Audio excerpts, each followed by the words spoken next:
Finally, to get the Discord going. Boom. Right.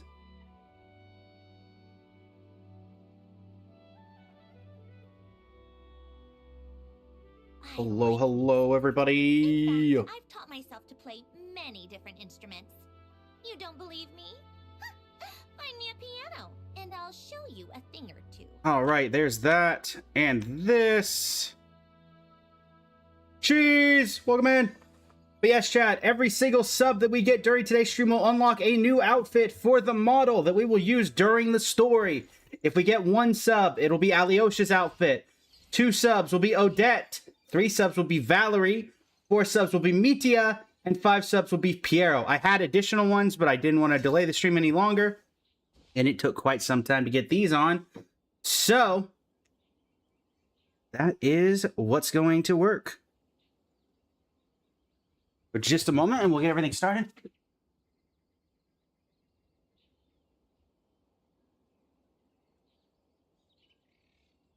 Called back to the Zeppeljärny Palace again? Ugh, seriously. What's the point in all these endless meetings?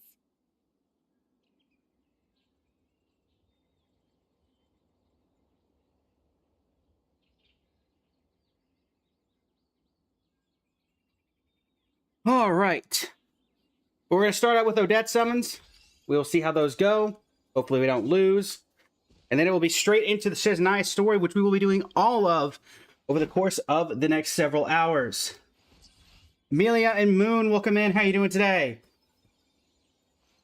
Am I in leeway at the moment? Am I in? Yes, I believe I am in leeway at the moment. That is where I logged off at Midland Village.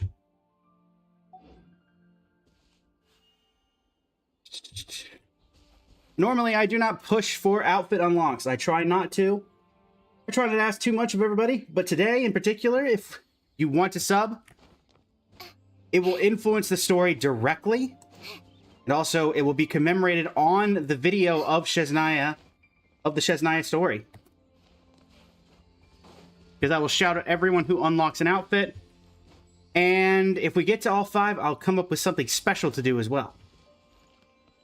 But yes, 1 sub, Alyosha, 2 subs, Odette, 3 subs, Valerie, 4 subs, Mitya, and 5 subs, Piero. Also, in case it's not clear, those are 1 at a time. So if someone gifts 5 subs, then we immediately get to Piero, but I will obviously show off all of them and use them at various points throughout the event. You don't believe me? Bram, welcome in. How you doing today? Piano, and I'll show you a thing or two. All right. Well, without further ado, let's first take a look at what we got going here. Oh, the Catherine event is already here, right? Everwinter without mercy. Gunfire wins. Indeed, cheese. 55 stream streak. All geared up. Alyosha. New Wonderland. New boss. New boss. All right. Cool, cool, cool, cool, cool.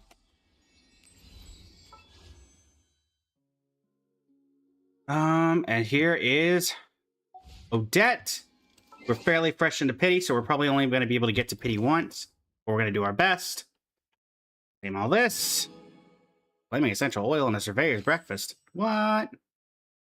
Wait, what? Oh, right. I was about to say, wait, what? All right. Without further ado, we'll do a quick recording for YouTube. And a quick YouTube intro. If you're enjoying it on Twitch, feel free to share the live. Really appreciate it. Also, one moment while I fix it. Looks like the model is, for some reason, looking up. I don't know why that is, because my face is directly looking at the screen. Well, let's just reload it. There we go. Much better. All right. Hello, YouTube. It is I, Blaze Up, Blazing Flame Studio, and it is time. SNEZHNAYA is here. You're watching this. I am live currently. But unfortunately, by the time you see this recording, I will no longer be live doing the SNEZHNAYA story. But first, it's time to do some Odette summons. And also, as you can see from the top left. We have sub goals over the next several days of SNEZHNAYA. Every sub that we get will unlock a new SNEZHNAYA themed outfit for the model. 1 sub will be Alyosha, 2 subs will be Odette, 3 subs will be Valerie, 4 subs will be Mitya, 5 subs will be Piero. And hopefully we're going to get those over the course of the stream that we're currently on. If not, we'll get it over the course of the subsequent days. That's the hope anyway, for this little subathon SNEZHNAYA style. But first, it's time to get Odette. So without further ado, we are fresh into pity. We only have 82 wishes, plus the little bit that we have here.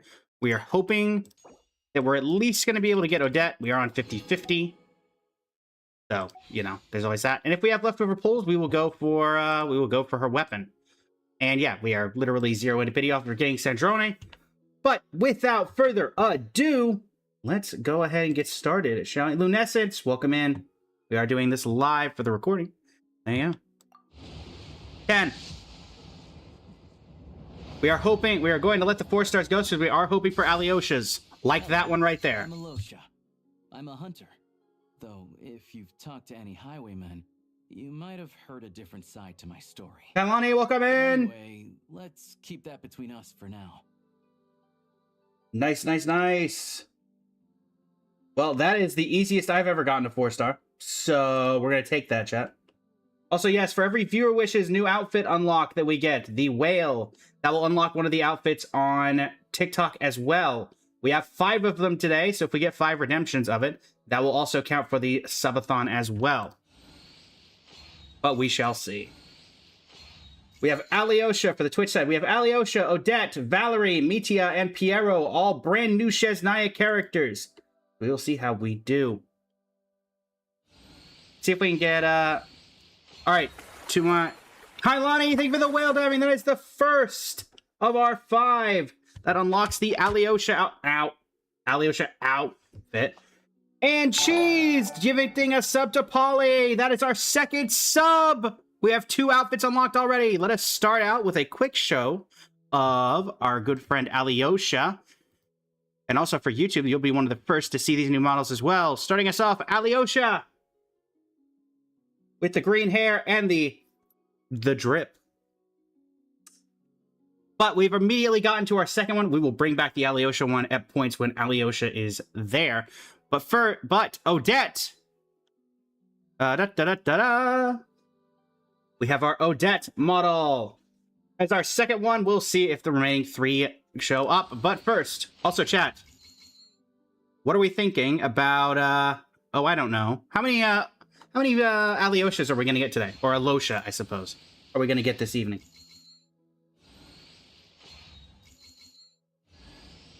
Oh, a float. Well, at the very least, we've got E1 Alyosha.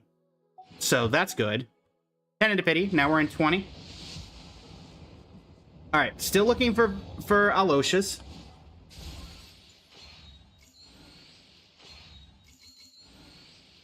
Alright, let's see.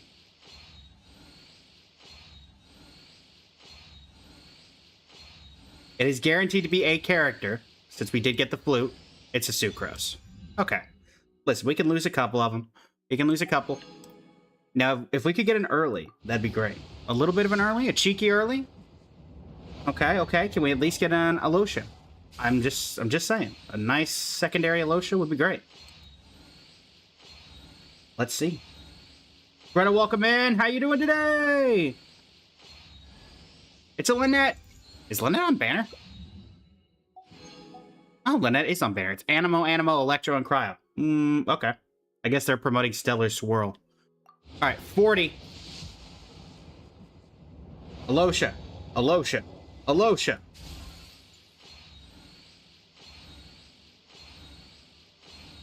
What we got? What we got? What we got? There it is, E1.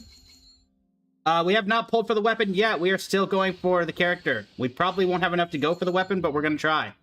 Alright, that's Constellation 2 once we get the free copy. 50 into pity. Alright. Can we get Constellation 3? No, we can get a Lynette, though. Never mind, we can get a Lynette and a Sucrose. Cool. At the very least, that's basically a 10 pull that was now an 8 pull. So, we'll take that. Alright, 50 into pity. Or, sorry, this is 60 into pity. Gonna be near the end here. I'm guessing Sucrose was late. Alright, Favonius Sword. Alright. This should be 70. Alright, it's a little bit early. A bit early. Hold on. Dagnabbit D-Luke. Well, at least we got Alyosha. Curse you, D-Luke! Curse you! This is fine. Alright, we got 16 pulls plus some backups. We'd have to get it early at this point, but we'll take what we can get. I'm a little bright on the TikTok side. I don't know if I can turn myself down on the brightness. Might just be the way the model is. Also, Stardust Exchange wouldn't have changed. So yeah, we got 2 10 pulls, technically 3 probably. But it's fine. Or we could just get it early, chat! Or we could just get it early! Never! Didn't have it! Easy! Look at that! And another Alyosha! There she is! You want an autograph, right? Not at all. What do you want me to draw next to it? Nothing. How about a feather? Sure. Oh. If you're insisting. You're not one of my fans? I mean, now I am. I misunderstood. Let me start from the top then. I'm Odette, a ballerina with the Korylevsky troupe. Well, thanks for all the support anyway. Happy to help. Thank you for supporting, giving us a very nice early right there. Never didn't have it. Now imagine it was a cheeky double. Let's not be too greedy. Also, that is what? Constellation 5? I'm going to pull up for Vesna? Potentially, I don't know. We shall see. And that leaves us with, probably by the time we're done, about 2 10 pulls. Accounting for 4 stars and everything on the weapon banner. Let's go ahead and put our epitomized path. I believe, once again, we are right on early pity, so it'll probably be a while. 5, 10, I'm going to guess like no more than 20. Yeah, 19. So, yes, Cookie, it's out to the stream. The update, it's live. All right.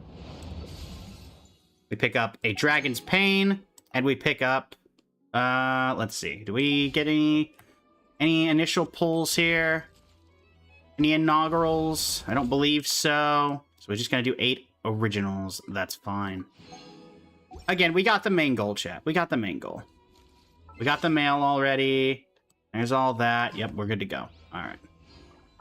But let's go ahead and see if we can get lucky with the remaining 8 pulls. Nothing there. Number 2. Nothing there. Number 3. Nothing there. Number 4. Nothing there. Number 5.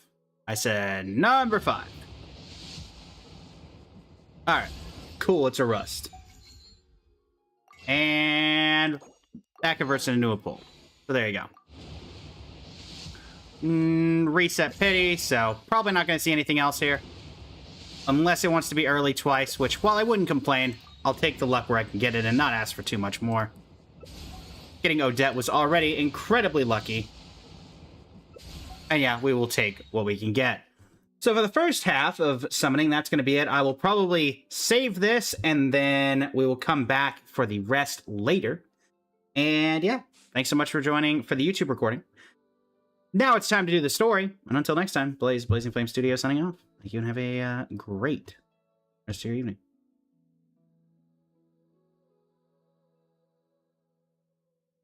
All right. And with that, it is time to head over to first check how many Valeries we actually got. That was 70 pulls, chat, give or take. On the, actually, it was about 70 pulls on standard, or on a character banner. How many Valeries did we actually get in that? We got 3. So we're E3, we're going to be Constellation 4 by the time that we get to the free copy of the character, which is pretty good for a 4-star. Indeed, my apologies, Alyosha. Not bad, chat, not bad. 3 copies of a character that is going to be very hard to get. And also getting Odette as well.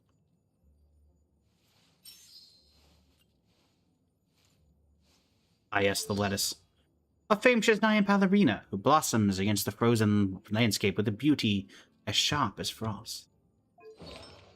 We'll, of course, be working on building Odette over the coming days, so we shall see what becomes of it. All right, but without further ado, I first want to check, how big does SNEZHNAYA look? Because we know it's up here. There's the teleporter. This is what we've got so far. Okay, it's not terribly large or small. These are there's the new talent domain, our new weapon domain. I believe this is probably our artifact domain. It is indeed. Scarlet Proof and Heart of the Furnace. We might try for a top 1% Odette. We could do that. I don't hate that. If that's what chat wants to see over the course of the coming updates. Let's see. Also, go ahead and grab this. Oh, no, not yet. All right, but without further ado, let's get the recording for YouTube started for the SNEZHNAYA trailer. Feel free to react along with me. And, Kailani, thank you for the GG. Let me do that very quickly. Thank you for all the GGs, Kailani. We'll actually have to change that for an outfit swap. Now that I'm thinking about it, that probably would represent better than the model swap we're about to have. But we'll model swap back to Alyosha, which does make sense. So, let me do those real quick. Ah, yes, the yeet. The Odette yeet. Do we call that? That's the ballerina form.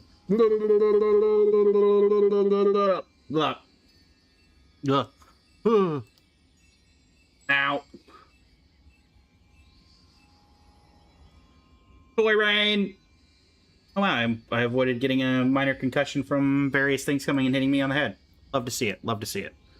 And we got a couple more. Another tea party, don't you think? I wonder who else is... Let's change out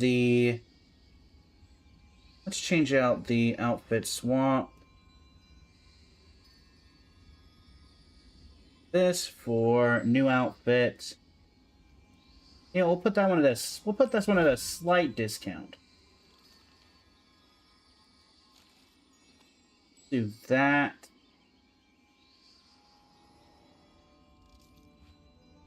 And we don't want 9 of them. No, we only want 1.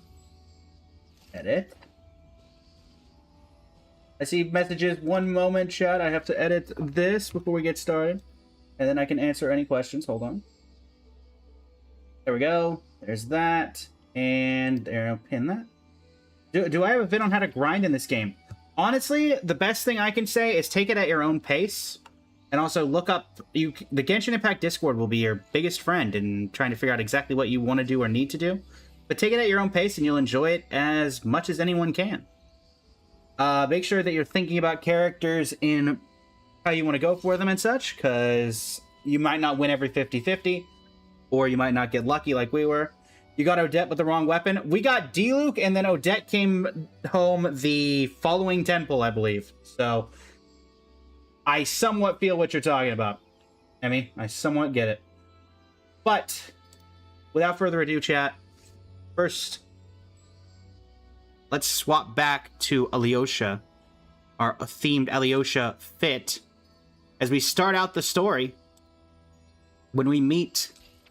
Odette will move over to Odette, potentially. Or if we, if we get the next model unlocked, we will switch over to Valerie. But, without further ado, let me edit the text as well, since we have already unlocked 2 of our goals. I will also say, chat, that the Piero one does have his mask, or a mask very similar to his. Alright, 1 sub, 2 sub, 3 sub, now.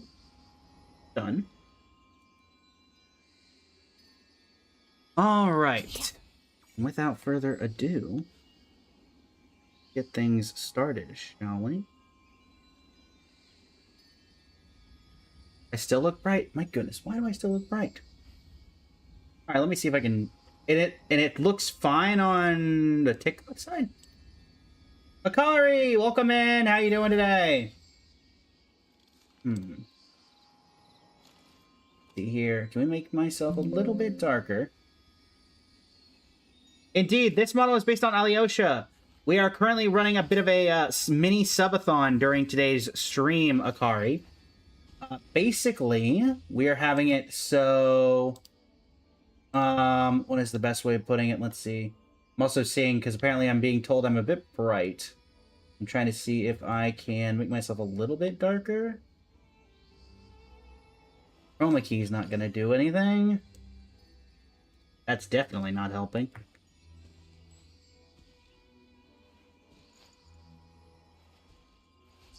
That's just making me more faded. That's not helping.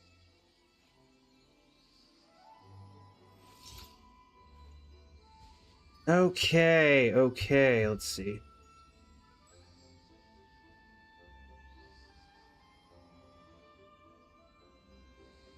The rest of my Twitch viewers, do I appear bright? Before we get started, I do want to fix that if we are having issue. I like music. In fact, I've taught myself to play many different instruments. You don't believe me? Find me a piano, and I'll show you a thing or two. Looks fine on Twitch. Alright. TikTok, are we looking bright? Are we looking bright, Chad? Can I add anything to... I suppose I can darken it a little bit.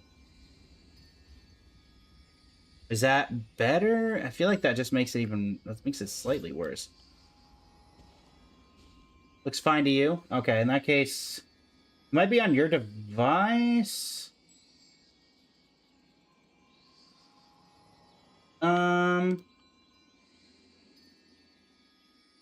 Cheese? Because it says it could be that. It's about All time right. to throw another tea party, don't you think? With that, let's get started, shall we, chat? Get started. And click that recording button.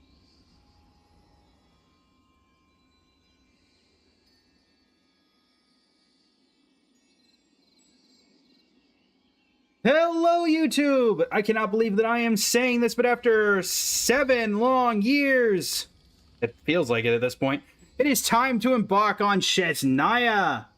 Do I plan on pulling a ODETTE card? Yes. In fact, I already did, along with 3 copies of Alyosha. So, but yeah, it is time to embark on SNEZHNAYA alongside Twitch chat, TikTok chat, and YouTube chat. We also have sub goals currently going on, as well as TikTok goals. Every new outfit redeem or sub on Twitch unlocks a new model for our outfit. Let's see. New outfit for our model, or things like that. We currently have already unlocked Alyosha and Odette. We have 3 to go. Valerie, Mitia, and Piero. And we already have multiple others lined up over the course of SNEZHNAYA's future. But, without further ado, it is time to embark on a story that everyone has been hyping, and quite honestly, I didn't ever think we were going to get here. But I mean, to be fair, we now are. It is time to embark. Yes, Piero is in SNEZHNAYA in the game, and in fact, I have an outfit for Piero on this very model should we get to the goal today. The various goals. But without further ado, into the wind, into the frigid north. Also, Chad, I have quite a bit of... I'm just going to point out, I've got a lot of energy right now. It is 11:22 p.m. where I am currently at. So, we'll see how long this energy lasts. I'm going to keep it up as long as I can. But it's going on midnight already. And if this story is as long as people think it's going to be, considering there's 2 chapters, it'll probably be 4 or 5 hours. What characters do I have models for? At 1 unlock, we have Valerie with 1 unlock of the Twitch side, or a sub on Twitch, which if you have Prime, is free. If you get to our 2nd sub, we have Mitia, and if we hit 3, it is Piero. They are not currently fully made yet, but the outfits have been made for every other character as well, including the Regrator. We have a few others as well. Also, you'll notice that we do have the random model swaps. Those are going to be modified now, so they will only include people that can show up in this story. So Pantalone, Arlecchino, Sandrone, all of them can make some casual appearances today during the story and during the events that we are taking part in. So, yeah, it could be 6. It could be 6 hours long, and it may be 5:36 a.m. for me by the time that we get there. So, without further ado, let's get started on this storyline. Finally, you and Paimon prepare to set off for your next stop, SNEZHNAYA. Paimon, how long are you going to be healthy? Because we already know by a fact that you're not going to remain healthy for long. We're going to say goodbye to Columbina before we leave. Are we going to say goodbye to Columbina? Sandrone, are you going to be here? Are you going to come with us? The day's finally come. We're off to meet the Tsaritsa of SNEZHNAYA. That we are. What's she planning? And what does she need the gnoses? Soon, we'll have our answers. That we will. Oh my goodness. End of your journey that your brother mentioned. What is he expecting you to find there? Doubt that. We still have Conria. SNEZHNAYA still feels like a long way away. Hopefully, there'll be plenty of time to relax, eat some good food, and have fun before we arrive. Hopefully. But whenever Paimon gets thinking about how our destination is right around the corner, all these questions come flooding into Paimon's head. It makes her so nervous. See you later, Bali. Been a long time coming indeed, Paimon. You had a different voice back then. Enough about all that. We can't start the final leg of our journey with that kind of mindset. Indeed. Think. We've fought dragons and sea monsters, defeated creations of the gods, faced prophecies of doom and the threat of the abyss. Heck, we've even been to the moon. We have indeed been to the moon. Experience under our belts. How could we be any more prepared? Great point. Thanks for the pep talk. Sure thing. Now, stick close to Paimon, the best guide you could ever ask for, and let's charge straight for the finish line. Off we go! Off we go. Columbina! Don't people know you're the moon goddess now? Columbina? You kind of snuck up on us there. Well, I mean, I think she knew she was here because her power literally goes through the entire land, but sure, we'll ask. How did you know I was here? Why are we looking at Paimon? Oh, look at Paimon. Paimon didn't sell you out this time. This time?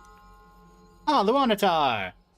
Oh, so it was you. All right, guess there's no hiding it now. All your friends have gathered at the flagship to see you off. We get a party before we leave? Sandrone too, but she said she had to go back to SNEZHNAYA. That makes She was sense. too busy. She had some nasty things to say about you before leaving. Would you like to hear them? Oh, absolutely. She hasn't changed a bit. All right, let's hear it. Let's hear If it. they're heading to SNEZHNAYA, I'll bet it's to cause trouble for Her Majesty the Tsaritsa. Attending a farewell party for people like that would not be a good look for me right now. Oh, that's not really mean. Please tell them not to count on getting help from a Fatui Harbinger in SNEZHNAYA. Yeah, that's Our likely. time working together was not terrible, precisely, but we're on different sides. So when you get there, don't do anything to make life difficult for both of us. True. And then... SNEZHNAYA organization. Yeah, we know this. Okay, that's just some basic knowledge. Nothing new. That definitely sounds on brand for her. The attitude, the reasoning. All right, we'll do our best to keep our distance then. That's fair. No, you've misunderstood. I think she means that she'd like you to go see her. How'd you figure that? As long as you don't make things difficult for both of you, you'll be fine. Let me go invite D-Luke then. That should make things totally not difficult. Huh. You really have to read between the lines with Sandrone. Go on, get to the Hydro flagship. characters will be great for your, the fight against Senora Shao. I told Lama that you Healers wanted as to well, do a like truly Barbara. Unforgettable meal. Which meal did I treat you to? There's been a couple. Today, I want to return the favor. It's my gift to you. Can this Archon cook, or is it still only riding? Definitely nice to be treated, but hopefully by this point, you know that you don't owe us any favors. I'll come back to visit. The moon of Nodcry will always give you a warm welcome. Is that just referring to Columbina referring to herself, considering the moon belongs to all of Tibet? Time flies when you're having fun, enjoying delicious food with friends, and reminiscing. Wait, do I not get to see any of this? For a lovely meal filled with laughter and warmth, it's time to start the next chapter. Aww. I was hoping for the big send-off party. Oh, and we're here. For the cold and winter air and mountain rain combining. Those animals just phased out of existence. It's so pretty. It's the glacier from Ice Age. Chapter 7, Act 1, Everwinter Without Mercy. My goodness, this reminds me of Liyue scaling. Paimon, you're moving. You're active. Advance alongside Paimon. Look! They look similar to the ones in Nodcry. You know, just minus the effects of Kulaki. Fair. That's a sure sign that we're officially in SNEZHNAYA now.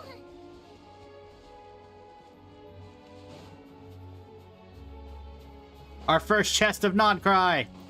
Wait, of SNEZHNAYA. Never mind. It doesn't open. Come on, let's go!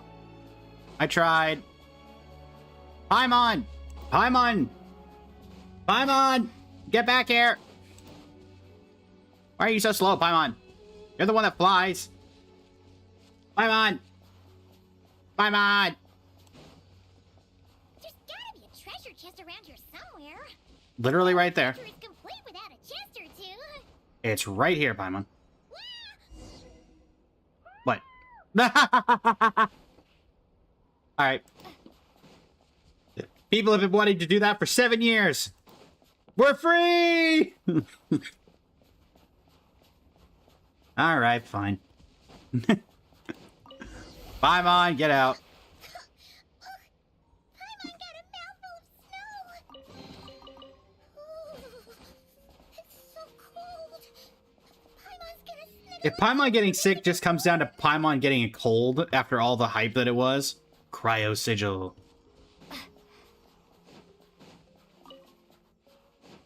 Quick, Paimon, into the bag of holding. Those are some big bears. Paimon, get back! Paimon!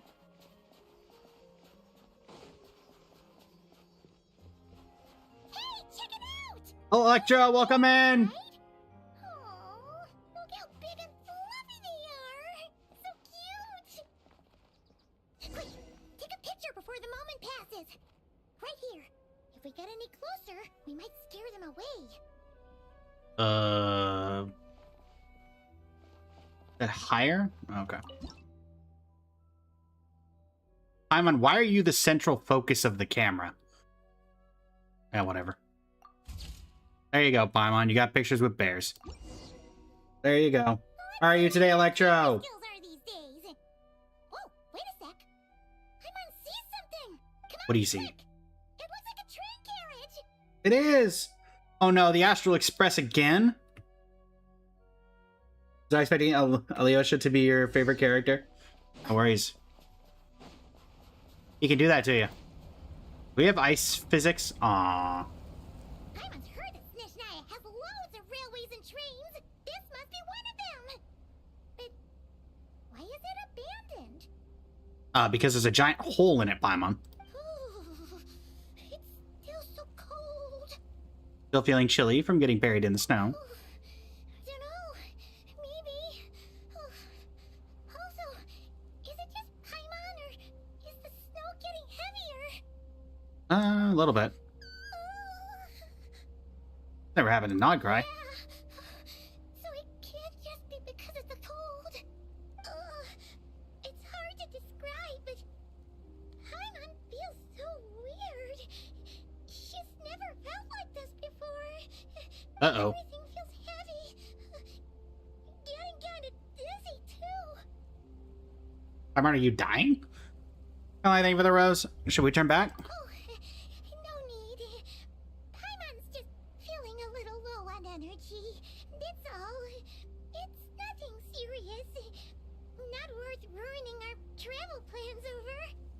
start feeling worse, tell me right away. Sure thing. SNEZHNAYA, here we come. That was not very enthused, Paimon.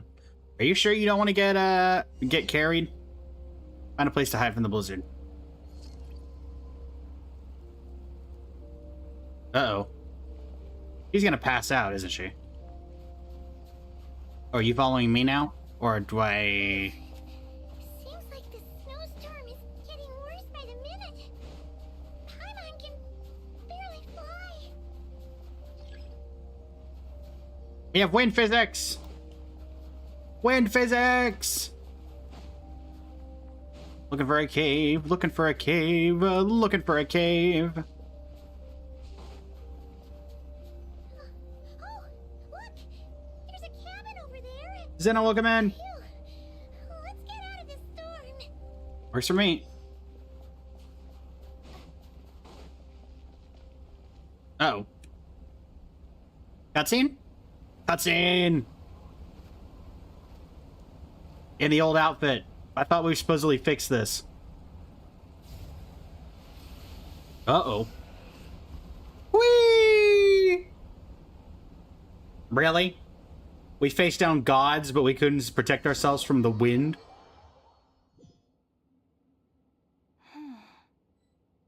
What is this place? Where's Paimon? I need to find her. Fast. Good idea. Let's start running. Don't worry, we have Pyro Traveler with us. Paimon! Paimon! Where are you? Paimon! You didn't freeze, did you? Where could she be? Up a fire. I guess I'll try further ahead. Hang in there, Paimon. Fire means signs of life. Maybe someone found Paimon. Paimon! Oh, a wrecked train car again. A train carriage? Maybe I can get up from the inside. Give it a shot. Another fire. Oh, common chest. A reward on the road. Paimon! Paimon! Let's take this opportunity to replenish.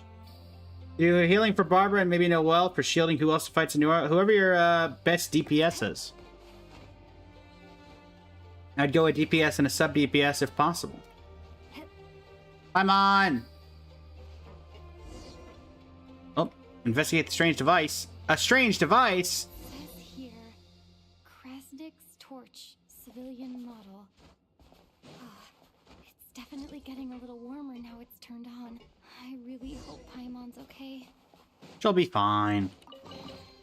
I'll keep this close. Paimon! Paimon! What was that strange sound? A crafting bench? Paimon? Paimon, is that you? Paimon! Paimon, are you okay? Incoming entity detected. Authorization granted. Initiating original. Wait, what? The crafting bench talks. Hello, Transcend Descender. Wait, what? It's the eve of tomorrow. Eye of Gray at your service. Descender? I just got here and we're already talking about Descenders? Time since last activation. Time measurement unavailable due to the influence. This is an AI. Anyway, it must have been a very long time. What are you? I am... I was born to fulfill a mission. To reach tomorrow. Tomorrow's capitalized. Are we thinking like a jet situation? To this end, I must... Strange. What was it? Wait, my body? Your body? Why is my body like this? I was about to ask you. Apologies. After a long period of inactivity... Also, this VA sounds familiar. ...has been lost. Anyway, I was created so that humanity could reach tomorrow. But I am unable to load further details at this moment. Okay. Nevertheless, serving humanity remains my primary objective. I have detected a drop in your surface body temperature. I have indeed been freezing. I cannot remain active in this state for much longer. I agree. You have a solution for that problem? In accordance with my preset programming, upon reactivation, I must ask the one who awakened me the following question. Okay. Will you accept me, Transcender? I will assist you, protect you, and fulfill my mission until we reach tomorrow. You know what? They're already calling me a Descender, so I'll accept you.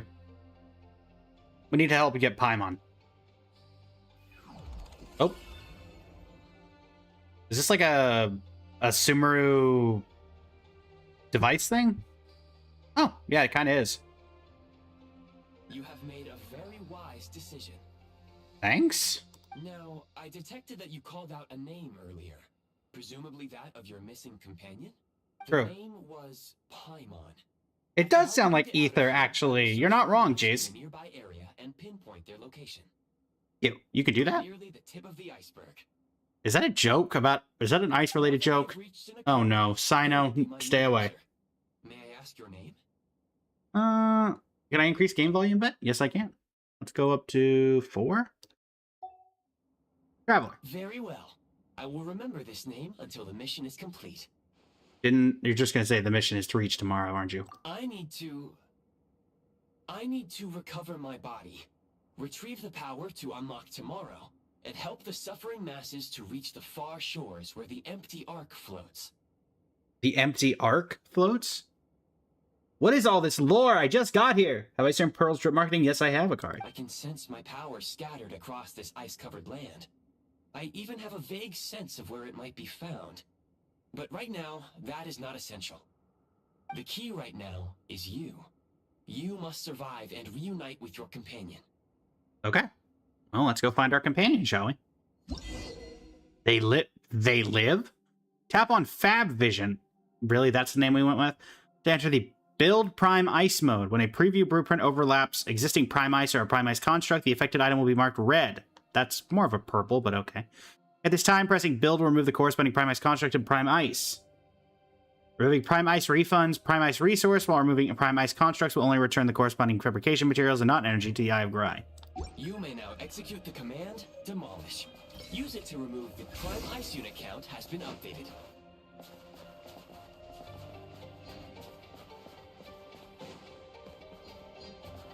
Can I turn this off? Yes. Have a Fab Vision enter the Build Prime Ice mode. To build a Prime Ice construct, first place the preview blueprint at the desired location. If you mark blue, press Build to complete building. You may now execute the command, Build. Use it Impressive. to create Prime Ice construct to prop up the door. Right. Is this an answer from this world? You can just jump that. Scanning local environment. Exit has been sealed off with ice. Well, we can get rid of there. Maybe we use Pyro? That would not be an efficient approach.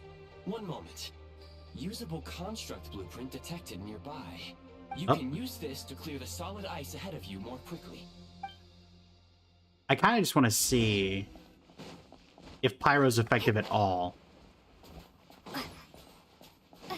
Blazing light! That do anything? Oh no, it does. Okay, so it does. So Pyro does work, if you guys can see. So that's interesting. So it does work. It's just not particularly effective. So that's good to know if you're in a pinch for some reason. Okay, good to know. Also, let's refund a bunch of stuff here.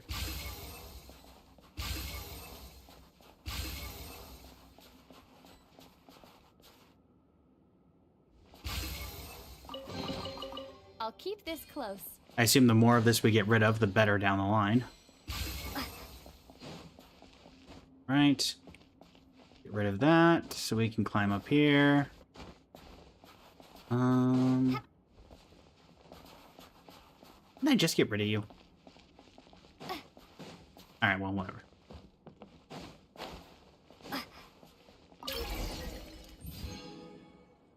Basic heat source. A heat source constructed out of prime ice that generates an easy-to-use warming flame.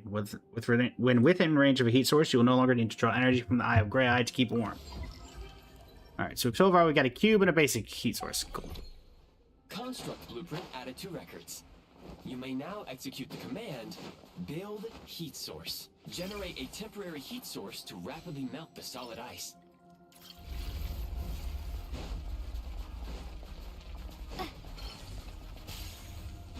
Wait, couldn't I have just gone around this? Kind of.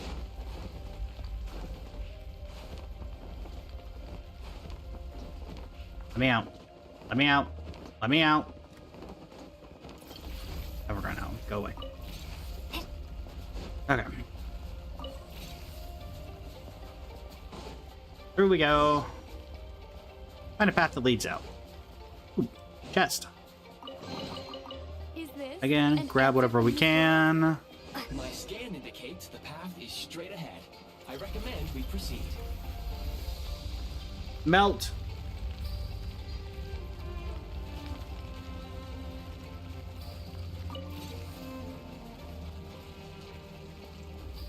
Okay, so far I do like the environmental design.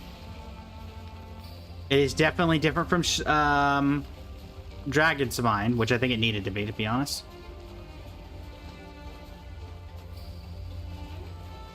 There's gonna be something in one of these ice blocks, isn't there?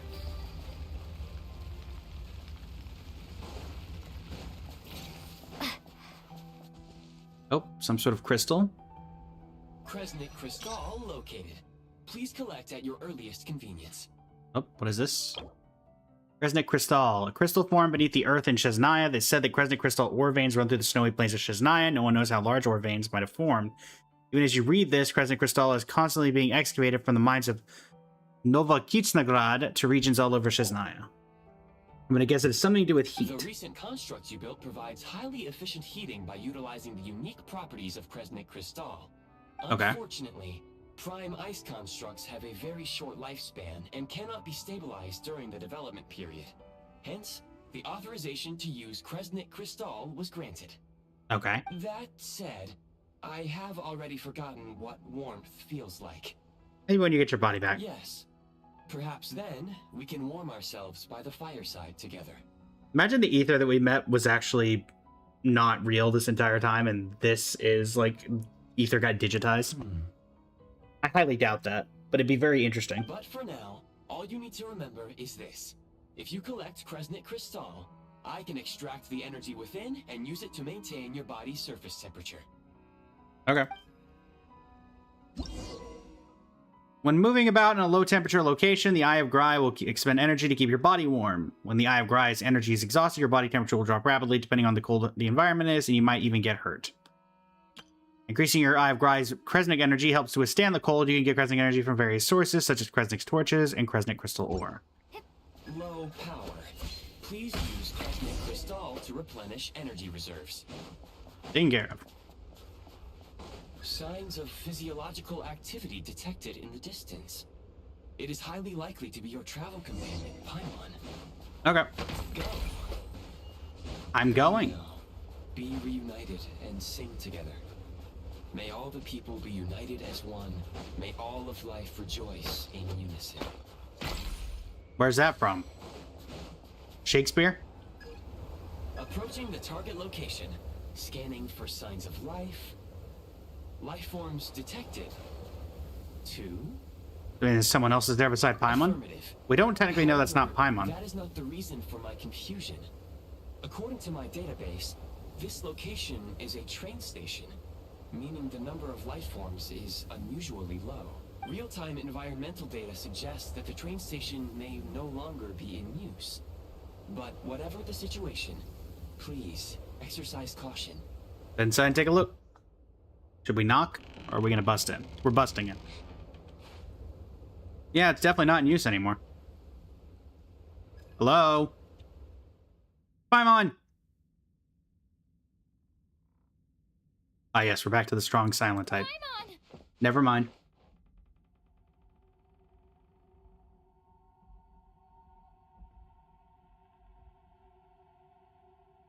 Is who in the world? Is this who I think it is? Already? Piero? Who are you? Piero already? We're 27 minutes in. Don't worry. She's only sleeping. And you're helping us? Why? You must be the traveler. She called your name repeatedly while attempting to battle her way through the blizzard. Uh-huh. Newcomers to SNEZHNAYA struggle to adapt to the sheer cold at the best of times. Lately, even the locals are suffering, with a powerful monster having summoned a bitter snowstorm. Also, my goodness, he is tall. You two must be very important to one another. You should take more care not to get separated. Don't blame me. Your eyes. Are you Conrian? There are indeed. I do some indeed, Gailani. Conrians That left is in this world after who our survived the third, cataclysm. our 3 redemptions I from now, doubt we that will is unlock news to you. Piero. Yeah, that's not news to me. I assume you know who I It would am. be unwise to interrogate my identity here. Focus your attention on your travel companion instead. We will meet again very soon. So why were you here?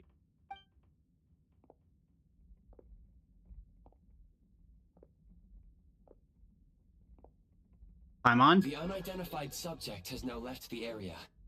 He appears to be an individual of great significance, but my search has yielded no relevant data. I will try searching the database again.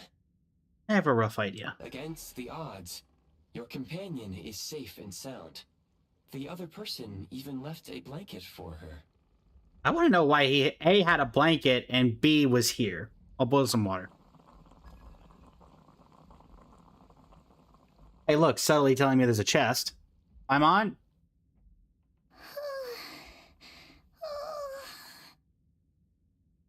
You good? It's me. Traveler!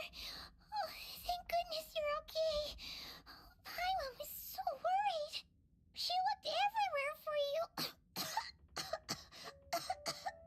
Uh-oh. It's okay. Take it easy. Are you feeling all right? You alright, Paimon? Pretty much the same as when we first got to SNEZHNAYA. Paimon must have got a cold. She was feeling so faint. She just couldn't keep going any longer. So she Also, I will say I like how they you. maybe it's not purposeful, but you can tell the model is shivering just a bit. Wait, where did the jester go? That was the jester? Yep, the director of the Fatui. The jester Piero. So, you met him? Alright, there, Jessa. The director of the Fatui is a man of Conria, who has always acted in accordance with the Cereat's will. But for the true meaning concealed beneath his every action, perhaps only the winds and the snows of SNEZHNAYA know the answer. Yeah, we spoke briefly. Jester must know everything about the Cereat's plans. But there's no way he'd tell me just like that. We might well have ended up clashing. Well, he was right about one thing. Right now, the most important thing for me is to take care of Paimon while she's unwell. He had no intention of explaining his motives, and he left in something of a hurry. He's gonna freak out in like 3, 2, 1. Yep. Who is that? The Eye of Grey Eye. Oh, I found this in an ice cave. It looks like half a pair of goggles. Half a pair of goggles? Your dialogue is different, Paimon. Is that a symptom of the cold? SNEZHNAYA was once the land of the Fae. There are many ancient creations here that I'm sure would broaden your mind further still. Mind you, my database is also expanding as we speak. You must be a rare creature yourself. Also, Chad, I kind of am hearing Griffin Burns in this just a bit. Like, I'm hearing a little bit of Child, even though I don't think it's Child. But I'm hearing Griffin Burns a bit, so I wonder who the VA of this is going to end up being. If Gray helped me find you. Oh, wow! Well, thank you so much. You've earned yourself some of Paimon's favorite candy. Oh, but by the looks of it, you probably can't eat that, can you? Goodwill detected. Instead of candy, Perhaps I can suggest my preferred strategy. Please clean me regularly to keep me operating at peak efficiency. How does one clean a pixel? Oh, that makes sense. Every pair of goggles needs wiping clean once in a while. Sure thing, mister. Anyway, back to the jester for a second. Paimon's still confused about something. What? When he first showed up, he already knew Paimon's name. Wait, what? And he acted like he expected Paimon to know who he was, too. Oh no, all the theories from 7 years ago, 7 years ago, coming to fruition. Paimon could tell that he was Conrigan from his eyes. And he definitely seemed like someone pretty important. But beyond that, Paimon didn't know anything about him. It was only later, after he rescued Paimon from the snow, that he properly introduced himself. That's the only reason Paimon knows he was the jester. So he knows you? Oh, seems unlikely. He ran into the snow following the sound of Paimon's voice with a really anxious expression on his face. He didn't Sorry, act jeez. like someone who knew she would be here in advance. And after bringing Paimon here, he just stared out at the snow. He didn't do anything to Paimon at all. In fact, he barely said anything. Wouldn't even answer any of Paimon's questions either. Paimon didn't feel unsafe around him. And he didn't seem to have any ulterior motives. For all we know, he might have just ignored Paimon's questions so she'd give up and go to sleep. Please allow me to interrupt. Fatui and director are unfamiliar terms. May I ask for clarification? Sure. Wait, you've seriously never heard of the Fatui? Oh, they're like the Tsaritsa's inner circle. Really powerful people. And the director is their boss. Understood. Since they hold elite positions and serve their god directly, it stands to reason that they would conduct themselves with due decorum. I am inclined to agree with your assessment, Miss Paimon. I did not detect any ill will from the gentleman in question. Remember to thank him next time we see him. Sorry, I shouldn't have encouraged you to talk so much. Paimon, new plan. Let's get out of SNEZHNAYA for now. We can come back after the weather clears up and you're all better. The jester mentioned that this snowstorm being the work of a monster is worse than most. Even if we made it to Snezhnograd, we'd still have to wait out the storm before we could do any exploring. Oh, well, it's really nice of you to look out for Paimon, but she doesn't want to hold you back. We were really psyched up for this journey when we first set off. Just think of all the burning questions we have. If we turn back now, who knows how long it'll take before we finally get answers. You love how Traveler puts Paimon's well-being first. Indeed. To all the people who are like, Paimon's annoying. How you feeling about that now? Also, imagine that we're just like, okay, we're going to turn around, and then it takes us another couple of years to get to SNEZHNAYA. That would be kind of funny, but it's not obviously happening. Further information is required regarding the monster situation. But objectively speaking, there is another more pressing issue at hand. What is that? At this point, we have traveled a significant distance into the blizzard. Were we to turn back now, the road would be extremely treacherous, especially since we would need to travel on foot. If, however, we continue onward, there may be a better solution. Do you remember what I said as we neared this location? I told you that this is a train station. While it has evidently fallen into disuse for unknown reasons, the tracks remain intact. We can break through the blizzard and forge ahead by driving a train. That is the SNEZHNAYAN way. There is a small town up ahead, which would be the perfect place for Miss Paimon to rest and recover. Paimon thinks Goggles here makes a great point. Let's do that. We still don't have a train. Sure you are up to this? I don't want you to push yourself. Oh, come on. Don't worry. Think of all the traveling we've done so far. When has Paimon ever gotten sick before? Practically never. Something tells me this isn't just a normal cold Paimon. Sheep. Sure, she's a little tired right now, but it's sure to clear up on its own. We'll stay the night in the town, then take it from here. Affirmative. Should you ever need my assistance during your future adventures, please call for the Eye of Grey whenever you wish. A mechanism you encounter in an abandoned station. It often appears in the form of a monocle. It offers many convenient functions, such as recording blueprints for prime ice constructs, creating ice, prime ice, calling trains. Perhaps it was built for the very purpose of providing all these conveniences. Okay. Otherwise, I will remain silent to avoid causing any unnecessary distraction. Now, please follow me to the train tracks. We still don't have a train.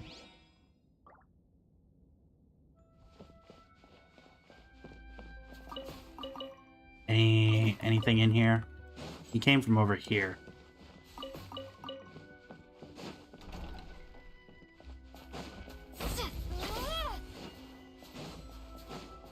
Alright, go outside the house. Please confirm when you are ready to depart. Equip the Eye of Grey from your inventory. Ah, there we go. What train? Call train. Beast, welcome in. Is it gonna break through that ice? Yes, it is. Is this the train that was buried that I got you from? Heading north from here, we will soon arrive at... I think it is. Wait, there's an error message. Could not detect clear tracks. What exactly does clear mean? Did we want to close the door?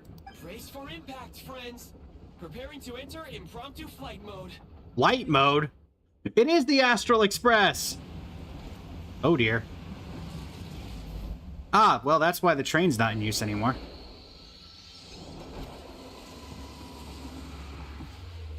Ivan, why are you falling? You fly. That is not flight mode. That's crashing. We're crashing, not flying. Ah! Oh, strange. Not only was the station's status different from my records, but even the railroads and the terrain itself have changed substantially. You okay, Paimon? Yeah. Thanks to your quick reflexes. My sincere apologies for putting you in danger. I'm afraid I'm as confused by all this as you are. We need to find a way to update your databanks. Agreed. This is likely a consequence of outdated railroad data. The discrepancies between the old data and present reality Do we not are have brakes on this far thing? greater than I anticipated. Fortunately, our crash landing has at least brought us much closer to the town. Your data had better be right this time. I can assure you, it certainly is. Please look this way, and you will see a Kresnik's torch. Blazing torches that dot the SNEZHNAYAN landscape. During the Baisar's time, the king of the Snowland realm, once having accepted humans, built these torches to help humanity survive the cruel snowy realm. Thus humans too could create a world that belonged to them even amidst the bitter cold. It seems our ill-fated train ride was a blessing in disguise. We have taken the shortest possible route. It wasn't what you call comfortable, though. Rest assured that I will take user preferences into account next time I plan a route. Next time, I will get it right. Sure you will. We really got to update your databanks. Nahida, can you hear me? Can we get like a patch notes update? Can I get back in here? No. Oh, hello. Ignore me. I'm just trying to see if I can get back in this train. It does not appear so. Well, I do think it was the same train that we found him in. Also, was that the... Is that where we crashed from?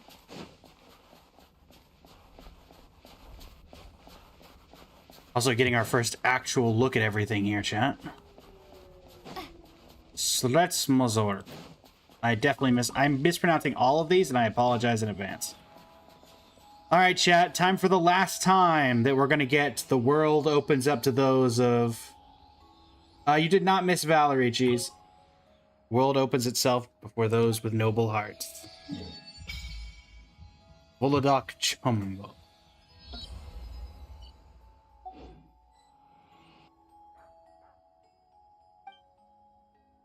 Resonate with Cryo.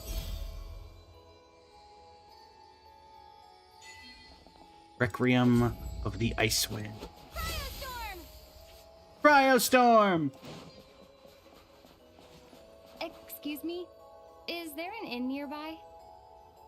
Oh, I'm sorry, but they've all closed. Well, that's not helpful. Borderlands Town. Hello? Oh, sorry to interrupt. We're looking for a place to stay. I can't even afford to warm my own house, let alone run a business. How cold? Excuse us. Is there anywhere we can stay around these parts? I'm afraid not. You'll have to try your luck somewhere else. Oh, All I we can see do is someone. wait for the next shipment of Kresnik Crystal to get here. I know you. In fact, I look like you right now. Kind of. Hi there. Do you know if there are any inns still taking guests in this town? Doubt it. They're probably all closed. No one has enough Kresnik Crystal to heat their own homes, let alone a business. What a bummer. I clocked you a while back. You adventurers or something? We don't get many tourists in inland SNEZHNAYA. I was not these days. expecting him to sound so deep. Why is that? Because of the snowstorm? In part. But the bigger reason's Project SNEZHNAYA. Since it's Her Majesty's will, we have to put up with it whether we like it or not. Oh, do we have some discontent with the Tsaritsa? I don't really know what Project SNEZHNAYA is. Oh, sorry. I assumed it was common knowledge by now. Basically, the Tsaritsa is planning something big. Something that requires an enormous amount of energy. Let's see if we get any additional information from this. Project SNEZHNAYA, an umbrella term given to various limited time energy policies implemented in SNEZHNAYA. They aim at conserve energy that can be directed to research at the Armory Palace.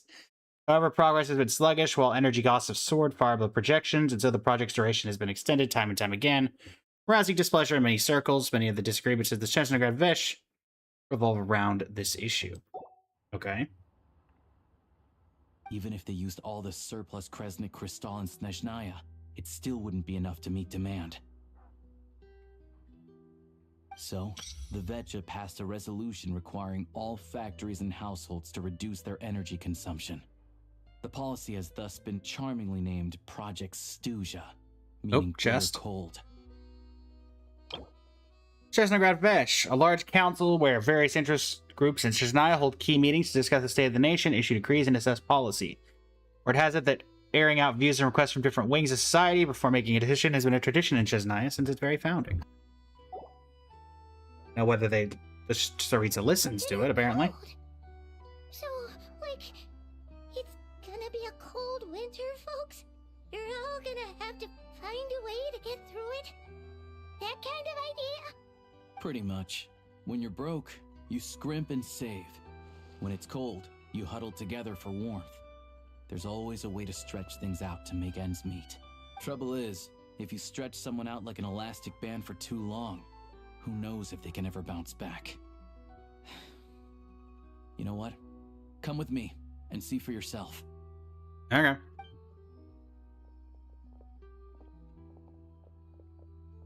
It's the Fatui. Can you please explain to me why the price of Kresnik Crystal has gone up by 1/3 again? Even as our purchase quota has gone down. You only come here twice a month. This won't even last us a week. The supply and pricing of Kresnik Crystal are based on current production volumes and price data. We Fatui are only responsible for delivery and security. I'm not in a position to explain to you how the figures are calculated, but I assure you, they are as fair and reasonable as possible. Oh, so our lives mean nothing to you? How can you expect anyone to survive a single night in this weather without heating? Since you insist on making me repeat myself every single visit, I will remind you again. There is no monopoly on the trade of Kresnik Crystal. You are free to purchase the shortfall from elsewhere on the market. I'm gonna guess that you're the only one selling it, though, so it is a monopoly. What market? Nobody else is selling. Yep. And when they do, they charge 8 times the normal rate. It's robbery is what it is. I'm gonna guess that's one of them. Which is why the SNEZHNAYA passed a resolution to support border communities, without which you wouldn't even be able to buy Crystal from us to begin with. So if you're here just to argue, move aside and let the next person in line come forward. Everyone's feeling the cold here. You... All right, everyone, let's calm down for a second. A few words, if I may. We're all subjects of Her Majesty the Tsaritsa, and I'm sure every one of us is dedicated to her great cause. Okay. We all know how cold it is. And the more it snows, the harder life gets. But Liaison Shishkin, there's clearly something wrong with this quota. I have a family in Marepasak who tell me they can buy at least double our Crystal allotment. Oh, believe you me, I had the same reaction when I first saw the numbers. Couldn't believe what I was reading. I even wrote a letter to confirm the true figures, but... I'm afraid the quota really is as low as you've been advised. Still, you must understand that calculating these energy quotas is a complicated balancing act. They have to factor in population, town size, industrial application. Our top priority must be to keep the largest Kresnik's torch burning continuously. Only then can we sell the remaining Crystal for household use, and in doing so, we must make sure that everyone is treated fairly.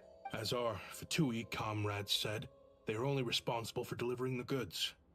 They need to keep accurate records, and they do not have any authority to modify the rates or quotas. That's right. Our duty is to do things by the book. Tell you what, listen. I know how anxious and upset everyone is. As a matter of fact, I was just discussing it with the mayor. Just realized Alyosha put up the hood. What we can do is open the lower combustion chamber of the Kresnik's torch to the public. You can come to me directly to register, and I will allocate time slots accordingly. I can't guarantee there will be ample energy for household use. We can at least make sure you'll be able to boil water and cook food each day. Let's hang in there and make this work together, all right? Fine. I don't see any alternative. So, this is Project Stuja in action, huh? Oh, no wonder nothing's open for business. People are barely getting by. It's like there's nothing we can do. You were looking for an inn, right? For your, Fae friend? Yep. Oh, Paimon's not a fae. Just Paimon. She must have caught a cold or something. We only just got to SNEZHNAYA, and we're still getting used to the climate. I have a small place in Stratomaros. I don't stay there very often, though, so it's pretty basic. But if you're not picky, you're welcome to rest there for now. It's not much, but I've got blankets and a warm fire. Are you sure? Oh, that's really kind of you. Thank you so much. This is an enormous help. All right, then. This way. Appreciate the help, Alyosha. New character obtained. Alyosha. Go to Alyosha's house. Snowman. Any additional dialogue from you guys? Nope. Where are we going? Up here. Come along, Marionette. But first, our first Cryoculi. Cryoculus. Where are we going? I guess up here. Turn around.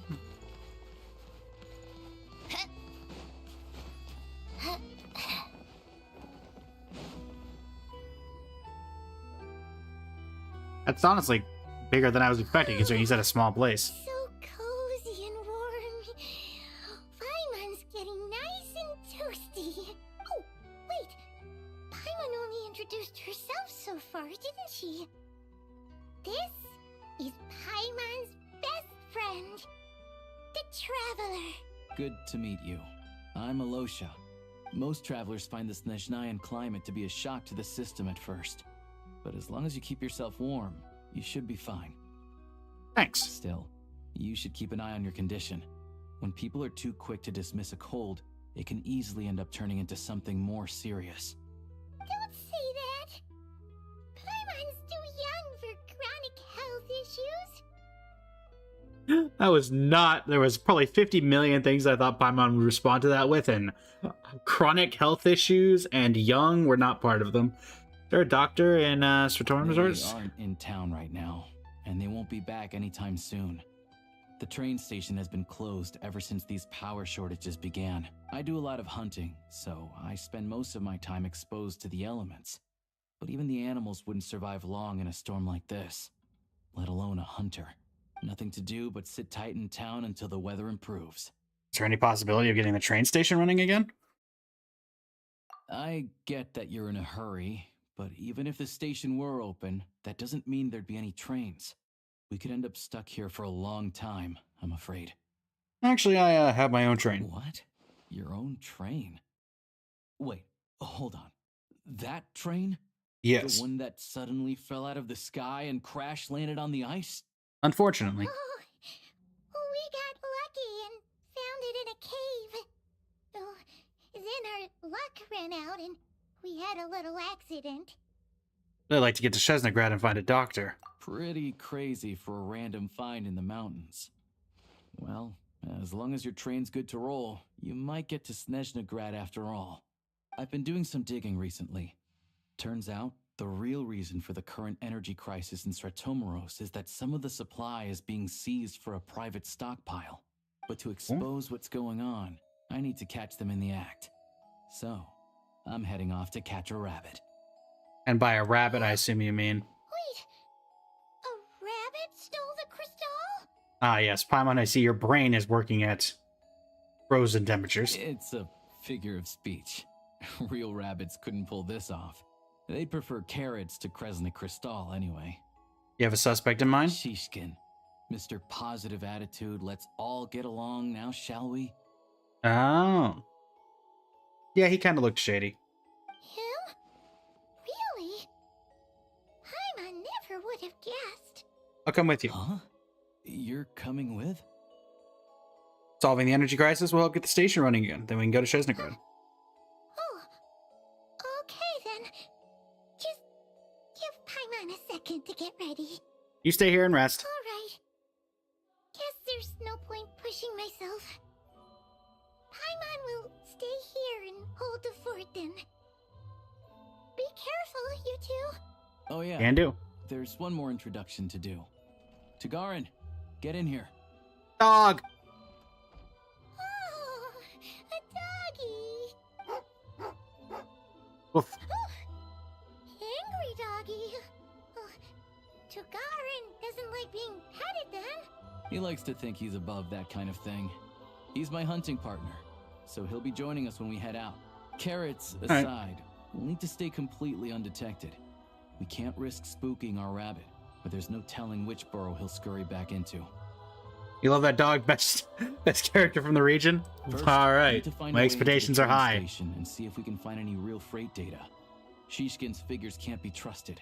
Then, we get to Garin to catch a scent and find out which way the crystal went. What are you eating? Oh, check it out.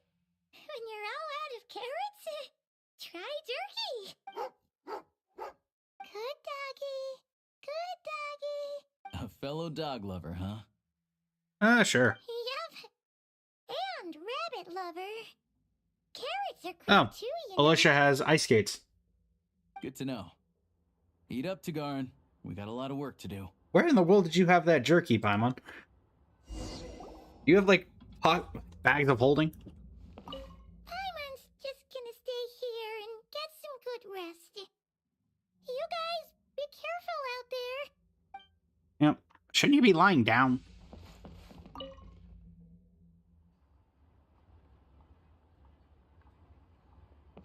Common has her ways, indeed. Also, welcome in, Toasted. How are you?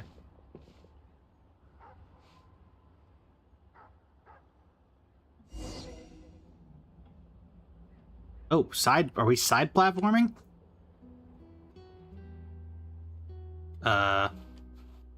Okay, we are side platforming.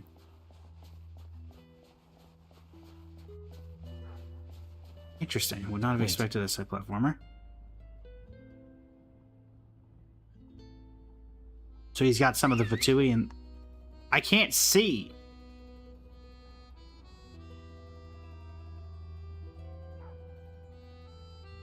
Maybe you shouldn't have let the dog have the marker on it.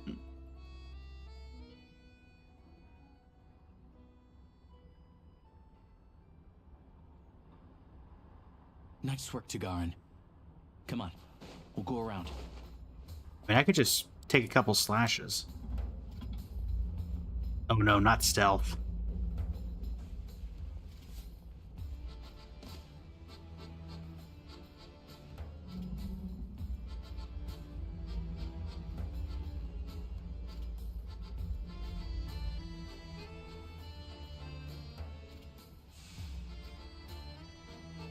You realize we're completely visible if he turns around, right?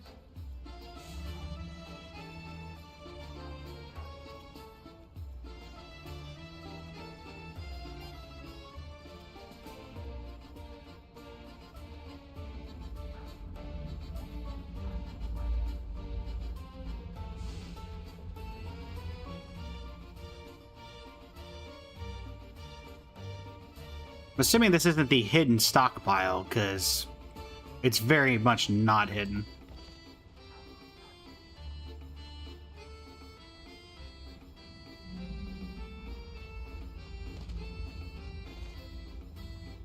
Sneaky like. This way. We'll enter from the upper floor. And nobody sees you running across the pipes. That's all I'm saying.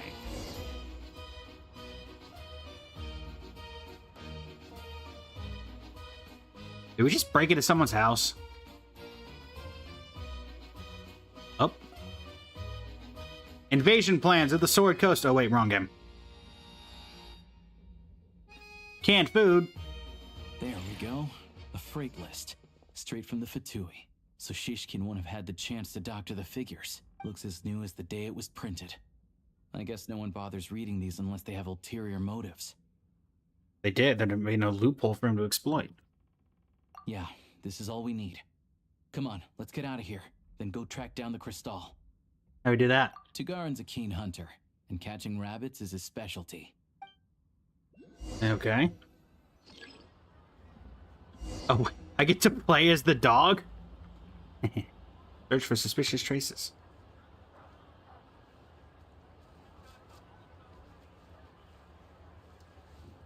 Alright.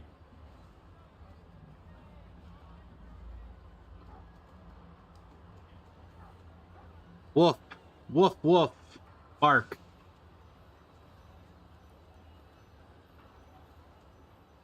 Sniff, sniff, sniff, sniff.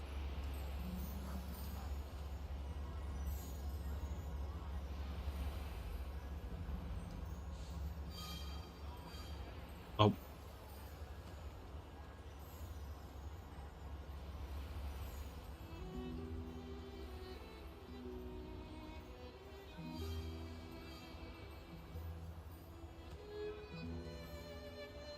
Come here, doggo. We got things to find. So 2 go to the houses, 1 goes to a pier. Or to behind a house. Seems the most likely target, of which we need to, keep looking. Aha, a back room. Something buried in the snow? He picks up the scent of crystal somewhere and there's no stove around. That's how we know something's up. We found it.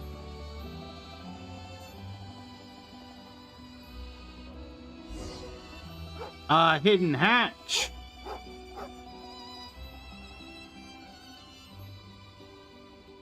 This must be the rabbit's warren. Good job, boy. Good job. There's a tunnel. You stay here and keep watch. I'm gonna take a look inside. Okay. The investigation complete, you and Alicia secretly notified the two and recover some of the missing crystal. Tellingly, the entrance to the tunnel is right at Shishkin's residence. Now it's time to confront him. Thanks for looking out for us. Things are getting tougher by the day. No need to thank me. It's my pleasure.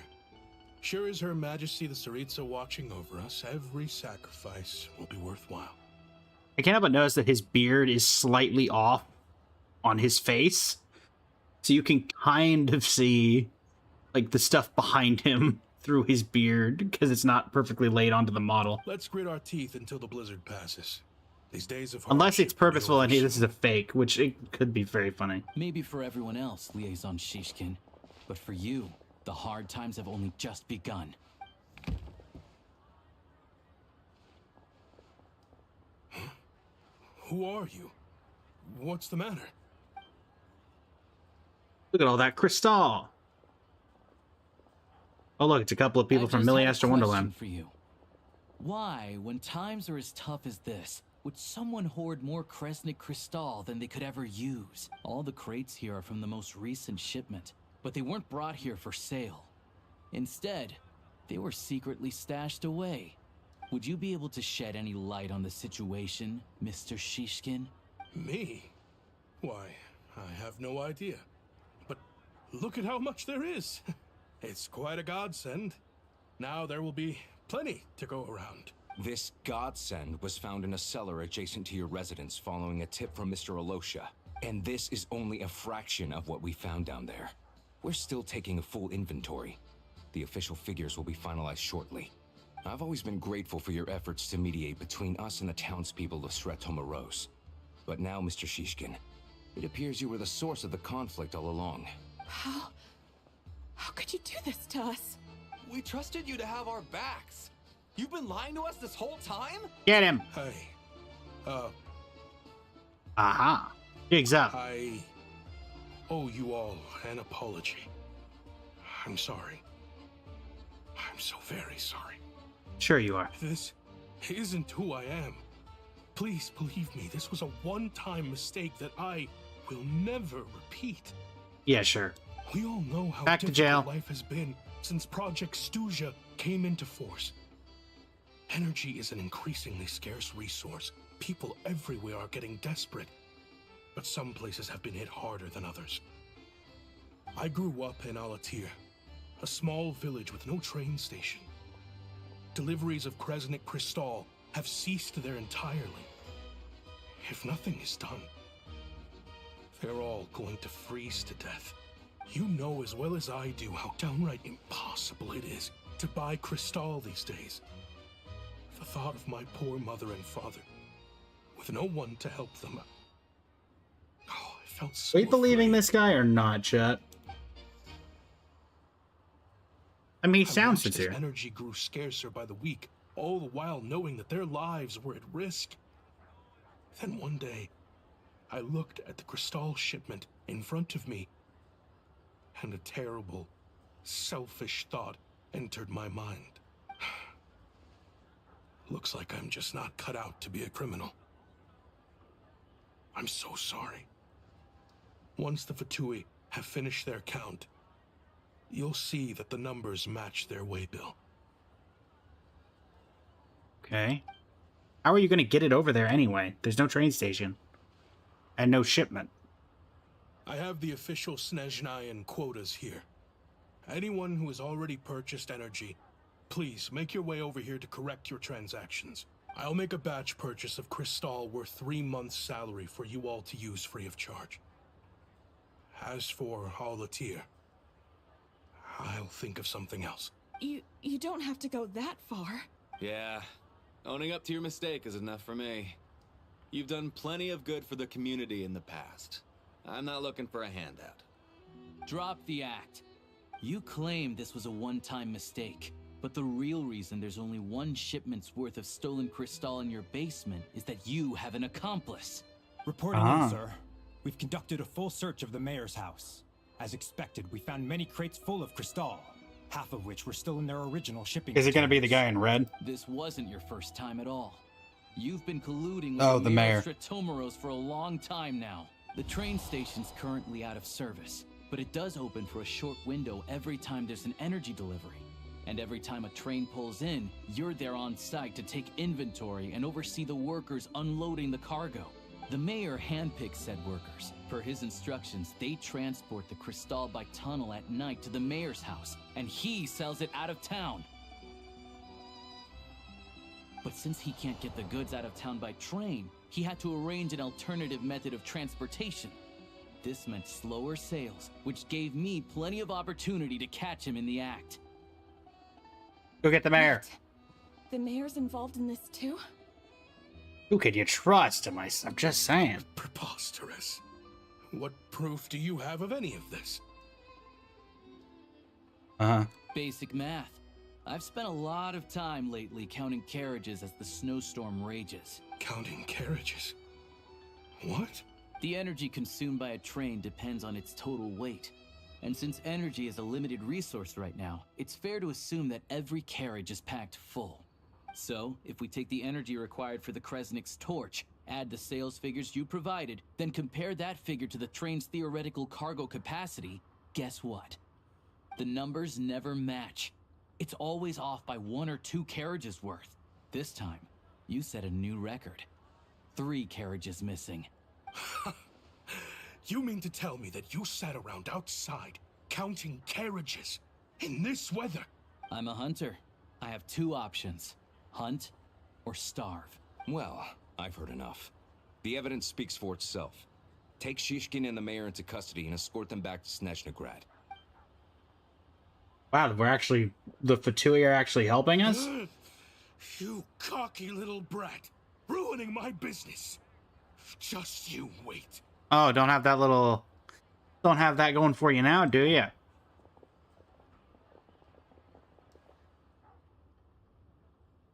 Bye. Did your homework. You've been investigating this for a while now, huh? Yeah, something felt off. So I just followed my gut. Math isn't my strong suit, though. I'm lucky my dad made me learn enough to get by, but all this number crunching was a million times harder than the aim and fire work I'm used to. Yeah, I can imagine. Thank you for your assistance. You're a brave lad. I kind of hear Rare in this guy's voice, but I don't think it is. Shishkin was quite the cunning criminal, as I'm sure you can tell. He did all of this right under our noses, and we never suspected a thing. He did indeed. Isn't that also a thing of you not doing your job? A wolf in sheep's clothing. He had everyone fooled. Even with that sob story he fed us. He was probably trying to keep the mayor out of it, not just mask his own motives. Without the compelling case he put together, even I might have fallen for it. Alosha, was it? Tell me, are you really a hunter? We can go find some wild animals if you want. I'll fire off a couple of shots, and you'll see whether I'm the real deal. I didn't mean to cast suspicion on your identity. It's just... well, I'm sure you've heard of the Rokot. Recently, they've been recruiting people with... You think it might be Rare? Yeah, it does sound like Rare. In plain sight under false identities, working against Project Stusha, sometimes directly opposing the Tsaritsa herself. They are a violent organization, and their goal is to improve the lives of the common folk. But still, as a member of the Fatui, I wouldn't be doing my job if I didn't keep tabs on them. First I've heard of this. I don't really keep up with what goes on in the city. All I know Hi, Lonnie, thank you for the baby dragon unlocked. That is our next model. Paranoid about everything. As for me, I just couldn't stand Shishkin. I'm from Alatir myself, and I can tell you, nobody's lived there in years. Why would an abandoned village need crystal? Of course, no one really cares about the fate of that place. I'm guessing today is the first you've heard of it. I see. It does sound quite tragic. Really. Well, thanks again for your assistance, and your friend here too. I will report this incident to SNEZHNAYA. The Fatui will take over energy distribution until new officials are appointed. We'll also ensure that the train station resumes normal service as soon as possible. Looks like it's my turn to brush up on math now. I never liked it as a kid either. Right. We'll take the time, chat. I'll show briefly the new model, and we'll save it for when we see Valerie for the first time. As same for how Odette is going to show up later. But that means that we only have 2 to go. Where is our good friend?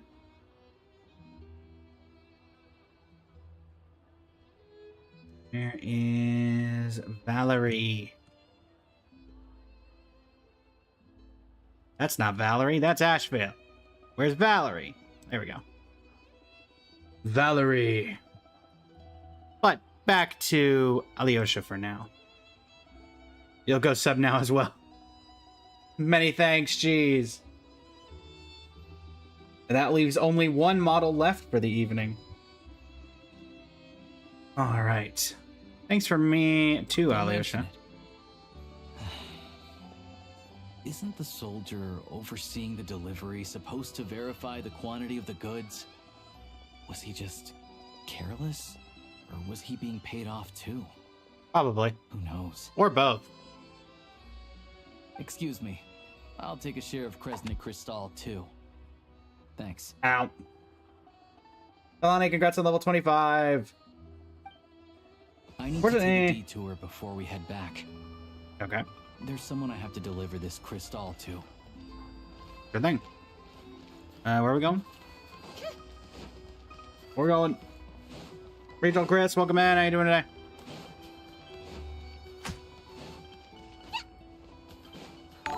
Jeez. Subscribe to tier 1 for 3 months in advance. Subscribe for 2 months, currently on a 2-month streak. Wait, so did you subscribe for did you do 3 subscriptions at once, jeez?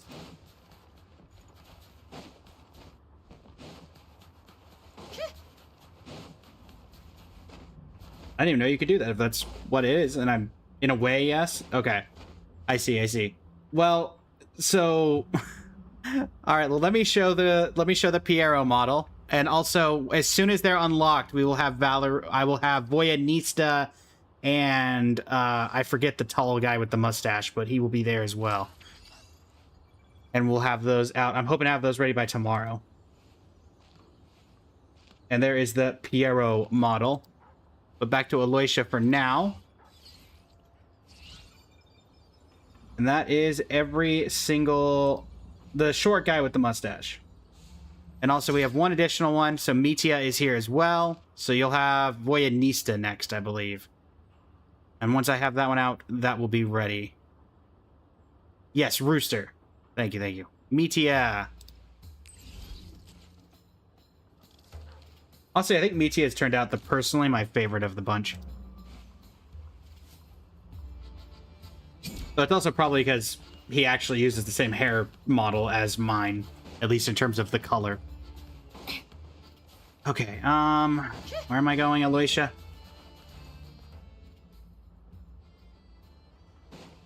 We should do a model based, I could do a model based on the dog.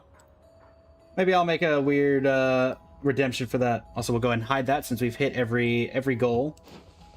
Thank you for the Hydrate Beast. Big thanks, everybody, for helping us get to our live goals on this little subathon. We may have an additional one once I get the rest of the models out, but I believe we only have 2 or 3 left at this point. Who are we delivering this to? Who else is here? Is this another playable character or someone you know? Moment. This old lady, she doesn't really know who's who anymore. What a kind soul.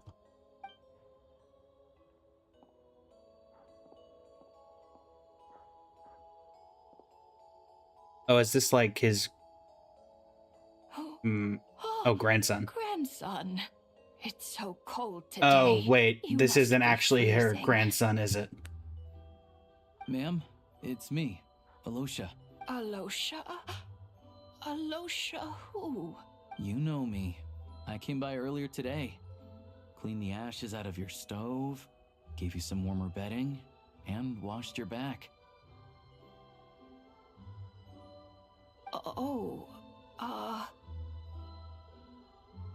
Repenina. I'm sorry, I don't remember. Now, how often do I get to see my grandson? Hmm? Oh. Come on, take a seat and relax while I fix you something to eat. It's okay. You just rest. I'm fine. Oh, you. It's nice to come and visit your old granny once in a while, isn't it? SNEZHNAYA's a good town. All sorts of things to do and people to meet. And the local officials are good to us. About that. Sit down. Come on, take a seat. I still have some fruit left.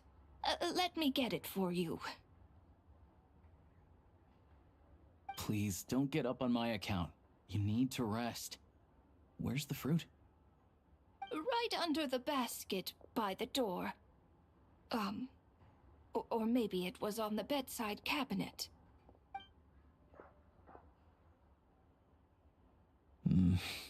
There's nothing in there either. Well, grandson dear, do you like it?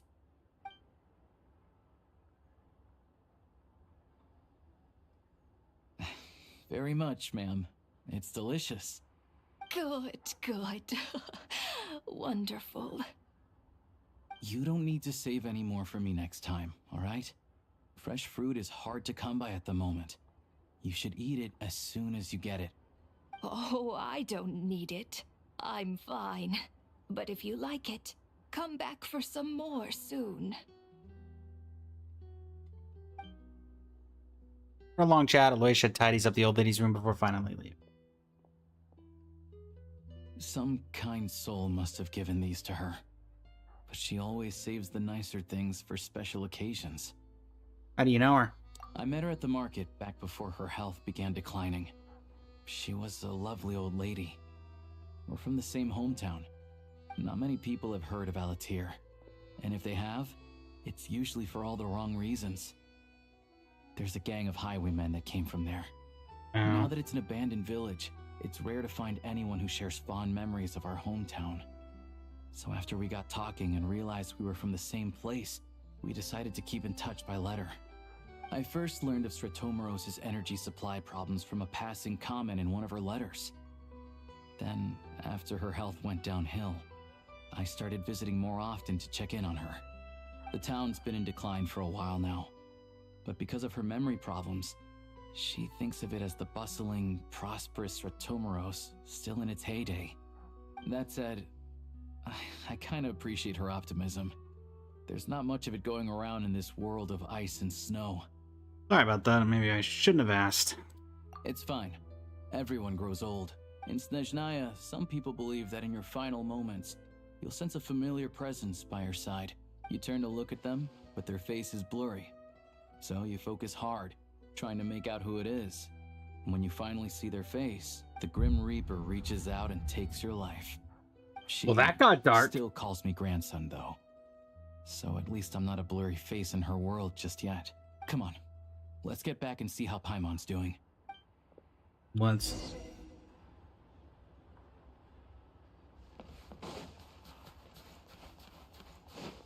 That took a dark turn.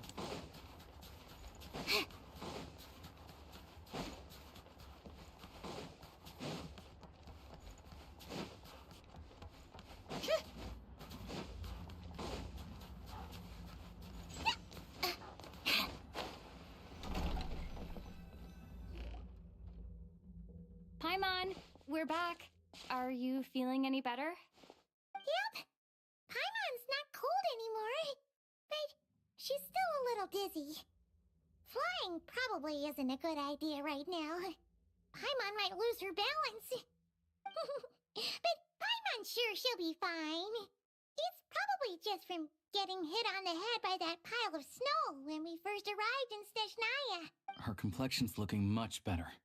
Let's keep an eye on her. I think we should see a doctor when we get the chance. Sure. But enough about that. How did everything go on your end? Paimon probably shouldn't fly very much right now. Proceeds to fly. I'll explain. It's Granted, a it would be bit of a weird long seeing story. Paimon walking.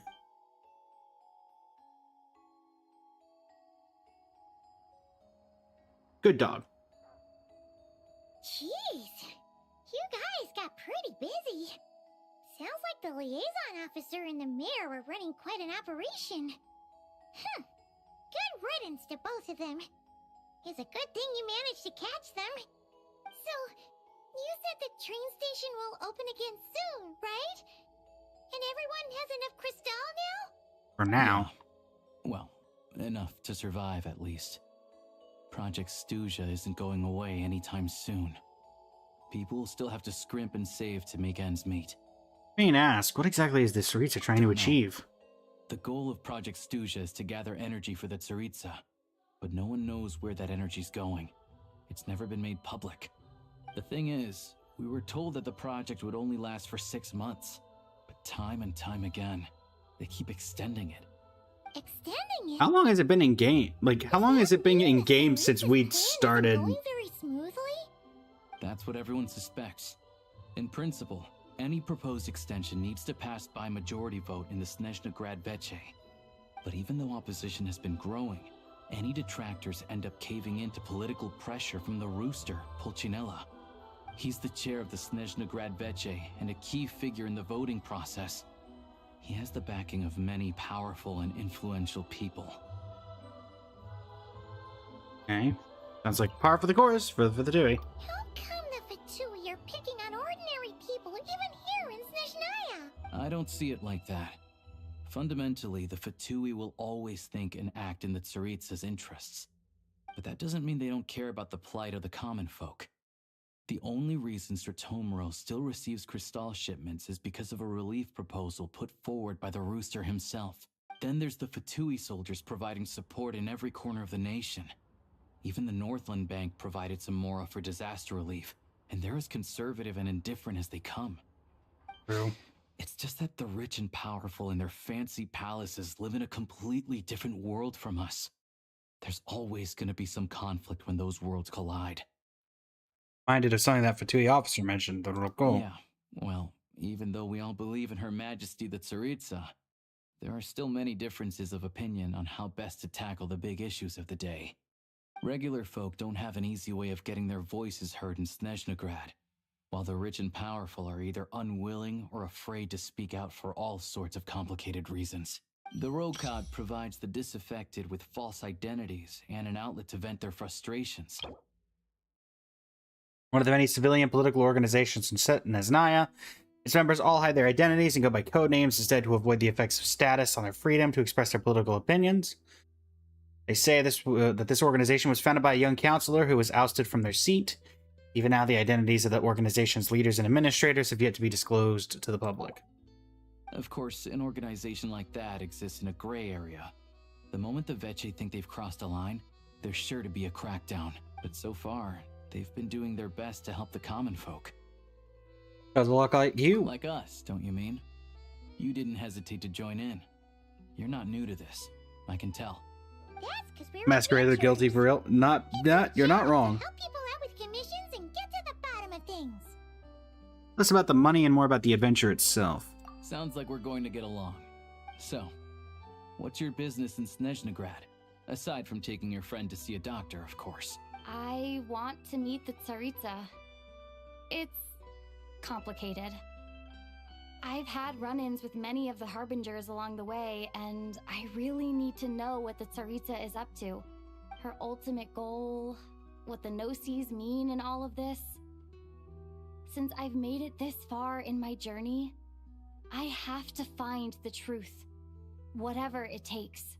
Nothing about my brother. Wait, so... no way. Are you who I think you are? Depends. How often do you get news in SNEZHNAYA? Sounds like you've heard of us then. We're getting more famous by the day. Of course, I know it won't be easy, so I'm not planning to get there by force. I didn't realize I was in the company of giants. Honestly, we're all as curious as you are about what the Tsaritsa's planning, and why it has to involve us freezing to death in the snow. Good points. But getting in the same room as her won't be easy. The common folk aren't permitted to meet her at the best of times. And right now, she's probably not even in SNEZHNAYA. Word is, she's heading east on a campaign to slay a monster. One that's been summoning blizzards? Yeah. So you've heard of it. A wild, unpredictable monster with the power to summon snowstorms. It also absorbs everything around it into its body, so it's growing constantly. How big is this thing gonna be? It's so big that the Tsaritsa has deemed it the #1 threat. Luckily, as it grew, it became increasingly less mobile, so it doesn't pose an immediate threat to this town or to Snezhnagrad. I'm sure that Tsaritsa and her personal guard, the Druzhna, won't have any trouble defeating the creature between them. It's just a question of how long it'll take. A force of personal guards who answer only to the Tsaritsa. It is said that the Bailisar personally led this force while he still ruled. Was its member of Vila? Well, I'd love to know what Vila are. Suffice to say, you won't be seeing her anytime soon. You'll have to wait until she gets back. That's fine. Getting Paimon trade is more urgent right now. Fair. Well, the Fatui will be taking over management of the train station for the time being. Things should be up and running by tomorrow. Once it's well, open, that's good. We can see about getting your train towed to the station. Whoa! That's gotta take a lot of manpower. Are you sure we can talk them into it? The Fatui aren't exactly spotless in this whole mess. Plus, we helped them out. Should be easy enough to negotiate. I'm more concerned about what paperwork I need to drive the train. As far as I know, all the paperwork is dealt with upon manufacture. I've never seen anyone check it, so I wouldn't worry. Having a train makes everything much easier. We'll reach Snezhnagrad in no time. I need to head there myself anyway. Got some game to trade for Mora. I know a good doctor in the city. I'll introduce you when we get there. Thanks. Oh, thanks. At least it's not that doctor. Let's get a good night's sleep ahead of our big trip tomorrow. If you know, you know. So Paimon's sleeping on the hay. Where am I sleeping? In the chair. Alicia gets to bed. Go to the station.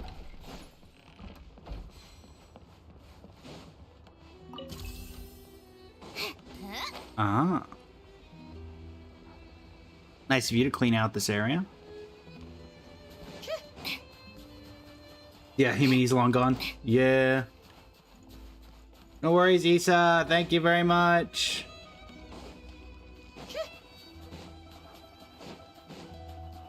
Run if you don't want spoilers. Run as fast as you can.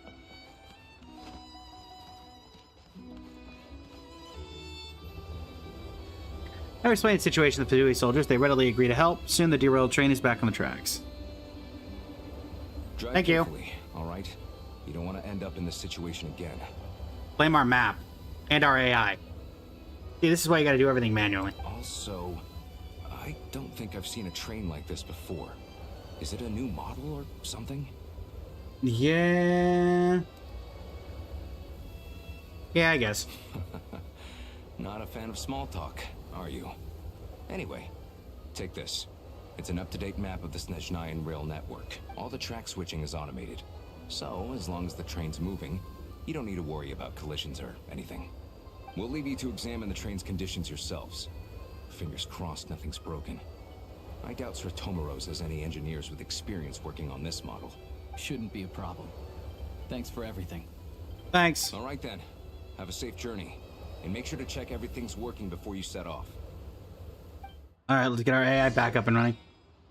I have Gry. Come on, keep up.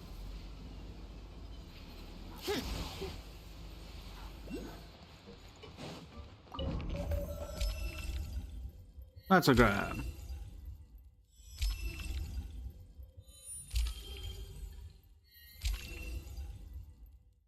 Okay, let's head to Snezhnagrad. There gotta be like a cutscene or something. Alright. Looks like our destination settings have been applied. Let's give this thing a final once-over and then head out. Goggles, your time to shine. Over to you. Affirmative. Running vehicle diagnostics. What's this? I think it was kind of autopilot. Engine, green. Wheels, green. Frame, minor damage, but no impact on function. Diagnostics complete. All systems nominal. Neat! Huh. Paimon still can't get over the fact that you just found this tech lying around in a random cave. Yeah, I definitely lucked out there. I've lived in Snezhnaya my whole life, and I've never heard of an interactive talking train autopilot. Strictly speaking, I wasn't designed purely to drive trains. Though I doubt you have any interest in navigating the practically unreadable operator's manual yourself. You have an operator's manual? All Can I read configurations it? are complete. Should you require any further assistance, please call for the Eye of Grey. Thanks. Wahoo! Nope. Paimon's gonna find a warmer seat.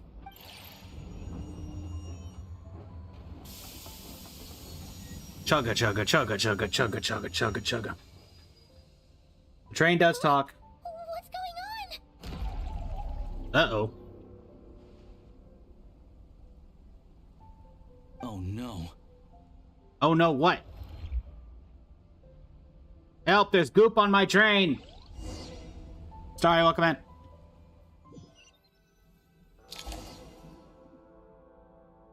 What is this place? Traveler, are you okay? I'm alright. Paimon's still airborne, but it feels like swimming through thick, gloopy water. That's horrible. Just our luck. Of all the things that could have gone wrong. Halosha, you're SNEZHNAYA, right? Any idea what the heck this place is? It's called the Shadow Realm. A place where no wind blows, no light shines, and no elemental energy flows. Even time itself doesn't exist here. It's a world where everything seems to come to a standstill. Mysterious space that appears in SNEZHNAYA is said to be inextricably linked to the golden city of Hyperborea, from which a splendorous civilization was once constructed. I've only seen it a few times before, and this is my first time inside. It's a dangerous place. Most people who get sucked into the Shadow Realm are never seen again. Indeed, we did have an outfit change. And the few who do make it It's not the one we were hoping for in terms of the Traveler, anyway. Huh? Then what the heck do we do now? Oh, maybe Goggles knows something. Goggles? I don't see it anywhere. Now we're done for. Hold it together. Let's not get ahead of ourselves.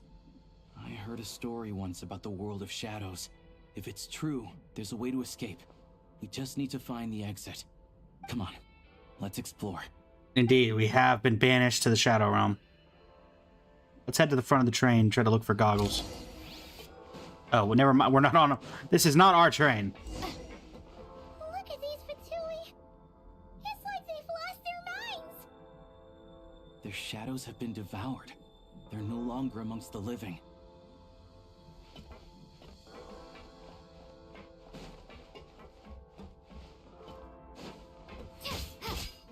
I can't channel elemental energy here. I have a few gadgets that still work. Cool. Well, this is giving most recent chapter of Plan Arcadia vibes.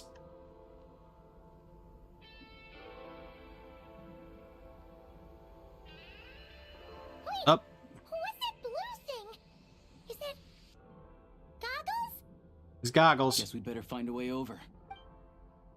I mean, we could just run.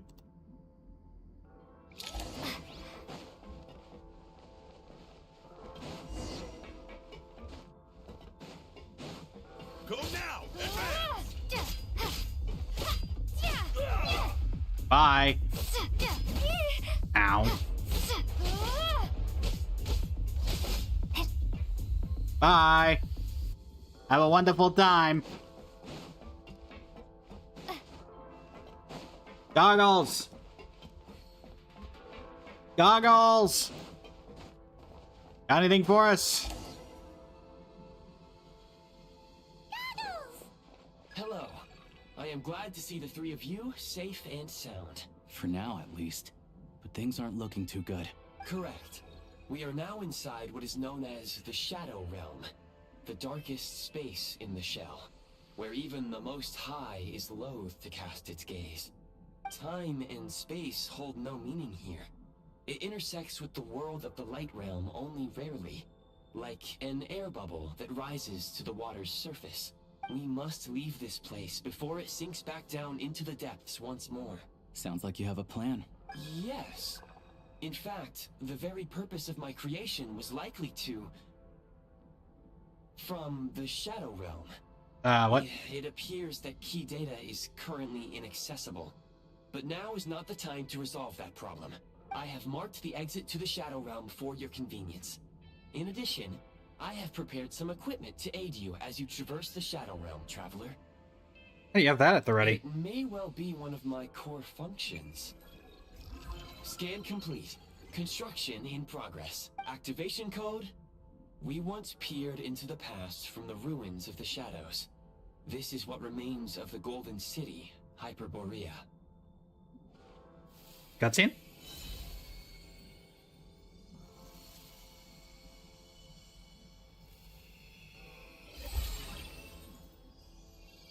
We got that drip.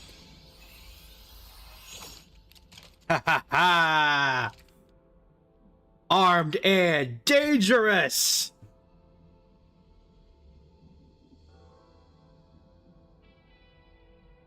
And the lining? Tactical. Whoa! Now go. Arm yourselves with weapons of the spirit. Bring down the walls of the stronghold and extinguish the flaming arrows of the wicked. Is this a gun? Yep. TikTok? No. Don't ban me for this. They said it, not me. In the Shadow Realm, where humans cannot channel the elements, there once was one who, after much research and many attempts, found this to be the most effective means of attack. Let's go. We don't have much time.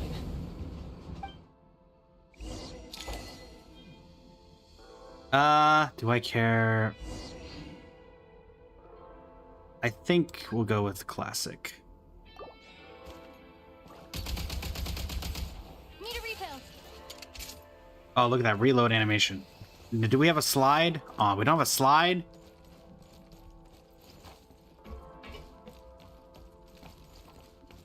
Okay. When you encounter small obstacles, you can simply clamber over them.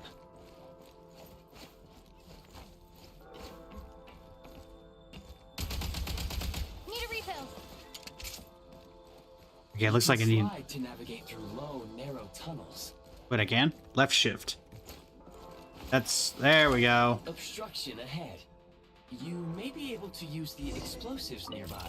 Shoot the explosives to detonate them and clear the path.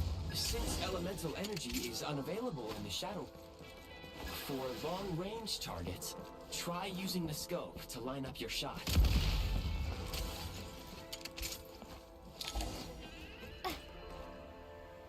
Many hostile units approaching. All right, let's get to work. I suggest a new strategy. Take cover and pick them off one by one. Let's do this.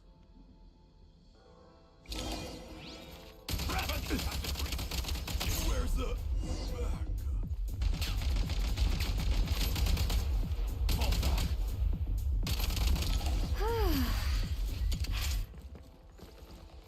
Oh.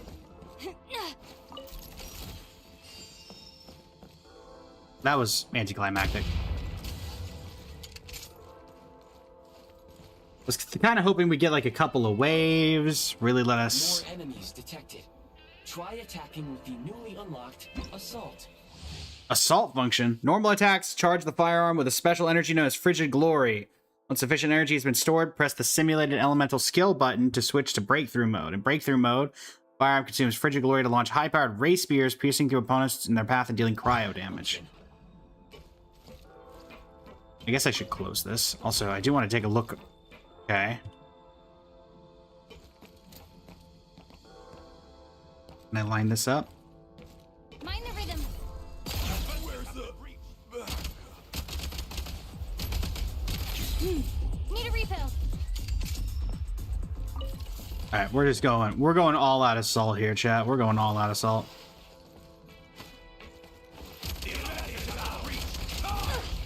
Ow. I will say shift is a little... Oh, one of you is still alive. Okay. It's high noon, folks. Sigil that hovers in air, aim and fire, and you'll be able to use the power of the freeze mark to move quickly around the Shadow Realm. Aim at the freeze mark and pull the trigger to move using the rope. Okay. Nice.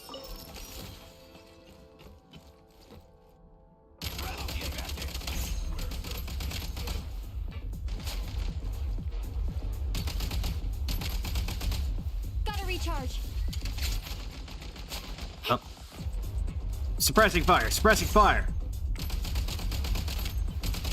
Some supply points can restore a small amount of stamina. Press on. Chest. Where are you? I do wish I could sprint. That's my one complaint. I cannot sprint. Nice. Oh, I auto take cover. Nice.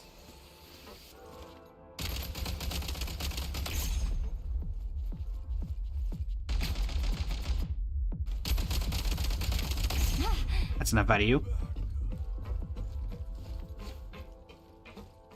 Back in business. Just taking a second to really appreciate the environment. Okay, that is kind of cool, though. Is there anything below this? Or is it just... Okay, it's just more of this.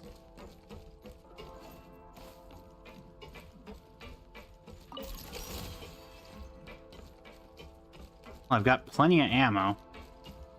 Did I do anything? Nope. Or at least not yet. You should be able to use the prime ice construct left here to cover long distances.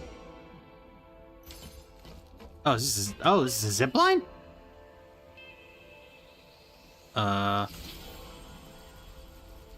We're enfielding! We're enfielding, folks! Fruit plant successfully.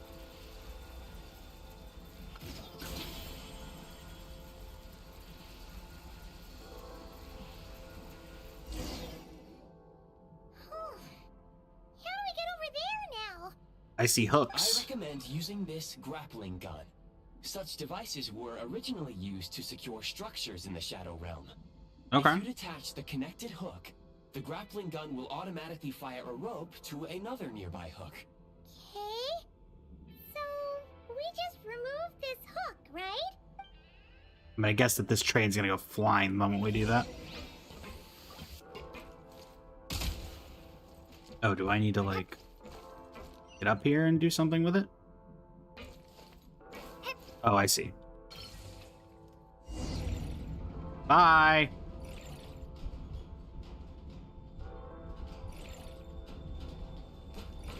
Farewell!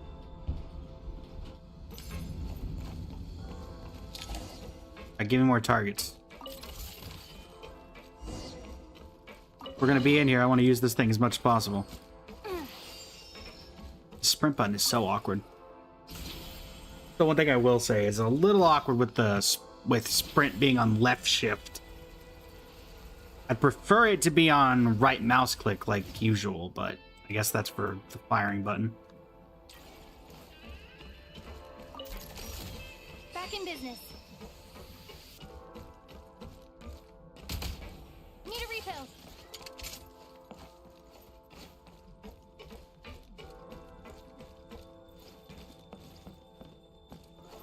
What am I supposed to do with that? Doesn't do anything. Okay.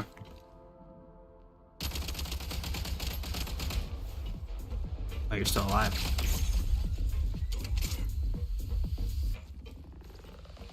Oh, more of them.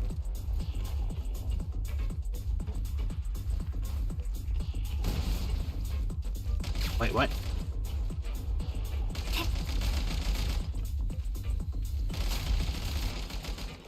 See what the range on this is. Oh, we got range on this thing. Alright. Sprint at the prime ice launcher to reach high places with ease. And you go. That was not a sprint. Groucho! Oh, I do like slide mechanics, though. Usable munitions detected. frag crystal. Oh, we get grenades? When thrown, it creates a special electro field that deals AoE electro damage to opponents inside the field periodically. The field will also slowly move forward along the crystal's line of travel and slow down further when it comes into contact with an opponent or enemy. Opponent or object. Oh, please.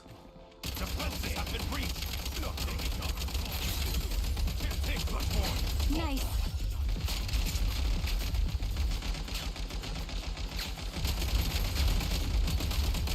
Look, grenades are nice and all, but... Ow. There's one. Actually, do we have like a headshot bonus? Yes, we do.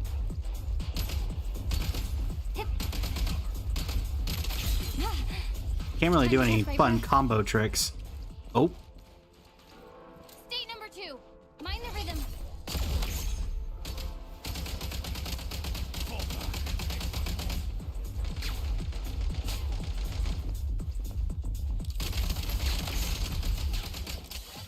Hey, buddy, you should take cover. Or don't. I don't care.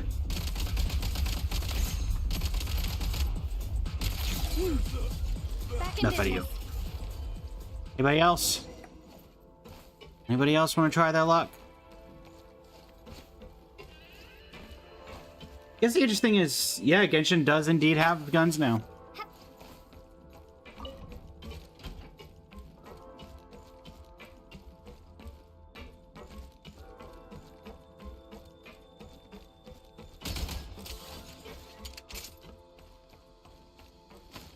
I don't... Whoa. Shift your center of gravity and slide down. Whee! I wish I was going a bit faster, but whatever.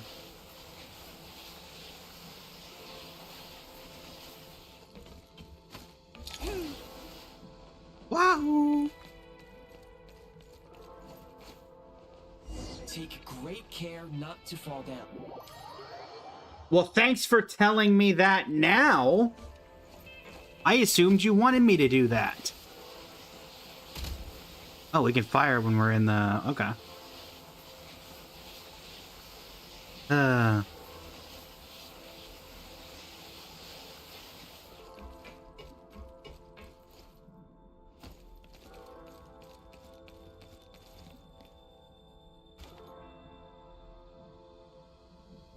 that an enemy over there? The exit is right ahead. We are very close now. However... It's like they're trying to keep us trapped here. That platform and the carriages are swarming with undead Fatui. Guess we gotta storm through.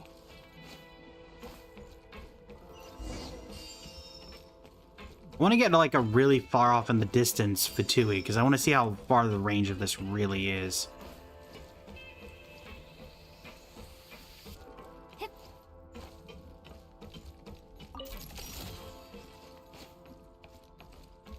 Also, my goodness, how many trains did they lose here?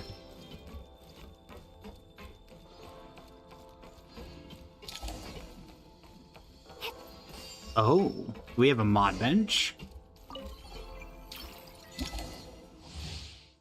Grenade launcher. Wilsog's Sunwheel is a semi-automatic grenade launcher that lobs grenades of different elemental types in an arc. Each grenade deals damage matching its elemental type, and any opponent struck is treated as having been hit at a weak point. First normal attack to launch a grenade. Honestly, grenade launchers are cool, but I prefer precision shooting. You may find switching to assault mode makes your attacks more effective.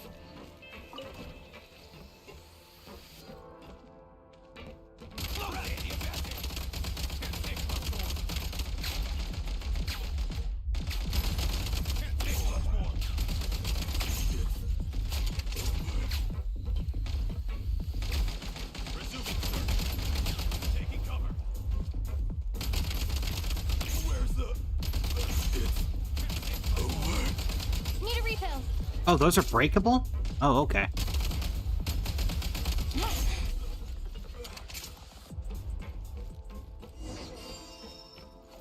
I prefer precision shooting, too. To grenade launching. We're gonna do this the classic way. Whee! Probably didn't need that ammo. I can't see. Thank you.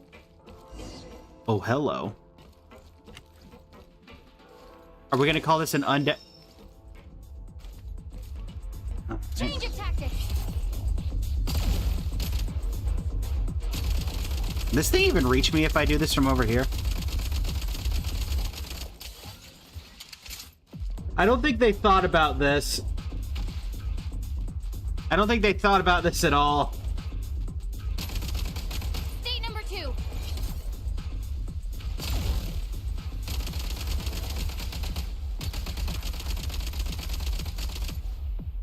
Gotta recharge.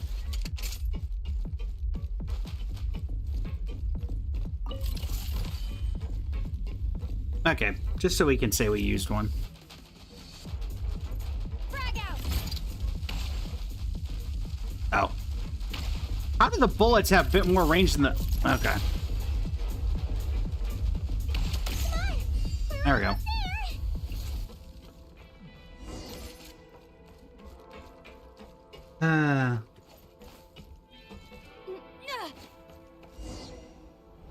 Oh.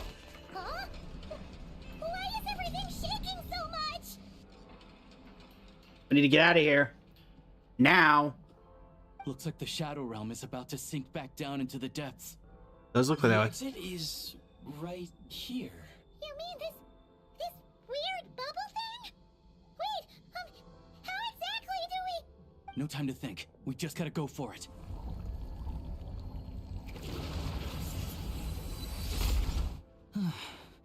Looks like I was right. Glad we're trusting the Eye of Gray.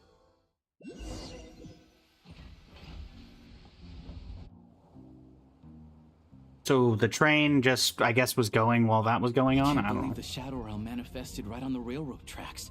It's almost unheard of. Lucky we made it out. All thanks to you and that awesome gun. While you're in there, you mentioned Hyperborea. Ah, so you have heard of the Golden City before? The ancient Golden City, one of many cities guided by heavenly envoys, which was, for the reasons unknown, destroyed in a single day. Now no one can imagine its former glory from the ruins that remain.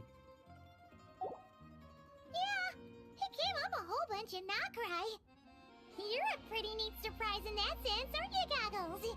We had no idea they left cool gadgets like you behind. Thanks for saving us again, Eye of Gray. Make no mistake, it was a team effort. For a first-time firearm user, your performance was quite outstanding, far beyond my expectations. Oh. As Alosha said, it is highly unusual for the Shadow Realm to manifest in a place like this, but we should still watch out for similar dangers ahead. Oh, let's hope not. If anything else goes wrong with this trip, Paimon's gonna have train trauma for life. The Shadow Realm can appear anywhere, not just on the railroad. I am simply advising that we take sensible precautions. Now, if you wish to further calibrate and upgrade your firearm, you may do so over there, provided you have the necessary components. Please take a moment to catch your breath while I repair the body of the train. Amongst other things, this will ensure Paimon is a little warmer while on board. Oh, that's good. Thanks, Goggles. You're a trusty train conductor. Well, maybe trusty isn't quite the right word, considering. Anyway, at least you get the job done. The gun can be upgraded? Yes, of course. And just like the Eye of Gray, I am sure it will be a great asset to you in your future adventures. If not the trustiest, then it will at least get the job done. Let's get some fresh air while the Eye of Gray fixes the train. You be okay, Paimon? Yeah, sure. Paimon wants to forget all about the Shadow Realm. It was so creepy in there. Stretching her legs might help take her mind off things. Okay.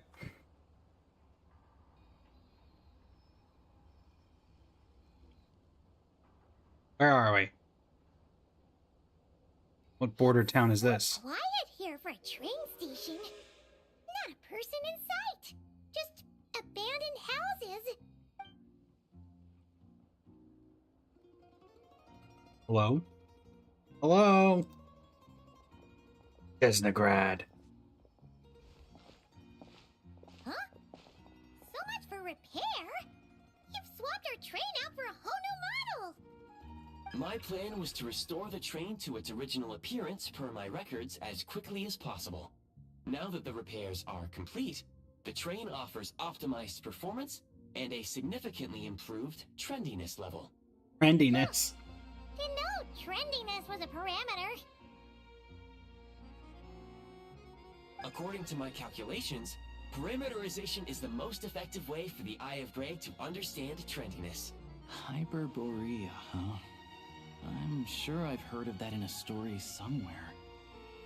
What an incredible little gadget you are.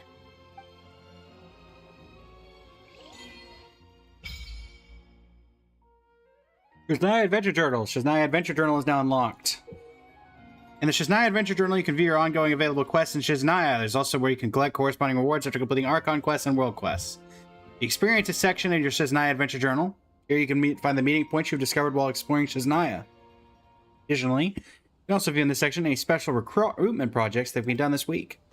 The Shadow Realm History section of your SNEZHNAYA Adventure Journal.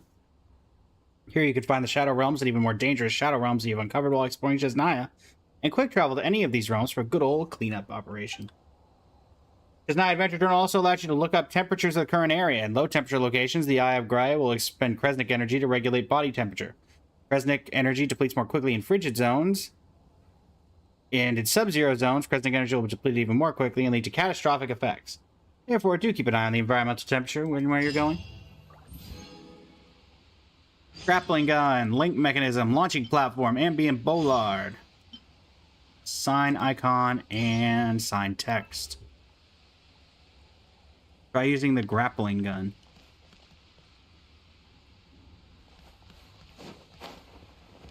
Well, somehow I managed to miss the train. Let me out. I want to go back in the train. What do we got? So we got a crafting bench. We've got the shooting range, the firearm menu, and what are you? I was not expecting music. And what are you? Nothing on the table right now. Maybe we could put something here after we collect some keepsakes from... Oh! A memento shelf? Alright, well, let's board the train, head to SNEZHNAYA.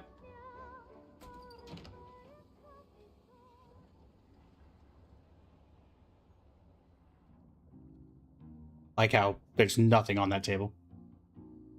Where did you get the food?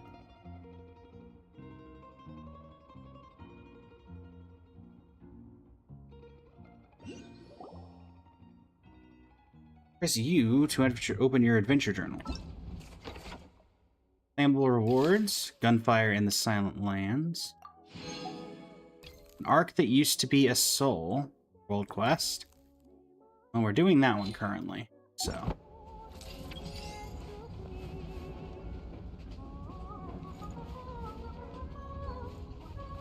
Maybe I should have gotten that teleport waypoint. Yeah, whatever. They really had to build the railroad over a canyon, huh? You might want to avoid looking down if Paimon. you're afraid of heights. No, it's not that. Paimon's just praying that we don't have yet another accident. Let us observe outside. Can I interest anyone in a beverage? That mountain is breathtaking. Reminds Paimon of Dragonspine. Been a while since we were They say there. This mountain's the domain of a Snegovic lord. A lot of the Snegovic retreated there to live in seclusion, so it's a pretty mysterious place. That's alone. Welcome in. How are you? Even the residents of the nearby town of Svietla Lidovka steer clear of the summit, and they make a living off of harvesting prime ice.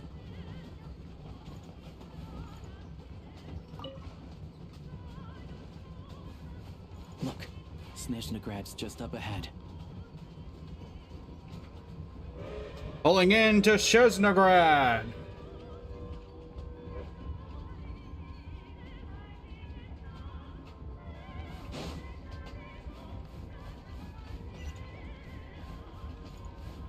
We're definitely gonna pick that. Transport Bureau Safety Officer.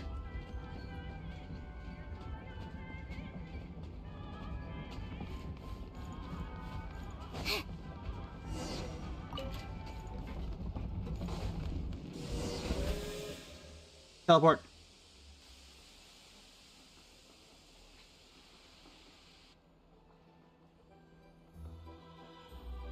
Do I know anyone here? What a grand staircase! Here we are. Welcome to SNEZHNAYA train station, the biggest transport hub in the nation. Okay. Wow! It's so majestic! Just flying from one side to the other would probably leave Paimon out of breath! It's built for maximum efficiency, but yes, transferring trains here can be a little tiring. In the future, you can use this train station to travel anywhere you want in SNEZHNAYA. For now, though, come with me. Let's get Paimon checked out. This way. Good idea. There's a lift car that goes straight to Zopolarni. As in Zopolarni Palace? That's Zopolarni? Central Railway Hub.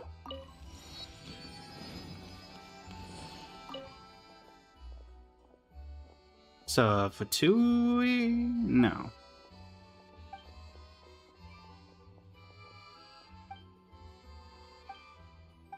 No?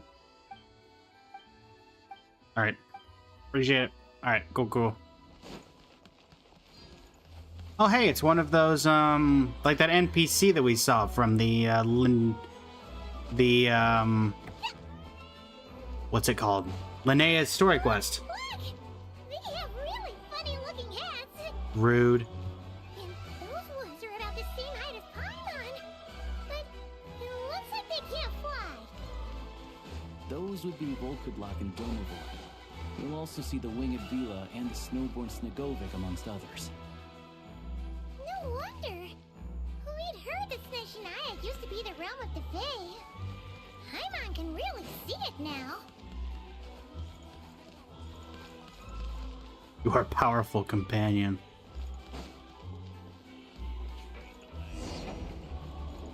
Whee! I, Sandrone, demand immediate access to this train as its nearest possibility. To the left is the Market of Zolny. They sell everything there. You can often find some nifty little trinkets. Okay, good to know. To the right, you'll see the Koralyevsky Theater in the distance. Oh dear. Wrong button. No, did not mean to do that. Dagnabbit. Dagnabbit. No. I didn't realize you could walk off the train. You have a new message from the Eye of Grey. Lovely. Look! Yeah, I know, Paimon. You've said this. Uh-huh. Those ones are about the same height as Paimon. But it looks like they can't fly. Good to know. Good to know. Those would be Volkudlak and Domovoy. Realm of the You'll Fae, also see where the I'm Winged quite Vila familiar. And the Snowborn Snegovic amongst others. No wonder. We'd heard that SNEZHNAYA used to be the realm of the Fae. Paimon can really see it Try that now. again. To the left is the Market of Zolny. They sell everything there. Really? You can Never often would have find guessed. some nifty little trinkets. To the right, you'll see the Koralyevsky Theater in the distance. Where? Look at that! Incredible! That, I guess.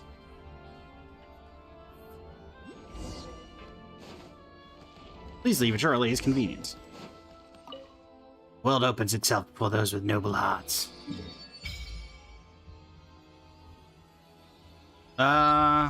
Cool. SNEZHNAYA.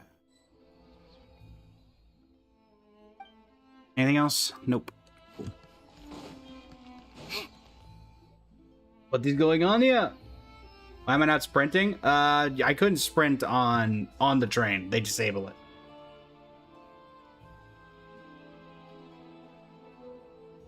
Oh, kind of looks like the Grand Goth hotels are similar to a sign I've seen somewhere else. SNEZHNAYA is stunning!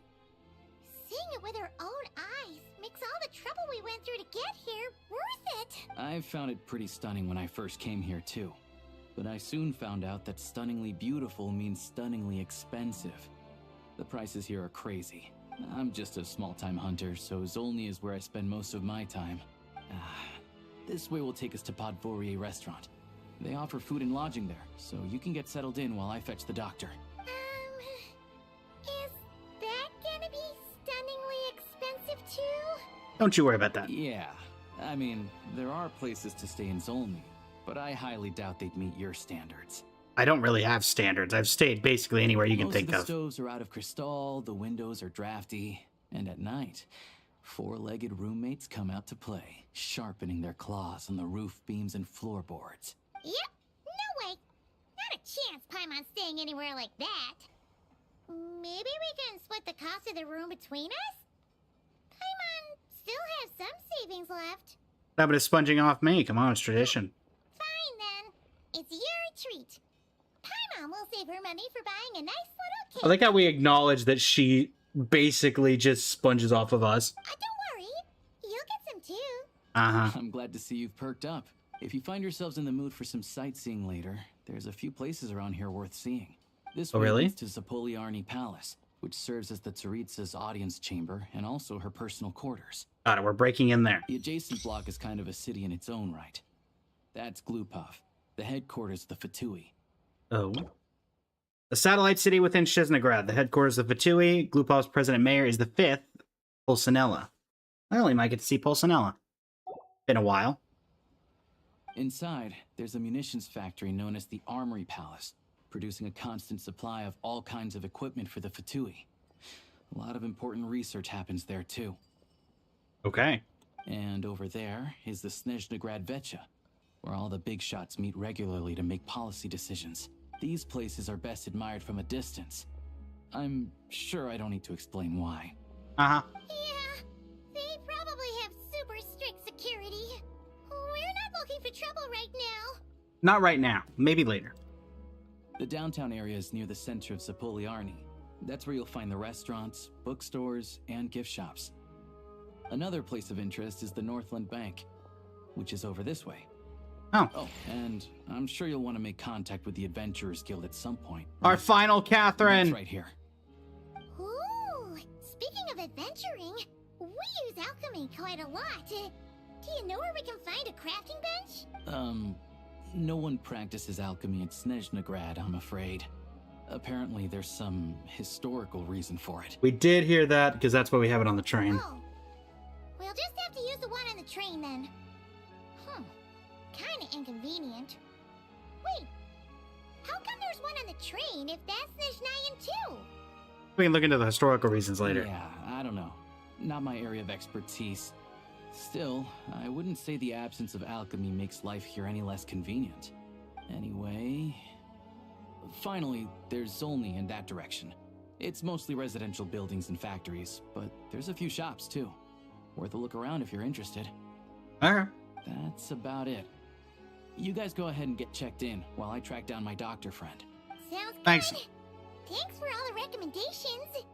It'll be good to get out of the cold wind. Paimon's starting to feel another headache coming on. Let's get you inside. Our restaurant is right this way. Hold on, we're right here. Farewell, Catherine. Oh wait, there's a quest related to this. Okay, hold on. Oh, it's so weird. This is our last Catherine. Unless there's randomly one in Conria, which I doubt. Glacial Palace of the Pole Star.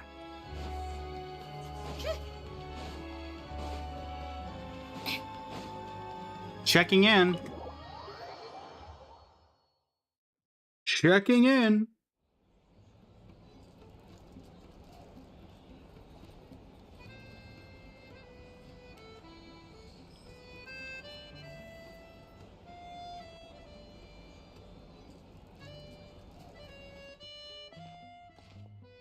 Looks like you get what you pay for, huh? Paimon likes this room a lot. Feeling better now? Yeah, much better now that we're out of the cold. Oh, thanks for taking such good care of Paimon. Honestly, she feels kind of bad for throwing a wrench in the works. You're fine. If this were anywhere else, we'd be out investigating and adventuring by now. But instead, we're stuck here waiting for a doctor. Okay, we're in time pressure. You're right. No need to push ourselves too hard for no reason. Exactly. Seeing everything's fine. A lot happened on our way into the city. Let's review what we've learned so far and try to figure out what to do next. Alright. Obviously, the million more question is, what is this Aritza planning? Everything else leads back to that. Yeah, that was our main goal in coming to SNEZHNAYA. Sure was. And so far, we've learned that in addition to the 7 Gnosis, her plan also requires a ton of energy. But we won't get to see her anytime soon. Aloysia said that she went east to fight that big monster. I can go help with that. It must be a pretty powerful one if it can blanket the whole of SNEZHNAYA in a snowstorm this awful. Yep, it's one of the threats we'll need to face, I think. To be honest, what we're really lacking right now is information. The kind of information that only the higher-ups in the government would know. Not word on the street type of info. Paimon can think of a few people who might be able to help us. But... Alpha Tui. Right. And when we left Nagrai, Sandrone specifically left a message reminding us which side we're on. She did say to visit her, though. So, it's unlikely they'd tell us anything confidential about the Tsaritsa's grand plan. Still worth asking. Yeah, fair point. Besides, that Glupov place is right nearby. We've got nothing to lose, so it'd be a waste not to go. There's gotta be someone there willing to talk to us, right? Maybe Arlecchino or Sandrone? Or possibly Tartaglia. Oh, awesome, she's our child. It's unlikely we could sweet-talk Arlecchino, let alone Sandrone. She basically told us to stay in her lane already. It's been a while since we last saw Tartaglia. Yeah, the last time was all the way back in Fontaine, right? Yeah. Too bad we missed him in Nodcry. Apparently, he came to help out. He did. Hello. Is there a traveler and Paimon in there? Yep. Aloysia, come in! Who's the doctor? Hello, Oh. I'm Dr. Luneva. Aloysia mentioned that one of you is feeling a little under the weather.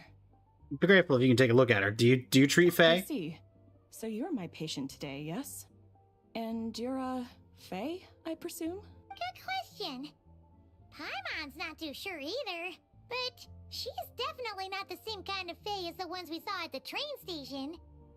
Is that gonna be an issue? Not exactly. It's just, I'm used to treating human patients.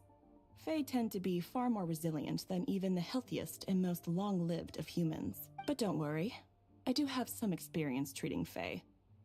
I've even diagnosed plenty of cats and dogs in my time. Safe to say, I have a fairly eclectic range of expertise. Well, that's good. It'll be fine. Paimon's basically the same as a human. Are you? You fly, you've got celestial stuff on your back, you've got a halo, you're shorter. Right? We're no different when it comes down to it, are we? It's probably your More appetite. like you don't eat enough. The more talking you do, the more you need to eat. I'm not convinced by that logic. Now, please take a seat.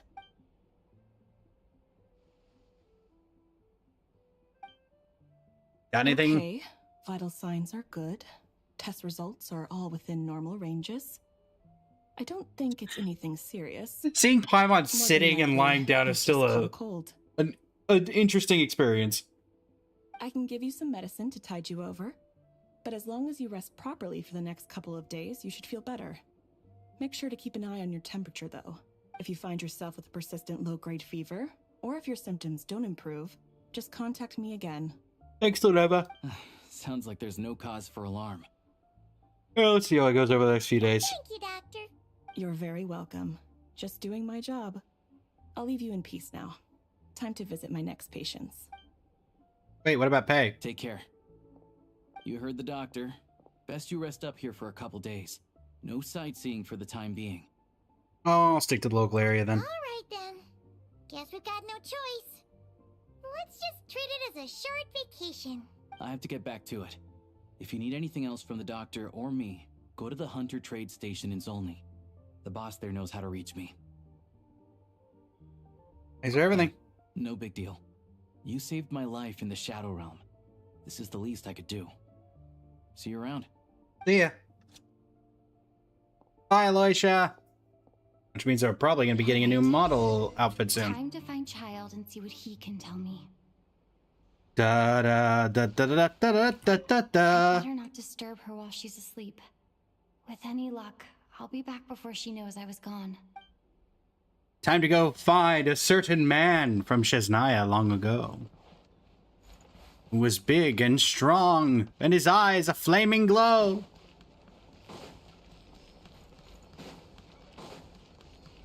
Football. Why do I feel like we're gonna go meet Child, and then Child's actually not going to be the one that we run into? Well, hello there, comrade. It's been a while. Is that... It's Celiano! Was noisy ever. What are you doing here, Celiano? For those who don't know, this is Linnea's sister. Just running errands for our parents. They want me to escort their precious human daughter back to the countryside for regular treatments, that's all. We haven't seen her set out yet, so I figured I'd stop by the Zaborn to pick up a few things. Linnea rarely gets a chance to come to SNEZHNAYA. It's only right that I bring back a few souvenirs for her and Jack Frost. Anyway, the capital's far too loud for my liking. Impossible to find any peace here. It's right to stay away. Well, good to see you, Celiano.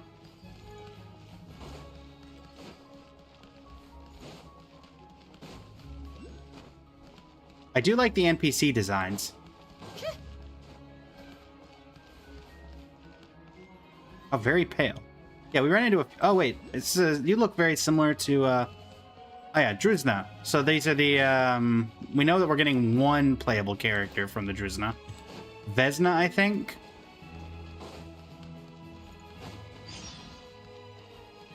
I don't want to accidentally trigger, like, another quest. Also, my goodness, these stairwells are very grand.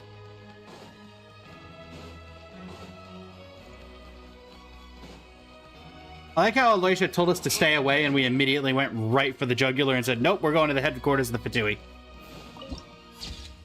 Citadel of Fools. Oh. Wow. Scenery. Yes, indeed. Scenery.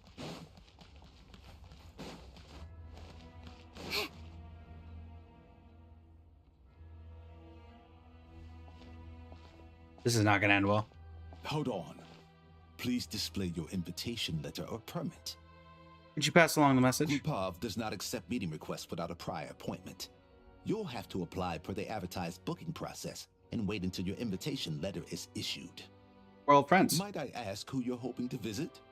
Tartaglia. Another one who thinks the rules don't apply to them. I don't understand why people think they can just talk their way in here. Child's gonna show up right behind him, isn't he? Meeting with the Harbinger. But I have to go through the motions for protocol's sake. Honestly, it's such a waste of time asking when I already know what the answer's gonna be. Wait a moment. I'll pass on your message. If Child is unavailable, you'll have to go through the proper procedure. How do I... Awkward wait outside Glupov with an unimpressed Fatui. There's no... Child is a busy man. He's probably not in Glupov at the present. If I were you, I'd cut your losses. No point in waiting any longer. I guess I picked a bad time. Even if you two are old friends as you claim, please understand that the Fatui Harbingers are often busy with their official duties. They tend not to stay in Glupov for extended periods. Next time, stick to the rules. Sandrone. Make life easier for both of us. Greetings, Lady Marionette. Sandrone. I'll take care of our guest here. It's her first time in SNEZHNAYA, so it's no surprise that she doesn't know the rules yet. Thanks. I trust no choice words have been exchanged. No misunderstandings I should be aware of. No. No, Lady Marionette. No incidents to report. Whew. That was a close call. Good thing I played it cool. I'm the one who showed up unannounced. This gentleman has been very accommodating. Is that right? Good to know. Wait, where's Paimon? He's recovering at Poitvare restaurant. Under the weather? That's hard to imagine. She's always buzzing with energy. Also, hold on. Not, as I said, when we have specific character cameos showing up. We have models of which to accommodate. I take it she's still adapting to the climate. Happens to a lot of people. It's even colder here than in Nodcry. Has she seen a doctor? I can get you one if you need. She's already seen a doctor. He said it's nothing serious? That's strike number 2, Genshin. Your translation models are going through some stuff. She just needs to rest for a couple of days. All right, then. Well, let me know if you run into any other problems. Did you come out here specifically to see me? Why else? I was just about to sit down for some much-needed tea time when I heard that an old friend of Tartaglia's had shown up outside. No appointment, nothing. And, as obnoxious as it may be to show up uninvited at Glupov, I couldn't help but take pity on the poor soul who was waiting outside in vain. So I had no choice but to abandon my freshly brewed piping hot tea and come to see this mystery guest for myself. You already guessed it was me, didn't you? Well, I felt our time working together in Nodcry warranted some courtesy. I couldn't exactly let you freeze to death out here in the wind. Unfortunately, I can't invite you inside either. The rules of Glupov wouldn't allow it, and as a harbinger, I have to lead by example. On the plus side, SNEZHNAYA actually has some class, unlike Nasha Town. Torchlight Books has a very nice selection of teas and cakes, so we can catch up there. Your treat, of course. Huh? Because I already wasted one perfectly good cup of tea today. That's why. I mean, fine. Not like I can't handle it. That person okay over there? Also, nice, nice fit. Assuming I can't get this. Oh no, I can't get this. Okay, thanks. Go to SNEZHNAYA to Torchlight Books. I guess, there we go. SNEZHNAYA. I'm just curious. Oh. I was kind of hoping the snowballs would actually, like, impact. But no. Honestly, kid, I'd be sad trying to go up those stairs, too.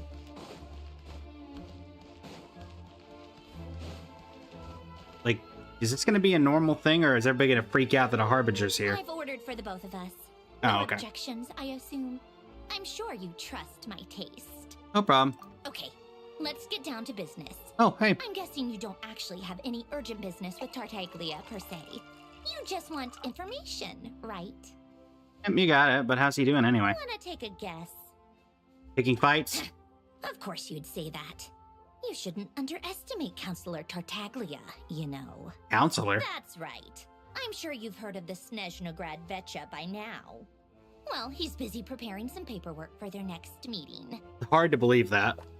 They'll be discussing yet another extension to Project Stuja. It's basically all anyone cares about in Vetcha these days. Tartaglia, a counselor.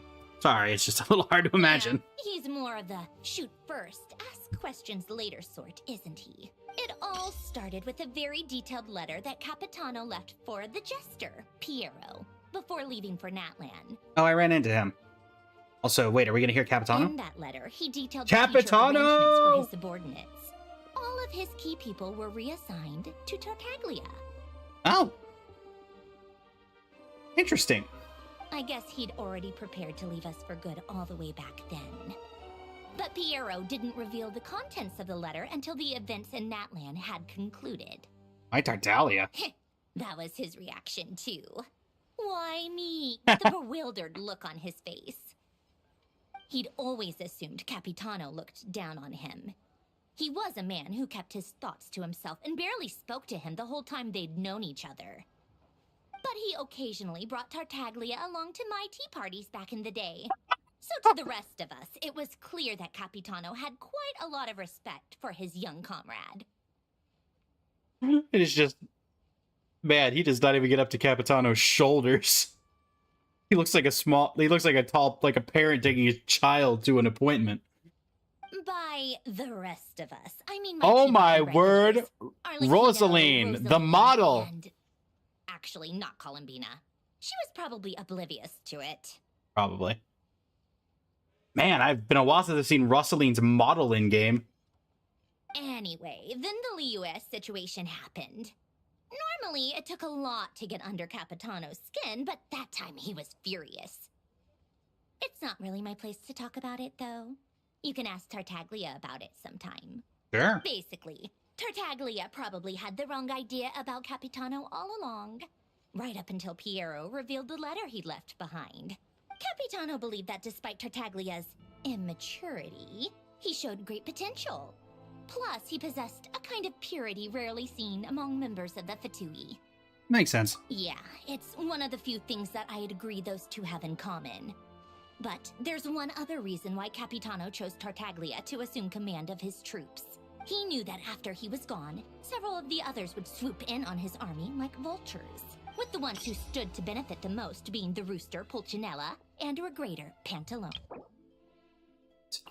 First of the Fatui Arbiters, he possesses an inner strength equal to his formidable might. Whatever he undertakes, his every word and deed remains worthy of the honor he holds within. Vitaly is the 11th and the youngest. Yeah, we know this. Any new-ish information?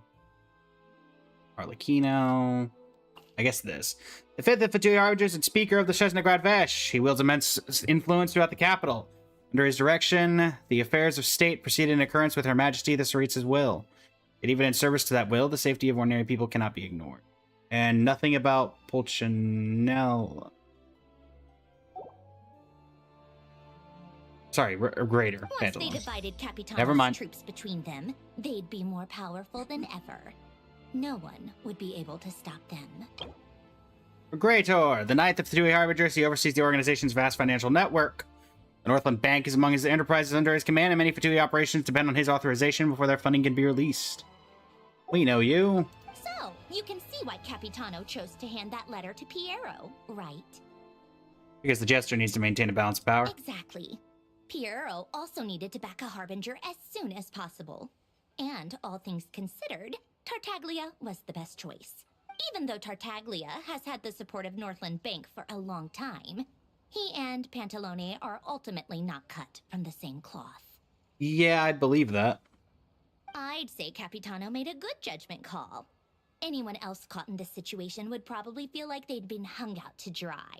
His best course of action will be to distance himself from any shady business, while still maintaining friendly relations with Pantalone, but seeking Pulcinella's support at the same time. Sure, it's okay to tell me all this. What's the point in having a tea party if you don't spill a little tea? Besides, none of this is confidential anyway.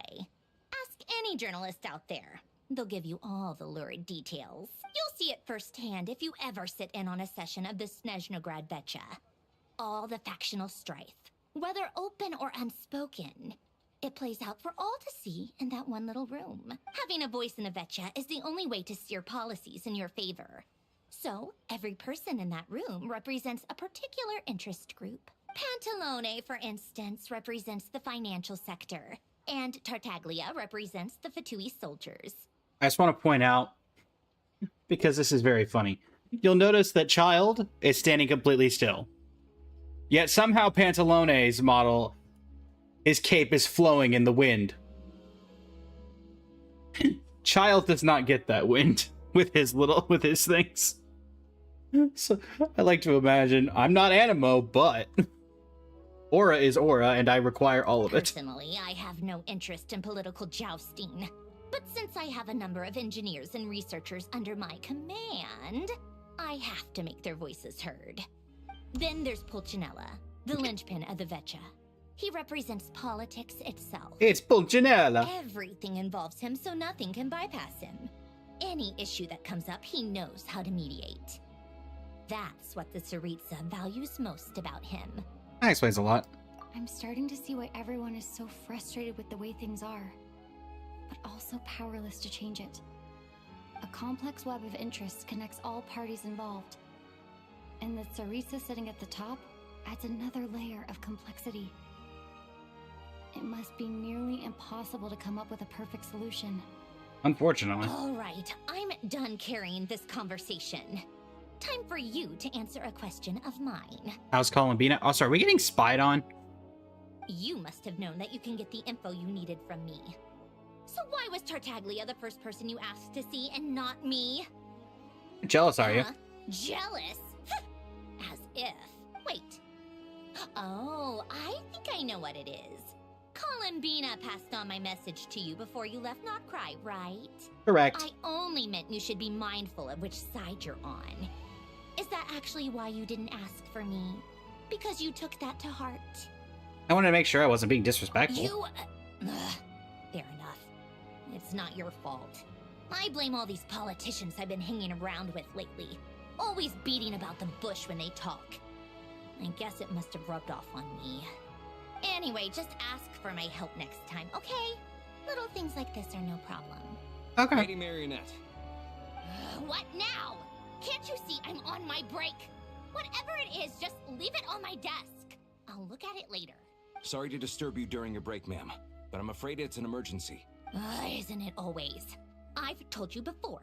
Fixing the tracks and transporting ice blocks does not constitute an emergency. The equipment in Svietlolaidovka is in urgent need of maintenance. With how the weather's been recently, we suspect that the cause is a buildup of snow, exceeding the maximum weight limit. The supports on one of the machines broke and fell, awakening a dormant beast and leaving many of the ice miners trapped in a nearby ice cave. Luckily, Odette's team was nearby and launched a Odette, rescue you say? operation. But we're still facing a severe manpower shortage for both the rescue and engineering teams. I guess that's it then. Our tea party will have to end here. I'm the only engineer you'll need. I don't want to go with you, but I promised Paimon I wouldn't go too Do far. you actually want to come with, or are you just saying that? I can't just stand by when people are in danger. Nice of you to return the favor. I'll have a couple of people look after Paimon. They can let her know that you had to step out for a while. Given how urgent this is, I'm sure she'll understand. And honestly, I'd rather have your help than anyone else's. Between your skills and experience, you'd be reliable help. Thanks. Then let's go. That's our plan. You, take 2 people to Podvorye restaurant. Find her room and watch it like a hawk until we get back. If anything happens to Paimon, you'll be answering to me. Yes, Lady Marionette. Oh, it's almost like you care, Sandrone. Alright. Let's rush. Where am I going? Oh. Does that teleport me to the train? Is it true Varka's banner ended in March? It might be. Oh, I can, like, just straight up go here without having to teleport. Or without having to actually take the train. Interesting.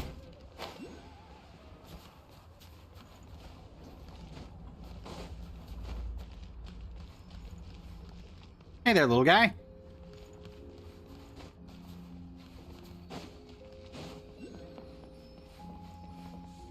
Aye, that's a quest.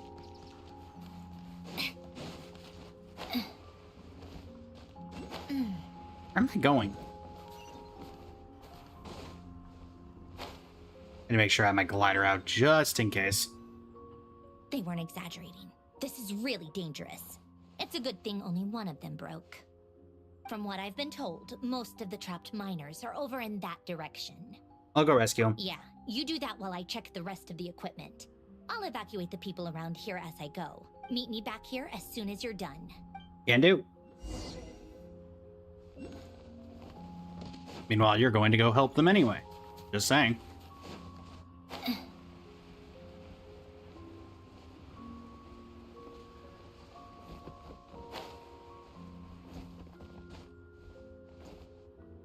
I better not die from that fall.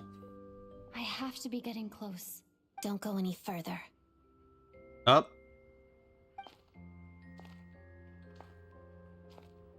Time to swap. It's too dangerous here.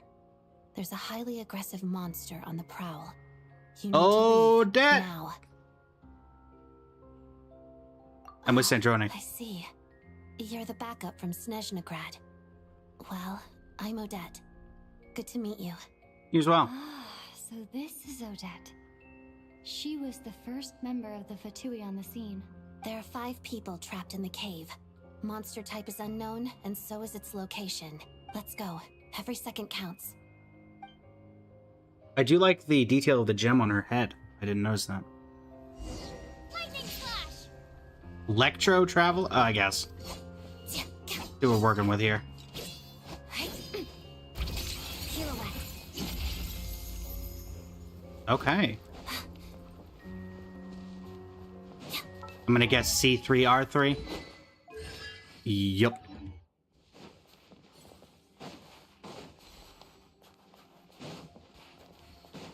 Careful. Something's moving.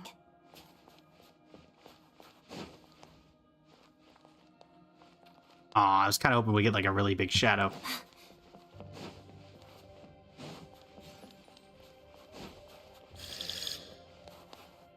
Oh. This must be the monster's shadow.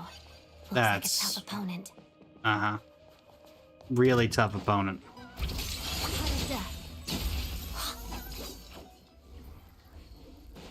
Nice. Very difficult. Stay back! Bear? Monster. Whoa. Oh. Really? This is what we get? A couple of slimes?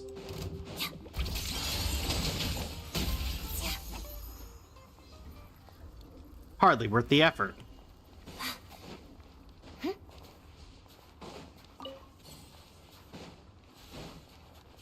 Alright. Where am I going?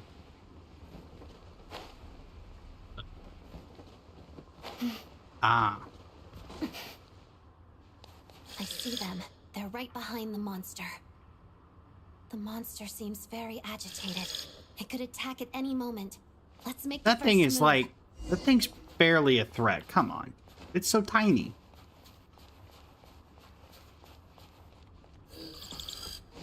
Yeah, let's begin.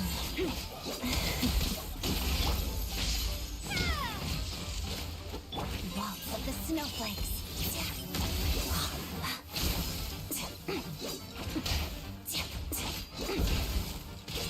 Oh, never mind. It's very big. Little guy is big now. Little guy very big now.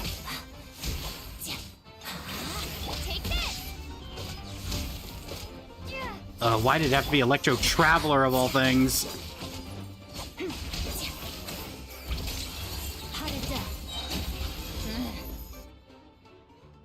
Okay, bye.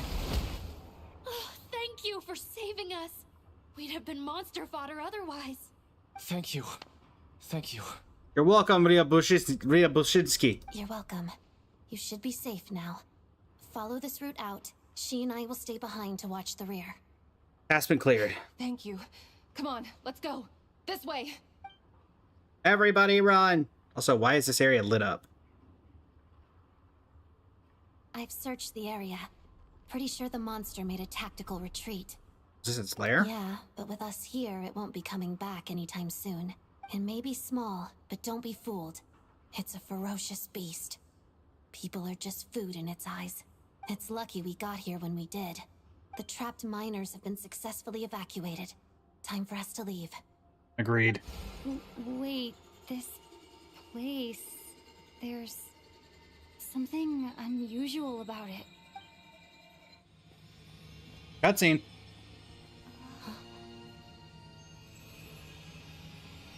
The crystal.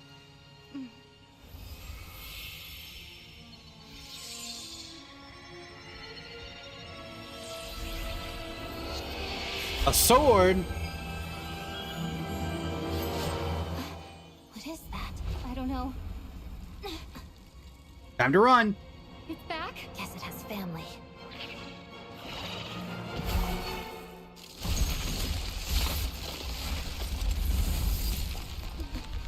This way. Run! Time to go.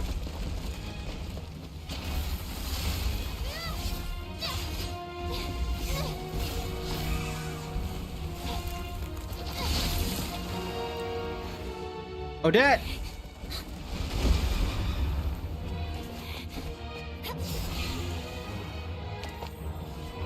With beauty and grace, I jump to and fro.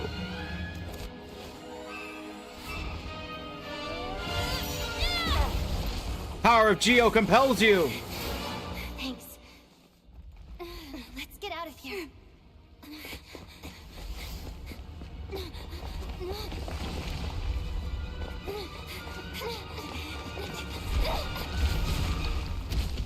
They're called burrow beasts. You really think that's not gonna stop them? I'm just saying. Can I have my sword now? The Eshaphane's Blade. You obtain the special weapon Eshaphane's Blade deep within a cave. Its origins remain a mystery, and further details may only be uncovered through further adventures. The Traveler equips this. Their attack will be increased by 16% for 8 seconds after they hit an opponent. Same time, they will also regenerate 3 elemental energy. This effect can trigger once every 5 seconds. This can be triggered even when the traveler is off field. I mean, it's not horrible. A longsword that once shone with the pale star's light in the Voyager's hands, it becomes a brand new light that has nothing to do with any past era.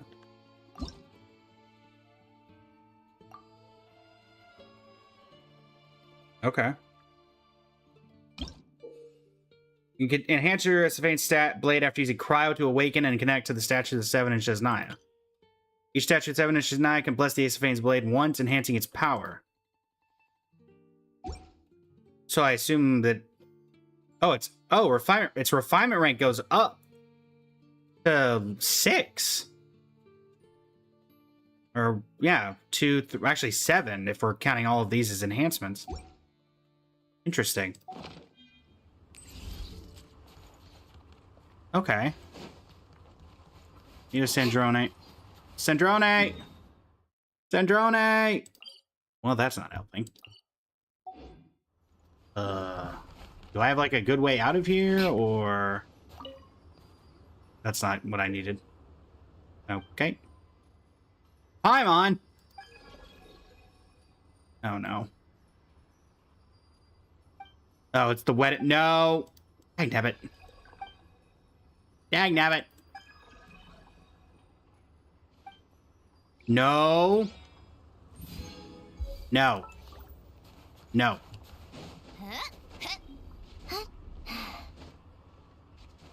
I just want to get up and out of here. Okay, seriously, what? I guess I should have picked up that teleport waypoint, huh? I can't... Are you kidding me? I can't climb this? Is there no way out of here?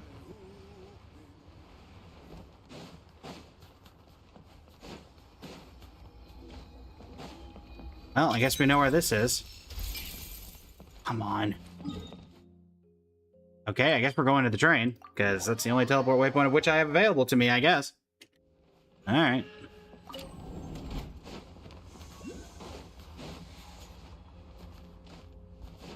Androne!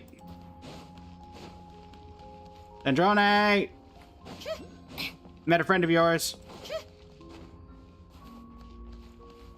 Okay, where is this thing? Because I don't want to deal with that again. Yeah. There we go. Alright. They're safe and sound. Everyone's accounted for. We managed to rescue them all. We also placed a sign at the entrance to the cave, warning people to stay away. Okay. You really held your own today. I still don't know your name. Traveler, I'm an adventurer. Don't think I've seen you before. I'll remember the name. All right then. Thanks. See you around. Hello, Lady Marionette. I hear the rescue operation was a great success. I knew I could count on you. What brings you here, Odette? Here for a performance? No, a Fatui mission. I happened to be nearby and heard the crash. Performance. She hasn't introduced herself then. Odette is the prima ballerina of SNEZHNAYA. She's quite the celebrity. Odette. Prima ballerina? That's the two okay. crowning jewels of the Korylevsky troupe. They're talking about Odette and the prima donna, Vodianitsa. Vodianitsa, good to know. On top of that, Odette's also a rising Fatui star. It's looking likely she'll inherit the title of the Fair Lady. Hey, the Fatui Harbingers. Bearing the blaze of a crimson butterfly, she pressed on through the howling snow after losing the place where her heart frozen with less. At last, upon the frozen earth, she found another place to shelter. So, well, rest in peace, Senor remains, again. She learned all her combat skills from Rosaline herself. Used to be one of her most valued subordinates, too. You flatter me, Lady Marionette. Are we gonna say anything about this, or are we just gonna let this lie? If she's Rosaline's protege, that makes me... Yeah? Never mind. There's no need to bring it up. No point making things awkward. No wonder you're such a keen fighter. How's progress on your end, Lady Equally successful. I finished reinforcing all the equipment. Took me a little longer without Polonia's help. But the outcome is the same, of course. Even if the heavy snowfall summoned by that monster lasts for another 3 months straight, this equipment won't give way. All right, now that we're done here, it's time to get out of this blizzard. That's it? Isn't there more work to be done? Sure, but SNEZHNAYA will send someone to investigate and draw up a relief plan. And I guess I'll have to write the incident report myself this time, since it involves a mechanical malfunction. First, Pantalone needs to approve the budget, then Pulcinella has to sign off on the plan. Once they've argued it out and reached a compromise, we can move forward. My goodness. That's the rough process anyway. Could take anywhere from a couple of weeks to a couple of months, depending on how smoothly it goes. And in the meantime, the people here just have to wait? Yep, nothing we can do about it. There's a whole stack of incident reports like this back at the office. The snow has eased a little for now, but there's no telling when that will change with that monster still at large. Fuel for heating is in short supply, and relief is weeks away. There's no immediate threat to life, but still, it just feels like there should be a better way. Hey, quit daydreaming.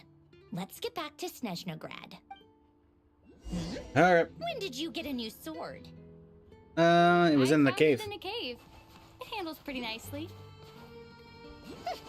You have a strange affinity for secondhand swords. Yeah, unfortunately. Better than my dull blade. And my prototype Rancor. And my Sword of Narcissus. Return to SNEZHNAYA. I teleport. It's my nearest teleport. Should be the statue of the 7. So if I use cryo on this, does it have to be the traveler? Probably. Alright, let's just worry about this later. Take a break. We float.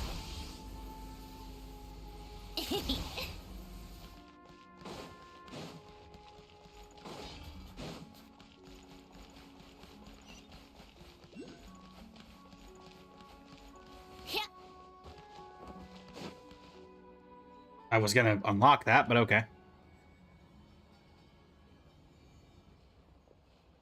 Oh, child? Hey! Comrade! Huh. Well, if it isn't Counselor Tartaglia, Mr. Big Shot himself. Go easy on me, all right?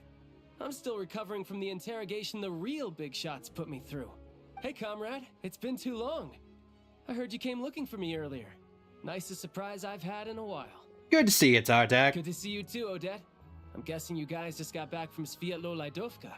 How'd it go? I'm never going to be able to pronounce these names. Rest averted. It went fine.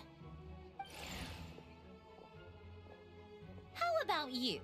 Any new developments? Not really. Same as ever.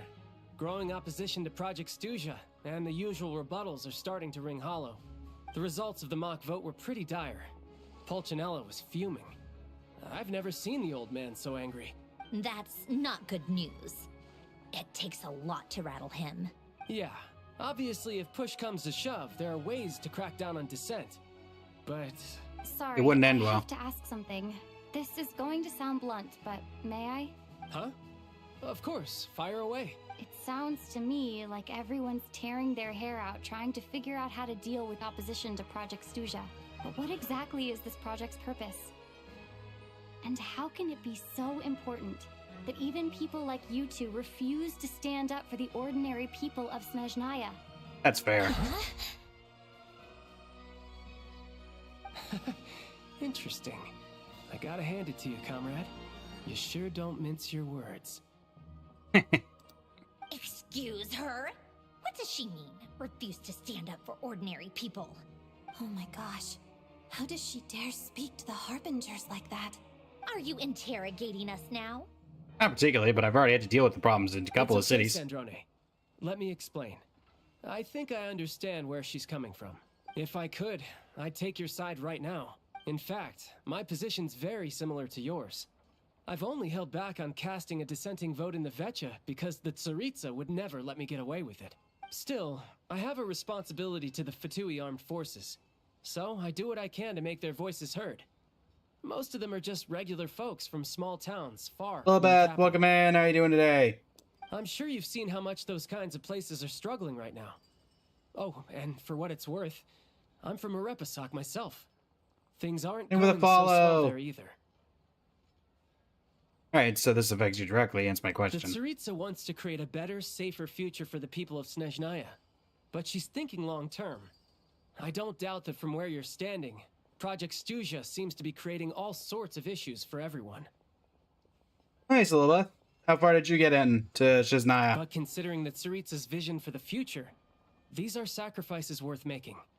Sounds cold, I know. But I promise it's not as black and white as it seems.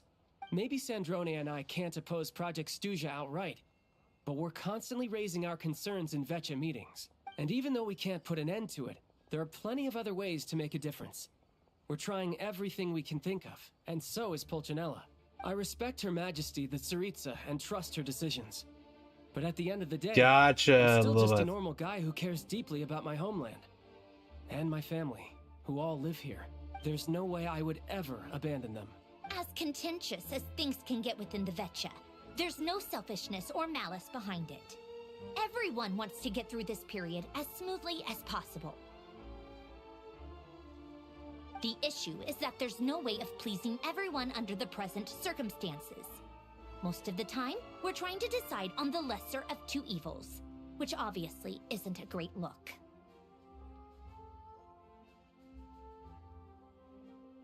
Fair. But that is not the same thing as being blindly loyal to the Tsaritsa. No one's got their head in the sand here. We're all well aware of the way things are. We're just doing our best to make it work. In fairness to SNEZHNAYA, she rushed to Svietlo Lydovka's aid the moment she heard that people were in danger. And even Tartaglia, who used to only care about the thrill of the fight, is clearly doing his best to rise to the demands of his new role as counselor. Sorry, maybe my question was a bit rude. Hey, come on. There's only so much we can say, so don't press us too hard. Look, I know how untenable the Tsaritsa's position looks if you don't understand her motives. Maybe you've heard already, but she's currently leading her army on a campaign to the east to defeat the monster that's been causing these brutal blizzards. Striking that monster down will be a significant step in dealing with the present energy crisis. As laser-focused as she is on realizing her lifelong ambitions, she's still putting time and energy into taking down this powerful monster. To me, that says a lot. If she thought SNEZHNAYA and its people didn't matter in the grand scheme of things, why would she waste her time on something like this? You've become quite the smooth talker. Thanks. I meant every word I said, though. I wasn't just trying to placate you. I've already done more than enough diplomacy for one day. I still think this adventurer raises a very important point. Our two harbingers have made their positions very clear. But there are many others in the Vetcha who must feel trapped and forced to vote against their conscience. I think it's a very valuable quality to be willing to speak one's mind, despite the risk of offending powerful figures. Mostly because we know each other quite well. You can say that again. I highly doubt we'd feel the need to explain ourselves so much if we didn't know you so well. Forgive me, adventurer, but might I be so bold as to ask about your background? How is it that you can converse so openly with two harbingers? Well, I fought him, won, and I fought with her against a third one of you guys. She died, and I helped her come back. I mean, you may as well tell her, because eventually it's going to come up. Haven't you been properly introduced? Easier said than done. I like to think I'm not the kind of person who goes around busting open people's old wounds. I've only learned her name so far, and no details of her experiences. Is something wrong? Uh-oh. Is there no avoiding the subject of Rosaline? No, it's just... all right. I guess there's no getting around it. This is the world-renowned traveler who helped resolve the storm terror threat in Mondstadt, cleaned up after the mess I made in Liyue, and then went to Inazuma, where there was a duel before the throne, in which the traveler defeated Rosaline. Oh. I'm sorry. I didn't think you two would be seeing much of each other, so I figured it wasn't worth bringing up. For what it's worth, I didn't kill her. It's fine. It was a long time ago. It's fine. Sorry. I just remembered that we have a rehearsal coming up. Please excuse me. I should get going. Yeah, that was awkward. I've mentioned this to you before, remember? She was Rosaline's most valued subordinate. But they didn't actually get along. Not that Rosaline was really the type of person to make friends, but death has a way of resolving a lot of conflicts. Well, that pretty much confirms it. Don't let it weigh on you. Like she said, it was a long time ago. It's in the past now. Odette has a very different personality from Rosaline. Give her some time. I'm sure she'll work through it. Oh, by the way, where's Paimon? It's not like her to hide away. She got a cold. She hasn't been feeling well, so she's resting at Podvorier Restaurant. I got a couple of my people to look after her. Nagami! It confirms that Senora is 100% dead. Raptor. Oh, right. Sorry to hear that. Poor thing. Reminds me of when Tonya was little. She really felt the cold back then. Used to get ill all the time.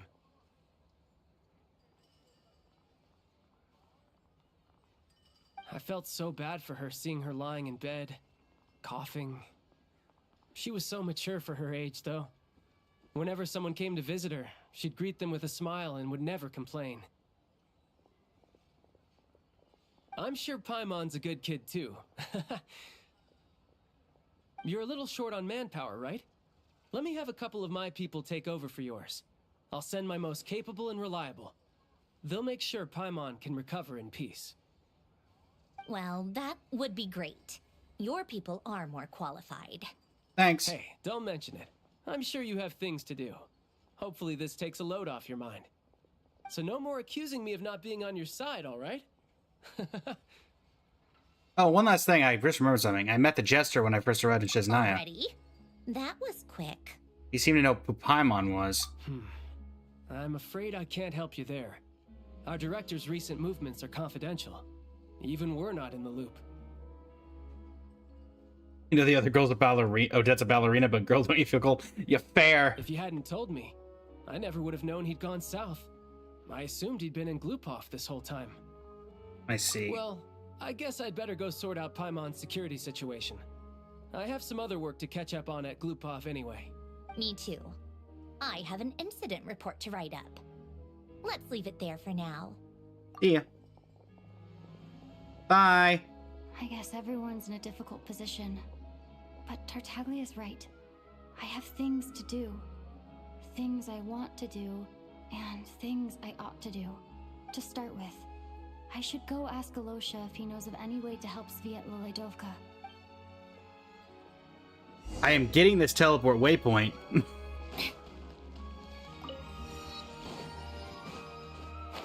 Bye. Is Saliano just gonna be like chilling here now, I guess? Maybe chilling is not the right word. Also, you look somewhat important. Okay, well. Cool, unnamed NPC. Am I not supposed to go talk to... Yeah, over here.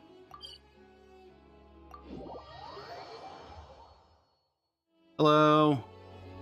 How strange. This sword seems to be vibrating of its own accord. Her Majesty. Faint vibration, but it's getting stronger as I get closer to the Statue of the Seven. Does this sword have some connection to the statue? But all it does is vibrate, even when I touch it. That place I got this sword from was definitely out of the ordinary. Maybe I should try channeling the power of cryo? Maybe. Okay! It worked! There really is something special about this sword.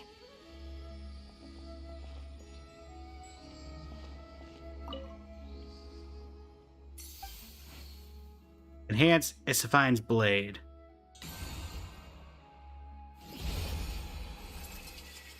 Traveler journeyed far into foreign lands, all for a slim chance of redemption. So we knew that before. Minor affix is unlocked. Traveler's path.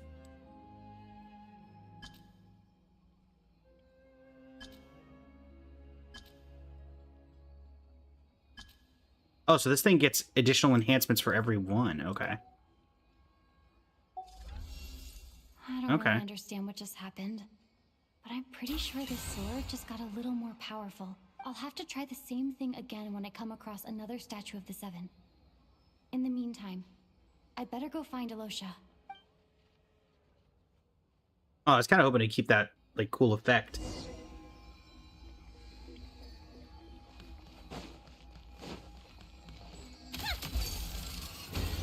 Oh, cool. So it does it for any crowd. Doesn't necessarily have to be Traveler. That's cool. Come on, keep up. I like the effect that gives.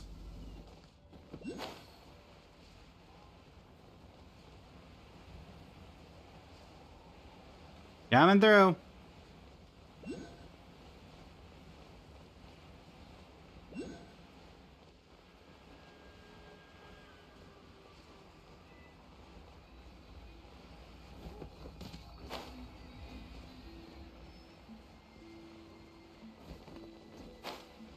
Flame, welcome in. How you doing today? Hello. Hello there. How can I help? I'm looking for Aloysia. Ah, sure thing. Give me a second. I'll go fetch him for you. Thank you. Very pleasant, sir. Greatly appreciate you.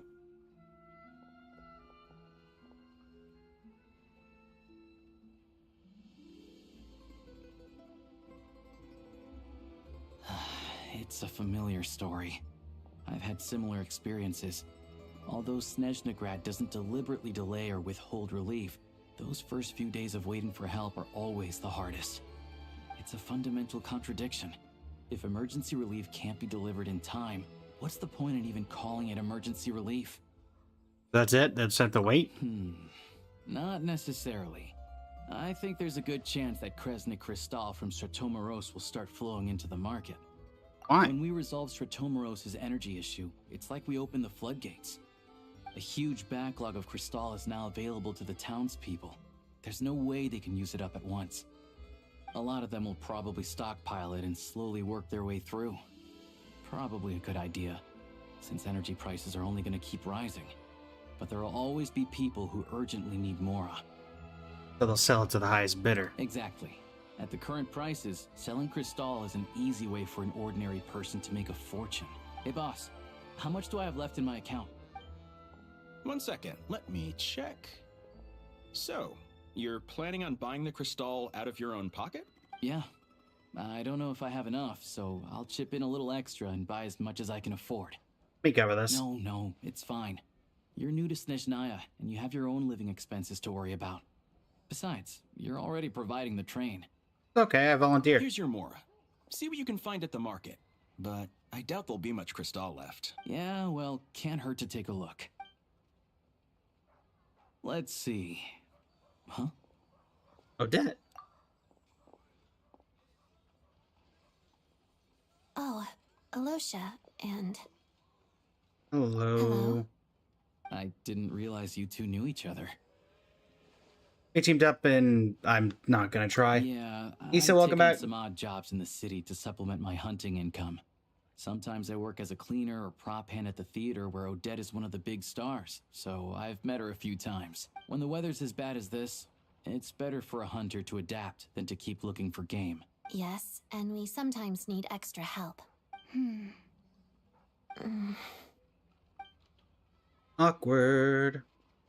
Wait, why is the atmosphere so awkward?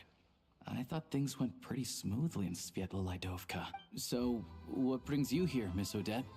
Looking for some new props? No. After I got back to the theater, I couldn't stop thinking about the situation in Svietlolaidovka. It bothered me so much, I couldn't focus on my dancing. So I decided I'd come here and see if there's anything I can do. Didn't let it go either? You too, I presume. I suppose that's why you're here.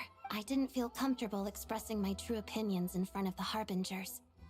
Not least because ordinary Fatui like me don't even know what Project You're far from Stuja is all ordinary, you're about. playable.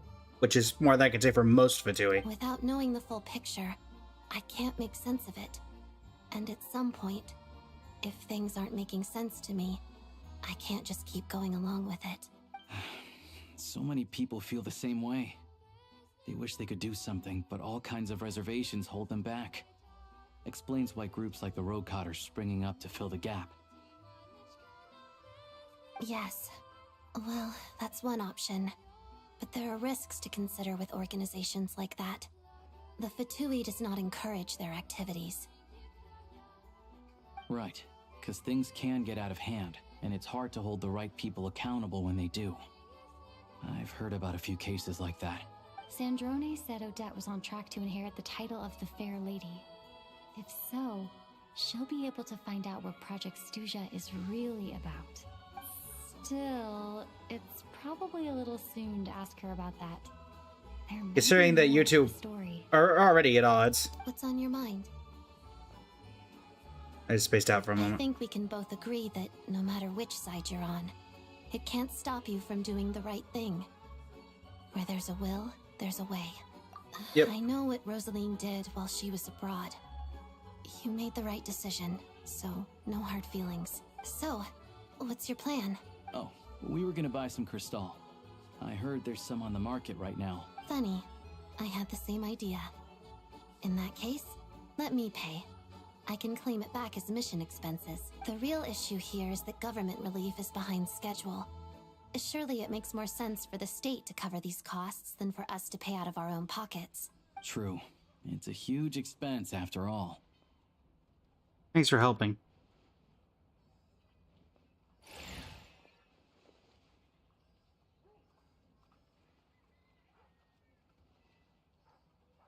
Gotta go find the black market.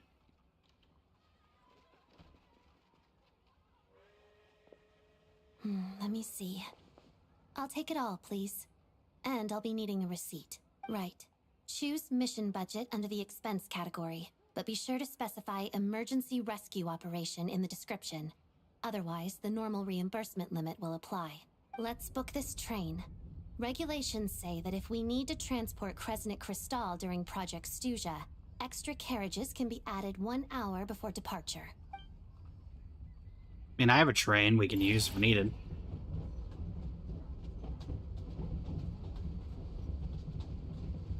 That should do it.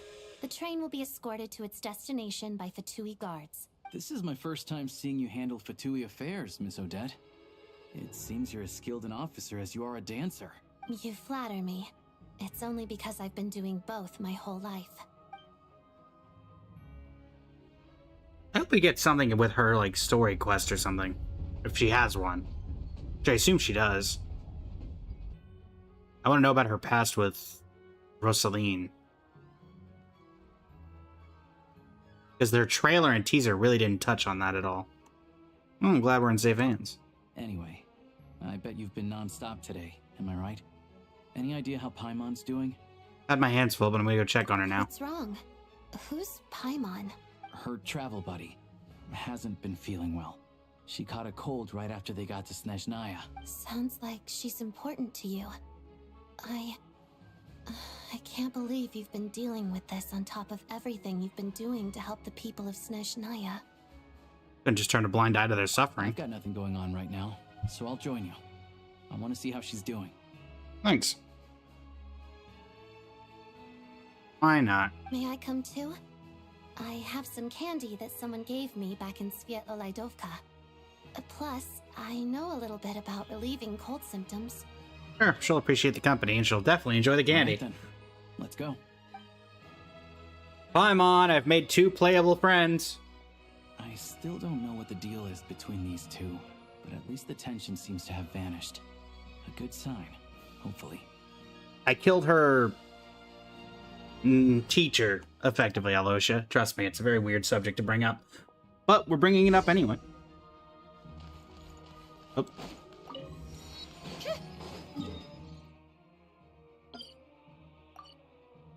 Oh, nope, not a pen. Thank you.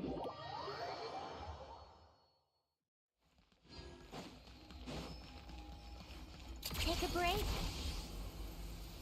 Whee! Come on, keep up. Ironically, I feel like the best exploration character to be using for this place would be Mavwika.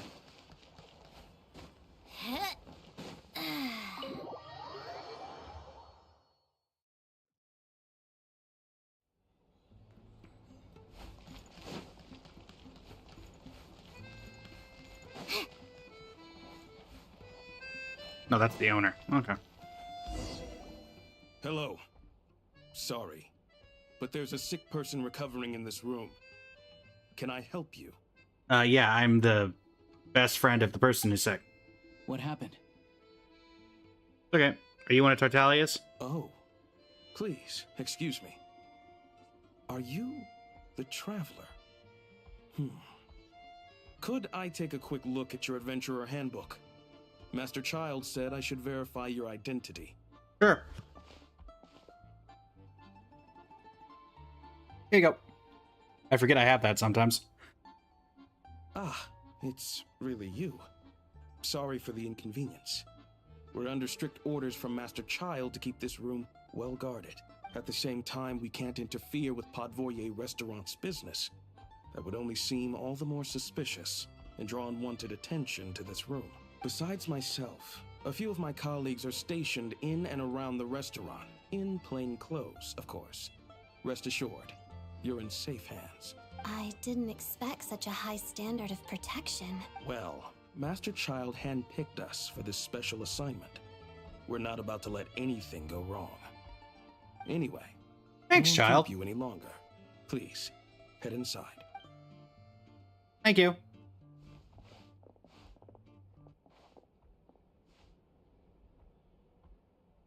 Hey, Paimon. Traveler! Aloysia, you're back! Oh, hey! Who's our new friend? Hi, I'm Odette. The Traveler and I crossed paths a few times. She's a member of the Fadui, but she's solid. We can trust her. You're a friend from the Fatui, huh? You're practically a member yourself by this point. How you feeling? Paimon's definitely on the mend. We should be back to our usual travels in a few days' time. Seems like that doctor was right. It's just... Paimon's limbs are still feeling a little chilly. I have just the thing. What in the world is that? Whoa! What's this? Is that a flame inside an ice cube? Wait, is this real ice? How's it not melting? And how does the fire keep on burning? All keen observations. You're right. This is called Core Ignis. Ignis. Whenever I've caught a cold in the past, I found I recover much more quickly if I place this by my bed. You're welcome to borrow it. Awesome! Wow! It's so nice and warm! Oh, it's like magic. Your name was Odette, right? How did you two meet again? Looks like she's in pretty good spirits. That's a relief. Any progress with your investigation yet? Nope. No surprises there, I'm sure. They're not likely to let anything slip. Look at this Rokol organization. Rokad, huh? Members of the Rokad keep their true identities hidden, but I think there might be someone I can introduce you to. Leave it with me. Meet me at the Korolyevsky troop tomorrow, and I'll tell you how it goes. Would anyone like a drink? I'm gonna head to the bar. Paimon will have... maybe some hot milk? Yeah. Paimon's in the mood for something warm. Enough with the secret chat, you two. Let's catch up properly in a minute. Paimon wants to know everything that's happened today. Okay. It's kinda like tabletop troop. No reason why listening to a story can't be an adventure. Still haven't played any tabletop troop. Rest until the following day. Want to point out, chat, we're not even through the first chapter of the 2 parts of this story quest.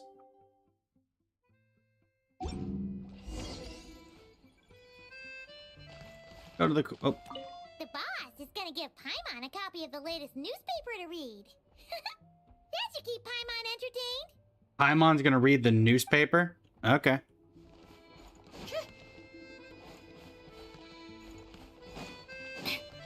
Thanks, boss. I'm assuming that that's who we're referring to. Where am I going? Koroski Theater. Well, I guess, again, teleporting over here is the best option. Take a break. Pick up the pace.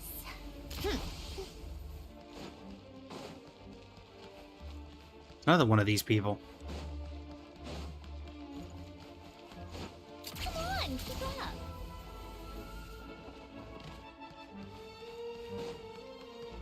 Not quite ready to do 50 hours straight. Well, that was for the entire thing. How tiresome. Honestly, I think Nodcry was great. It's time for... yes, lovely. Can I disable these? Where dancers and singers weave their dreams. I like that description. Are you gonna let me get this teleporter before I trigger the thing? Thank you. Ah, you made it. I've got some tickets, and I managed to set something up with the Rokot. It'll have to wait until after the show, though. Happy to stay and watch? I doubt you've seen the Korolyevsky troupe on stage before. Thank you for sorting everything out. Pleasure. Here, this is the way in. We're gonna meet somebody new. Please present yourself for a routine inspection in accordance with theater regulations. Thank you. Aha! Pardon me, it seems another outfit must be equipped. A familiar presence, even. Sir Valerie. Ah, much better.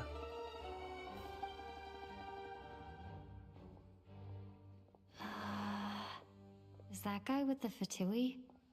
Looks like he's waiting Oh my for something. goodness, look at those eyes. The eyes I've got here did not do that justice. Okay, all done. Thank you for your cooperation. Please proceed through to the theater.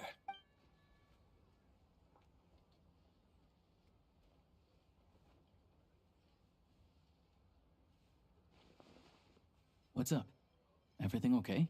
Expecting such strict security. SNEZHNAYA's business and political leaders are always passing through here, so it makes sense that security's tight. Still, it's a little unusual to see the Fatui's Armory Palace guard here. You saw him, right? The guy right at the back. Strong, silent type. His name's Valeri. Valeri, okay, not Valerie. He's part of the Special Assignments Battalion, but I only ever see him here for one thing. To look for a guy named Mitya. Okay. Valeri, head of the Special Assignments Battalion, Armory Palace Royal Grenadier Guards, 1st Regiment. As a soldier, he places great importance on planning and timing. Mitya, the key individual entrusted to his protection, appears to share neither conviction. Still, he has an uncanny ability to pinpoint Mitya's location, and sometimes he succeeds in keeping him under control. Oh, I already know I'm going to get along splendidly with Mitya. Supposedly a researcher, though he never seems to put much time in at the office. The theater is one of his favorite places to hang out when he's playing hooky from work. But that's not for us to worry about. Let's go. The show's about to start. Let's do it.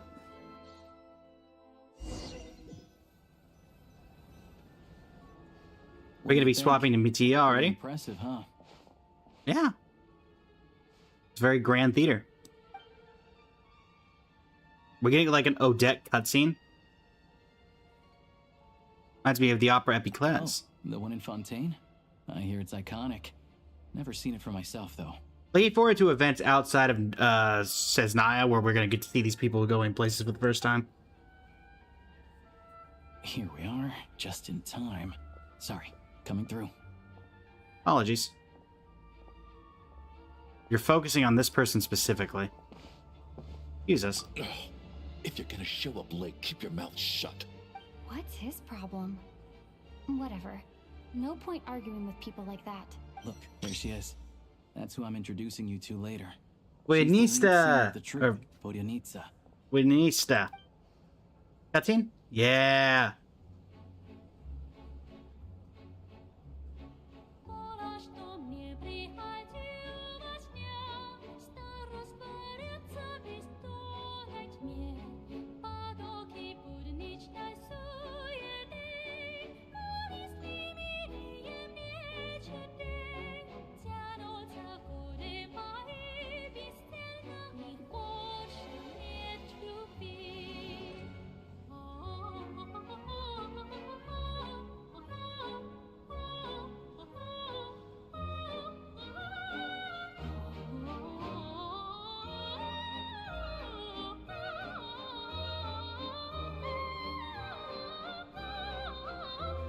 We went from Yunjin walked so this could run. Not to say Yunjin's was better, but the performance in terms of just the cinematics.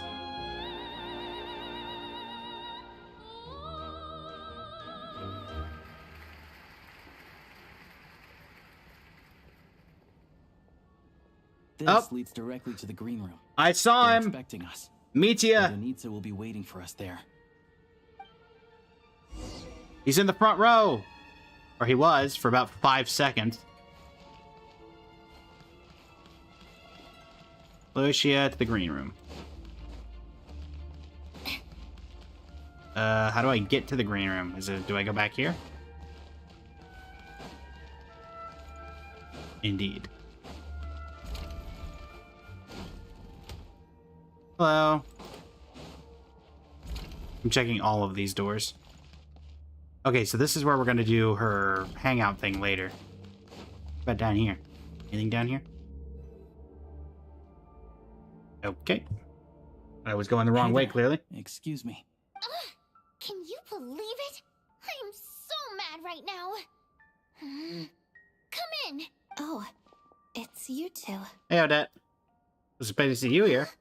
You know each other? Oh, wait. Is this who you were telling me about? The one you met yesterday and couldn't stop thinking about? Okay, I'd like her. She's very... What in the world was that? Did y'all see that? Her entire model just, like, did something for a second there. I don't know what it was. I never said that. Yes, you did. Why are you denying it? It was right before I went on that rant about the moody factory owner. Oh, It must have remember it been. so clearly. The Torre? Are you cosplaying another person? Might I ask what brings you two here? Oh, I just brought her here to see the show. And when it finished, she was full of praise for Vodyanitsa's performance. So I thought I'd try my luck. See if we could get the chance to chat for a bit. Maybe get an autograph? You work here. You of all people ought to know that's against the rules. It's not what the green room is there for. Oh, what's the big deal? Come on, don't be shy. I want to point, this is Give me an not a autograph. You cutscene, can take a picture too if you want. and she is more animated than some of the older cutscenes in this game. Just walking around. Do as you please. I finished all my shows for the day. I'll leave you to chat. Sorry about lying to you, Odette. Not really a foundation built on trust, I huh? wasn't making that stuff up, you know. Odette's just too proud to admit it. She thinks very highly of you. And so do I. You did the right thing in Svietloladovka. We're good. Odette's out of earshot.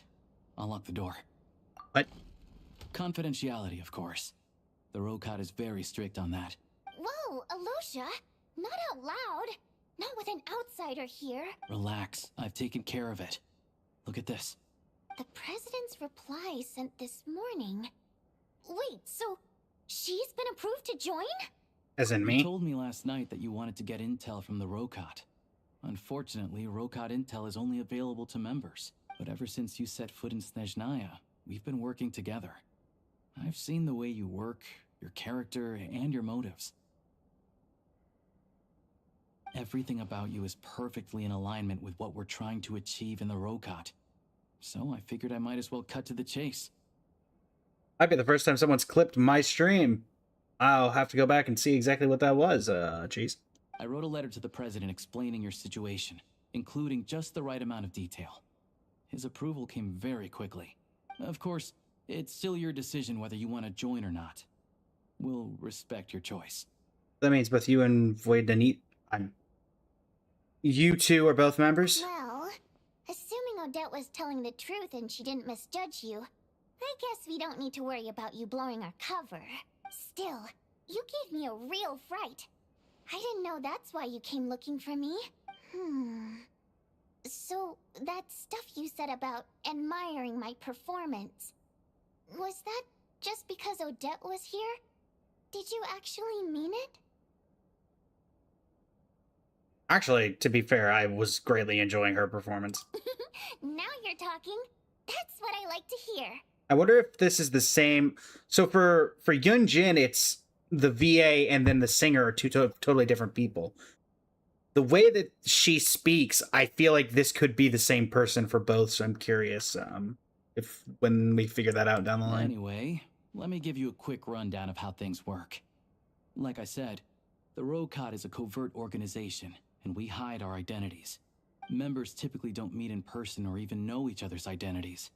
This helps us maintain a high level of independence and secrecy. Because of this, members are basically free to decide their methods without constraints, so long as the outcome of any activity doesn't violate the organization's principles. After all, we don't have any ostensible contact with each other.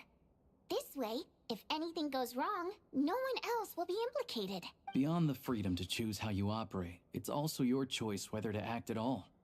We have plenty of members who have yet to take any action. In short, joining the Rokot in and of itself won't place any restrictions on your activity in SNEZHNAYA. There's a code of conduct you can read if it interests you. But basically, as long as you don't plan on using your anonymity to go around doing evil, you'll be fine. I tried reading it 5 or 6 times. Never made it all the way through. Even the most lackluster script makes for more interesting reading. Sounds good. Great. Then I'll go grab an official application form. Be right back. All right. We're in the underground. Did you keep your identity secret? How do you two know each other? Well, Alosha has this pet dog, you see. His name's Tagarin. And this one time, Alosha brought him backstage. Oh. Tagarin took quite a liking to me, so I played with him for a little bit and fed him some treats. Then, the Rokot was out on a mission one day, and even though we were all in disguise, Tagarin recognized me right away. Ow. Just a coincidence, really. We didn't report it to the higher-ups, though, to avoid dealing with the fallout. Like, my job at the theater, for instance.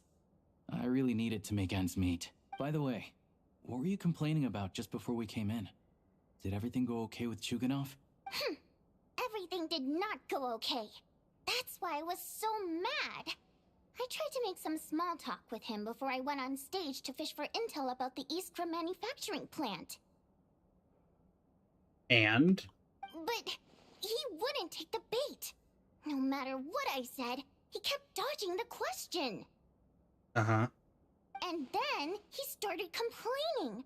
He said he didn't appreciate his second-rate seat in the stalls because he usually gets a private... Oh, is that the dude with the hat? I mean, what did he expect? Everyone knows that if you want a box seat, you buy a ticket well in advance. But instead, he sends me a letter the day before the show when we're practically sold out. I had to juggle things around just to get him a half-decent seat, hoping he would appreciate the gesture enough to share some information. But nope, he didn't give me anything. Yeah, meeting Chuganov in person has definitely been a disappointing experience. Yep. Oh, you probably don't know who we're talking about, do you? Chuganov was that older guy you were sitting next to today. I'm sure he didn't make a great first impression on you either. Yeah, seemed like a real grouch. To the citizenry, he's a family man and a kind boss. Okay. But our interactions with him tell a very different story. It's one thing to ask for a favor, but he acts like it's his right. He always expects special treatment. Gotta love those kinds of people. Situation, for instance, I've actually gotten him a private box in the past. But not only was he not even grateful, now he's acting like I've sold him short this time. Not to mention that he's never paid for a single one of his tickets. That's pretty outrageous. And another thing, if he's such a big family man, why doesn't he bring his wife and daughter to see the show once in a while? I've never seen them here, not even once. Calm down, Vodyanitsa. If you won't do it the easy way, we'll have to try the hard way. But first things first. Here's your application form. Go ahead and fill it out. Do I get to read it?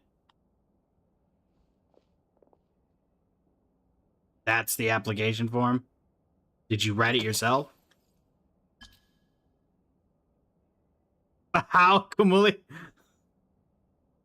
Octatavia.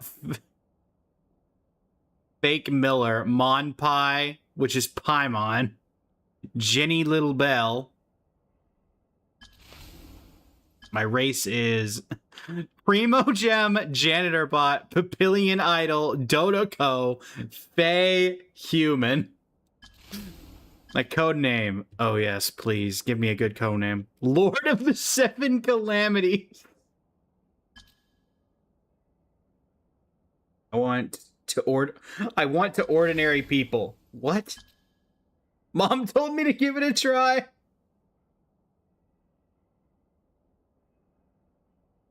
I want to ordinary people. My code name. Also, I kind of like Wayfarer. I just keep it simple. As much as I want to do Lord of the Seven Calamities because I think it'd be funny, but Wayfarer.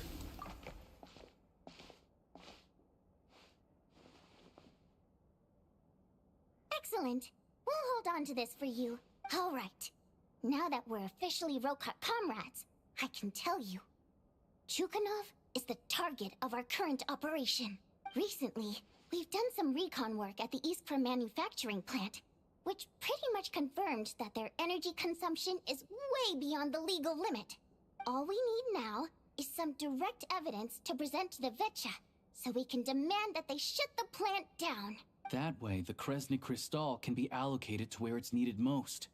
I was hoping he might let slip during one of our chats, but he's too tight-lipped. We'll have to find another way. I need another regular theater goer tonight. Mitya. Alyosha mentioned that name earlier. But Valeri's here too, and he's probably looking for Mitya, so he may end up being a no-show. Don't you worry. He must know how to dodge Valeri, or he wouldn't be showing up on time for every performance. Mitya is a renowned energy expert.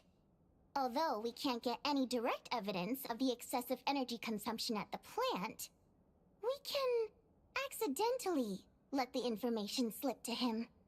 The authorities should take someone like him seriously. So if he starts raising questions about energy use at the Iskra manufacturing plant, there will be a proper investigation. Also, we're not allowed on site, but he has clearance. So all we need is his cooperation. Since he's an energy expert, does that mean he might know the inside story of Project SNEZHNAYA? Yeah, so that's the other thing we're trying to figure out. Though I think we're far less likely to make any progress on that front. Still, I hear that Mitya is a bit of a chatterbox. So, who knows? Maybe if we catch him in the right mood, he'll let something slip. What do you think? Sound like something worth your time? Definitely. Okay. Love to join you. In that case, you guys find a seat somewhere nearby. Pretend you're a couple of buddies there to eat, and keep your ears peeled for useful information. He's a huge fan, so I doubt he'll have his guard up around me. But you two need to be convincing. If he suspects anything at all, he might stop talking. Sure. Don't worry. We'll make a believable pair of buddies. I'm sure we can manage a bit of friendly chit-chat. Perfect! You've sold me already. Now, help me tidy this room up a bit before we head out. Okay. What needs tidying? Everything!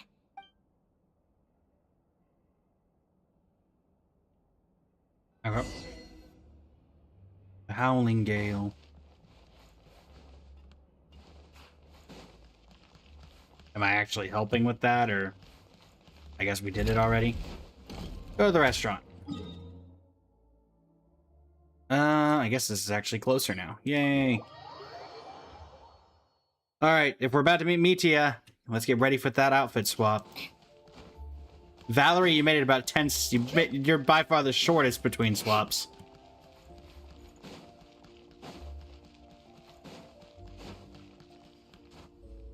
Man, I am getting caught on this pillar every time.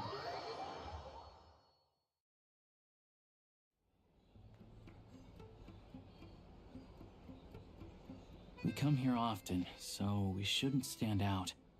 Let's sit here. Yep. Now, it's up to Vodyanica. Let's see how the conversation goes.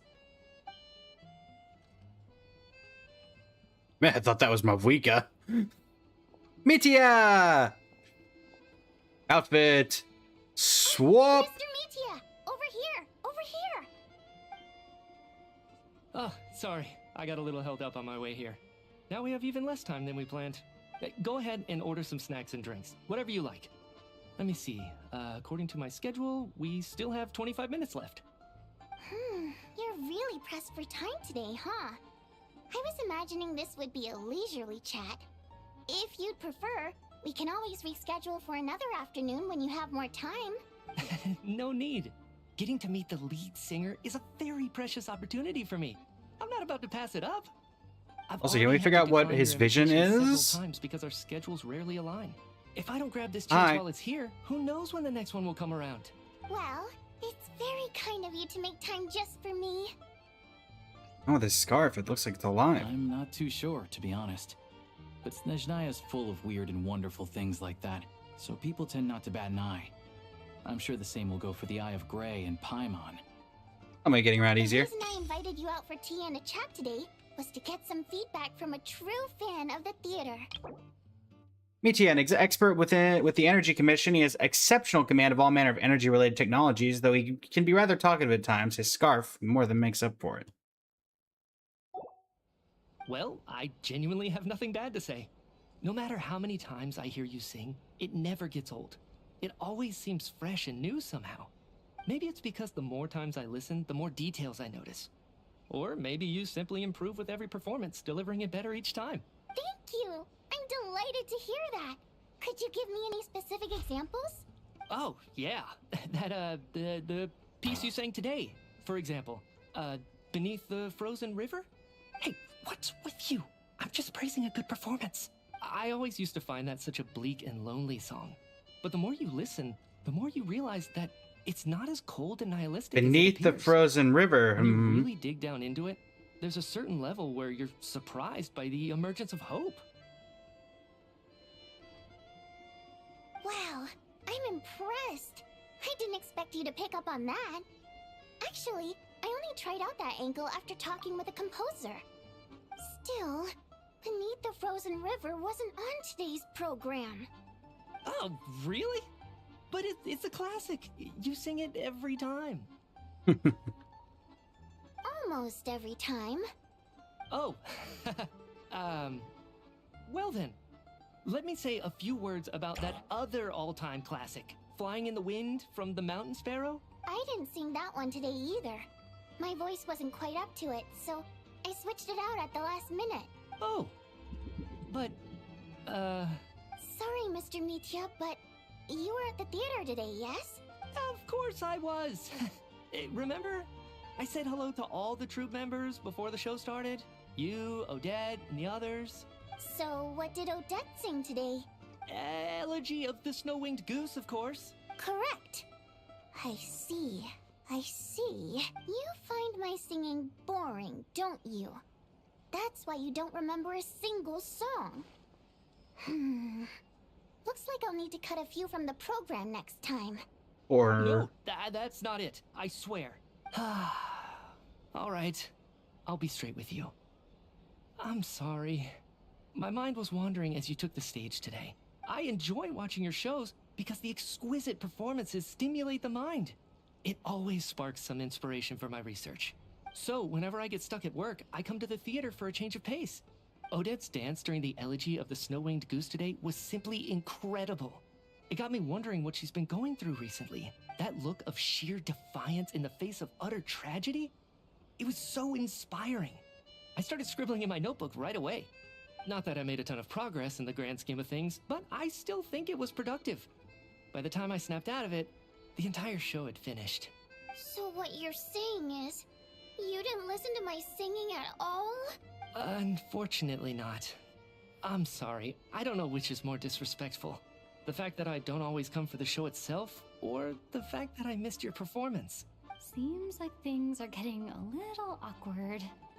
You look nervous. What's up? Nitya just stepped into a conversational minefield. If there's one thing Vodyanitsa doesn't like, it's people who show disrespect for her performance. This meeting was so hard to set up. Don't tell me it's already falling apart. It's fine. I suppose this is affirming in its own way. At least, it shows that our performance really touches people's hearts, right? Don't let it bother you. It certainly doesn't bother me. Sure, She's it showing doesn't. A lot of restraint. Must be tough. Well, I'll be sure to let Odette know how much you adored her performance. Please don't say that. I always love your performances too. It's just that inspiration struck at the wrong time today. I'm usually all ears. I know, I can tell. That's why I value your opinion. I'm sure some people can't stand it when others praise their coworkers right to their face, but not me. No, sir. Fair enough. I still feel kind of bad, though. But you know what I really can't stand? People who only show up to the theater to pretend that they're cultured. Makes me sick to my stomach. Oh, yeah, 100%. There are too many of those people around. By the time they're walking out the door, they've forgotten all about the show. What's wrong? You look furious. I don't know if you've heard about the boss of the Iskra manufacturing plant. He isn't even a theater investor, but he always demands the same privileges as actual investors. Box tickets only, premium drinks, even the right to request specific songs. Well played, Vodyanitsa. Seems like she's harnessing her rage to steer the conversation back on track. Good Now job. that you mention it, I've interacted with that guy before. I gotta say, everyone holds him up as an example of a benevolent businessman, but I don't know. I don't see it.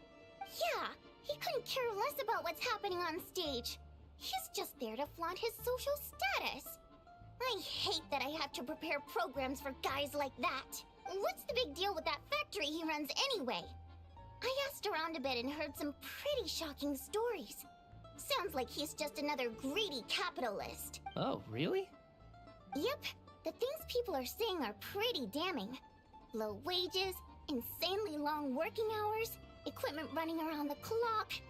And as if that's not bad enough, he also strictly forbids his employees from giving any kind of interview. Project Stuja has now been extended so many times, we're at the point where crystal rations for the common folk are barely enough to survive on. Yet he even wants to get his greedy hands on them just to boost his own profits. If the rumors are true, he's in serious violation of the law. Interesting. So you've heard about it too? What? So it's really true? Who knows? I've only heard the same rumors you have. But there's no smoke without fire. I still think it'd be hilarious if... lately, demanding that we track and trace every Imagine he's single also batch in of the crystal. organization. My coworkers in the Department of Energy have been tearing their hair out over it. The rooster? I didn't realize he cared that much. Yeah. Even though there are no restrictions on crystal trading, the poor will wind up freezing to death if we let the rich buy as much as they want. That's clearly unfair. Looks like we'll need to arrange an investigation into the Iskra manufacturing plant as soon as possible. I never knew you kept up with current affairs beyond the theater, Miss Vodyanitsa. You really have a heart for the common person. Most Fae in your position have long been indifferent to the plight of humans. Well, those of us who choose to live in human cities are naturally going to pay attention to Paimon's gonna come out of the room or something, isn't she? Isn't the rooster a Fae himself? I'm just surprised to learn that even someone with as much experience as him is getting so stressed out over Project Stuja. What is the end goal of this project anyway? This is it. We're finally going there. I'm sure Mitya can sense on some level that she's fishing for information. But since their conversation is so relaxed, he might just let something slip.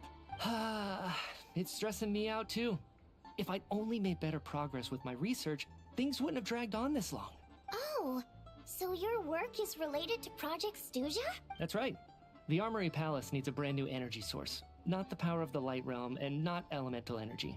Right now, the only thing that meets the requirements is the power contained within stellar linchpins. But Whoa. harnessing that power is costly. Each step of the process requires enormous amounts of Kresnik crystal. From extraction to quantification to attempts at conversion, progress has been painfully slow, and the team is getting burned out as time goes by. Sometimes I see people staring into space as if in a trance. Could it be that this new energy source has side effects? No, it doesn't affect us, because the energy is used for... Okay, I got it. Stop choking me. Sorry, I can't talk about that. I think we're all just exhausted. We've been working ourselves to the bone for so long with so Well, we know a progress thing or to two show about for it. Stella It's no linchpins. wonder people are struggling to stay motivated. Seems like I owe you an apology. I shouldn't have gotten so mad at you for not paying attention during the show. Don't worry about it. I count myself lucky, to be honest. I don't envy the people who work closely with the Tsaritsa herself. I'd much rather be in my current position. At least I don't have to shoulder any major responsibilities. So they're trying to develop a completely new kind of energy. It's a shame we didn't get to hear more. Yeah, censored by a scarf. Who would have thought? Oh, dear. It looks like my time is up. I'm afraid I have to leave. I'm so sorry. We ended up barely talking about the theater. That's okay. It was a pleasure chatting with you, really. Let's make up for it next time. Yeah, hopefully once the work pressure eases up a little, I'll be able to focus more on the performance, and then we'll have more to discuss. We touched on some confidential issues today. I'd be grateful if you could keep it between us. Oh, of course. That could have gone worse. Nice job. Why was Mitya in such a hurry to leave, though? Valerie? Sorry, routine inspection. That Valerie?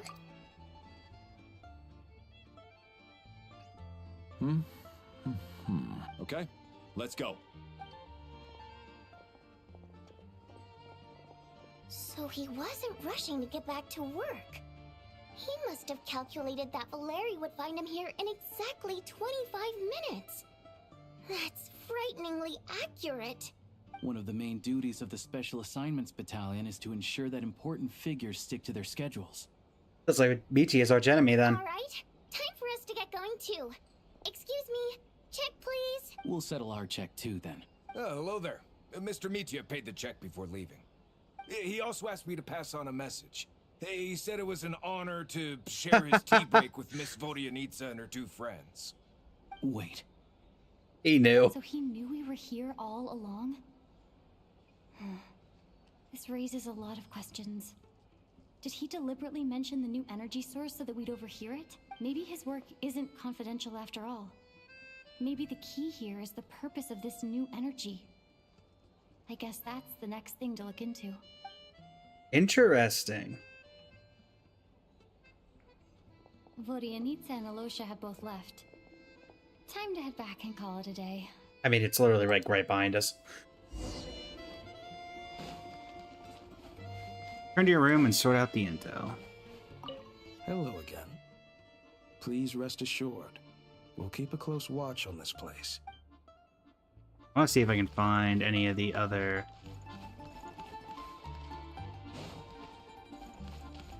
Guessing it's like this guy and another guy over there or something.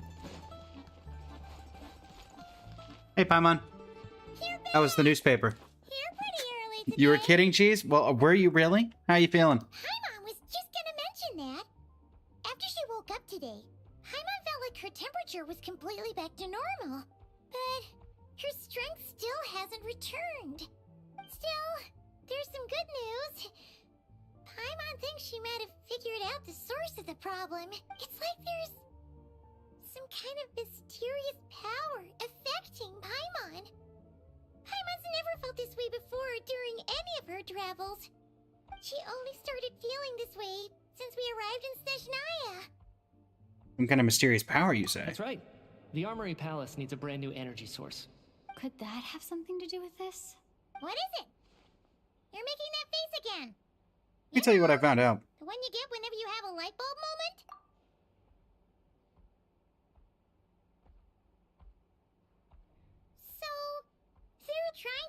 a new energy source here? And you think that might be why Paimon's feeling unwell? That does seem to be potentially the case. Well, Mitya denied that the energy they're researching has any side effects. Although, he did say that people working on the project have been having issues with their concentration and short-term memory.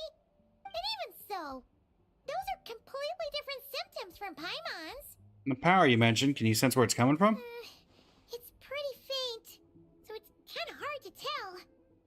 But, if anything, it seems like it's coming from roughly the same direction as the Armory Palace. One more reason to find out the purpose of the research. Paimon's with you there. But how, though? The Rokat only has a limited amount of intel. Still one avenue we haven't explored, the SNEZHNAYA Vesh. Great point! They argue about Project Stuja every day.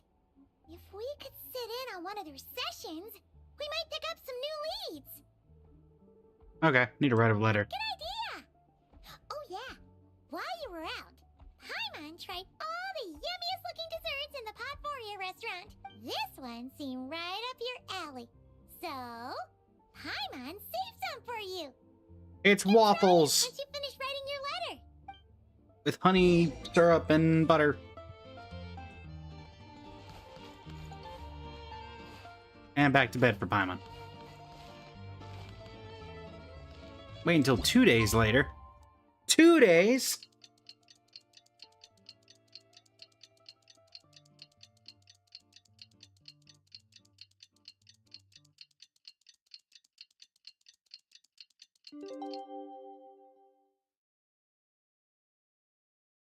Alright. Alosha replied. He says that we won't be able to speak at the Vecha, but he can arrange for us to attend as visitors. You're back! Paimon's been working on the crossword puzzle in the newspaper. It's actually pretty fun. Oh no, Paimon's getting... Shoot! Paimon forgot the next word. Oh, she had it a moment ago. Think, Paimon, think. Short-term memory loss? Time to get ready. Then head to the SNEZHNAYA Vecha. Alright, to the SNEZHNAYA Vecha.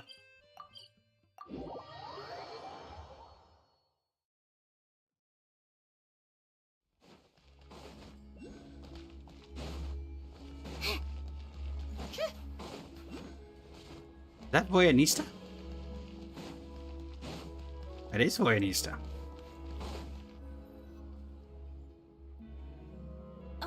Miss Vodianitsa, prima donna of the Korolievsky troupe. What a surprise meeting you here. Indeed, Polly. In on a session of the Vecha?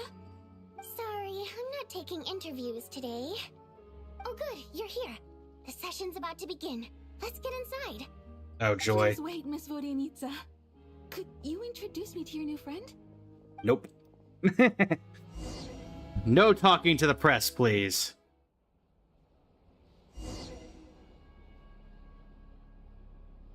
Shortly after you take your seat, the meeting of the SNEZHNAYA Vecha officially begins. Discussions on whether to expend Project Stuja are saved until the end.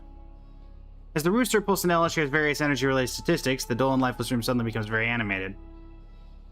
We guys see Pulcinella? He was my next model I was working on, but unfortunately I didn't have the time. Zendrone, child! There he is. In summary, the energy management commitments made for the outgoing period have been delivered upon.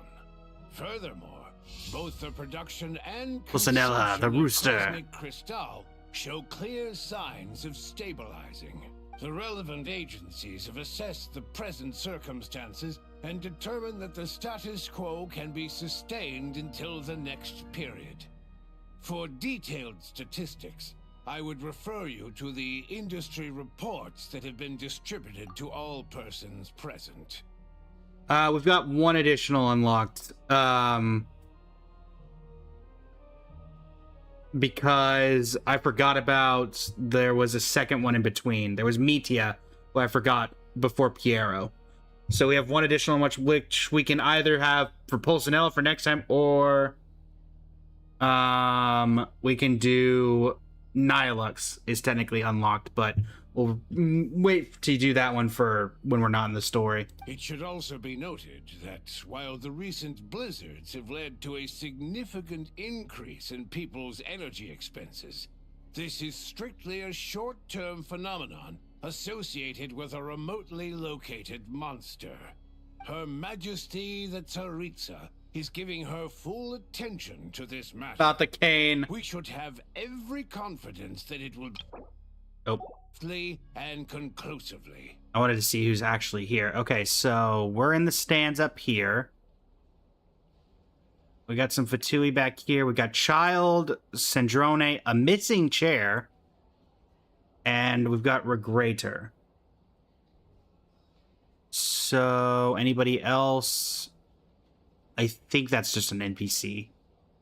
Yeah. A financial report on disaster relief is also present in this report, courtesy of Pantalone. Did we ever figure out that this was Pantalone in the Sumeru quest? Because I don't think we ever actually did. And I think we'd be able to figure that out now. Why does it keep getting noisier in here? They cover the same old ground every single time. The rooster never seems to mind, but everyone else is getting tired of it. There's a general lack of trust. People aren't seeing any tangible benefits that affect them directly. Of course, none of that will be reflected in any of the reports on the table. Yeah, if it weren't for these hard copy documents, I could have at least made something up. Hey, Naz, why are you still here? Oh, don't mind me. I'm just out here trying to hit my interview quotas. Bring out the kvass. Ever read it? Best-selling newspaper in town. If I remember correctly, you guys don't even have a sales permit. You have to sell from stalls on the street. Okay then, best-selling street stall newspaper in town. Still counts. Order! Order! He's having a great time. You and Nouvellette would get along We perfectly. will now open the floor to the representatives. If there are no further substantive issues to discuss, we will then proceed to a vote on this motion. Is she drinking in court? Absolutely. SNEZHNAYA has a long tradition of treating members of the Fatui armed forces and their dependents favorably. But recent surveys shows that Fatui families in remote areas have access to 15% less crystal than the average civilian family in SNEZHNOGRAD. It's been said many times before, but it bears repeating now. There needs to be a clear and consistent rationale behind how crystal is allocated, or we will soon face immense public backlash. Indeed, child's second time in court. Much better this time. Perhaps you wouldn't need to keep repeating yourself if you would hear me out for once. I say again, true consistency exists only in principle. In the real world, fairness is relative. You appear to treat resource allocation as a simple function of production and population. So what about when the equipment used in production breaks down? Have you factored that into your equation? And do you even know how long it's been since SNEZHNAYA last conducted a census? If I knew the answers to questions like that, I'm sure I'd be a very wealthy man. And I doubt I'd be going by child. I'd like to bring the focus back to the specific issue I raised. Or do you wish to deny that favorable treatment for Fatui dependents is our long-standing policy? It's easy to be a critic when there's no accountability. That seems to be a running theme in the anti-Project STUZHA cohort. Defeat the ringleader and all other problems will magically resolve themselves. That's what they seem to think. But in case you aren't aware, not one jot in my report would change whether Project STUZHA continues or not. So you have no intention whatsoever of finding a solution to this problem? On the contrary, I'm the only one here who ever brings solutions. For crying out loud. Child opened by speaking up for the armed forces. What in the... Regrator struck back with style and a war of words ensued. What in the world? Oh no, it's the SNEZHNAYA version of Lapine Pauline. Our reporter was live on the scene to get the audience's reaction as it all unfolded. Who do you support? Can I say neither? I think Child has raised some issues that need addressing. The people have spoken. Child received raucous applause from the crowd as he Wasn't she supposed to be quiet? On his back foot with a relentless barrage of questions. It had to be seen to be believed. Now you see why they don't have a sales permit. Uh-huh. However this reporter wants to spin things, I haven't forgotten that Tartaglia was representing the Northland Bank when we first met in Liyue. He did. So, surely their relationship can't always have been this strained. You two are getting off topic. Let's focus on what the data is saying. Mr. Pantalone, may I speak on your behalf? Oh, please do. I'm more than happy to save my breath. Crystal distribution policy undergoes modifications with each new period. The ultimate goal Is that being to the guy find in the most hat behind him? reasonable Is method that of allocation, the guy we were trying to get which info I out of believe earlier? is what Mr. Tartaglia also seeks. But I fear many may have been misled on this topic by extremist activists. To clarify, Project SNEZHNAYA is not the root cause of the problem. It is merely a framework for resource distribution. The most recent reports all point to SNEZHNAYA's resilience and adaptability during this period of fine-tuning, and give clear indications that a distribution framework is improving with each iteration. To make drastic adjustments without first considering the risks would likely do more harm than good. It would be a waste of the hard-won experience we've gained to date. Yes, experience. Renowned scholar of finance, Arapov spoke up to clarify the fiscal logic, clearly alluding to social organizations like the Rokot in his words. With the notorious Lelex still active to this day, should the Rokot be held responsible? No, there is someone else to blame. Why is there a telescope? Where did you get Rokot from? And what, again, why do you have a telescope? She's just rephrasing what Mr. Pantalone said. The Rokot are the critics he accuses of taking no responsibility for their actions. As for Lilik, you won't have heard of him yet. He's currently the most famous member of the Rokot. Well, more like infamous. Ending Project SNEZHNAYA has become an obsession for him. Unlike the more decent ones among us, he believes that votes in the Vetche are all that matter. You just said among us. You better hope that she's not listening to that. Whether it's threats, coercion, or bribery, he'll use whatever means necessary to get people to change their vote. Ah, it's more to the Rokot than I And thought. since we're already on the subject, what do you think of Lelek's methods? Are you for or against? Hard to say. Well, whatever the story is, his actions benefit us all. We stand with Lelek. At least someone here wants to take this discussion seriously. I've been considering that issue myself. What you really need is more precise regional data, right? I think it would be easiest to let the Fatui handle it, since they're already in charge of Crystal shipments anyway. We may as well get them to collect some data while they're at it. Whatever you need, you can ask the Fatui to look into it for you. In terms of supervision, I think the Druzhna would be a good fit. I had hoped to discuss this with Miss Vesna, but sadly, she's not present. I will be happy to take a note of your suggestions and present them to Commander Vesna for a decision upon her return. The Commander has always taken a keen interest in Project SNEZHNAYA. However, given the Druzhna's demanding workload, I'm afraid it may prove difficult for them to provide any practical support. Let us refrain from jumping to conclusions until a concrete and actionable plan is in place. My apologies, Lord Rooster. There are numerous issues to address here, including manpower, time sensitivity, and reporting lines. Nevertheless, I support drafting a proposal. Follow the usual procedure, and it can be raised as a new motion for all parties to evaluate at the appropriate time. In that case, I'd like to share one thought before the proposal is drafted. The issue of time sensitivity was raised just now, which I presume relates to the official reports. In fact, the Energy Commission already collects regular statistics on each urban center and its surrounding area. Would these be of any use? That's a good idea. I read every issue of Svietloidovka's report, and although my focus is mostly on the section about equipment operation, the energy consumption statistics also yield a lot of insights. Be that as it may, does no one see an issue with using local data to determine Crystal quotas?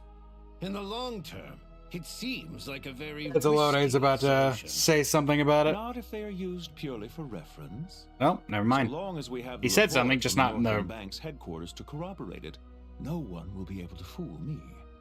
Very well then. It appears that this arrangement is acceptable to all parties. Yeah, sounds good to me. The members reached a provisional consensus on the issue of improving treatment for Fatui soldiers. Nice, the reporter jot down a few words before suddenly crossing everything out and starting a fresh paragraph. Today, the prima donna of the Korylevsky troupe attended a session of the SNEZHNAYA Vecha in the company of a most charming young lady. The question on all our minds is, what is the true nature of their relationship? Write anything like that again, and I'm revoking your permission to interview the troupe. Got it? Committee discussion covers everything from energy to healthcare, technology, and industry. All parties take the opportunity to express their stance on Project SNEZHNAYA. You ignore Minerova as she carries on writing her sensationalist report, but after a while you start to feel that reading the news from her might actually be more interesting than being here in person. Now then, if there are no further contributions from those present, we shall proceed to the final vote. Hey, check it out! Shuganov? What made him vote against? Why now?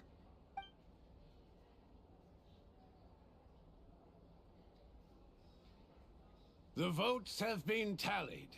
Those in favor of continuing Project SNEZHNAYA total 61%, securing a clear majority. That was too close. The margin has shrunk yet again.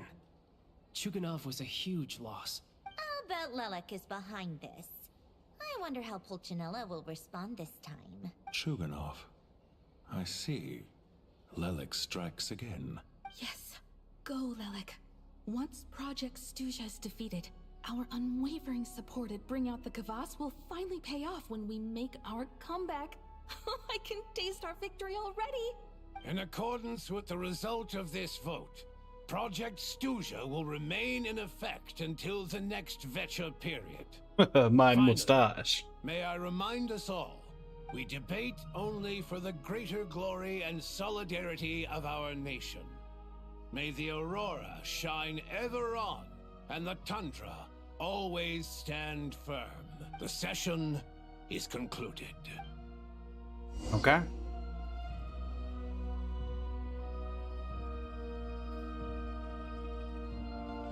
Octavoyanista. I have to say, I really wasn't expecting Chulkanov to vote against Project SNEZHNAYA. What's so strange about that? Well, in principle, SNEZHNAYA's business and political elites ought to be the ones least likely to oppose it. As we heard, Project SNEZHNAYA is basically just a resource distribution framework that requires everyone to cut back during the winter. But even if the policy got cancelled, the Tsaritsa's energy needs wouldn't suddenly go down. The extra demand from the public would have to be filled from somewhere. So logically, the factories would have to take the hit. That explains a lot. I got a letter from Mr. Mitya just before today's session. He said he's confirmed that there are issues around overtime and excessive energy consumption at the Iskra manufacturing plant. They are indeed still in Act 1. Like this, once the Rooster receives the report, he'll order the factory to halt production and submit to an investigation before issuing a penalty. But that's a week-long process, and thus didn't make it onto the Vecha agenda this time. I don't think he suspects anything so far. So, got it. So pretty much a choice between reducing production and stopping entirely. Exactly.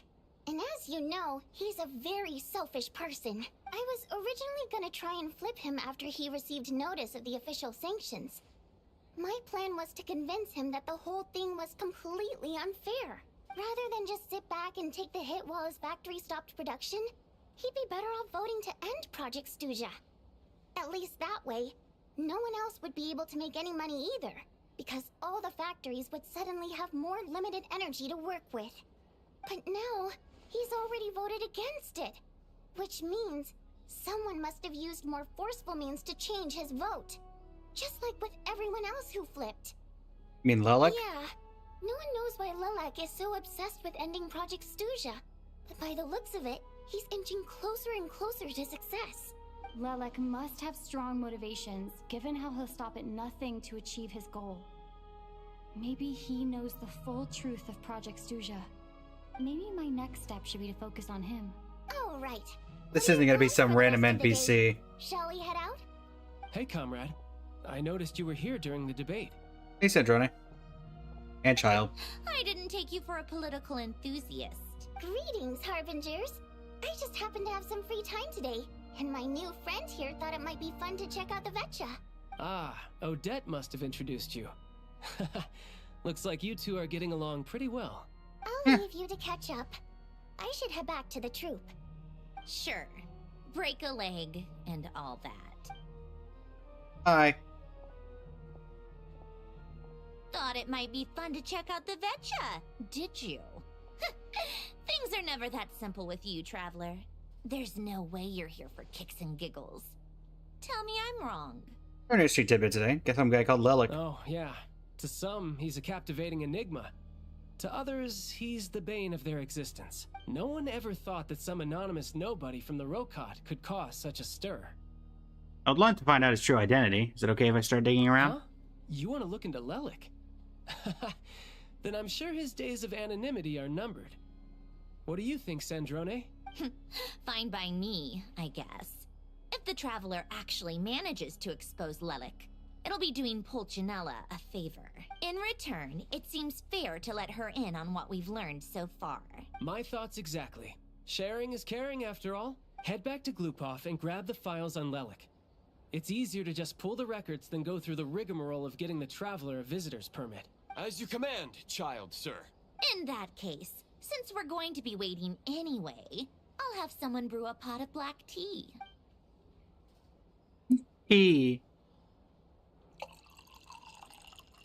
One common that thread tea among is the many orange. incidents Lelik has been involved in is that the victims are all too scared to share any real information about him. Clearly, he must have threatened them in some way. His modus operandi is to silently infiltrate the scene and leave a threatening letter behind. But neither the letters nor the crime scenes ever yield any clues to his identity. So all these files have to offer are short statements by the people affected. They don't give us a lot to go on.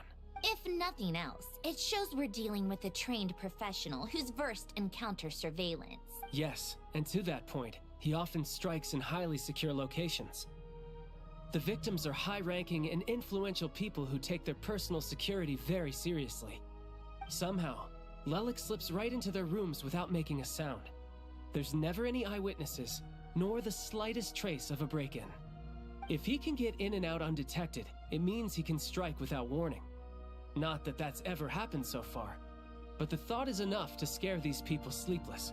It's hard to believe that a human being could pull this off flawlessly every time. So they switched the focus of the investigation to Faye. Unfortunately, no one's found anything yet. Saying even you couldn't pull it off? Careful. Don't underestimate me. Although truth be told, I'd probably find it hard not to blow my cover. Direct confrontation is more my style. Fair. We haven't ruled out the possibility of Lelik being human. It's just, there can only be a handful of people in all of Teyvat who'd fit the profile. Faye, on the other hand, plenty would have the ability, but few would have the motive. If it's someone as strong as Tartaglia and even more meticulous. Not as strong as me. You'll never find the culprit with criteria like that. Let's go with a little weaker than me. Yvette? Oh, you hit me right where it hurts. I'll admit, he's strong and meticulous. But can we at least limit this to candidates who have something to do with SNEZHNAYA? Shit! Can I see what the option would have been if I changed? Darn. Stronger than who? But that's the most important thing. In my opinion, anyway. Of course it is for you. Alright, let's take it down a notch or two. How about Odette as a reference point? Someone we all know and I've seen her in action. Odette? Yeah, that seems about right. Her skills are solid, and she's always calm under pressure. Except she's Fatui, so the likelihood of her working against us is pretty low. But yeah, much more accurate than your previous example, at least. No, wait a moment. Maybe we should interrogate that assumption. What do you mean? Which assumption? Her Fatui identity doesn't necessarily exonerate her. And when you think about it, The Rokot would be precisely what she needs to conceal her identity. Plus, she wouldn't need to be such a pro at covering her tracks. She'd already know where the I mean, I Fatui wasn't will doing be this to and when. implicate Odette. Oh, yikes. Oh, hush. I was just thinking out loud. Why is this starting to sound like such a convincing theory? Still, what reason could Odette possibly have for trying to call off Project SNEZHNAYA? Alex, can we just take a minute between Traveler's new outfit and SNEZHNAYA to just look at Tartaglia and realize, man, he needs an upgrade. This man needs a skin of some kind. The hair doesn't have any sort of in transparency. The outfit, oh my word. Arlecchino would be the best person to ask. She knows Odette best. Unfortunately, she isn't back yet. Arlecchino? Rosaline used to open up to her in private about her struggles with Odette. As I'm sure you can imagine, Arlecchino is quite a lot better with children than Rosaline was. I can imagine. She gave her some tips on how to handle the situation, and Rosaline managed to reach a settlement with Odette before leaving. So I suppose there were at least no lifelong regrets left behind. Beyond that, I don't know the details about that side of things. But I do know that Odette definitely has a motive to hold a grudge against Project SNEZHNAYA. The reason being, her father passed away during the early stages of the project. That was back before it had been named Project SNEZHNAYA, when things were still being worked out. But in essence, it's remained the same ever since. Huh. The more you know. Rosaline was always so self-centered. I never understood why she started paying so much attention to Odette. Even you didn't know about this? Is that such a surprise? If you cast your mind back, you may remember that Rosaline and I weren't exactly close. Fair. We had tea together a few times, but that was about it. Odette's past is no secret. Her father was a Fatus and her mother was a very famous ballerina. On the surface, it looks like she followed right in her parents' footsteps. But the truth is quite a different story. After her father passed away on a mission, her mother was overcome with grief. She broke her leg during a performance and could never dance again. Odette was only interested in ballet at the time, but this tragedy left the family with both breadwinners gone. They could barely make ends meet. Per Capitano's policy, family members of Fatui who died in the line of duty had to be appropriately accommodated and provided with adequate assistance. Capitano the legend. So, regardless of how Rosaline may have felt about it, it fell to her to resolve the issue of Odette's family's livelihood. In the end, the solution they agreed upon was to have Odette join the Fatui. Right, because the alternative would have been a one-off compensation payment, I guess. In that sense, joining up was definitely the better option. Still, she must have had mixed feelings about it, right? If she doesn't even like the Fatui. It's just a theory. A possibility. But as a motive for Odette to become Lelik, it holds up. That said, I have no idea where Odette's head is at right now, or what her conflict with Rosaline was about. Plenty of people were on bad terms with Rosaline. I have no intention of trying to figure it all out. The Senora actually wanted to mend her relationship with Odette. Yes, but there's not much point in discussing that now. Yeah, back to Lelik. Since our investigations so far have turned up next to nothing, we've got nothing to lose by trying a new angle. Funnily enough, Tonya and I had actually made plans to go to the theater tomorrow to watch Odette's rehearsal. Unfortunately, thanks to this Lelik situation, I'll be stuck working overtime again. You want me to go? I can look after another one of your family. You can go in my place. No point wasting the ticket. Plus, you'll get to meet Tonya. Okay, what's the rehearsal for? Spirit Seeker. Quite the classic ballet. It was passed down through Odette's mother's family for generations, though it hasn't been performed in years.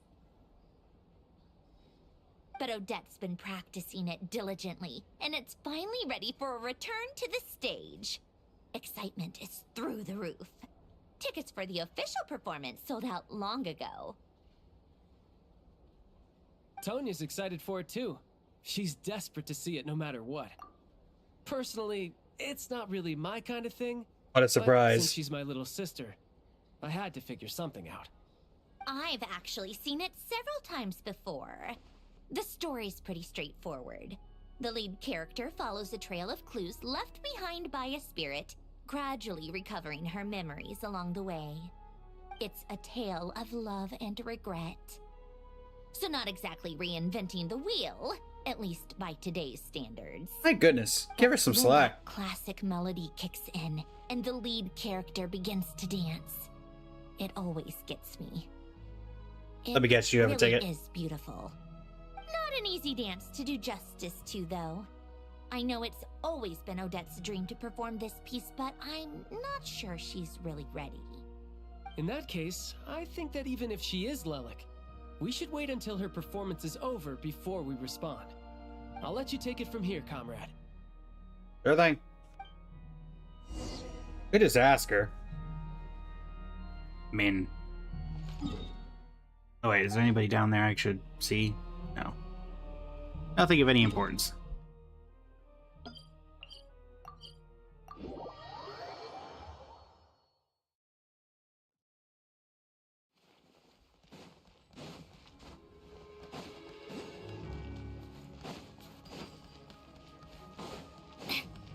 Okay.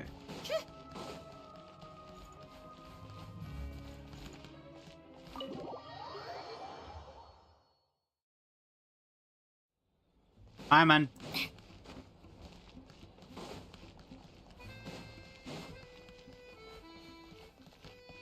Hi, man. Sounds like you made a ton of progress today. It's good that everything's going so smoothly.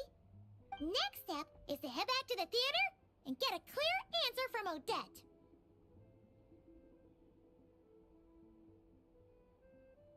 It could have been easier said than done. Either way, Paimon doesn't get the sense that she's a bad person. Sure, she might have done some pretty extreme things, but Paimon bet she has her reasons. Maybe this is going too far, but like, with everything she's managed to do so far, wouldn't it make more sense in theory to be even more, you know, heavy-handed? Why leave a letter when she could, well, we know there are plenty of other ways to keep people in line, right? The point is, she could have gone further, but she didn't. So, if it is her, she's got some principles at least. I believe in her too. Yeah! Well, all you can do is follow the facts wherever they lead. How are you feeling? No change, really. But that thing Paimon told you about yesterday? Paimon feels like she can sense it more clearly now. What does that mean? Hearing you talk about your day makes Paimon... I did use the cryo traveler's ability, Reem. Only she could be there with you so we could experience it all together. Yeah, I wish you could be there too. I'm not used to adventuring alone. But don't worry, we'll get to the bottom of this. Guess it's just one of those things. Never mind. Paimon will behave herself and keep resting. Good job. Kaya, Reem? Odette is Lelek. She may well have inside information on Project Stuja.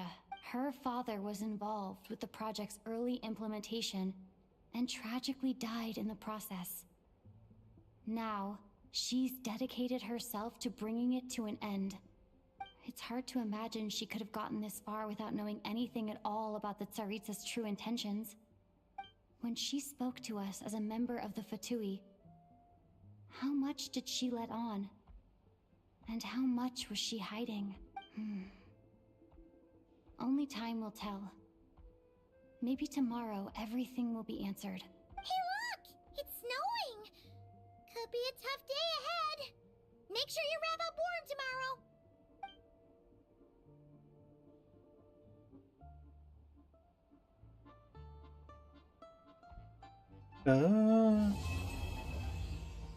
Chapter 7, Act 1 complete. Everwinter without mercy.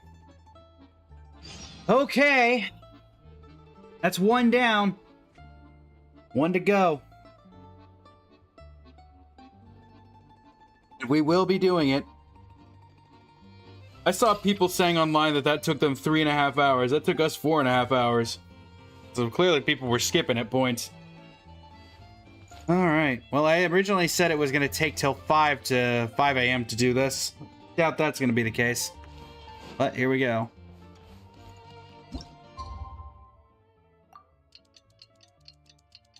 We do know Renova's going to show up at some point in Act 2. Thanks to the trailer. Oh, right. Anything? You're back! Oh. I was kind of hoping for at least some unique interaction. Go to the theater. Again, I just want to point out, why are we blaming Odette here? Like, just saying. Saving. Don't tell me we're doing the meeting point. No, not the meeting point. Okay, cool. Oh, right, the new quest progress thing.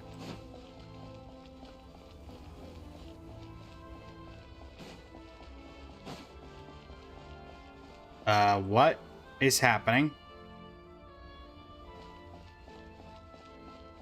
Why is my screen getting zoomed out?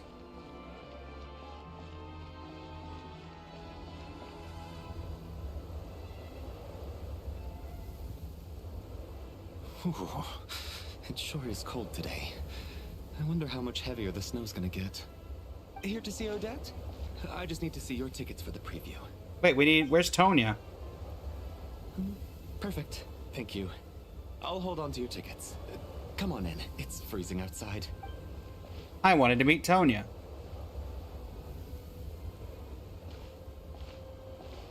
Something's not right about this frigid weather. Morning, Jedi.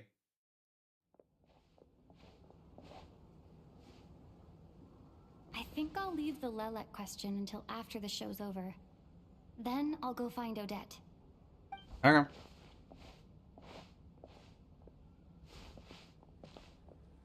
Mitya! Child said he was originally going to come with Tonya. So I'm guessing Tonya's already here somewhere. Is there anyone here who looks like a Tonya? Let's see. It's a small audience. Makes sense for a preview. But wait, I do see some familiar faces. Mr. Chuganov's back again by the looks of it. Oh, and is that Mitya? And that Fatui officer, Valeri. Guess he must be playing cat and mouse with Mitya again. Yep. Oh no, it looks like the show's starting, and I still haven't found Tonya. Never mind.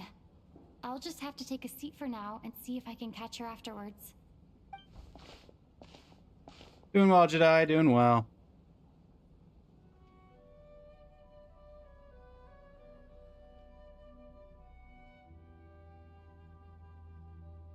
Again, not a cutscene.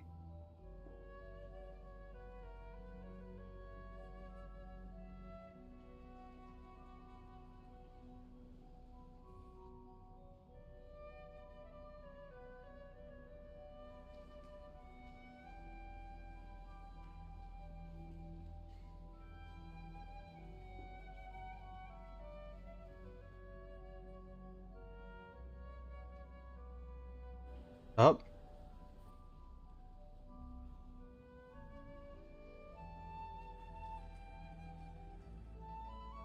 Somebody gonna go try to swipe the book?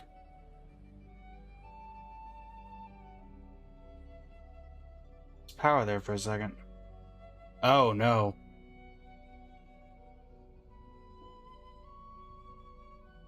She's all smiles. Oh, there's Wayanista. Hello, members of the audience. I'm a staff member here at the theater.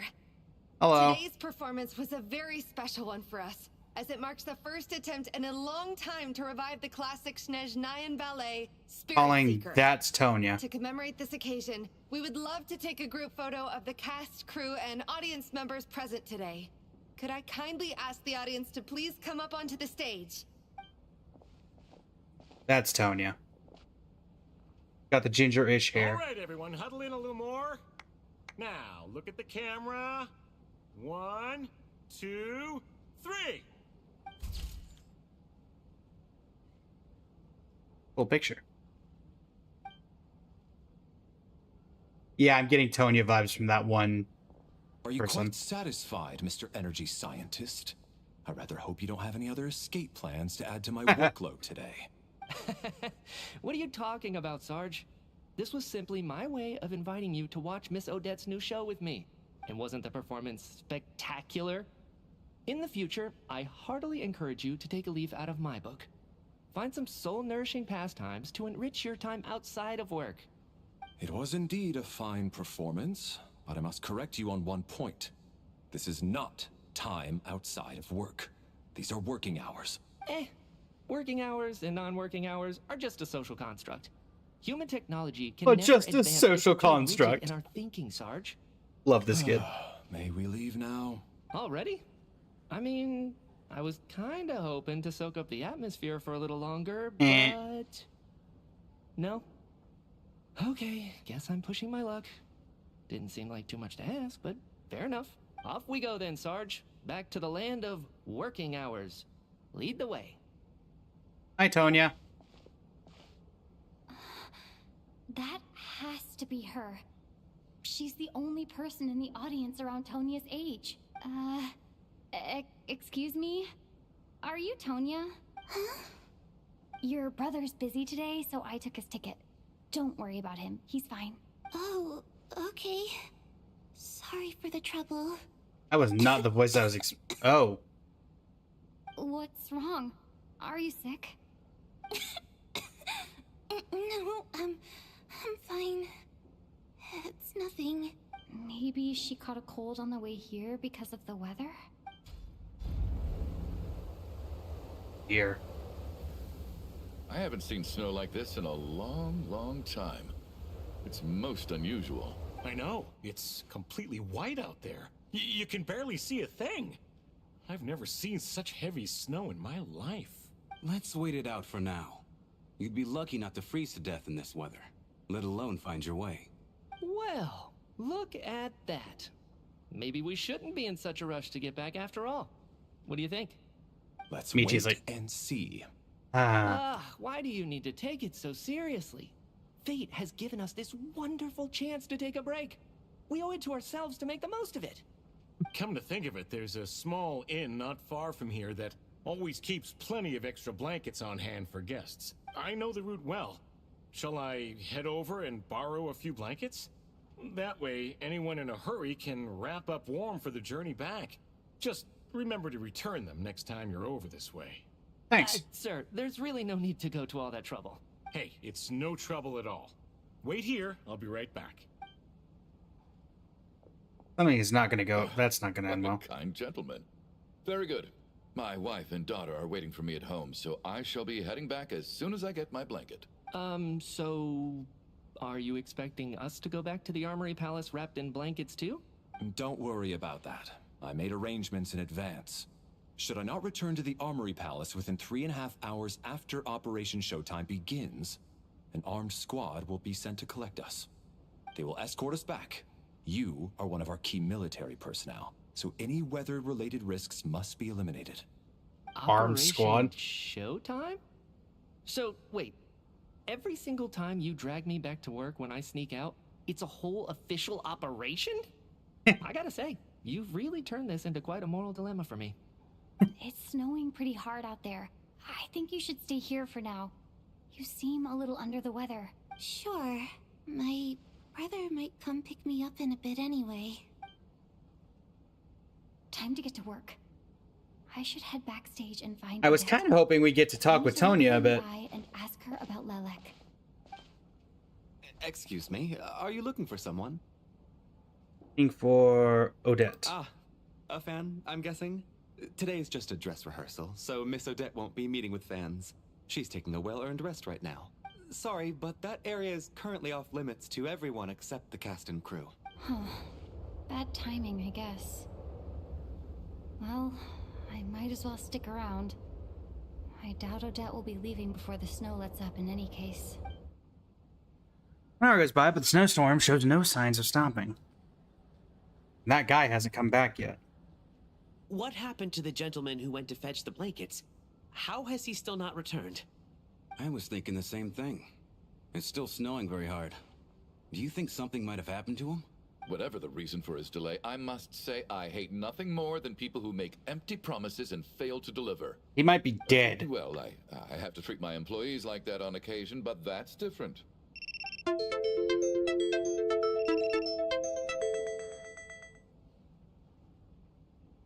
You seem anxious, Mr. Valeri. It's been nearly 4 hours since I left the armory. The army should have arrived to extract us by now. They know how much I despise tardiness and disrupted plans. There's simply no reason that they shouldn't have shown up by now, barring exceptional circumstances. Surely a snowstorm like this one counts as such. Few things in this world can stop the SNEZHNAYAN army, Mr. Mitya. And a snowstorm is certainly not one of them. It's the beast. It's Why don't here. you go out and take a look? They might be right outside, waiting for your orders before they dare come in. An absurd hypothesis. I have no intention of leaving your side for even a moment until I have escorted you back to the Armory Palace. This doesn't look like an ordinary snowstorm to me. That guy who left earlier. It looked like he just vanished into thin air. Either that, or my eyes were playing tricks on me. A man-eating snowstorm? Come on. Night hasn't even fallen yet. Spare us the ghost stories.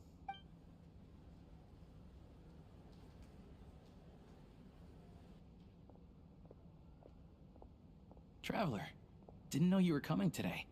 How come you didn't say anything? Try to say What this. is it? Something the matter? Tell me, I can help. Whoa, that's quite a snowstorm out there. I've been working backstage this whole time, so I didn't even notice. No wonder the audience hasn't left yet. Huh. Is weather like this rare even in SNEZHNAYA? Yeah, snow like this. I'm sure I've seen it out in the wild before, but never in the city. Actually, I take that back. I don't think I've seen snow this bad even in the wild. This is something else.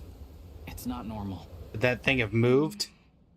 If even Alosha thinks snow like this isn't normal, could it have anything to do with that monster people have been talking about? We can't stay cooped up here forever. Someone needs to go out and take a look. Did I go with? No need. I have plenty of experience with snowstorms. Besides, I work here while you're an audience member. I should be the one to do it. Trouble in Paris? Everyone by the door. Careful not to let the snow soak into your shoes. In a snowstorm, you gotta look after your toes above all else. Heading out, my man? Be careful. I've been told the snowstorm eats people alive. Thanks for the advice. I am planning to be careful. I just want to take a quick look at the situation out there.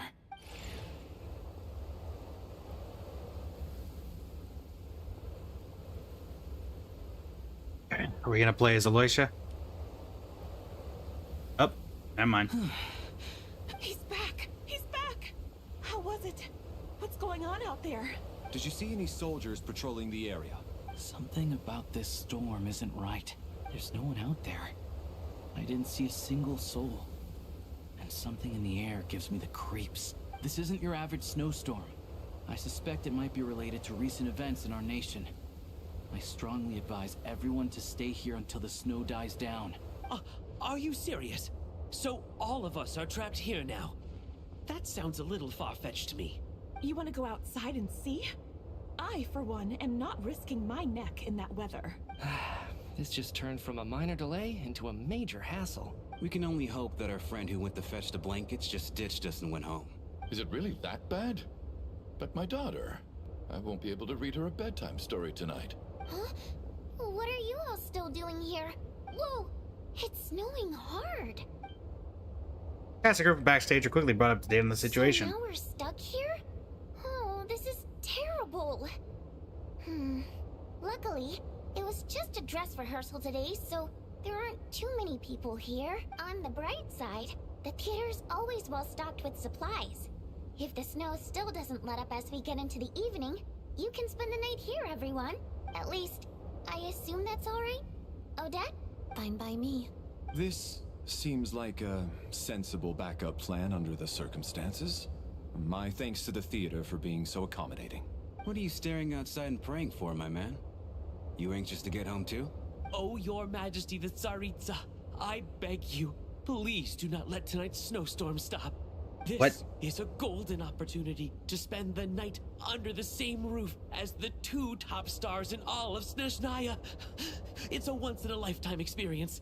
I think I've changed my mind. Sir, if you so much as look at us funny, you'll be seeing stars in a whole other way. Behave yourself, or you'll be begging for that blizzard. It's getting colder. We need to keep the indoor temperature up. Close the door and lock it tight. Let's head somewhere warmer.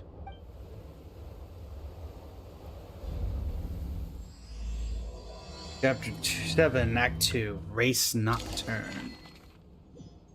Lots of love and regret.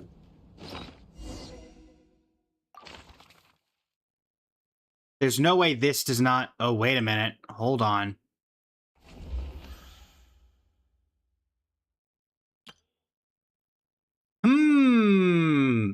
I see. I see. Is there a murder mystery going on? Because I sense a plot.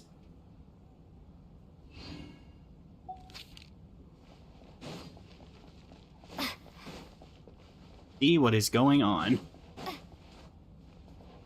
So am I gonna talk to all the suspects?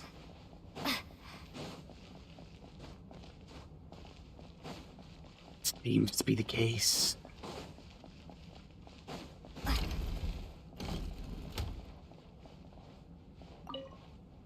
And then there's the aristocrats. Easiest of all to deal with. You don't need to use any force whatsoever. All you have to do is show them the rope you plan to tie them up with. Do you know why? I don't. Do tell.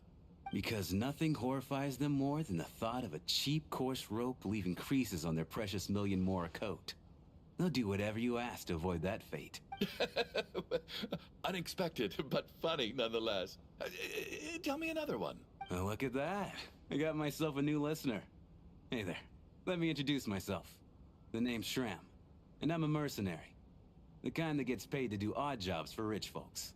And I am Chuganov, an entrepreneur. If my name is unfamiliar to you, you will no doubt have heard of my factory, the renowned Iskra manufacturing plant. I'm Traveler. Are you really that famous, Mr. Chuganov? How come I've never heard your name before? Excuse me? Is that a joke? Or are you being serious? Oh, I'll have to ask my rope later. He's probably tied up more entrepreneurs than I've ever heard of.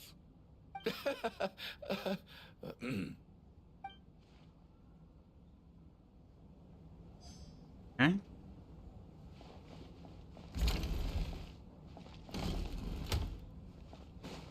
My husband has major trust issues. To him, I doubt even this snowstorm is a good enough excuse for me to stay out all night. That's the price of marrying into wealth. You'll get used to it. I'm not about to stop you if you want to leave. But don't drag me along. Hello? Can I help you? You alright, Tonya?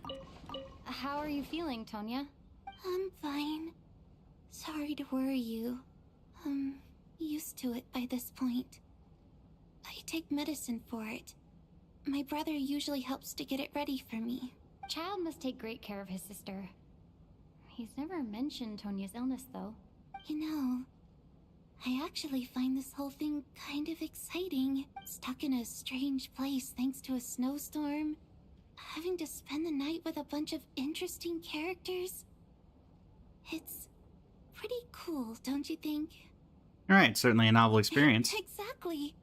It's like one of those stories where an ordinary school trip turns into a magical adventure. I've always wanted something like that to happen in real life.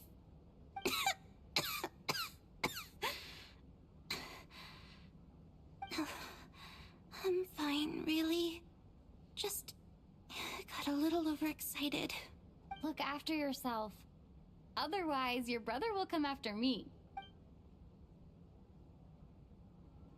I hope we get some dialogue with her at some point, whether it's a quest or anything related to that.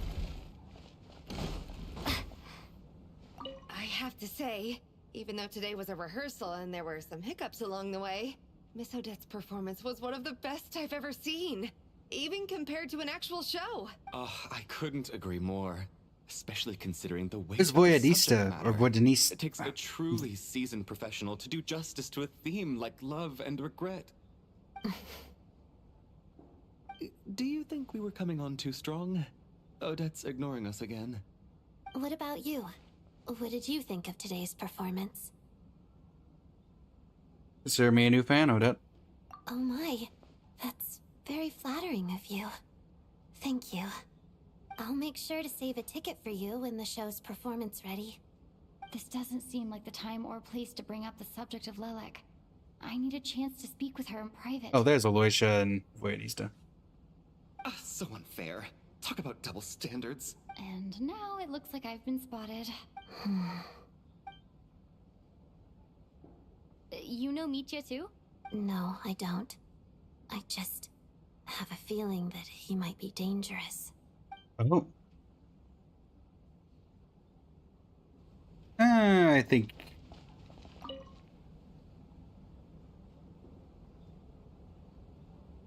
I don't think it's... The mercenary is the obvious one. It's not the I mercenary. didn't know you were coming today.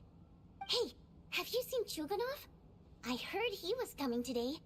Have you spoken to him at all? Not really. I'm with you. This could be just the chance we need. Yeah, I gotta figure out a way to coax some more intel out of him. I want to know why he suddenly changed his stance on Project Stuja. What exactly happened before the most recent Vetcha vote? For the Rokad, or just out of personal interest? Shh! There are other people around. Don't say the R word. Good point. All right. And Valerie? This is highly irregular. A delay of over an hour during an operation like this theoretically warrants a Harbinger-level response. I wonder what the issue is. The storm, or something else. Sarge, the day you learn to let go and just enjoy moments like this is the day you'll finally understand the meaning of life. Why, hello, ma'am.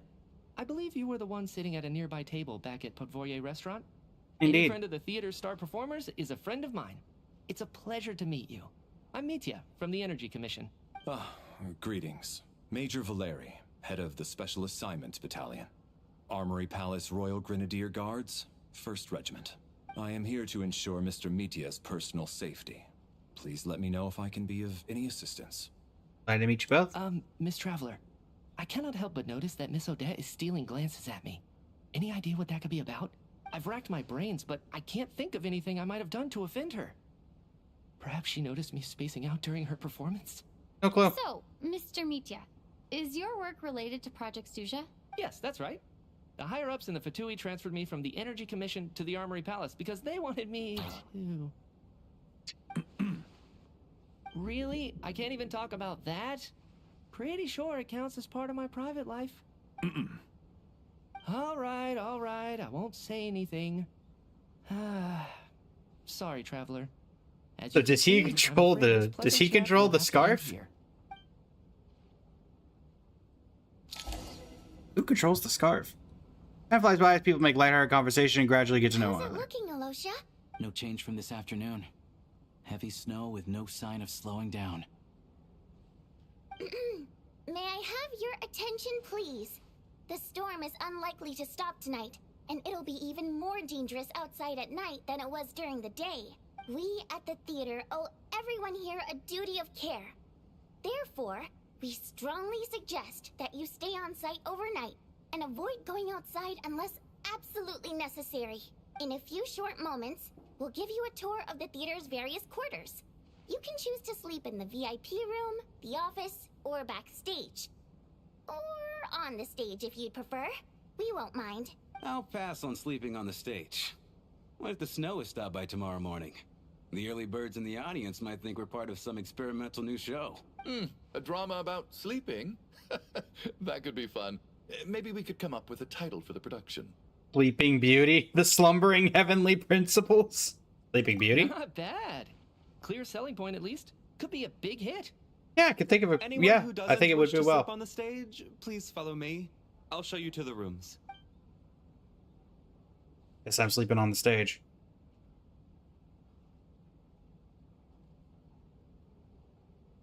I guess I'll call it a night. Never mind. Though I feel like I won't sleep very well without Paimon here. I'm sure she'll be worried that I haven't made it back yet. But as long as she looks out the window, she'll probably realize what's holding me up. I wonder if she's feeling any better yet? At least she hasn't been getting any worse. Still, I should try and get back first thing tomorrow morning. Nap time. Up.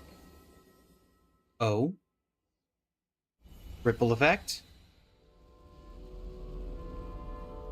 Huh?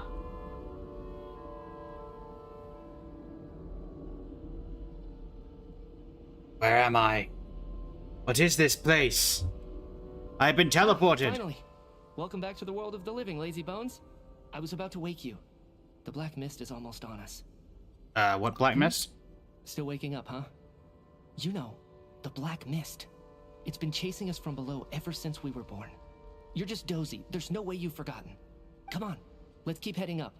Onwards and upwards is the only way to survive. Don't listen to a word those black mist cultists say. What? Here we go again. That endless march towards survival. What's going on?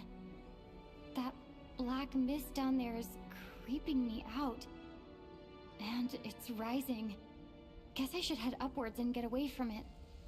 Ah, yes, the clearly green mist. Black mist cultists believe that being swallowed by the black mist leads to everlasting peace. But if you ask me, they're okay, I just tried. lying to themselves. We're the only heretics left, the only ones who refuse to give in. We have to keep going. But how do you actually know that they're wrong? Dangerous question there, Torgov. The moment your faith wavers, you start a chain reaction that ends in the collapse of your will. Put the question out of your mind. Stay strong and believe that the black mist means certain death. What is going on? But it's not my mind that's the problem. My body's about to give up on me. It's already starting to falter. I don't think something's going on here. Because they're all... I can't do this anymore. I've had enough of being forever on the run. What's the point of it all? All this will pass eventually, I promise. Keep fighting. It will be worth it. You accuse the Black Mist cultists of being liars. But you're lying too. There is no end to this path. It keeps going up forever. There was never any hope to begin with. The cult of the Black Mist has poisoned your mind, Sobolova. Are you thinking of giving up as well? I am. I think we've gotten stuck in some sort of... chances with the Black Mist over this perpetual torture. As much as I detest the Black Mist cultists, I'm just too weary. Then I bid you both farewell. Let me put my personal opinions aside for a moment and say, I hope that you both find peace within the Black Mist. Just gonna give up? Fate always appears so impossibly complicated.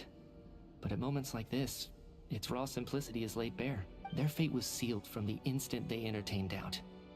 From then on, the outcome was both inevitable and irreversible. Let's go.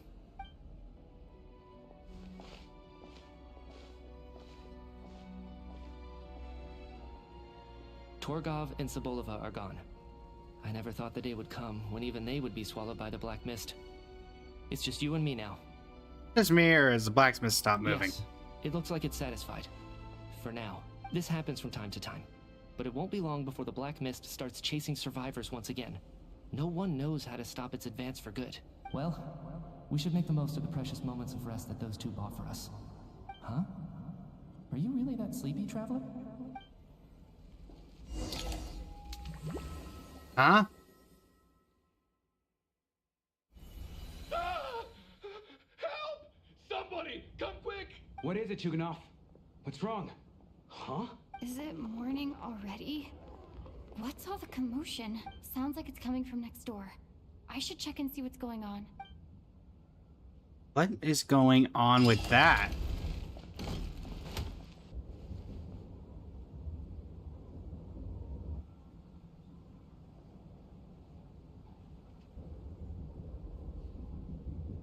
What? Don't look, Miss Tonya. Stay here. Oh, is it the two of them? Okay. What happened to them?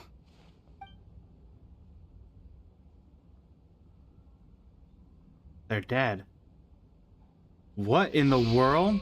Two people are lying down in the room completely still as if they're still asleep. Your gut tells you they are not sleeping. Something you can sense in your bones. This is what death looks like. These two people have passed away. And the strange thing is that somehow I knew this was going to happen. I knew that they would be the ones to die. Have I seen this moment before? Or did I have some kind of premonition? I can't remember what it was. Let me take a look.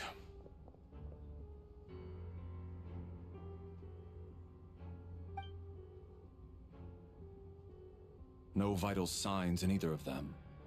They're dead. The cause of death, however, remains unclear.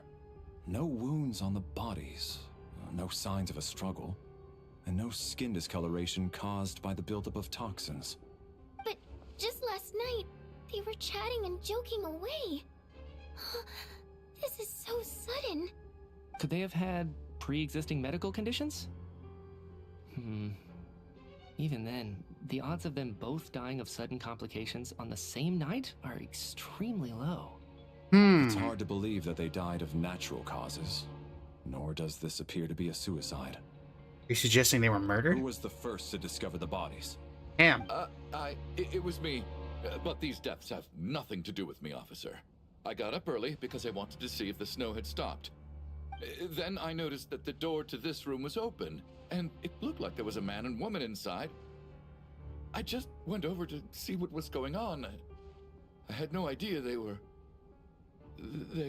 I can corroborate this. I was doing my morning exercises near the stage. When I saw Mr. Chuganov heading this way, I followed him. I can also confirm that I didn't see a single person approach that room before him.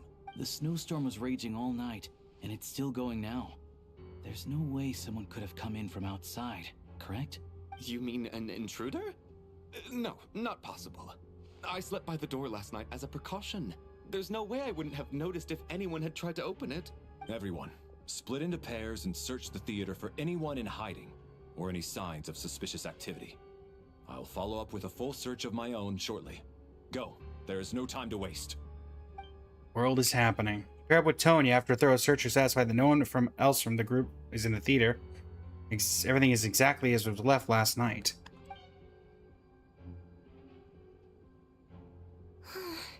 Nothing on your end either? Backstage is clear. No signs of suspicious activity. We checked the basement. Also clear. I don't think there's anywhere here that a living person could hide. I didn't find anything either. Are we certain that the theater doesn't have a back door? Or any tunnel or passageway wide enough for a person to fit through? No, there's nothing like that. If people were sneaking in through some secret tunnel to avoid buying a ticket, we'd have sealed it off ages ago. I also checked the windows. All of them are locked from the inside, and there's no sign of anyone entering or leaving. It sounds like we can safely rule out the intruder theory. If anyone came in during the night in this weather, there'd be no way for them to avoid leaving footprints or water stains. This can only mean one thing. It's like one of those murder mysteries you see in novels and plays, isn't it? The ones where the killer is one of us. We can't quite jump to that conclusion just yet. Could he be right? It's hard to imagine something like that happening in real life. Set in a theater during a snowstorm, a murder takes place and the killer is among us. Among It's Us? such a classic trope that it seems unbelievable. Looking at who the killer targeted and the clean entry and exit, it all adds up. I know what this is. It's obvious now that I think about it. What is? What have you figured out? Both victims were wealthy, well-known local merchants. And the door was deliberately left open so I would discover the bodies and witness the crime scene first thing in the morning. Such ruthless methods. This was your doing, wasn't it, Lelik? Lelik? You mean Lelik is among us? And he's the killer? Lelik. I know this code name. Member of the Rokot, anti-Project SNEZHNAYA. Always works alone. I'm blaming the dude in the hat. At the Armory Palace. Walk me through your reasoning, Mr. Chuganov. What do you know about Lelik?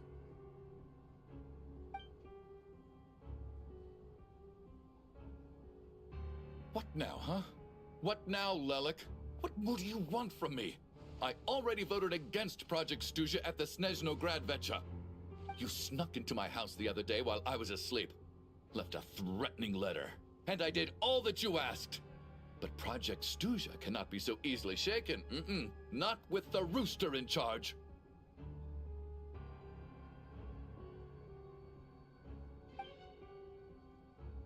So, he really was threatened by Lelik. That makes sense. And now you're resorting to murder to threaten me. Isn't that right? I knew it. The Rokot despises the rich. The lives of the wealthy are but refuse in your eyes. There's no way it's Valerie, is it? Show yourself! Which one of you is Lelik, Tell me! I'll do whatever you want! Just stop playing these mind games! Was this really Lelek's doing? Would Odette really do something like this? This is not Odette. If Odette really is Lelek, this seems out of character. But then again, how well SNEZHNAYA is do I very really good, know Fulgrim. I'm probably the only one here with a compelling theory about Lelek's true identity. But if I reveal it now, I'll be putting Odette in the line of fire. What should I do? I'm not revealing a thing. It's likely that Lelik killed anyone. At least from the stories I've heard, he's never killed anyone before. And his name has never come up in connection with any murder cases. Besides, even if Lelik did want to threaten you, why resort to such an extreme and roundabout method? It's not his style at all. Vodianitsa doesn't know that Lelek might be Odette, but her assessment is pretty much identical to mine. Miss Vodianitsa, why do you suddenly feel the need to speak in Lelek's defense? Defense? Oh, no, it's just... I'm worried that we're jumping to conclusions here, so I wanted to share my point of view. Also, I don't think the Rokot is as bad as you're making it out to be. Well, if you think I'm so wrong, what's your theory then, Why don't you tell us who the killer is? The case is still evolving, Mr. Chuganov. Please do not prevent others from expressing their opinions so early on in the discussion. Even so, there's no denying that the recent threat received by Mr. Chuganov may well be an important clue. So there's still a good chance that Lelik is right here among us. I can't do this anymore. I don't care if it's still snowing outside. I have to get out of here. Whoa, take a beat. We all know it's far too dangerous out there. Even the soldiers couldn't get to us. Go out that door, and you might not live to tell the tale. And whoever this Lelik is, they're surely not going to murder anyone in broad daylight. Be sensible, my man. You're safer inside. As much as I regret having to say this, I'd like everyone to cooperate and refrain from exiting the premises until further notice. Because as things stand, every one of us is now a suspect. Unless anyone has further information to share, let's adjourn for now. Feel free to keep searching for clues, but make sure you don't go off alone. I'd tell everybody who you're going with if you are.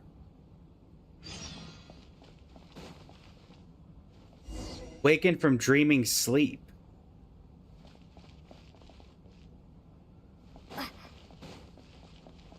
You seem to be very comfortable taking charge, Major. You took the reins as soon as things went south. I simply made an executive decision that someone needed to take control of the situation on the military's behalf. Does this offend you? No, quite the opposite. We feel much safer for it. By the way, what does Major mean exactly? Is it a pretty high rank? That's fairly high, I would say. I still find it hard to believe there's a murderer among us. Just last night, I imagined we were like classmates out on a hiking trip. There's no guarantee that you can trust your classmates. Especially not when you're locked up together. Why did they do this? Was it for money? Even then, they could have just kidnapped the people. They didn't have to die.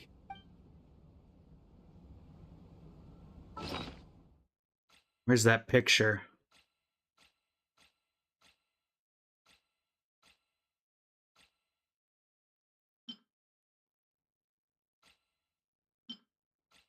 Is that photograph?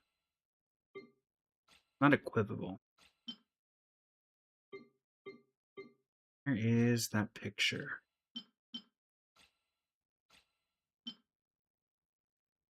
No.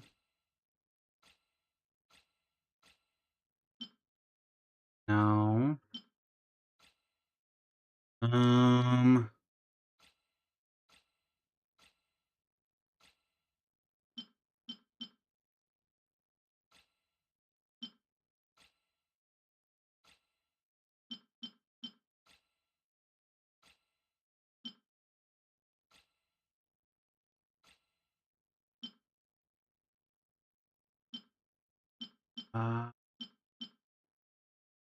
Man, I wish there was a filter.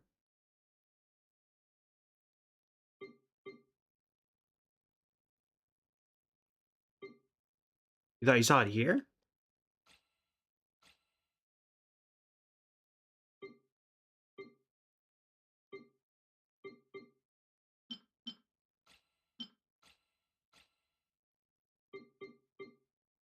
Theory, it should be... Oh, wait, is it...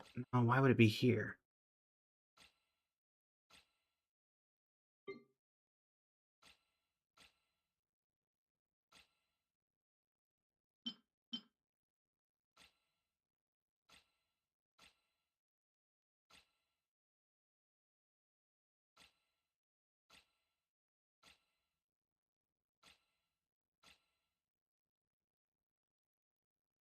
The first in the quest item icon.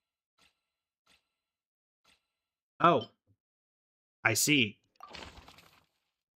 Oh. Deceased during the night. Is this like One Night Ultimate Werewolf or something?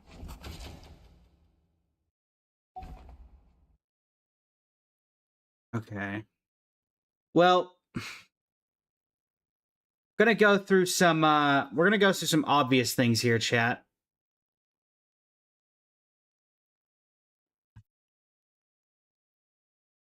Aloysia, Valerie, myself, Odette, Voyanista, Mitia. All of these cannot be the killer because there's no way that they're going to have a murderer be one of the playable characters. Tonya is incredibly unlikely because she's Child's sister. Obviously, these two can't be the murderers. Mitia is a suspect, but I don't think has anything to do with it. So that leaves Rampana, Shuganov, Shram, who I don't think is it because this is the easy scapegoat, and Coolish. I personally am going for either Coolish or Rampana. That's my thought.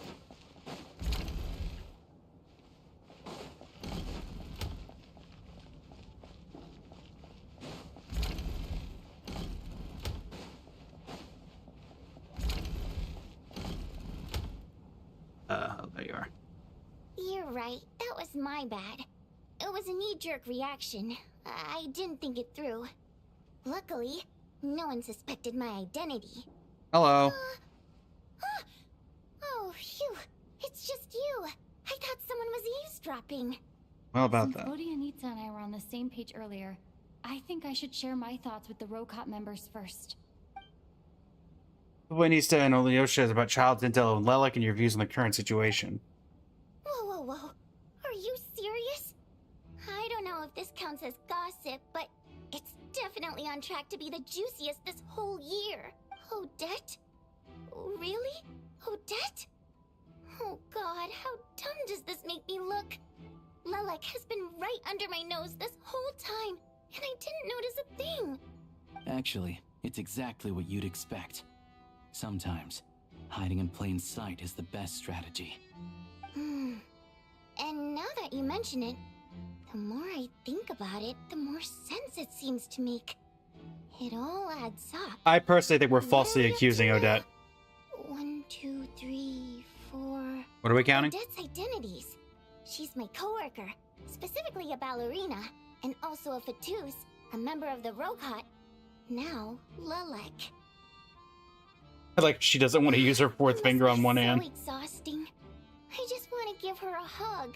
I guess since I've always known her as a member of the Fatui, it never even crossed my mind that she could be involved with the Rokot, let alone be Lelek. Again, I don't understand. think we're... If she's with the Fatui, what reason could she have for being so opposed to Project SNEZHNAYA? Probably best if you ask her that in person. Well, since you waited until now to bring this up instead of announcing it to everyone earlier, does that mean we're all on the same page here?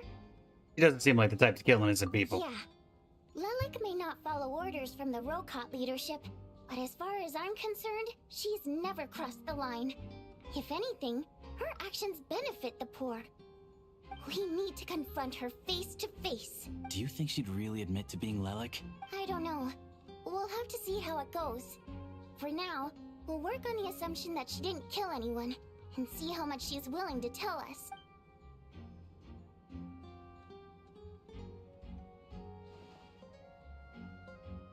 Now's her chance. Odette's alone. Let's go. Hey, Odette. What is it, you guys? Shh.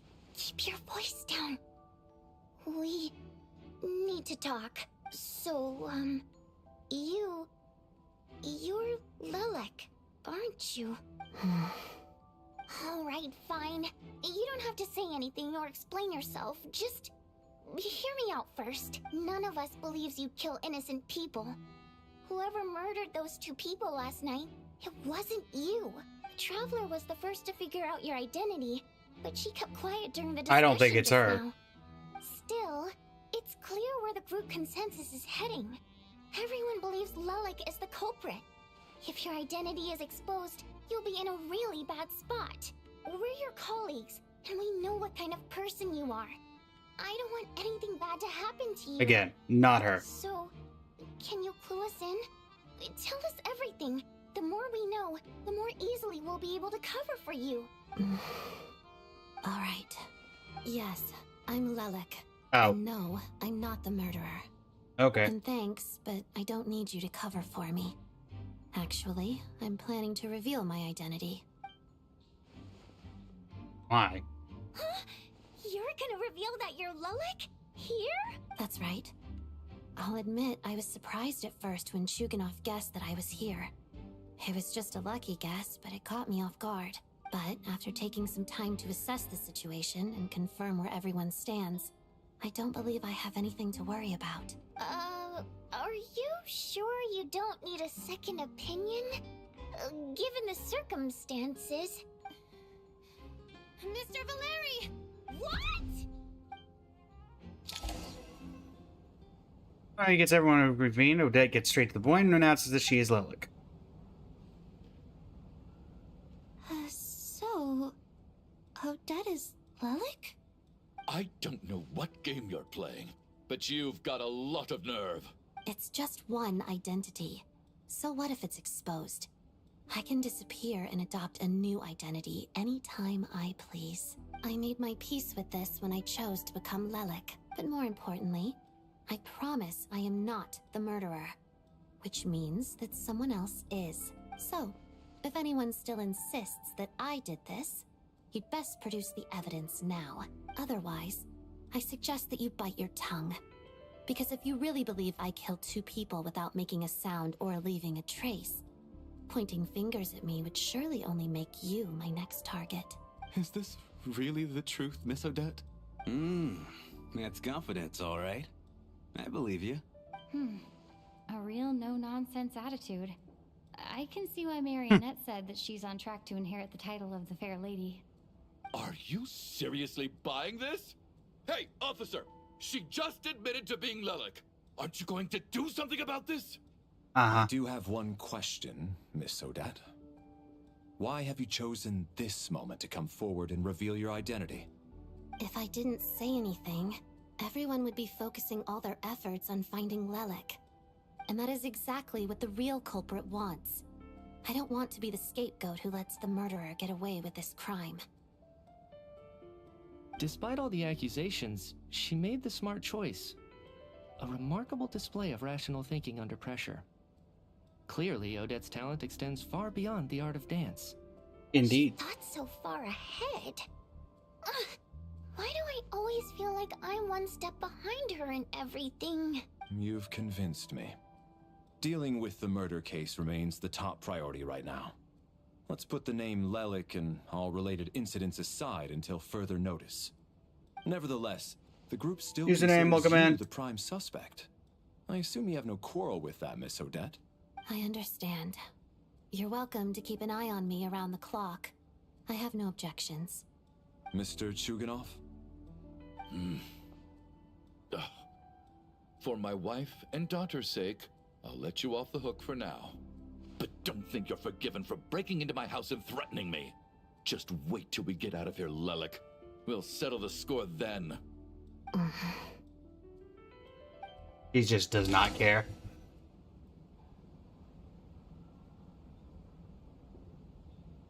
Another night, another murder. There's only 2 other people they can realistically murder unless they're gonna Lelik kill. our team, and Lelik too. Here, have some hot water. Turns out Valeri knew about my exploits, so now I've been told I have to guard Lelik with him. Shouldn't you be facing my way if you're guarding me? At the moment, it looks more like you're my bodyguards. Yeah, it could be If the both. true culprit is indeed still at large, as you have claimed, we must keep our guard up against them also. Don't worry, Tonya. We'll get through this. Or this is not Once Tonya. the snow stops, the officials will step in. The investigation will Tonya get would be the easier, least and then likely we'll be suspect. safe. But once the snow stops, won't everyone just leave? You're gonna miss us, huh? Well, some of us work at the theaters, so we'll still be here. I'll even give you a special backstage pass. Really, Miss Vodyanitsa? That's awesome! You've made a fan for life. Aw, you're so cute, Tonya. All right, let's swear to it. I promise to give you the pass, and you promise to never change your mind about being my fan. Promise. I want to point out that that one Don't indulge girl, her, Tonya. You don't have to swear an oath over things like that. You really do get carried away. this one sometimes, person has don't been you, Miss standing Vodyanitsa? away. This person has been split away from everyone, not really in groups this entire time. I'm getting a vibe from her. Pana. Hey, mind your own business.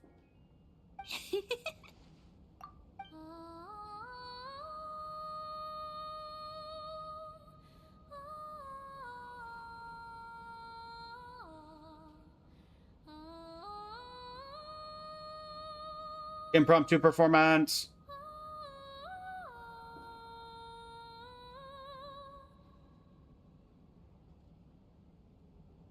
Don't be nervous, Miss Wateramp. Everyone's here. There's nothing to be afraid of. Excuse me? Do I look nervous? Don't be ridiculous. Hmm? No. You sound nervous, lass. Oh. Wait, but how... Okay, plenty of people know that I'm a water imp, but still... How come you understand our primary mode of expression? Primary mode of expression. I've not come across that concept before. Do enlighten me, Vodyanitsa. Well, it's just... We water imps tend to communicate our emotions to each other by singing, rather than facial expression. The emotions we convey through song take precedence over our facial expressions. So, we think of it as our primary mode of expression. I'm impressed, Shram. I didn't take you for a man of culture, but you're clearly rather learned. It's not about being cultured or not. The thing is, this mode of expression can usually only be understood by other water imps. It's not a simple case of a song sounding happy or sad. And yet, you're clearly human, Mr. Shram. It's really not the big deal you're making it out to be. I think I just have a knack for it. Plus, I have a... very close friend who's a water imp. A delightful lady. But keep that a secret. Anyway, we spent so much time together that before I knew it, I noticed I could understand her expressions. Oh, I guess that makes sense. Still, the fact that you have a water imp friend is even more surprising. I'd better watch what I'm singing when I'm around you from now on. Hey, what are you implying? You're not secretly insulting the audience in your songs, are you? Heavens, why would I do a thing like that? It's getting late. We should discuss our sleeping arrangements for tonight. To guard against the killer, someone needs to keep watch. I suggest that we don't sleep in separate quarters tonight. It will be safer if we all stay together. As long as someone keeps an eye on Lelik, I'm quite sure we won't have any trouble. Are you saying that you wish to bet your life on Miss Odette being the killer? Nonsense. Of course not. Then I propose the following arrangement for tonight. The Traveler, Odette, and I will form the Night Watch. We'll sleep in shifts, but 2 of us must be awake at any given time.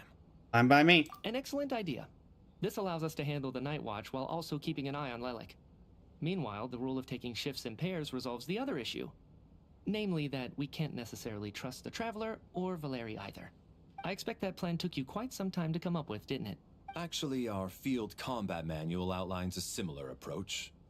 Although the scenario there involves guarding prisoners overnight during field operations. That being said, I must clarify that I harbor no disrespect towards you personally, Miss Odette. In fact, Lelik's numerous covert operations make fine textbook examples for military agents. I care less about respect and more about the fact that you just robbed me of 2/3 of my sleep tonight. I'm calling dibs on being the first to rest. Good night. Alright. Tonight falls you and Valerie take the first watch.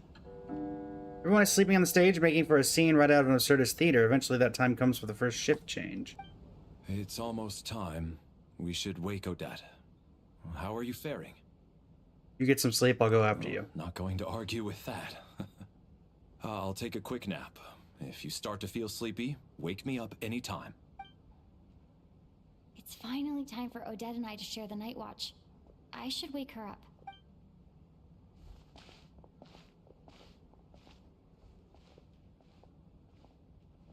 I came here to get information from her in the first place. Maybe I should think about what questions I want to ask before she wakes up. How long are you gonna keep staring at me? I didn't even wake you yet. Couldn't sleep. My mind's been running haywire. Plus, there's something I've been meaning to talk to you about. You do? I had a hunch that you wanted a conversation too. Let's take this chance to clear the air, shall we?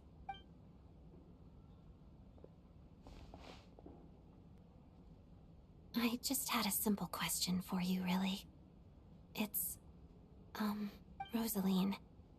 In her final moments, did she have any last words or anything? Oh, the music. It's Rosaline's theme.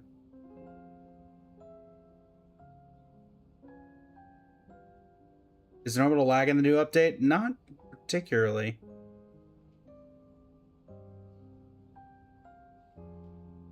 Not that I remember. I see. Well, that was all.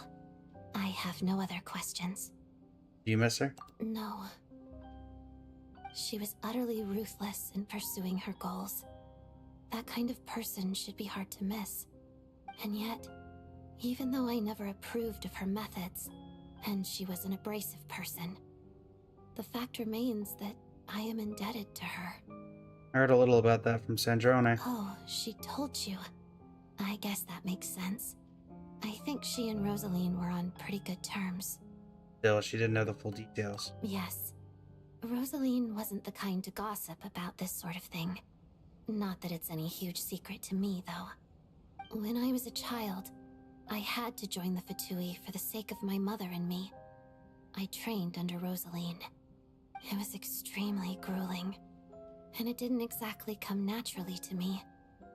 All I could do was try to ignore the biting cold and practice. I was a newcomer who'd managed to make a good first impression on a harbinger. There was pressure to live up to her expectations. To be I worthy. just realized Valerie's of a fair sleeping in the lady's chair, reputation. standing up. Every day was a struggle against the cold, pain, and fatigue. And most nights, I struggled to fall asleep. After enduring all that, I've become almost immune to the sensation of pain. I suppose that was the cost of survival. Surely, any child who had to experience that would grow to hate her lot in life. Don't you think? Really paid an enormous price. So, I put an equal amount of effort into my ballet. Because in my young mind, that was the only way to defy my fate. It was my way of telling her, the Fatui's demands and your expectations of me are not what I wish for. One day, I will leave.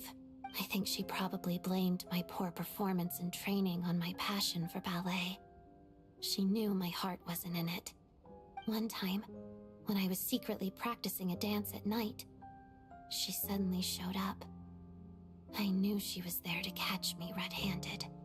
I told her, "You don't deserve to watch the dance I learned from my mother." She looked stunned. I guess she was surprised that I lashed out first, before she had the chance. But strangely enough, on that occasion, she wasn't fierce with me like she was during He was just training. watching her.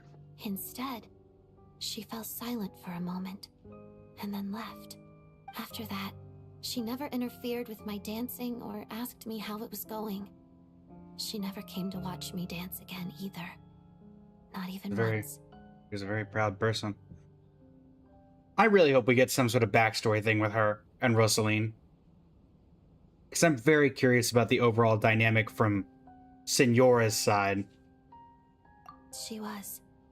But even now, whenever I take out this core Ignis, Oh, she made it. the look on her face. This was a gift from her. Sort of. Although gift might be too kind a term. This is her flame sealed within ice. A symbol of her favor, yes, but also her way of keeping an eye on people. And it's still burning. She knew the location of every piece of core Ignis. If any recipient started acting suspiciously, she'd be on to them immediately. Trust her to make even a mark of approval feel suffocating. So, when news of Rosaline's death reached SNEZHNAYA, many people immediately crushed their core Ignis. It gave them a profound sense of relief, like they'd broken free from her shackles. But I kept mine. With my sensitivity to pain being as dull as it is, the warmth from this core Ignis is one of the few things I can still feel clearly. I still wonder, did she really come to stop me that night? I wasn't sure, but I was scared, so I said some really awful things. I guess she didn't leave anything behind. Not that I expected her You should give her the mask. It's fine. Because we have the It's funerary just mask. a bit of a shame that we couldn't settle our differences before the end. Hey, but Sandrone told me you two had settled. She did. Are you sure she was talking about this event? He said that Arlecchino gave Rosaline some advice and that Rosaline went to see you. Huh. No, she didn't. I didn't even find out that she'd gone to Mondstadt until a while after she'd left. Wait, in that case... I think you should go and see the knave. Okay, I will. Thanks for letting me know. There's something I'm trying to figure out. I'm beginning to suspect that Paimon's mystery illness is being caused by the energy research behind Project SNEZHNAYA. Paimon's very important to me, so I have to get to the bottom of this. I figured that since you're Lelek, you might know something about all this. The ultimate goal of this energy experiment is to create a weapon for the final battle. The weapon's construction was completed in Nodcry. Now, all that remains is to arm it with a sufficiently powerful energy. That's what they were doing at the Experimental Design Bureau. Yes. The weapon's development and all the related experiments are overseen by Lord Piero, the Jester, and the lab is located deep within the Armory Palace. I'm not sure why this experiment would be making Paimon feel unwell, though. The best way to get to the bottom of it would be to go there in person. Once we get out of here, I'll help you apply for an entry permit. Sure? And I'm hardly the organization's proudest member, as you know. You answered my question about Rosaline. I want to do you a favor in return. It's that simple.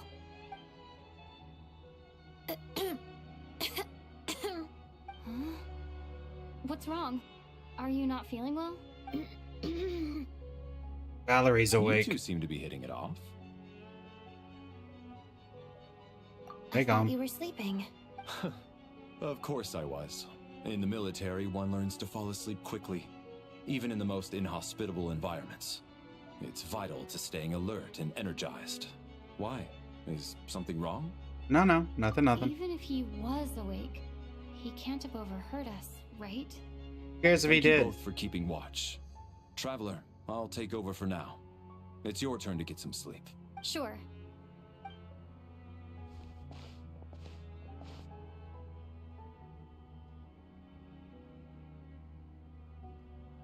This is our second night here, but at least I found out a little more about Paimon's condition.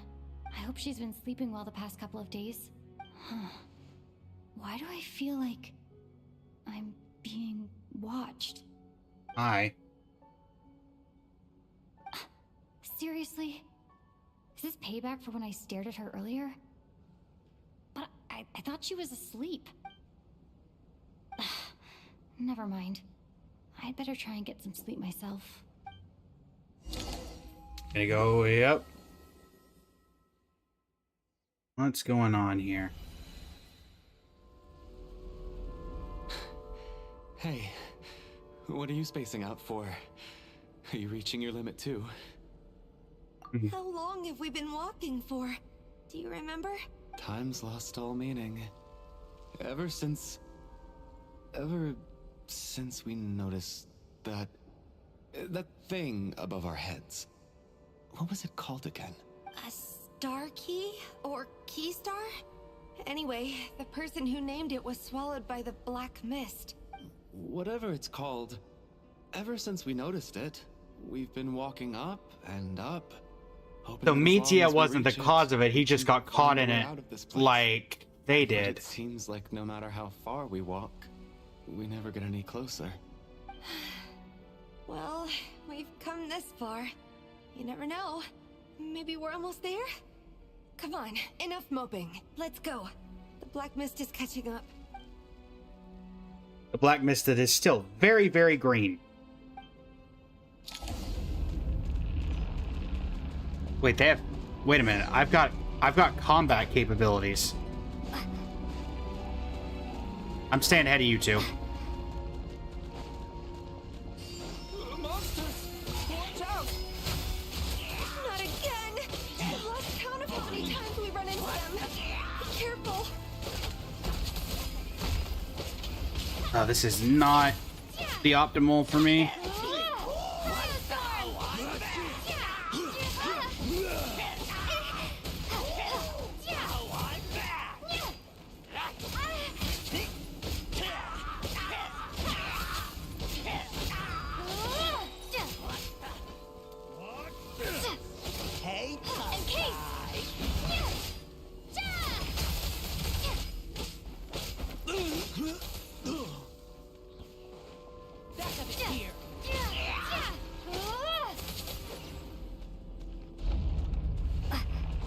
Time to go.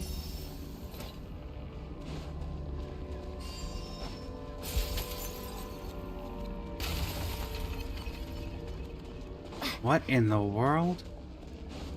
Come on, you guys, run. Slimes.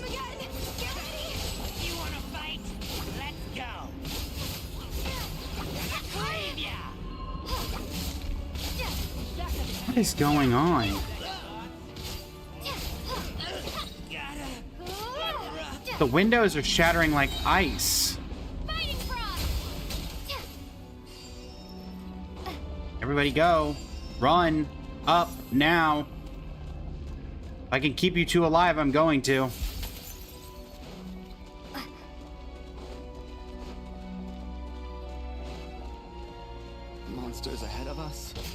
the black mist behind us?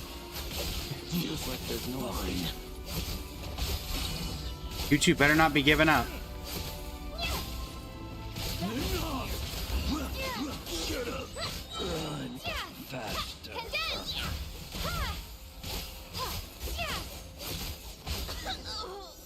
Come on, we're going.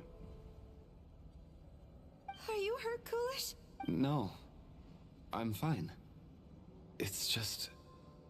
Suddenly I don't want to walk any further. I get you. In fact, I reached my limit a long time ago. Sometimes it feels like there's hope. Okay, come on, where you there two. shouldn't be. Yeah. The hope that the star gives us is the only thing keeping us going. But I'm not sure it's real at all. It may just be a collective illusion. Otherwise, why would it always be out of reach? I actually feel like we're slowly getting closer to it. We know you mean well, but you're only saying that to try and encourage us to keep going, aren't you? Thank you, friend. But enough is enough. Oh, come on. Please don't give me any more false hope. Hope is poison in this place. You're going to continue, aren't you? I admire that. I've given up, but I wish you the best. May there come a day that you catch up to the star and leave this godforsaken place.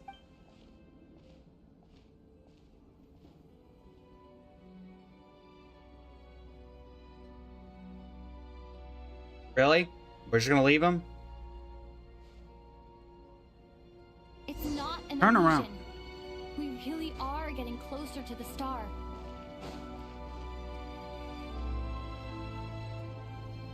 Where are they?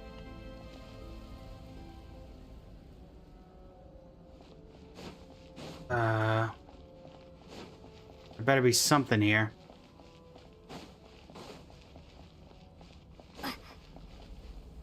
Odette? Congratulations. You are the first person to make it here. Wait a minute, what? I'm the star's envoy. The black mist has stopped rising. Its hunger is satisfied for now. I'm sorry, devoured what your is two happening? Companions. This is a good opportunity. I'll let you get some rest before we continue. Continue? Hmm? What do you mean, leave? The star represents the starting point. This is not Odette. It's the waypoint for the beginning. Congratulations on reaching the starting point. Once you are ready, we will head out and walk upwards. I will be right by your side the whole way. After everything I went through to get here, this is just the start. Huh? What's wrong? Hey, don't give up before the journey's even begun. Something's not right here. So they're both dead. Is that Vodyanitsa's voice? What happened? Coolish, wake up! Please wake up! The drama about sleeping, which began as a joke the other day, is now playing out on the stage, and no one counted on it being a tragedy. Everyone is gathered around the two sleepers in the center of the stage. Without even inspecting the scene, you already know what has happened as someone told you in advance. Cease during the night. Cease during the night. The situation is identical to that of the two casualties yesterday.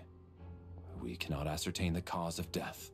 At least there are some elements that we can rule out this time. They slept on the stage with everyone else. So I suppose the surrounding environment can't be a relevant variable. Rampana. Coolish. Weren't some of us keeping watch last night? 3 of us, in fact. How could you not notice something was wrong? I'm as confused as you are. Certainly nothing unusual happened on my watch. Likewise, and from what I've observed so far, both Miss Odette and the Traveler can be trusted. I have no reason to suspect Valerie or Odette either. To be honest, I didn't get a wink of sleep last night. I couldn't help but think I was the target, so I just laid there with my eyes closed. I heard the Traveler and Lelek chatting, but otherwise I don't recall hearing any commotion during the night. Me too. I didn't want to wake everyone up, so I was concentrating hard, trying not to cough. I hardly slept at all. If anything had happened, I'm sure I would have noticed. Then, what could possibly be causing this? Once was bad enough. I can't believe it happened again. I worked closely with Rampana and Coolish for so long. I never imagined that one day they'd... And on this stage of all places... Florianitsa. 4 victims in just 2 days, and we still don't have a single lead. I need to get to the bottom of this as soon as possible. And above all, keep Tonya safe. I'd never be able to look Child in the eye again otherwise. Still snowing? Yes, I just checked. Still no sign of anyone outside either. So we only have ourselves to rely on. If you ask Well, there's me, only 2 this NPCs killer left. can clearly strike whenever they please. The Night Watch was a useless endeavor from the start. Lelik must be an expert in poisoning. Clearly she used some poison that can't be detected on the corpse. Here we go again. Listen, I was already thinking to myself last night, was Lelik's reason for revealing her identity the real story? Well, now I have my answer. It most certainly was not. She's been playing us for fools. You get off on this, don't you? Revealing your identity, only to carry on with your killing spree? Oh, for crying out loud, man. That's a hideous thought. One that only a hideous mind like yours could dream up. How dare you? That's enough. Yesterday, you named Lelik as a suspect because the victims were both wealthy merchants. Lelik might have had a motive then, but today's victims were just ordinary people. Not to mention that they were colleagues of Odette and mine. What reason would she have to murder them? Let me guess. Just to scare you? Who knows? Maybe you don't know her as well as you think. I implore you all to ask yourselves, how many people are there really in this world that have what it takes to kill another person? Not many, I'd wager. So what I'm thinking, there's an well known to be a ruthless operator, and now she has revealed her identity. How could it be any more obvious? something is taking the forms of now Mitya and Odette. So who has not shown up in the dream at this point? Voyanista and Valerie. Tonya as well. I can't help but think about the fact that that everything has to do with death. And the fact we know Renova's in this update. True, Alyosha hasn't been in as well. Everything you've said so far is still just conjecture, which doesn't constitute a concrete lead. You need to back up your claims with some evidence. How can you defend her, officer? What did she say to you while you were on night watch? Maybe I shouldn't be so surprised. You military types are always for colluding with crying out criminals loud. to target the rich. All so you can get your grubby paws on our hard-earned fortunes. Then tell us to fall in line. The Fatui, the Druzhna, and the Rokot. Thugs, the lot of you. Somebody knock him out. Dare. Sir, but you were the one who told us not to stop other people from expressing their opinions yesterday. 4 people have already died. Only yesterday I was chatting with Mr. Coolish. Then we woke up in the morning and he's... Turning against one another is the last thing we should be doing right now. Little girl. Even if Mr. Chuganov is a puffed up, pig-headed gulag who doesn't have a clue what he's talking about, Clearly Child's sister. he's still one of the victims here, isn't he?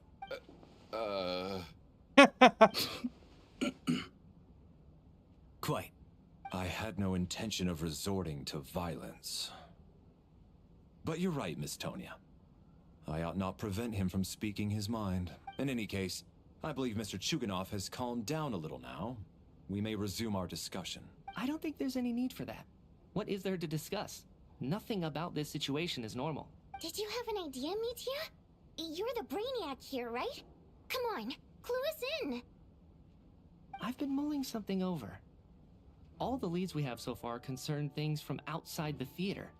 Miss Odette's alter ego, the threats Mr. Chuganov received. But then there's the 2 double murder crime scenes themselves, which have given us absolutely nothing to go on whatsoever. That's highly unusual. Even with the most careful killers, there's always some evidence left behind. So what are you suggesting? I think this could be a supernatural event. It isn't characteristic of human-on-human homicide at all. Correct me if I'm wrong, but aren't you supposed to be a scientist? That doesn't sound like a conclusion someone like you is supposed to make. I got into scientific research because of my insatiable curiosity. But if the present situation defies all known scientific explanations, I don't mind shifting my curiosity toward the paranormal instead. Now that you mention it, I remember when I first came to the theater. I heard rumors about this place being haunted.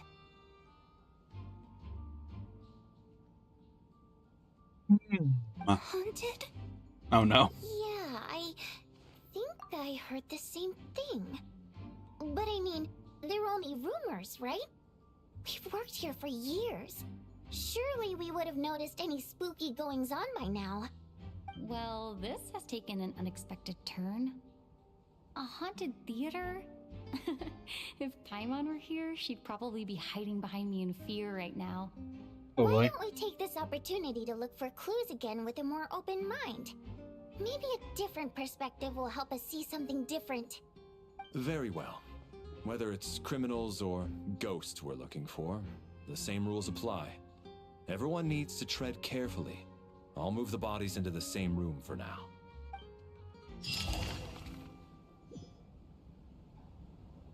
I mean, there's only 2 NPCs left.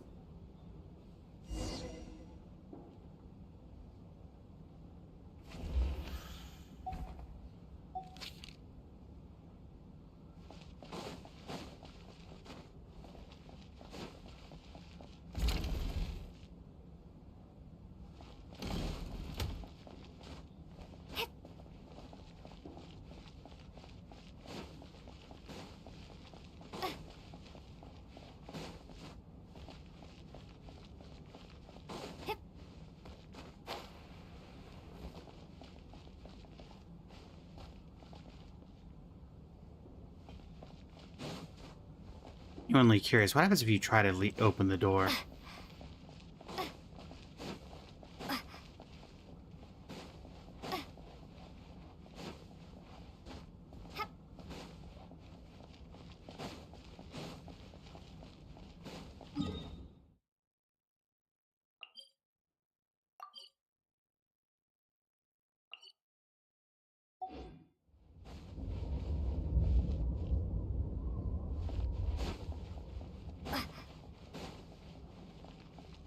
AD Nicole, SNEZHNAYA is out. Alright, back here.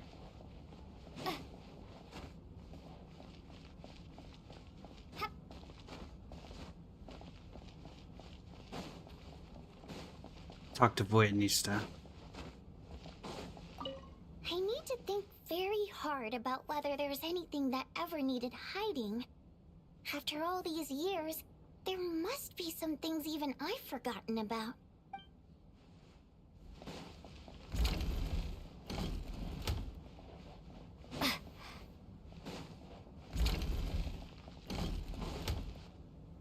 Tonya? Tonya?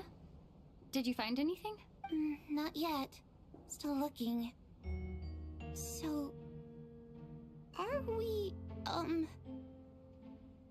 we supposed to be looking for something paranormal?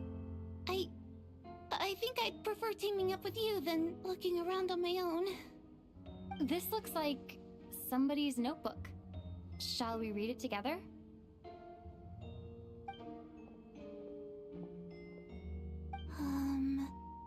Well, it doesn't look scary or anything. So I guess it should be fine. Alright, let's read it together. Somebody I would understand someday, but even now I still don't.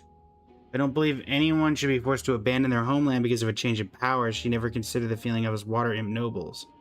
Every inch of this land reflects memories of my childhood. If I close my eyes, I could still hear everyone's songs echoing everywhere. I'll not forgive those who drove us away, and I miss you very much, Mother. I often find myself missing that dress with the tassels, the heavy bed curtains, and the first rays of sunlight that would stream into the manor each morning. But it's all right now. If I narrow my eyes just a little, the light seeping through the crack backstage feels much like the one in our manor. This is Voidnista's diary. I know that life is gone forever and I can miss it all I want, but I also feel that what I have here now is no less than what I lost. The fantastical sets designed by the prop master, the many fans who come all this way just to see me, the quiet dancing girl who doesn't talk much. These are all mine. I won't lose any of it again. Never, absolutely never.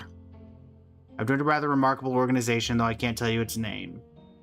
Whatever the great figure intends to do this time, there should always be someone to look out for the misfortunes of ordinary people. That's what our organization exists for. Even now, I still don't understand her. Why is it that those in power always seem this way? They clearly have the ability to bring greater happiness. Some say she has her own difficulties, but what could possibly trouble someone so seemingly omnipotent? Never mind. I should just focus on what I can do. I suppose you'll all hear about our organization sooner or later. Its name is, never mind, I'll leave it a mystery for now. Huh. This has to be Vodyanitsa's writing, surely. Maybe it's a little rude for us to peek at this. I feel like I just read someone's secret diary by accident. This is an accident, it should be fine. Sounds like she's writing this for her parents, right? I don't understand. Why put this stuff in a notebook instead of mailing it in a letter? I'm gonna guess they're no longer with us. Water imp parents belonged to the aristocracy, who were driven out of SNEZHNAYA by the Tsaritsa long ago. And now they live somewhere new, where the postman can't get to. I can explain. We're sorry. It's fine. My fault for not storing it properly. I can't leave things lying around and expect them to get ignored when everyone's scouring the place for clues. Alright, give me my notebook back. I'll take over the investigation in this room.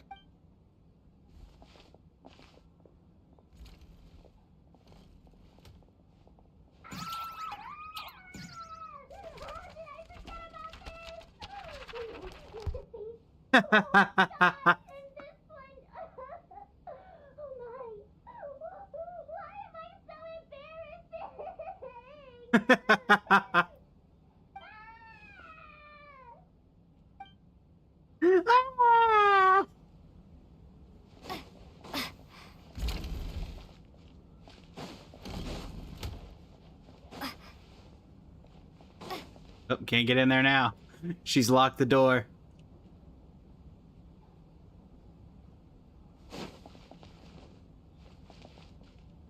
I was curious if I could see anything through the crack in the door. If they actually put the model in there or anything. Ah, why am I so embarrassing? Valeri, come take a look at this. You too, Traveler. Some sort of notebook. What is it for? It's the on-duty logbook for the theater.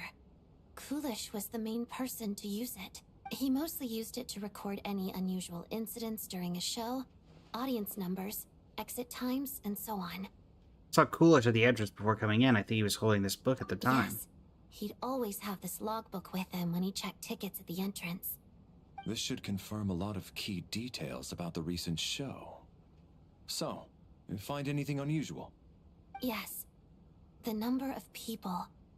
I've checked and double-checked, but the numbers just don't match what's recorded in the logbook.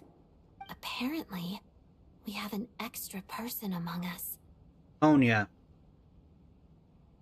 She wasn't with us. We only met her inside the theater. Are we certain that logbook is accurate? Could someone have sneaked in without buying a ticket or something? It's Suri, welcome in. Kulish took his duties very seriously. I've rarely seen any errors in his work. Not to mention that this was a dress rehearsal, meaning smaller audience numbers and tighter ticket restrictions than usual. Everything would have been well within his control. We no longer have our tickets with us, do we? They got collected on entry. I assume there's no way we can check them again. Unfortunately not. The theater recycles tickets. Once people are in the door, they don't tend to leave until the show ends, so we collect the tickets at the point of entry.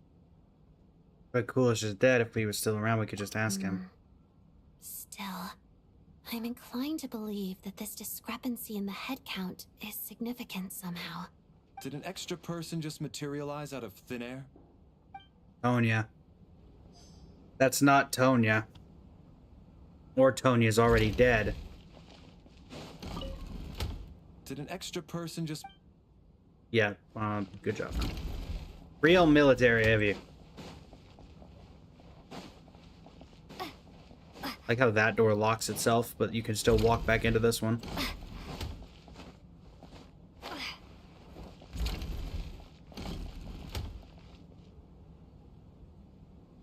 Ah, Traveler. Since you're here, come take a look at this. Alosha found it. We're both curious to hear your perspective. It appears to be an investigation report. And the focus of the investigation was the rumors of haunting we heard about earlier. The commission is clear that it's simple. As previous cases involving only folklore studies, it appears to be connected to something far more mysterious. An extinct civilization, the creations of ancient gods, or powers from beyond this world. The possibilities leave ample room for speculation. From now on, we should take this as a lesson. The simple surface does not imply that what lies beliefs share the same level of existence or nature. Ley lines themselves possess a powerful ability to either devour or guide souls. In most cases, once the soul and body of the deceased are separated, the soul is drawn directly into the ley lines, leaving no room for lingering existence. However, evidence shows that the connection between the theater area and the ley lines has been obstructed, though only partially, not completely severed. So this has granted certain souls unwilling to return to the ley lines an opportunity. If their resistance is strong enough, they may even linger here with the theater indefinitely. In theory, however, these souls within the theater are incapable of influencing the physical world. Only under extremely rare circumstances can they produce phenomena observable to the human eye. Overall, they can be considered harmless. This assessment may be conveyed in advance to the theater's management to reassure them. But for me, the investigation does not end here. Uncovering the reason why the ley lines have been obstructed is the true focus of this inquiry.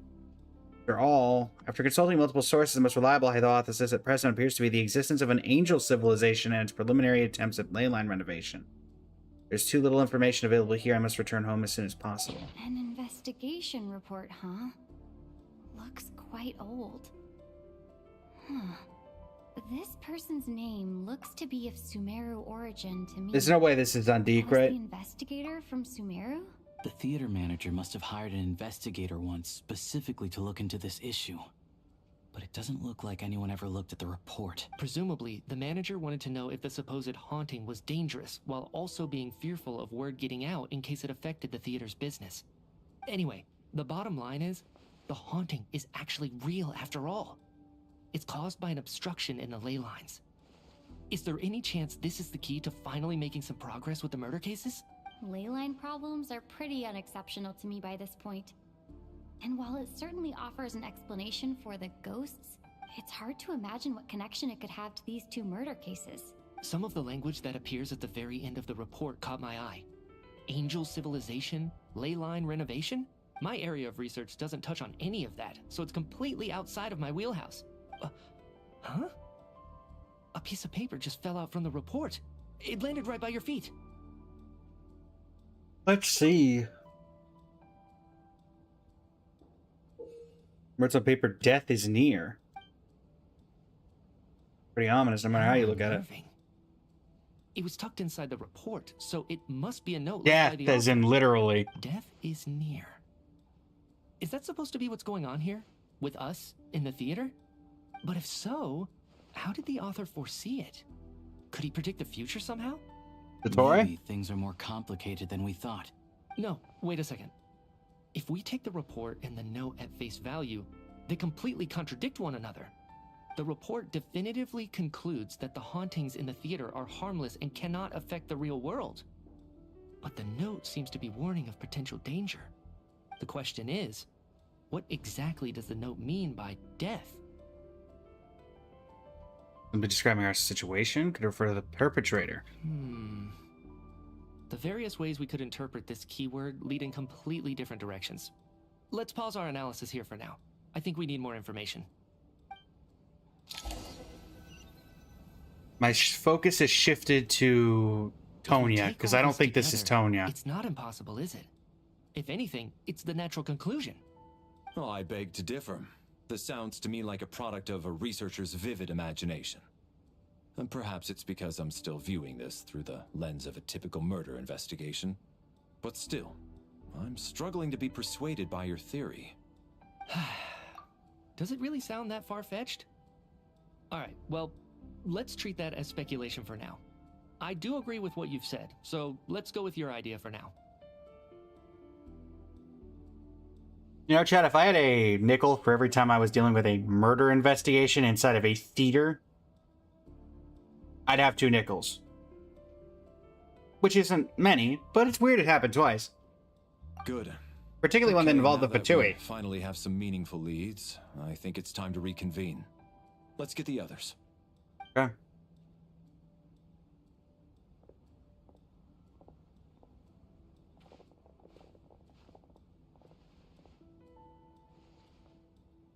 So, that's about everything we've discovered so far. I'll share my theory first. Based on what we've learned from the logbook, I believe the extra person among us is most likely the killer. If the killer had simply bought a ticket, it would have greatly increased the risk of their identity being exposed. I expect he or she either hid in the theater ahead of time, or found a way to slip past the ticket inspection. Oh, yeah. They then blended in with the group and waited for an opportunity to strike. What about the note found in the investigation report? Any thoughts on how that fits in? The killer may have simply planted it there as some sort of sick joke. I've seen my fair share of psychopathic killers. They love playing cryptic mind games. So, it has nothing to do with the haunting of the theater after all. This theory makes sense to me. If we have an audience member unaccounted for, chances are they didn't come here to watch the show. Could it really be that simple? No. So, in other words, all we have to do is find out who got in here without a ticket, and all our problems will be solved? Not particularly. Then let me make one thing clear. All the theater staff should be well aware that I came here for the rehearsal legitimately, yes? There's no way I'm the one who didn't have a ticket. It's true. I hear you used every trick in the book to get a hold of that ticket, too. Everything short of throwing a temper tantrum and rolling around on the floor at the entrance. I most certainly did not degrade myself in such a way. Probably a stupid question, but I might as well ask. Did anyone here get in without having their ticket checked? I had my ticket that I got from Child. Guess it was naive of me to expect them to just admit to it. Especially after the unprompted Lelic reveal. Once was already a miracle. Twice would be unfathomable. It's Odette. It's her. They want me to pick him, but they want me to pick him. He's the most likely suspect. A mercenary who would obviously know how to kill. They were making the jokes about the rope. It's her. She was already here. Tonya received her ticket the same way I did. I assume Child got both of them together. Oh, okay. I mean, is it really so simple as that it's the one it wants me to pick? I don't believe any of us here knew Shram before all this. If no one can verify Shram's identity... Man, I was going through all these hoops trying to figure out who it was because I thought that the obvious answer couldn't be it. Mr. Shram, did you really go through the ticket inspection to get in here? Huh? Me? Why am I being singled out, my friend? Do I seem that suspicious? It's not that you stand out as suspicious. More that everyone else has been ruled out as trustworthy. Okay. This is inspired by Media Indeed. We spent the best part of 2 days together now, so I'm sure you can all tell what kind of person I am. I'm a true gentleman. I never dream of doing something like sneaking to the theater without a ticket. Yeah, I have no doubt that you're a good person. But the problem is, none of us here actually know you, so no one can say for sure that you are who you claim to be. No worries. Actually, Welcome in, what Avi. was it you said last night? Yeah, you're friends with that water imp, which is why you understand our primary mode of expression. Last time I checked, there were barely any of us remaining in SNEZHNAYA, since most of the water imps left. Could you tell me a little bit more about your friend? There's a good chance I actually know her. And I suppose it's also kind of a way for everyone else to get to know you a little better. He is indeed, Avi. Good Good grief. Are you blushing? Pull yourself together, man. Stop giggling like a teenage Pull boy. yourself It's together, man. revolting. Hey, revolting is a little strong. All right, fine. I'll admit it. That water imp friend of mine, the truth is, we're dating. I was just the bodyguard hired by her family. But the stars must have aligned, because sparks began to fly between me and their daughter. Never I was in my getting that wildest idea dreams as did I well. think I'd get so lucky. We don't need details. Just get to the point. Okay. I'm just a little hesitant to reveal her name, that's all. You know how it is. These are delicate times, even with me to protect her. If word gets out that she's dating a human, both the Fae and human factions will give her a hard time. Really? Wait, no. That can't be. Huh? Shram, what the devil are you talking about? Hmm? Why is everyone looking at me like that? Surely you can understand where I'm coming from. Delicate times? Factions? Yes? You know, the Civil War. Oh! Last time I checked, the Fae and the humans were still at each other's throats. If I'm not mistaken, the last significant civil war in SNEZHNAYA history was over 400 years ago, when Her Majesty the Tsaritsa had just taken the throne and was consolidating her reign. What do you mean, 400 years ago? What's going on here? Is Shram from the past? All right, Mr. Mitya, you win this round. As far-fetched as it is, it appears that your I'm theory getting may be vibes from the correct. Temple of I'm Space. just as amazed as you are. I didn't even believe it myself, to be honest. Is someone going to explain what's going on here? From the look on your face, you figured it out too, haven't you, Traveler?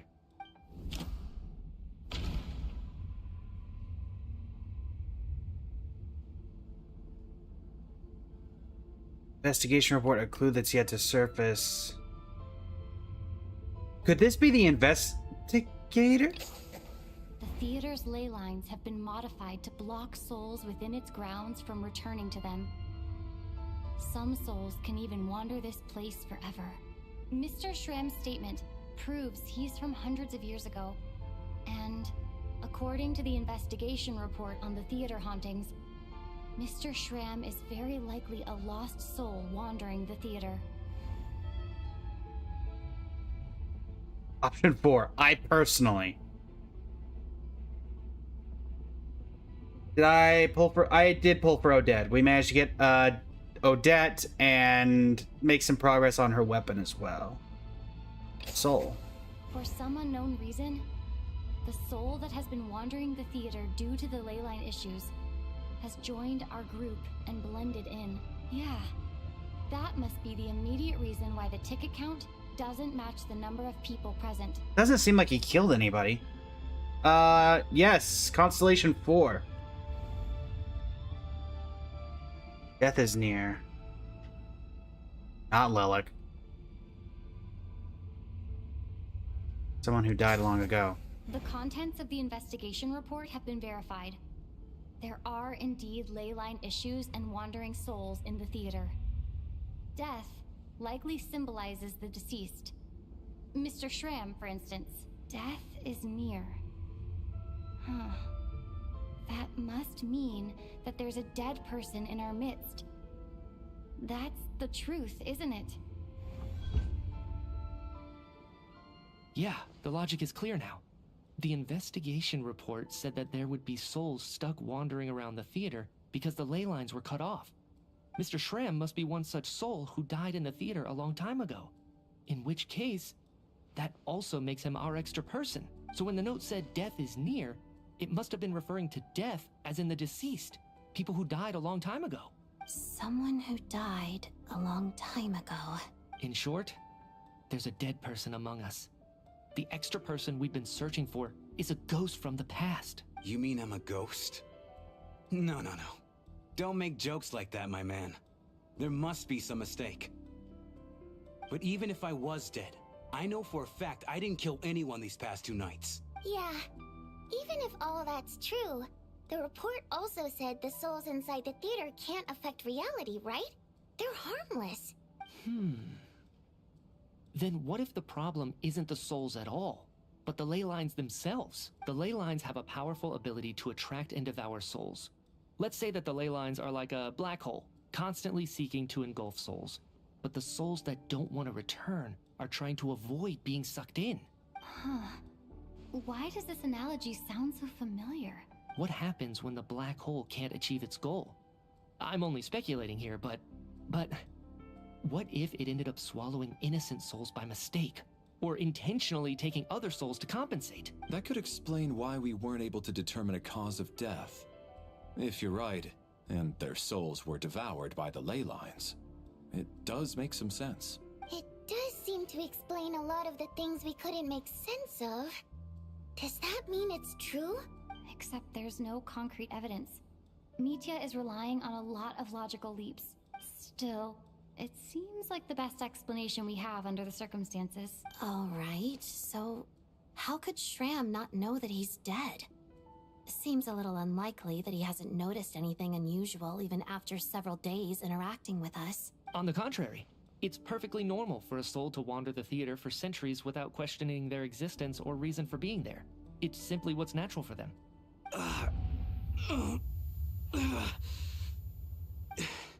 You know what, Mr. Brainiac? I think you might actually be right after all. I'm trying to remember and... even though my head feels like it's going to explode, I think... it's all coming back to me. I was the one who didn't want to remember my own death, so I forced myself to forget. Well, I'm sure those are painful memories. My lady and I snuck out to go on a date one day. We bought tickets for the theater. It wasn't really my thing, but I was just happy. That's one of those Romeo and Juliet things. All of a sudden, a group of people burst into the theater, shouting for all the water imps to get out. Performers and audience members included. It was clear the conflict between humans and Fae had reached a boiling point. This time, the extremists were even coming after the water imps who had nothing to do with the war. I thought I could pull one over on them. So I took off my jacket, draped it over my lady, and tried to sneak out amid the chaos. But I got caught. They started shouting, calling me a traitor to humanity. But I was going to do whatever it took to buy our chance to escape. No matter how many people stood in my way. I had to. Both as their bodyguard. And out of love. It's all right, friend. You can stop there if you want. You don't need to dig all that up again. It's just... even now, I'm still struggling to accept the truth. How could I be dead? I'm sorry, everyone. If I'd known I was a dead man walking, I wouldn't have dragged you down with me. If I'm the cause of all this death, then punish me however you see fit. But, Mr. Shrim... No. I refuse to be a burden. I know what I have to do. You said I've been wandering the theater for centuries, right? I guess it's high time I got a breath of fresh air. Out there, I mean. I'll leave this place and take all this death with me. Go out on my own terms. Mr. Shram, I'm sure we can figure out a different course of action. My good sir, we both know I'm not supposed to be here. I should have accepted my death long ago. One way or another, this has to end.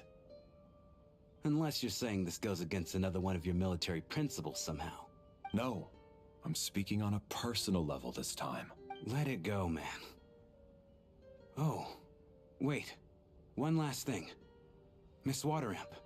My lover. Her name was Letia. Letia Ozarova. Do you know what happened to her? Ozarova. Oh, Auntie Ozarova. That's what we all called her. I remember her as a very kind elder. She had a bunch of kids, too. I'm so glad she survived. And she had lots of kids? Good. That's... good. I could hardly expect her to stay single just because of what happened to me, right? As long as she went on to be happy, that's all that matters. Besides, I'm dead. My soul has been wandering around here for so long because I was worried about her. But now, I can go without regret. There's no need to see me off, my friends. I've enjoyed our time together over these past few days. Perhaps we'll meet again in the next life.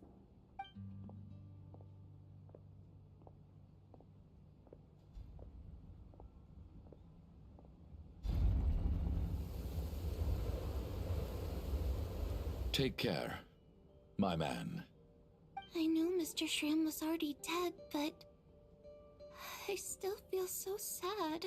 Death is cruel, no matter how we might try to make sense of it. So, was the conflict between Fae and humans really that bad back then? I was only little, so I don't remember much. It's terrible to think that so many innocent people had their lives turned upside down. Even the historical records about that I time didn't get period muted. don't I seem just much was about it. letting. There wasn't really a good place to interject. All people know is that the Tsaritsa founded the Fatui, drove out most of the Fae aristocracy without explanation, then used her terrifying power to suppress the humans. It seems to me like the Tsaritsa chose to make herself the enemy. She downplayed the conflict, directing whatever animosity both sides had for each other at herself instead. That's also why, despite how brutal the conflict was at the time, there hasn't been much lingering tension between humans and Fae since. Things have been fairly harmonious for the past few centuries. So, the Tsaritsa banished the Fae to protect the Fae living in the city? She offered herself up to be hated in exchange for peace. Maybe it's not quite as bad as it sounds. I don't think Her Majesty is too concerned if mortals hate her or not. And besides, there are very few who truly do. They have seen that. Time, I had no idea. All right. If Mitia's theory is correct, then I think we can consider this matter settled. We better Let's hope. all take a break.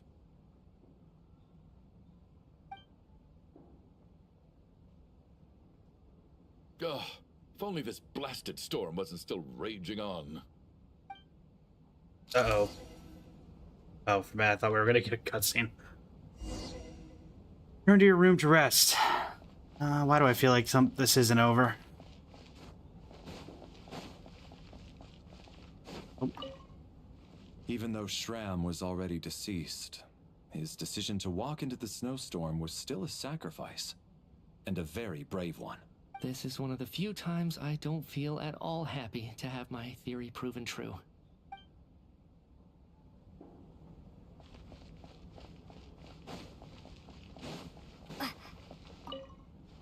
I was actually planning on hiring him as my bodyguard after we got out of here, you know.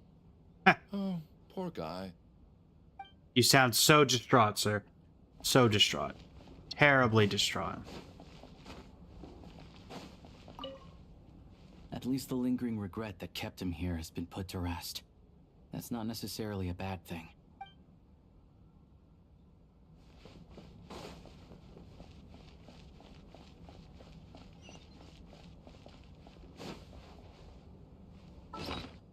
Why is it telling me to look at this?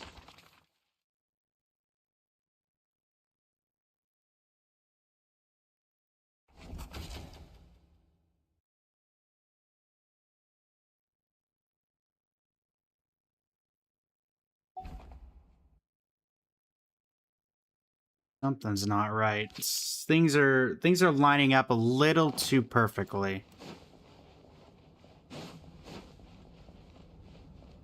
Why were Mitia and Odette still in the snowstorm?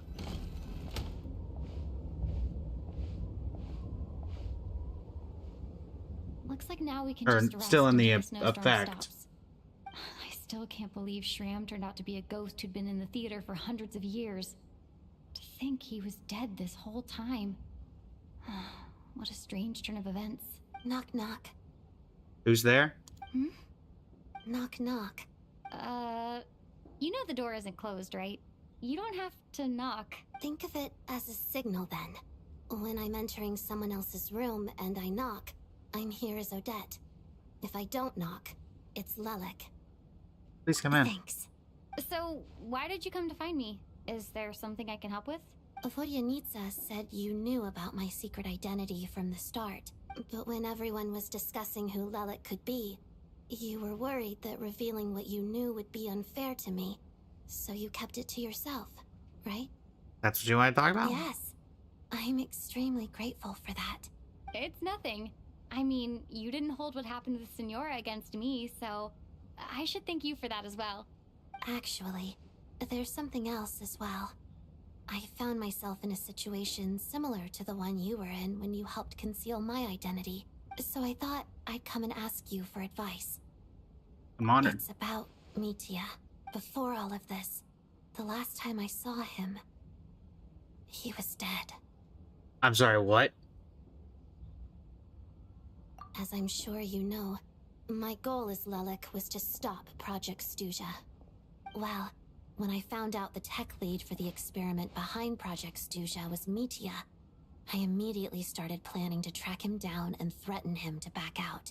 I often saw him around the theater, but I soon concluded that making my move there would risk exposing my identity, so I decided to infiltrate the Armory Palace and go directly to his lab. That way, the threat would be much more effective. Listen, there's been Ashanti. There has been bombshell after bombshell. It's starting to bleed together at this point. That must be basically the most classified place in SNEZHNAYA. I suppose there was a bit of luck involved, but I am a Fatus, so I already had some familiarity with the building's layout. But when I finally made it to his Also, lab, welcome in. Mitya seemed to be dead. How do you know? I checked his breathing and his pulse. He had no vital signs whatsoever. I'm certain of that. It could be a I construct. thought maybe another anti-Project Stuja activist had beaten me to it and chosen a much more brutal method. So I made myself scarce. That's why you were so on guard around Mitya that first night here. Yes. When I saw him sitting in the audience during the performance, I could barely contain the shock. To me, it was a miracle. Somehow, he'd come back from the dead. But then, the murders started happening and things got so complicated that it wasn't really at the front of my mind. That is, until Mitya himself said there must be a dead person among us. Then, I couldn't ignore it any longer. And yet, you thought that bringing it up right away would single Mitya out. Just like when everyone was suspecting Lelik. I'm guessing he's a construct of some kind, or maybe not I human. was missing. Besides, we soon figured out that Mr. Schramm was a ghost. And we knew there was only one extra person. So we thought he had to be the one. But now it seems like there's another candidate. I understand why you kept it to yourself. There was so much information being thrown around during that discussion. Bringing up Mitya would have just introduced more confusion. So, what do you think we should do? Let me confirm one thing first. When was it that you found Mitya dead? Around a week ago. Sometime in the afternoon. A week ago? That's earlier than I thought. I saw him just a few days ago at a restaurant. That definitely would have been after you found him dead. He seemed completely normal to me. Chatting with Vodyanitsa, trying to avoid Valeri. So he was definitely alive on that day. Huh. Well, all I can say is I know what I saw. Here's a thought. The reason we even suspected a dead person could be among us was because of the problem with the theater's ley lines. But Mitya's death happened inside the Armory Palace. The ley line issue affecting the theater shouldn't reach that far. You're right. I guess he doesn't fit the profile of the person we were searching for. I think the chances of it being him are very low. Surely he can't have died for real in the Armory Palace. Unless... Unless what? Unless he really did come back from the dead. You're right. Do you think we need to disclose Project this to the Stuja? others? Huh, what's this? A private meet and greet? Where do I line up? That's not what's going on here. Well, I was just making the rounds. Thought I'd try to lighten the mood a bit. Bodianitsa's handing out food if you're hungry.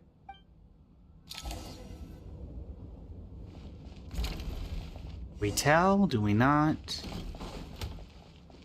Avengers! Assemble. Like let's assemble on stage and it looks like I'm about to go into a boss fight with Valerie. Inside the snowstorm continues to rage before you know it, night falls once more. What is going on with this storm? Could it be connected to that monster that just arrived in SNEZHNAYA? I almost hope it is. Her Majesty the Tsaritsa left to vanquish that beast herself. We just need to wait for her triumphant return. Do you think people still feel the cold after they die? I'm wondering about Shram. Oh, maybe we should have given him a coat before he went out there. Death itself is cold, isn't it? I'm sure the storm will embrace him. Well, I hope he has a safe journey. I'm going to miss him, I think. It's not like we can blame him for Rampana and Kulish's deaths. Thinking back on it, we barely made it out alive ourselves. Once we get out of here, how are we going to explain what happened to their families? She hasn't had her medicine in several days, has she?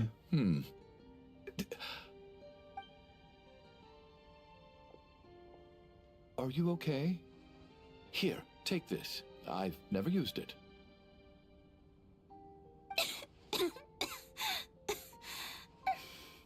Thanks. Look who's Mr. Nice Guy all of a sudden. Is it because Tonya stood up for you this morning? At least you know how to return a favor. Yeah, without Tonya, who knows how badly he would have been hurt. I told you already, I never intended to resort to violence. Duh, bunch of rascals. Little girl? I was rather surprised when you spoke up for me this morning.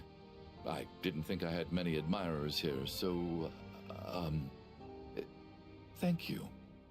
Oh, no need to thank me. I said some bad stuff about you too. I've been, too embarrassed to admit it, but, you remind me a lot of my daughter. So kind to everyone, but never lets her old man off the hook. Unless my wife and I are having a fight, then she's always on my side. Especially when she was little. Every time I took her out... You are now side-eyeing Mitya?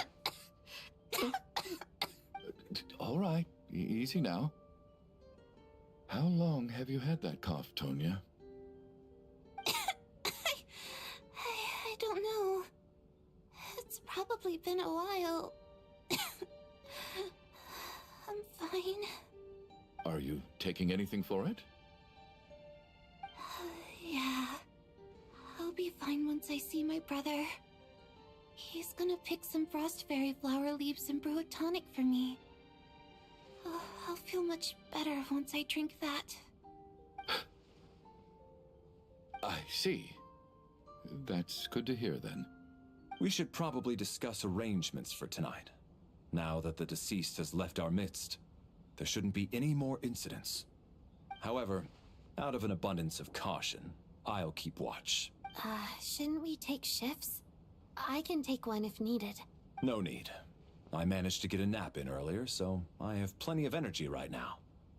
After all the tension of the past few days, everyone else should just focus on getting a good night's sleep.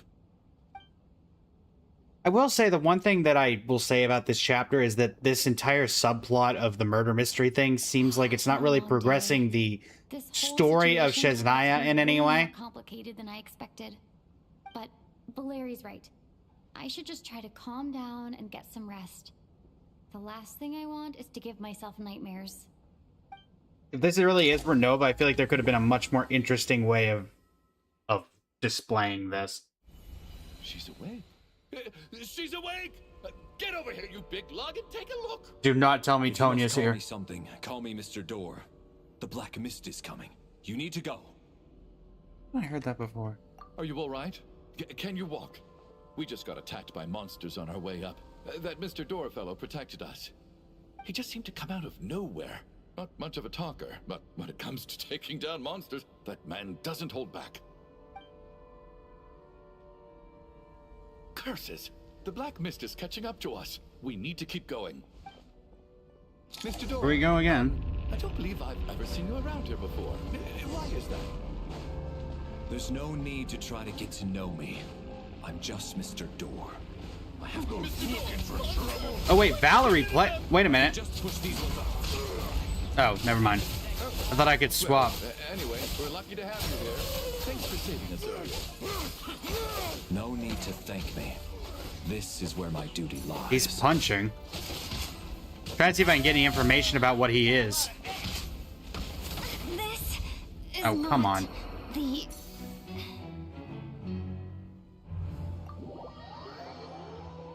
Would you really not have given me a healer for this?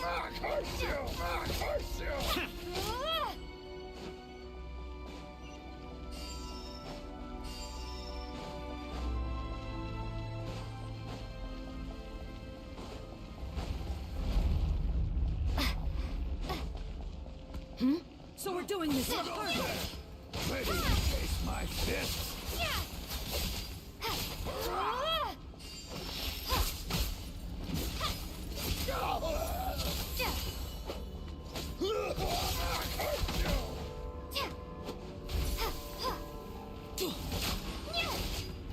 In case You win this.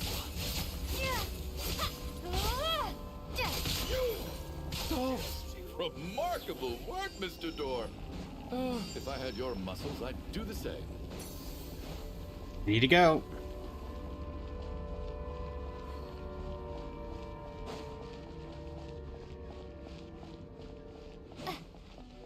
No enemies on this floor. Are none of these doors the one you're looking for? No.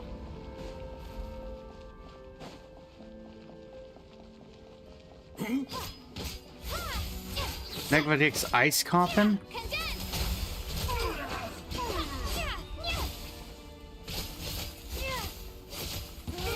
Come no closer. Oh dear.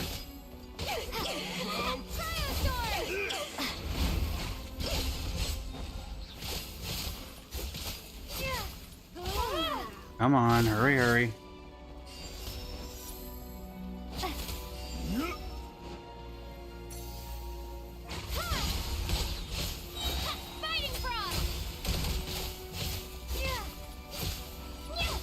Really? You're gonna give me a shield that I can only break with a guy that I only get once every 4 seconds? Impossible.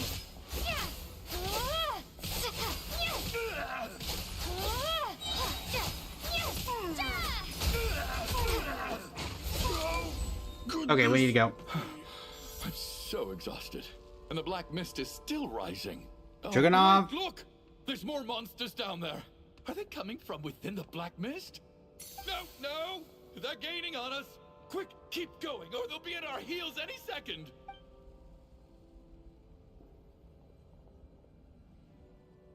Mr. Door, what are you doing? We need to get out of here. They're coming! Found it.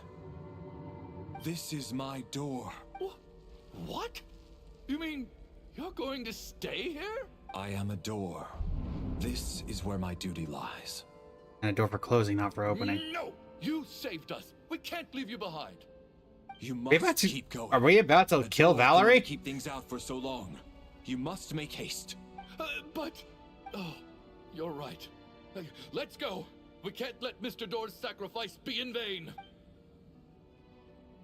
Wait, is he about to die?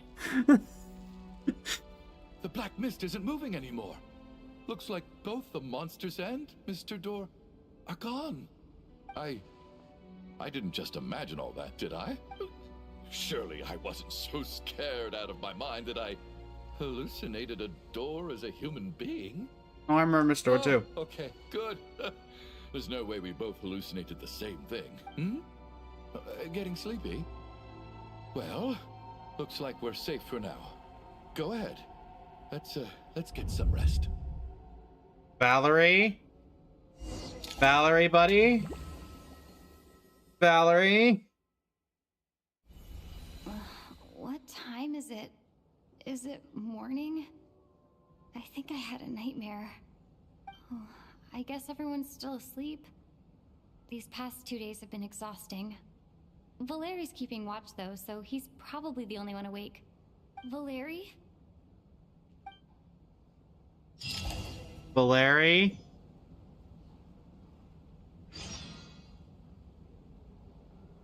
Valeri?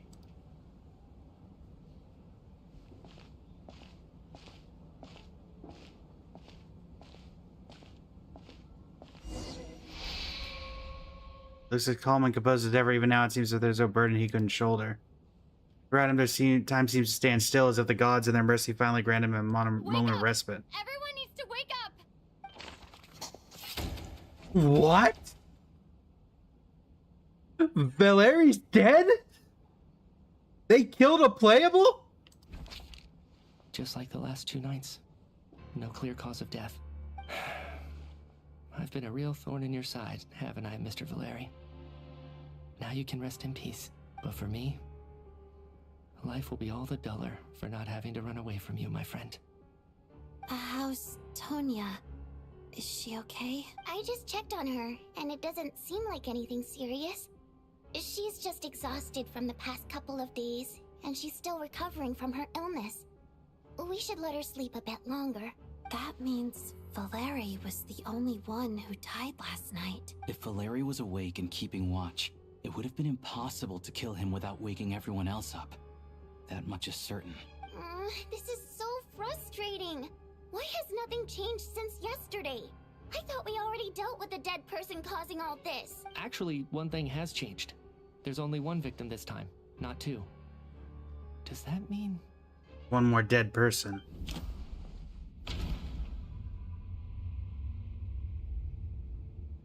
Valerie, yeah, no.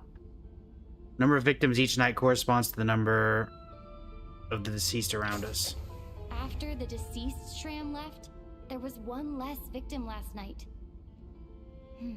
That more or less tracks.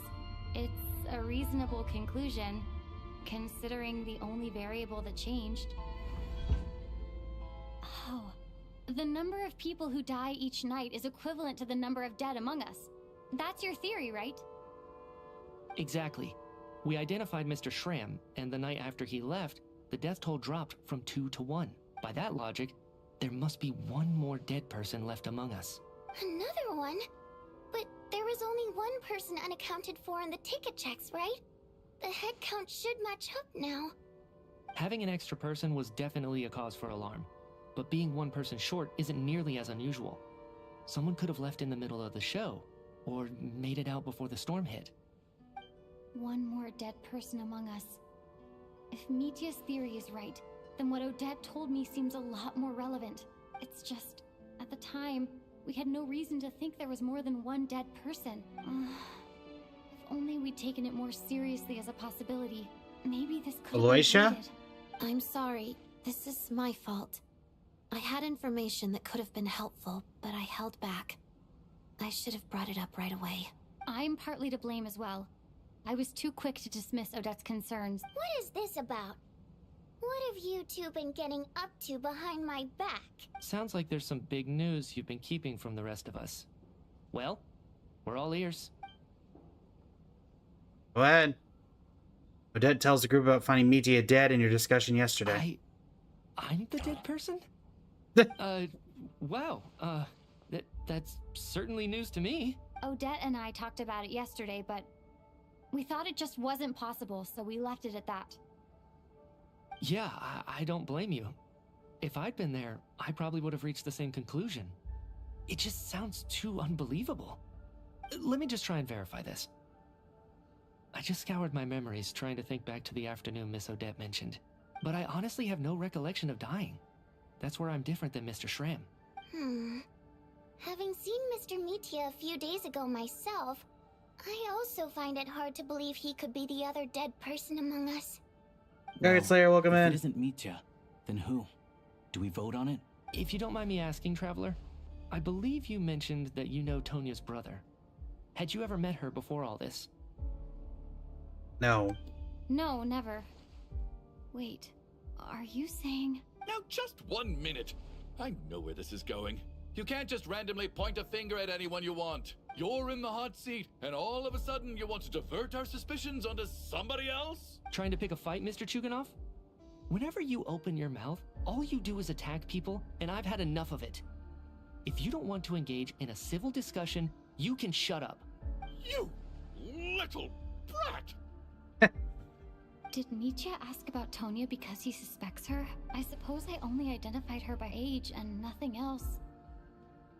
Could that mean... I'm just saying, you're going around casting suspicion on people for no reason. How could Tonya be dead? I can vouch for her if nothing else. I've seen her before. She's the sister of that Harbinger, isn't she?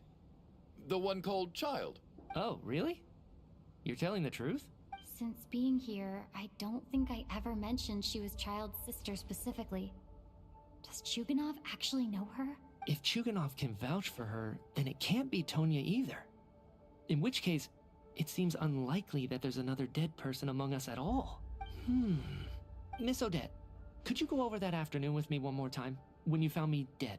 No problem. I like how we're just doing this in front of Valerie's corpse.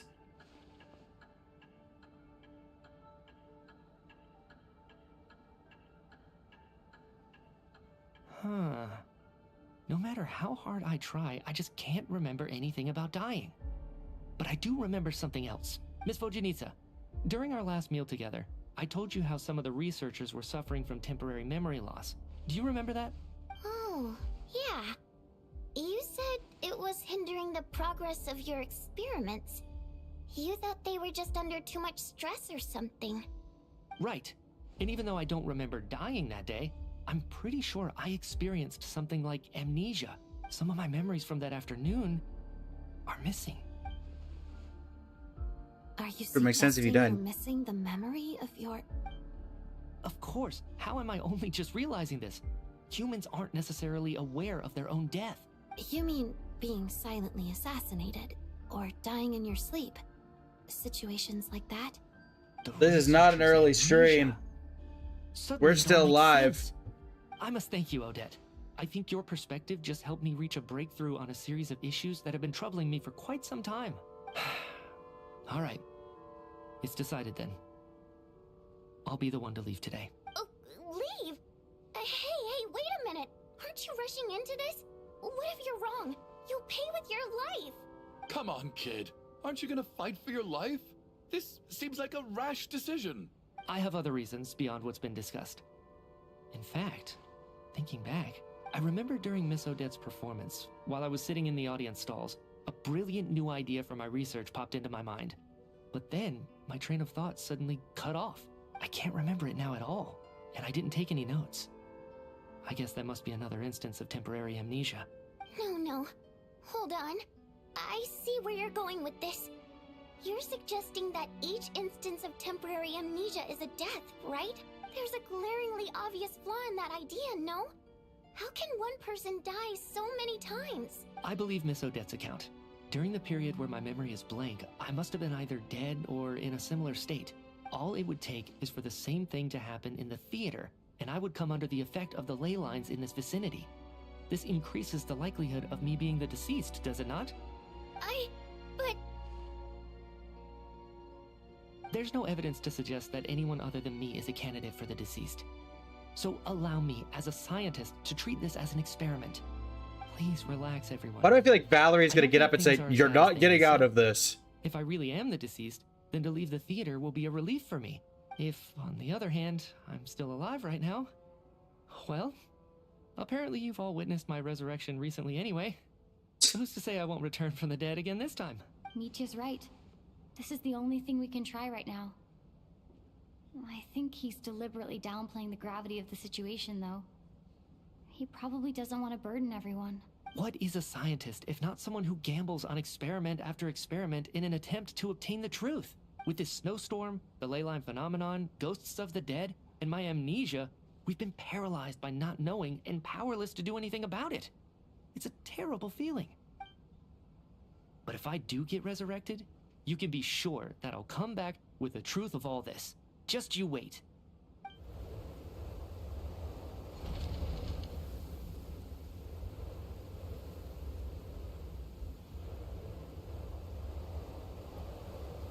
Bye.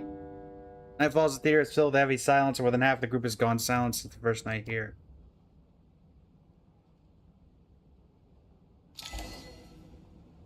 Beyond the loop. Dr. Voyanista.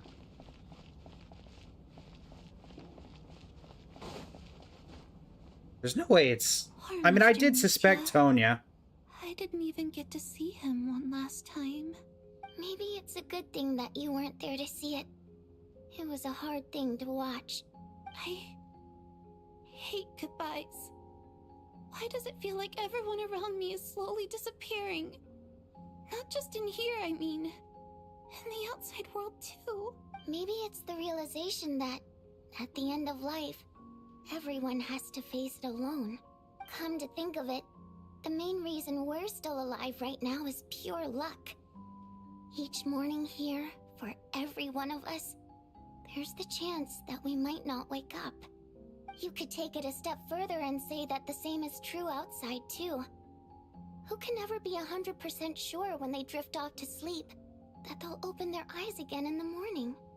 If I make it out of here, I'm going to cherish every moment that I'm awake and live without any regrets.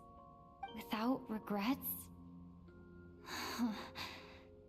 I feel like a strange sense of anxiety has been quietly growing inside me over the last 2 days.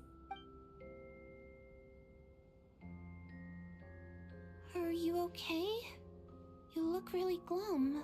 If something's bugging you, let's talk about it. There's only a few of us left here now. After everything we've been There's Aloysia. what's the point in keeping things bottled up? I have a travel companion named Paimon. Aloysia and Odette have met her before. She's been feeling unwell recently. You're worried about her, aren't you? That makes sense. We've been trapped in here for days. To be honest, I used to feel like I was just a spectator in this world, watching everything that happens from the sidelines. Maybe it's because I'm a descender? A descender? But with Paimon by my side, over time, I slowly felt my connection to this world growing stronger. She loves eating, sleeping, and having fun, but she's also a great guide. It's her authenticity that makes this whole world feel more real for me. Over the last few days that we've been apart, I've often caught myself wondering, what would Paimon say if she were here right now?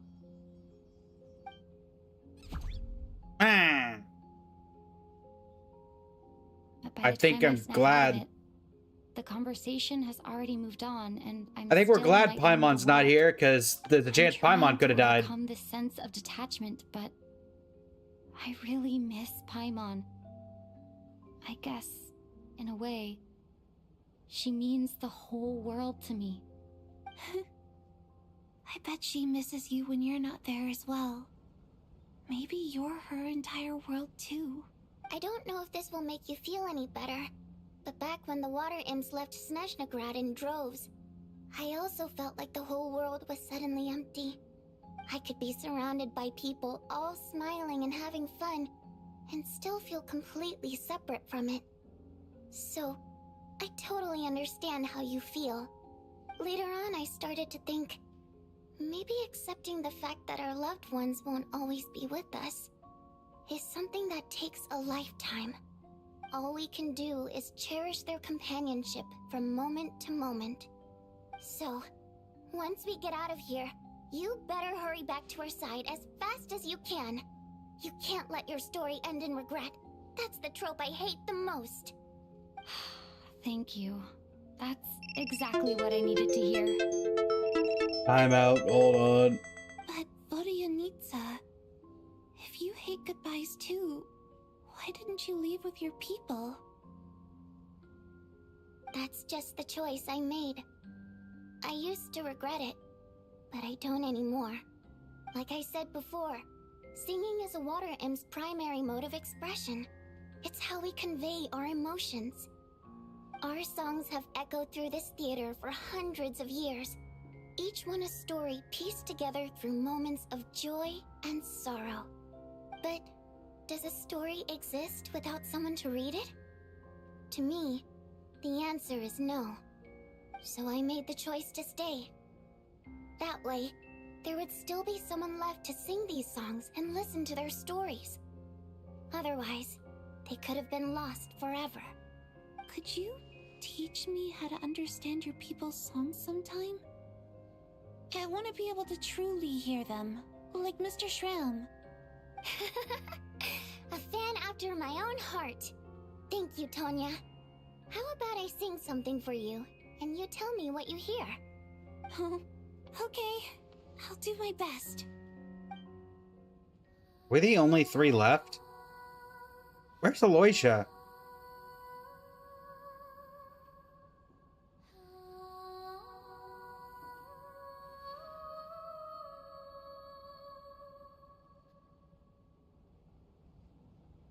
I've never heard that one before. I feel like I can hear a sense of longing somehow. I wonder why that is. Color me impressed, Tonya. You're a keen listener. Most people can only tell if a song is happy or sad. I didn't think you'd be Hello, able to pick welcome up in. on How are you such doing today? specific details.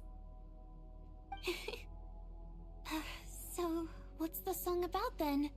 Come on, tell me. I've actually never performed this song in the theater before, because it has more of a ceremonial purpose for our people. It's not meant for the stage. It means something like, may those we have lost watch over us, and follow this song back home in the night, so that we might be reunited once more. Called to be reunited with our loved ones in our dream. No wonder I could hear that sense of longing. You sing it for loved ones who have passed away. I hope it reaches them. It's getting late, Tonya, and you're not well. We should all turn in early. I suppose there's no reason to keep watch tonight. Doing well. Okay. We're on hour 7 of this quest, Alara. Go to bed. Could you sing that song a couple more times for me, Vodyanitsa? Of course. Anything for my #1 fan.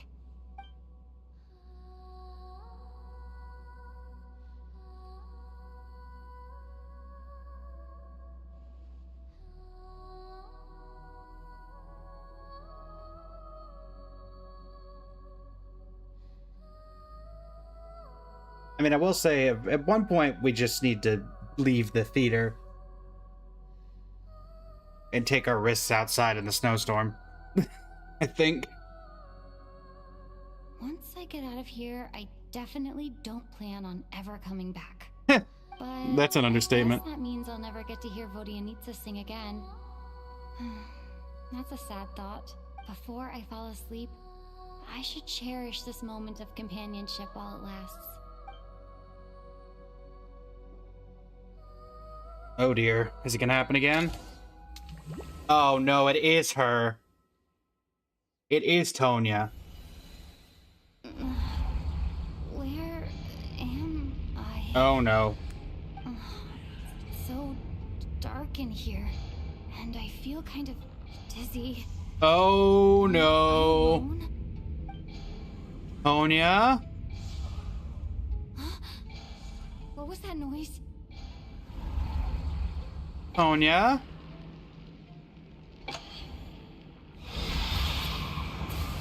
What in the world, Tonya? Return, O spirits.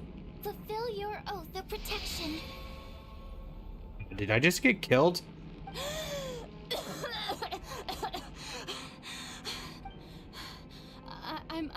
I'm alive?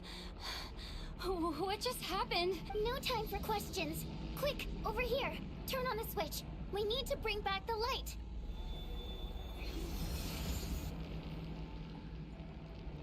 Is this actually Vodyanitsa? We're safe. The spirit just now is called Night Prayer. The light subdues her, but she'll attack without a second thought in the dark. Is she a ghost? Sort of. I know it's hard, but you can't let this place go dark, or she'll kill you again. Did I really just die? Yep. Luckily, I was here to resurrect you. Otherwise, that'd have been a real bummer. Wow, we really just straight up got killed. And it's just treated so nonchalantly. bit more than a bummer, I'd say. Wait, so you have the ability to resurrect people? Sure I do. I'm your guardian spirit after all. I specialize in soul recall. Oh, it's it's nice one of to these. meet you, by the way. Thanks. It's nice to meet you too. All right, there's no time to waste. The black mist is already catching up. We need to avoid it at night prayer at all costs. Come on, let's go. So it is Tonya. My original thought was right. If we bring the light back, night prayer won't be able to get to us. Sweet, sweet light. It's back. Now that's a sight for sore eyes. Uh-oh. It's night prayer. We need to move quick, but don't let her notice you. Look out! What do you want me to do? Whatever, she's slow.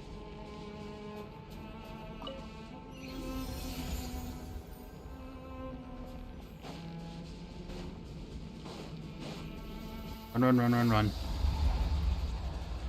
The next switch is over there. What is this, Hyperborean stuff? Tonya? That ain't good. Wait, the train.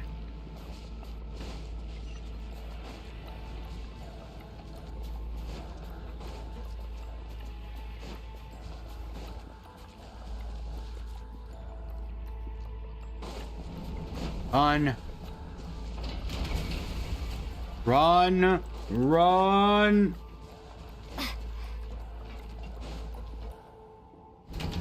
Oh dear.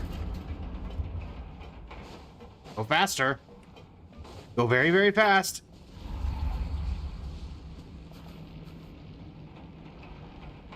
Okay for right now. No, night prayer is here too. This can't be the only path.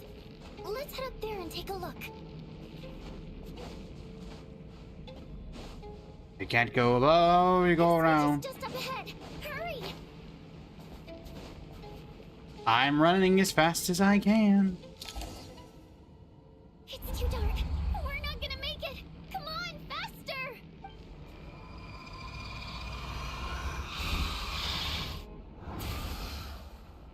I just get killed again? Won't let you die like this. Not on my watch. What in the world? I've died twice. Just straight up dead. Even though it's not permanent, dying is definitely not a pleasant experience. Agreed. Great. You're back. Yeah, thanks to you. Time for you to get out of here. Quick, before the light runs out. What about you? You're not coming with me? I can't. I've already been used up. Does that mean? The guardian spirit skills are finite. I can only resurrect someone so many times. I might not look any different, but my essence has been exhausted. Wait, we're not about to lose Voidista too. I will slowly start to fade away. I can go no further. The black mist is where I belong. I am dragging you out of here, Voidista, if I have to. Okay. Why didn't you tell me sooner? Because it wouldn't have changed anything. That knowledge would have just burdened you. And a guardian spirit's role is to protect. But... Go. Now, before it's too late. I already hear night prayer approaching. Okay, so now she's dead. Are you kidding me? What is the point of this? You've just killed it. You've killed 2 of your playable cast. What do you need, sir? How could this happen? What do you need, sir? Well, I guess there's no need to inspect the body. You're going to go numb to the tragic deaths that await each morning. For long, the lament of countless water imps seems to resound across the theater, full of deep affection and sorrow for Voidista. Your emotions begin to respond in kind, leaving a heavy feeling in your chest. This wasn't supposed to happen. You lied to us, didn't you, Chuganov? You've been lying from the start. Take a long, hard look at yourself before you go around accusing other people. I suspected you on day one, Lelik, and now look where we are. By some strange coincidence, you've never been targeted. You just happen to have survived this long? No, you should be the prime suspect. And you, little hunter, ever so content with staying on the sidelines. Yet, you were the one who stopped us from leaving from the start. Why are you trying to It's keep us here? Tonya. It's Now how you're I just thought from the lashing out start. indiscriminately. That's either a sign of anxiety or a guilty conscience. Where was all this passion and bravado before? Decided to fight until the bitter end. Is that it? Is that a threat? Fine, bring it on. You think I'm afraid to die after all this? You want to kill me? Go ahead. I'd like to see you try. After all the trauma of the past few days, everyone's been pushed to the breaking point. Valeria and Nietzsche aren't here anymore. Someone else needs to step up and take charge. But first, I need to think this through. Considering everyone left, who's the most likely It's candidate Tonya. for It's my deceased? original suspect.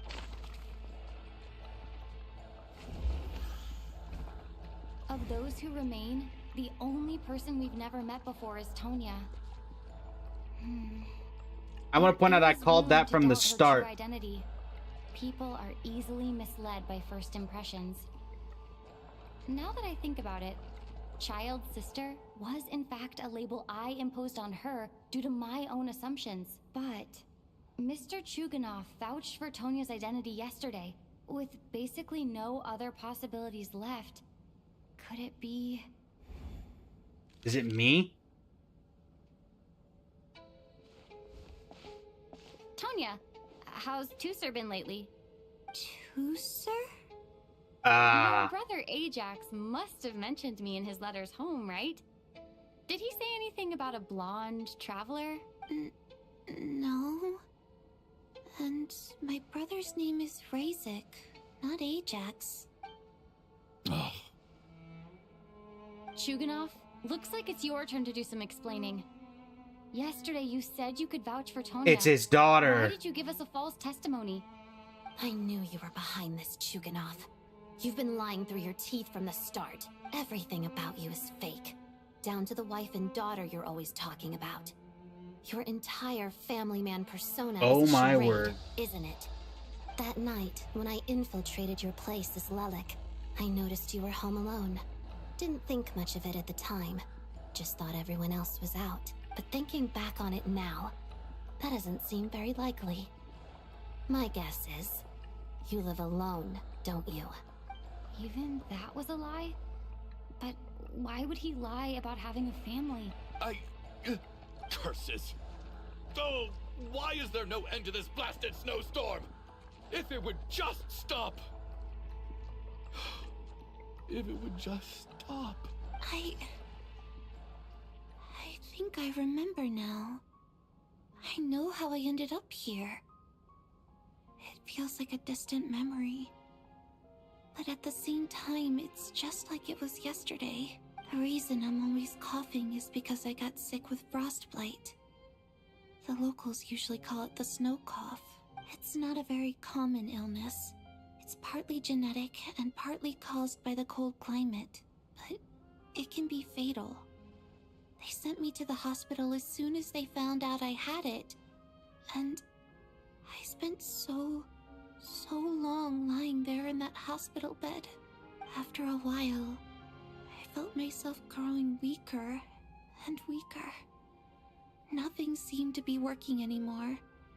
Neither the treatment that the doctors were giving me, nor the medicine my brother was brewing from frost fairy flower leaves. So one day, I told my brother that I wanted him to take me outside for once, so things could be like And he they took you used to, here. just for one day. I wanted to meet loads of friends, experience new things. He agreed. He snuck me out of the hospital, and we escaped. We got to the theater, bought tickets, and went inside. Oh, it was all so exciting. I remember the show very clearly. It was amazing. But I found myself getting sleepier and sleepier. Oh, Tonya. When I woke up, I couldn't find my brother anywhere, so I guessed he'd already left. But there's no way he'd leave me behind. So I decided to stay here and wait for him. At the time, I figured he'd probably gone to brew some more medicine for me. I was planning to chew him out for abandoning me when he got back. Tonya, it sounds like by then you'd already... Yeah, I know. I understand now. Dead, aren't I? This cough and the feeling weak, it's probably just my body's memory. After all of that, it turns out I can't blame my brother after all. I was the one who abandoned him. I'm sorry, everyone. I realized this much too late. It seems like death skewed my perception. And now I've dragged you all into this mess. Your name probably isn't even Tonya, is it? Didn't that ever strike you as odd over the last few days?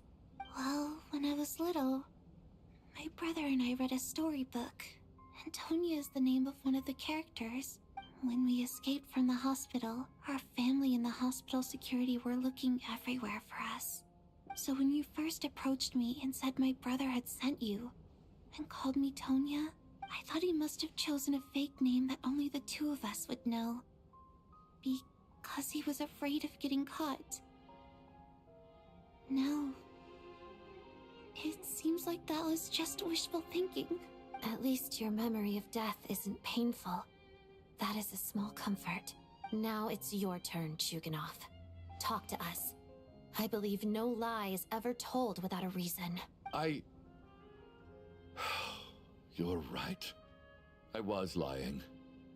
I happen to know that the Harbinger child and his sister Tonya managed to get tickets, so... Where in the world is the real Tonya in all this? And pretended I knew them. And yes, I was lying about my family too. The truth of the matter is, I lost them a long time ago. I just refused to accept reality. And now I've spent the second half of my life living a lie. I'm a joke. My daughter's name was Iskra. And before you ask, yes, Iskra, as in Iskra Manufacturing Plant. She also died from the snow cough.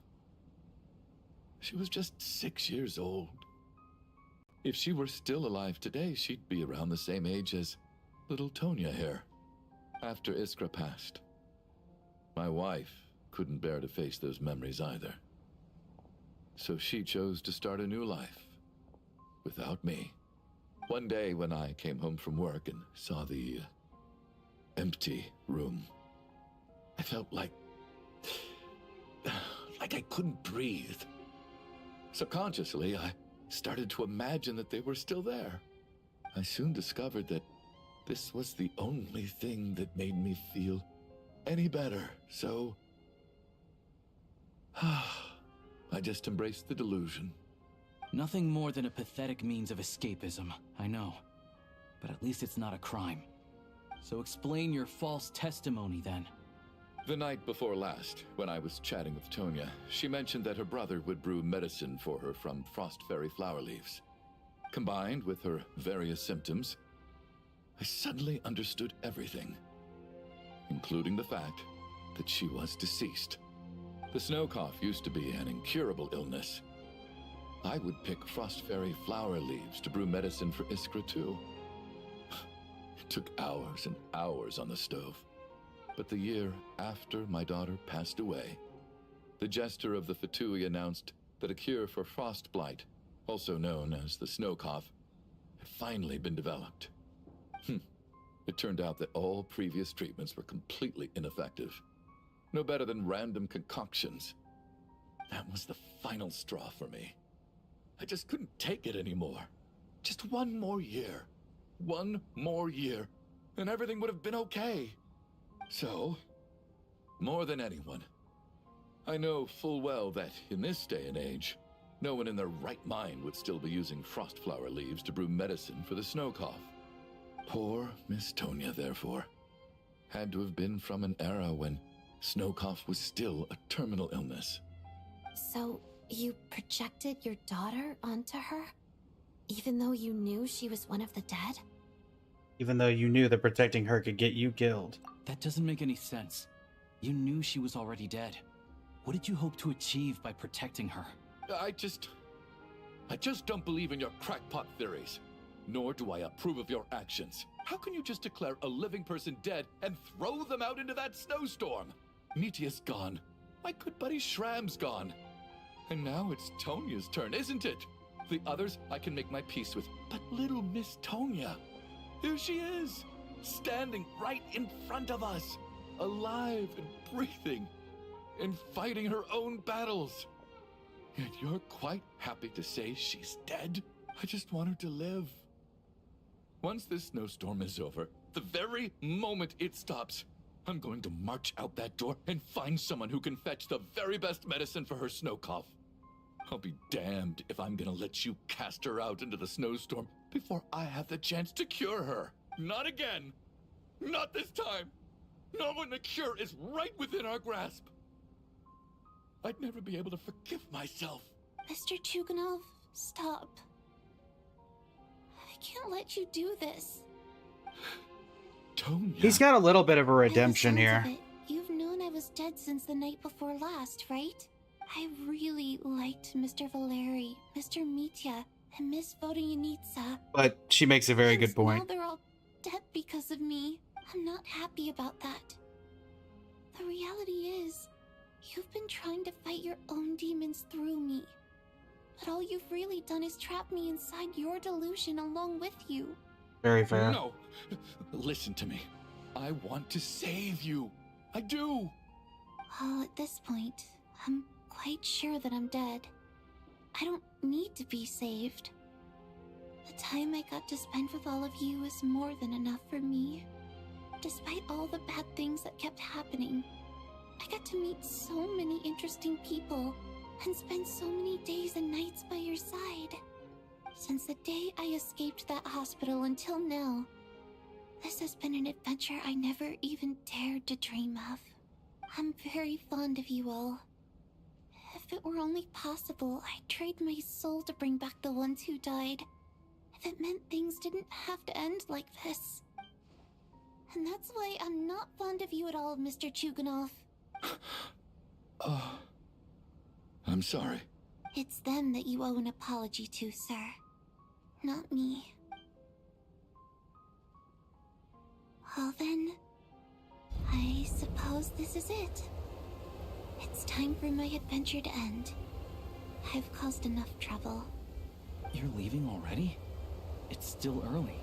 Don't you want to stay a little longer? No thank you. Oh, and by the way, my name is Patashka. It was nice meeting you all. Feels strange that we're only being properly introduced now that it's time to say goodbye. Tashka.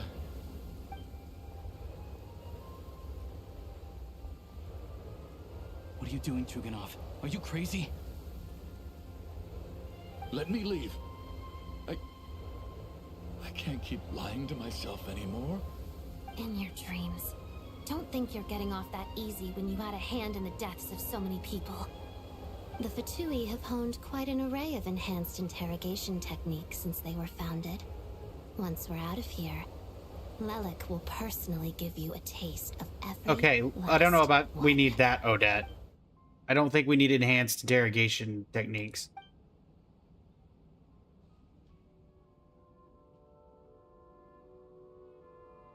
I think we should leave. I doubt this snowstorm is ever going to stop. For all we know, this storm might have destroyed all of SNEZHNAYA by now.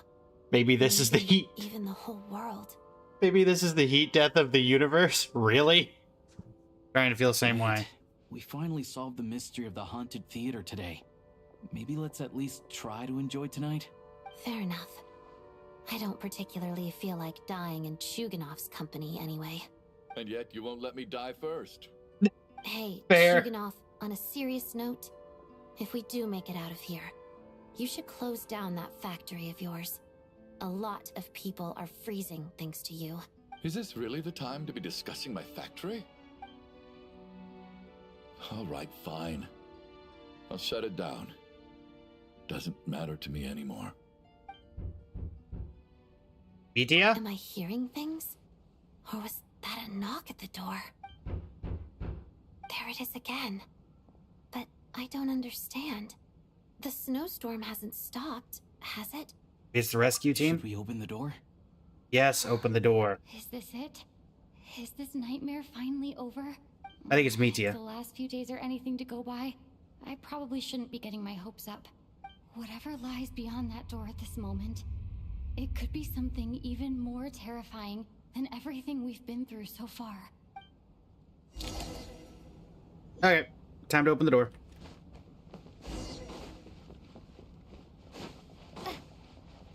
It's Metia!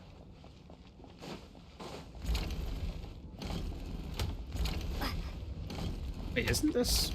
This was my room. Ah, okay. I was about to say... That room's been there this whole time? Metia? Is that you? Hey! Metia's alive!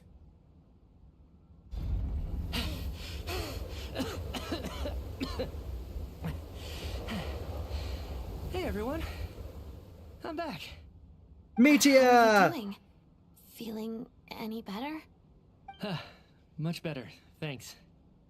Whew, it is so good to have you guys here. I was a little worried that the theater would be empty by the time I got back. Not yet. Let's see. Tonya and Vodyanitsa are missing, which means Vodyanitsa died last night. And then you discovered that Tonya was the other dead person. Am I right? Not Tonya. Petashka. First, tell us how you made it back here. Given the conditions outside, no one should be able to return alive.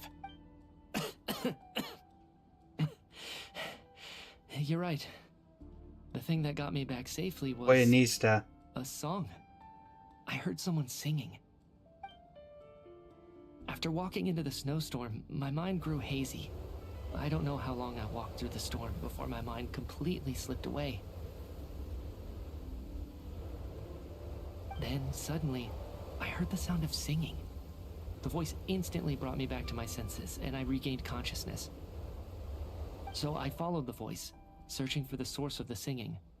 I searched and searched, until finally, just a few moments ago, there was the entrance to the theater, right in front of me.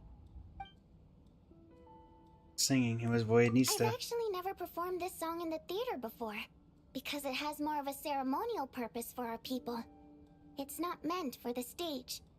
It means something like, "May those we have lost watch over us, and follow this song back home in the night, so that we might be reunited once more." That must have been Vodyanitsa's Requiem. Who knew it actually worked? That song is meant to guide the souls of the dead. Metia, Are we really gonna go back on this that again? must mean that you... Moki, welcome in. No kidding. Seemed like I guessed right then. This is what I've been so desperate to tell you about. When I first stepped out of the theater, I was still quite lucid. My memory of it is still pretty intact. I remember the outside world being completely different than what I'd expected. It was like this was a world where only the snowstorm existed. There wasn't a trace of any humans or buildings ever having been there. I don't know how else to describe it, except to say that it just didn't seem like the real world. And as for the Requiem, if I was guided here by Vodyanitsa's song, it can only mean that I must already be dead. And this is my soul, not my body. But I didn't experience a clear moment of death while I was out there. Nor do I feel any different now than before I walked into the snowstorm. You don't seem any different to me either. In fact, this is something I've been wondering about for a while now. If souls Or is this all a aren't dream? physical, shouldn't they lack tangible form? Both Is this a Shan dream and within a Petashka dream? were clearly deceased, and yet their souls didn't look or feel like ghosts at all. They were visible, tangible, no different than you or me. This raises a truly terrible thought. Is that really what Mitya is suggesting? We're all inside a dream. Dreams can't explain everything, and this isn't the Sub-Zeru's festival. Wait, are we suggesting that we're all dead? Mitya's soul was summoned back by the Requiem, confirming that he is indeed already dead. And yet, he looks no different from us. It's interesting, Moki. If even the long deceased like Mr. Shram can blend in with us undetected, then maybe we've all been dead from the very start. And all of us are now souls wandering the theater. Oh dear. Oh, it's Renova's eye. Yes. I think that this is probably the afterlife. What did you say?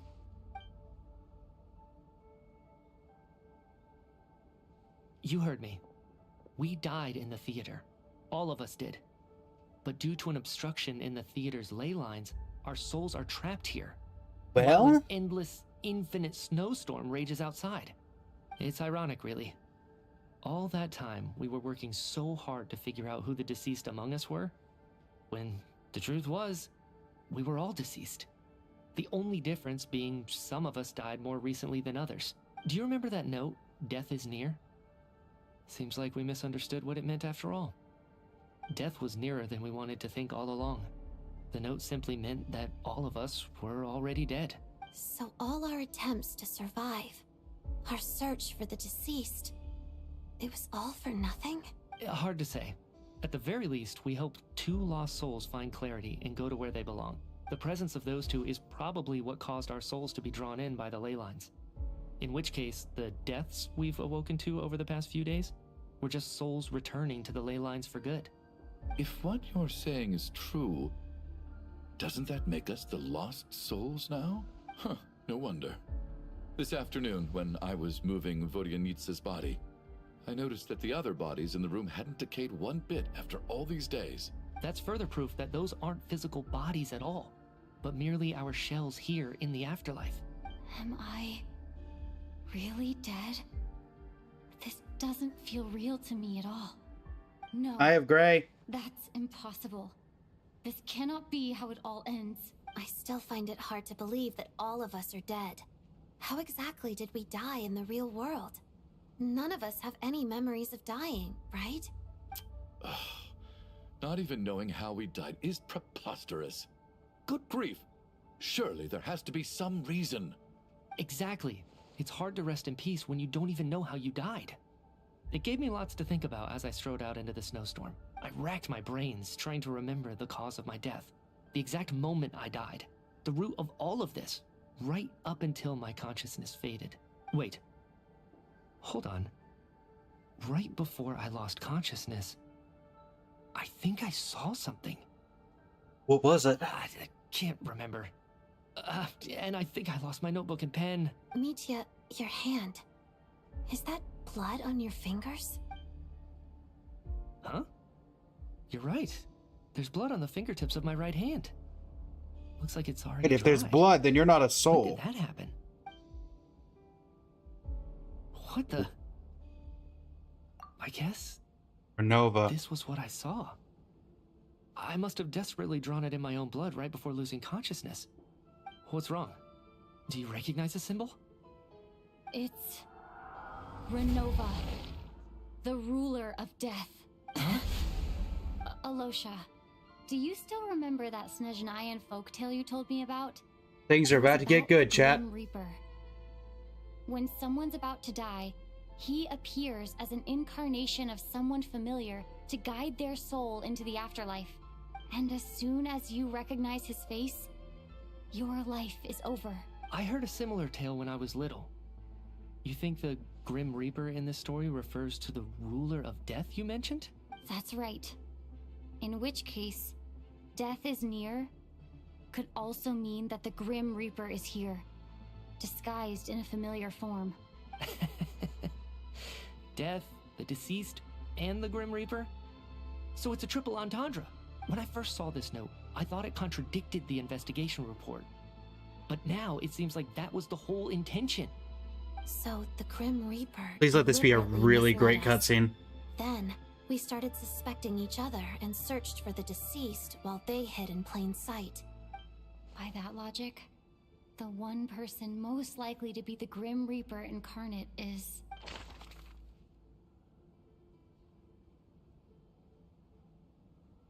It's not me, it's... What?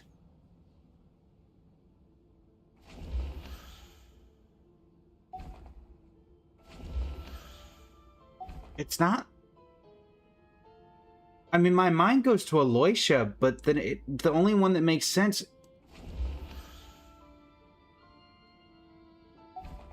Let me explain my reasoning here, thoughts here, chat. I don't think it's a playable. Because why would you make a playable one Renova? So my mind goes to him.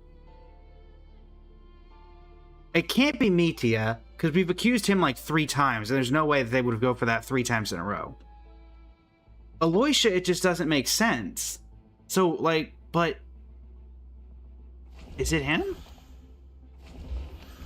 Identifying the Grim Reaper is a major decision to make. I should think it over carefully. I honestly... I want to pick me.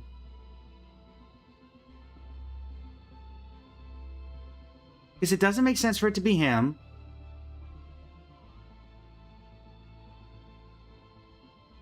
It's between me, it's these 3. There's no way it's Odette.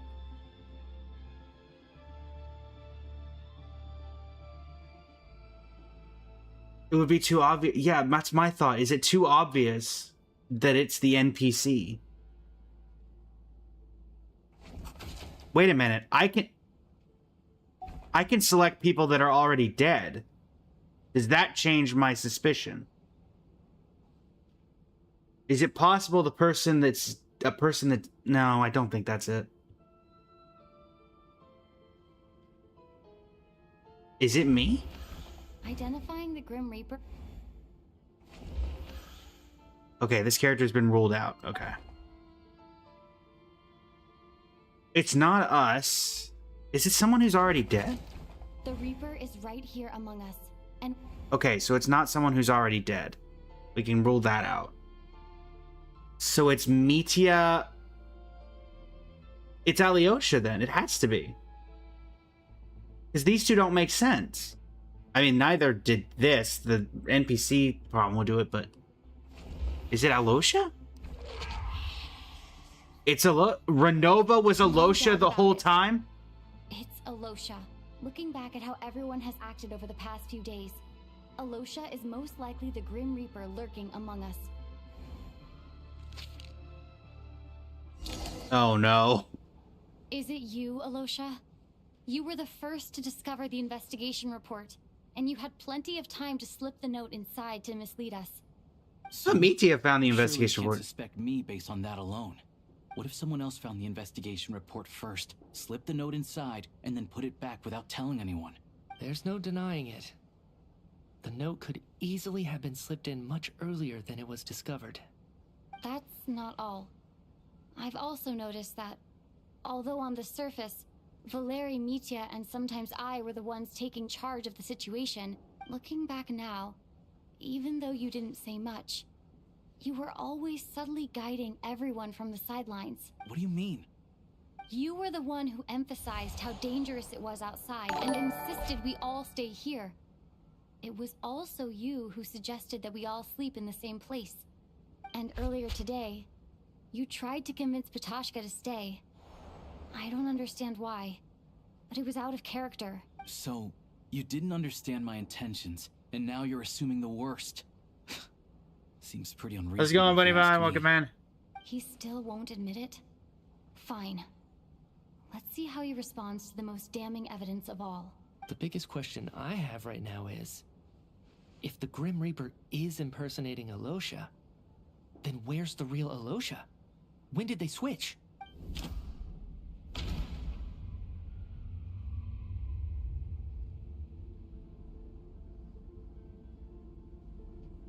After the performance, Alyosha went outside. That's right. This was the moment, right at the start, before any victims had even emerged. Alosha was switched with the ruler of death while everyone's guard was still down. Uh-oh. When all this began, right after the performance ended and the snowstorm began to pick up, no one suspected anything unusual. We just assumed we were snowed in. It wasn't until we discovered the bodies the morning after that we realized something out of the ordinary was going on. But it's clear now that the oddities actually started earlier than that, when Dimov walked into the snowstorm and never came back. Right. So Mr. Dimov was the first victim, not Sobolova and Torgov.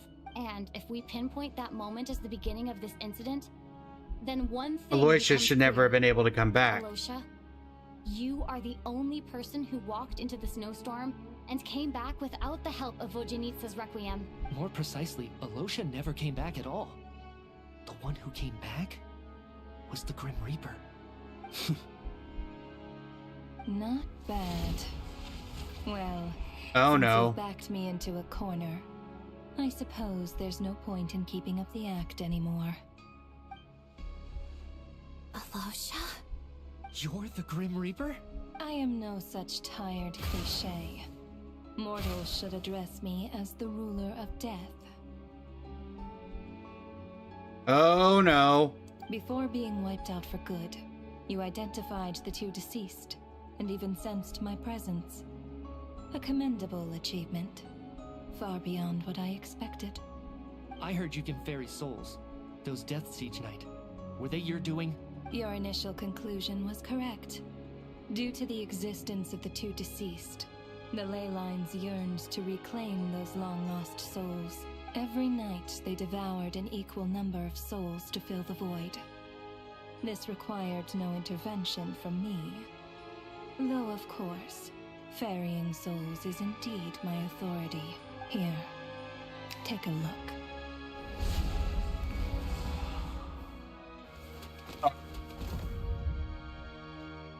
Odette! What are you doing? That takes care of today's two. Don't get so worked up. You are already dead, and your souls must return to the ley lines. Okay, I'm gonna be doing We're something. already dead. You murdered us, didn't you? Murdered? No. Murder is when mortals usurp my authority. Death is my jurisdiction. If I require someone to die, I need not resort to such laborious methods as murder. You simply met the criteria to trigger my curse of death. What was the criteria? I know about the curse of immortality. So there's another death-related curse too? You cursed us? When? And why would you do such a thing? So often, humans pray to me, begging to know when their death will come, and what form it will take. But few people ask why. If you must have an answer, know that death comes simply because one's time has come. So you're not gonna tell us the truth? Hold your tongue. By all rights, you shouldn't even be allowed to speak with me. Those angels from the past are to blame for the reckless renovation of the ley lines here. It's made my work on this occasion infuriatingly complicated. Work? So trapping us here, making us watch our friends die, that's just another day at work for you? You clearly have a lot of questions. Fine. As a reward for your remarkable accomplishments over the past few days, I shall answer a few of your inquiries, provided they aren't too unreasonable. After the physical body dies, the soul must return to the ley lines for that person's death to be considered complete. My work encompasses the entire process of death, including, naturally, the guiding of souls into the ley lines, with which you are now so familiar. You must also be rather familiar with Natlan's Night Kingdom, I presume? It was I who supported the creation of the Night Kingdom. It provided a convenient means of guiding the souls of Natlan. Here, too, the ley lines connected to the theater underwent some modifications. The angels hoped to make them capable of accommodating the souls of some special creations. But this actually hindered their ability to accept ordinary souls to some degree. This effect manifested itself after you died from the curse in the theater, leaving you stranded in the afterlife, unable to achieve a complete death. What triggered the death in the theater? If souls who die from the curse of death fail to return to the ley lines within a short window of time, they will miss their chance for good. Then, they will remain forever suspended between life and death, no longer subject to the authorities of either. So if you don't resolve this matter soon, and see all our souls return to the ley lines before long, we'll escape your control. Nitya is sharp. This must be what Renova was worried might happen, and the reason she got involved to begin with. But if you have the authority to guide souls, why didn't you just show yourself and get it over with? Why hide among us in the form of Alosha? You seek to understand the mind of a god. Very well. I'll tell you. This is a theater, and I decided I wanted to watch a show about death. That's why I encouraged you to take the events to the stage. I found myself getting quite immersed. I suppose the entertainment you provided makes up for all the trouble you've caused me by being so defiant in the face of death. There. Are you happy with my answer? Can't say I am. Really? But it fits the stereotypes you humans have about gods. Just moments ago, you were complaining about how infuriatingly complicated your work here has been. Work is work, I get it. There are times when it's a huge pain, but you just have to get it done, right?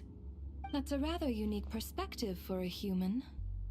You are in fact correct. There is a pain point in this case. So here's the thing, Cheese. I don't think she's sadistic. I think that Renova is in a position where this is her job and this is something that she just does. And and it's basically a job where she doesn't have any particular job description besides take soul to ferry it across to the afterlife. And she decided, we're in a theater, let's have some fun with it. I don't think she's particularly good or evil. She's basically just the ferryman and decided to just mess with us, which was not right. But we still don't know what triggered the curse of death in the first place. Like, why is it... And also, what are these special creations that their souls are supposed to be stuck here? Due to the obstruction in the theater's ley lines, there is a hard limit on the number of souls that can receive each day, making it impossible for me to ferry all your souls at once. Revealing my identity too soon would inevitably have led to futile resistance, and there was a risk that any souls who chose to run would disappear. Then there was the issue of the 2 lost souls you called the deceased. The way you resolved that quandary was all part of my design. That's what I don't understand. If all of us were souls of the dead, what made their presence among us special? For centuries, they have refused to return to the ley lines, exploiting the issues created by the angel civilization to resist being drawn in. Centuries of obsession accumulated during this process. You may think of this obsession as the resentment of the dead, and in this quantity, it was a bomb that could have detonated at any moment. I don't think it has to, I don't know what triggered the curse, but I doubt it was being too cold. It reached the point where I could not afford to leave it unchecked. But the only way to fix it was to help them acknowledge their own deaths, make peace with their regrets, and willingly walk into the snowstorm.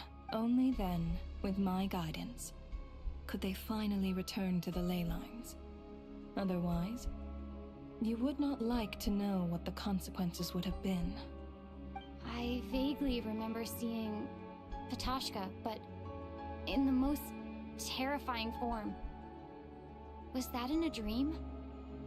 Is that what would have become of her if she hadn't returned to the ley lines? I see your dreams brought you many revelations. So you see, death in fact grants wisdom to mortals. Souls connect to all things in the world and see the chain of cause and effect between them. It's nothing unusual. Anyway, Giving psychological counseling to lost souls is not my strong suit. That is Fair. more of an angel's role. It was something I could not resolve directly using my authority, so I decided it was easier to leave the bomb defusal to you. Meanwhile, of course, their presence caused the souls of other members of your party to return to the ley lines each night. From where I stand, that was killing two birds with one stone. As both issues slowly resolved one another without me having to lift a finger, all I had to do was stay close by and keep the situation under control. Then use my authority to wrap things up at the end. And, of course, while I was at it, I thoroughly enjoyed watching this drama, dealing with death from a mortal perspective, play out on the stage. Sounds like you had it all figured out, Grim Reaper. I just did the math. You said there's a hard limit to the number of souls the ley lines here can receive each day. It's 2, isn't it? That much is obvious, even to a fool. It's time to review this whole affair. If the ley lines can only take in 2 people per day, I need to go over the deaths from these past few days again. Okay.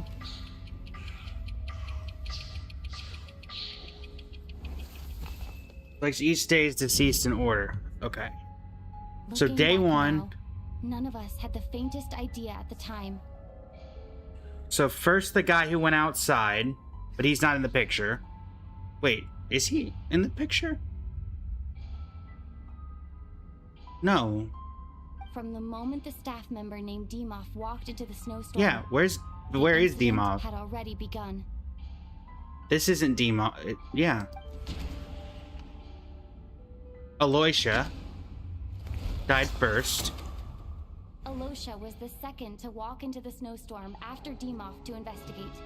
During this process, the ruler of death assumed his identity, making him one of the victims. Then the 2 characters who died on day First 2. night in the theater, everyone was caught up in the novelty of it all. No one could have expected there would be victims the very next morning. Despite all the confusion, and with the help of hindsight, we finally began to realize that something was amiss with the snowstorm. Then it was these 2, Torgov and Sobelva. The ley lines devoured Torgov and Sobolova on the first night. At the time, we thought this might be a murder case connected to Lelek. Then we go to the 3rd day. 2 more Odette and I NPCs spoke a died. lot that night. 3 people were on watch, but in the morning, we discovered that someone had fallen victim all the same. It was Coolish and Rampana. The deaths of Coolish and Rampana caused everyone to stop suspecting Lelek. Unexplainable phenomena occurred one after another, leading Mitya to suspect that we were caught up in a supernatural event. Then Valerie died. Later, we discovered that there seemed to be an extra person among us, and subsequently discovered the existence of the deceased.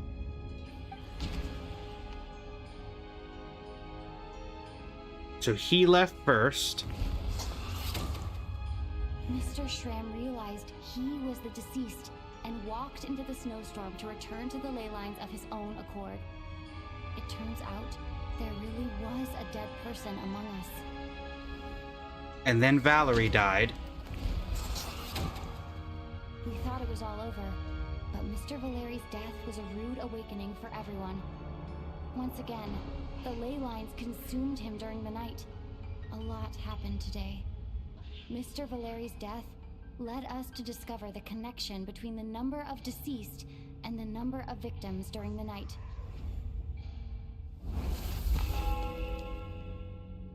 The fact And day that there was 5. more than one deceased seemed to bring us back to square one. Odette revealed some information she had been keeping to herself.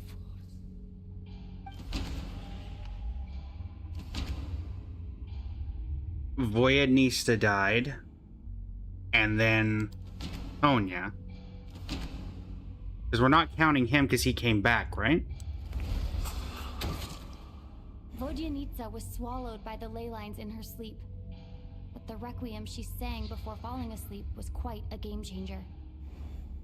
And then Tonya.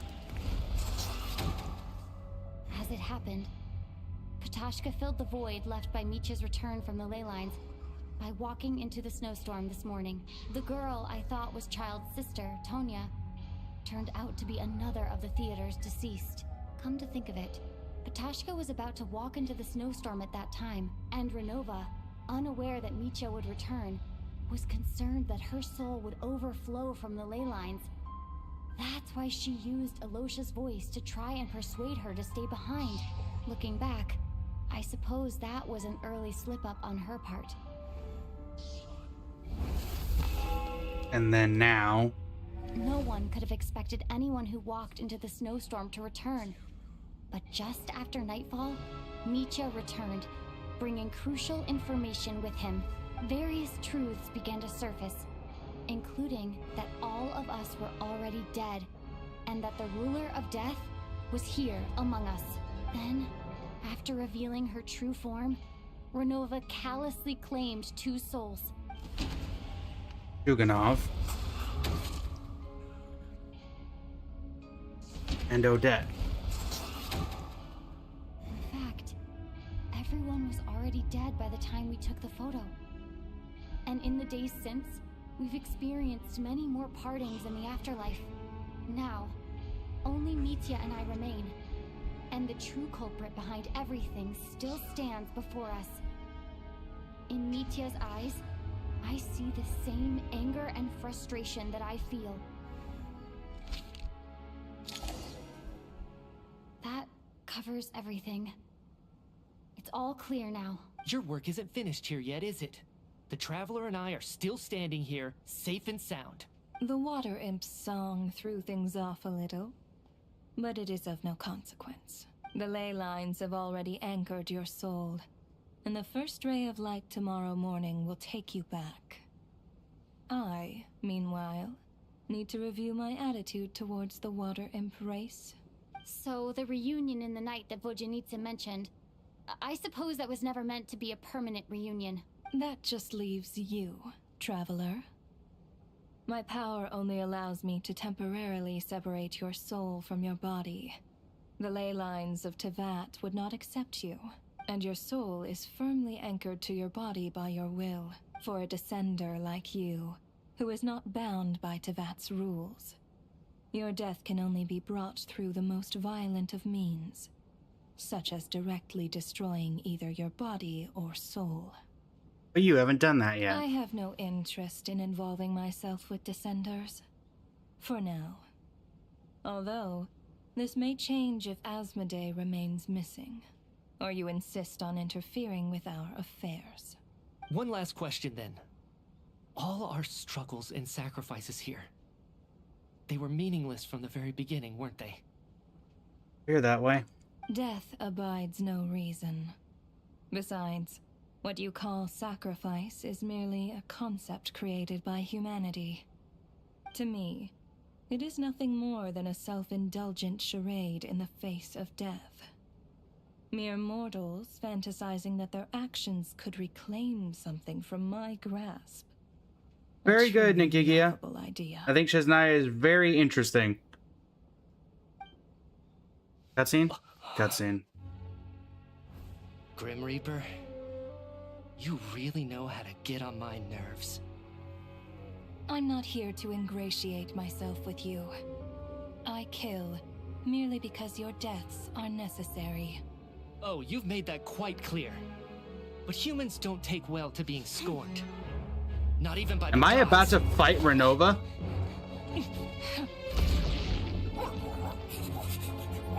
The dog?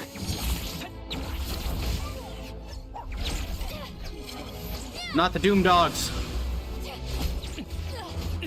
The power of Animo. Oh dear.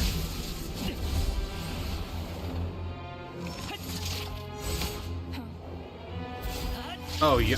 Oh, he's being a distraction.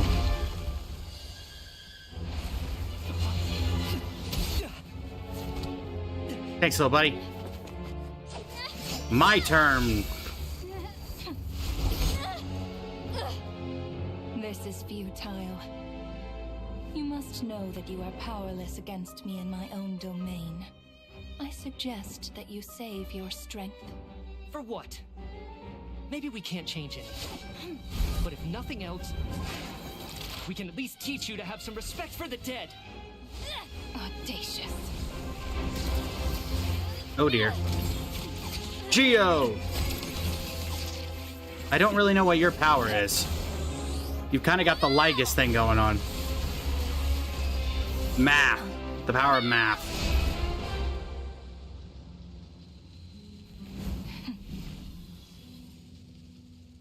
Yeah, it's never that easy. It's not that simple.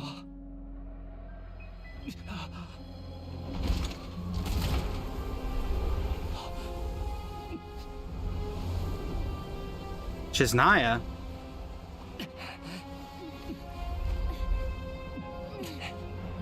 Wait, are we out? Oh no. Oh no.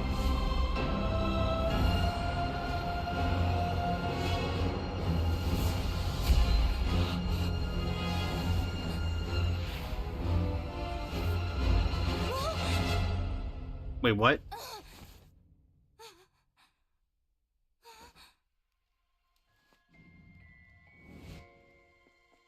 What?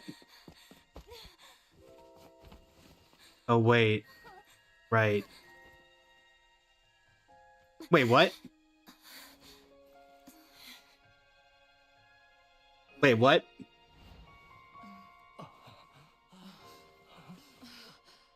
What just happened? What did we do? How is everybody not dead?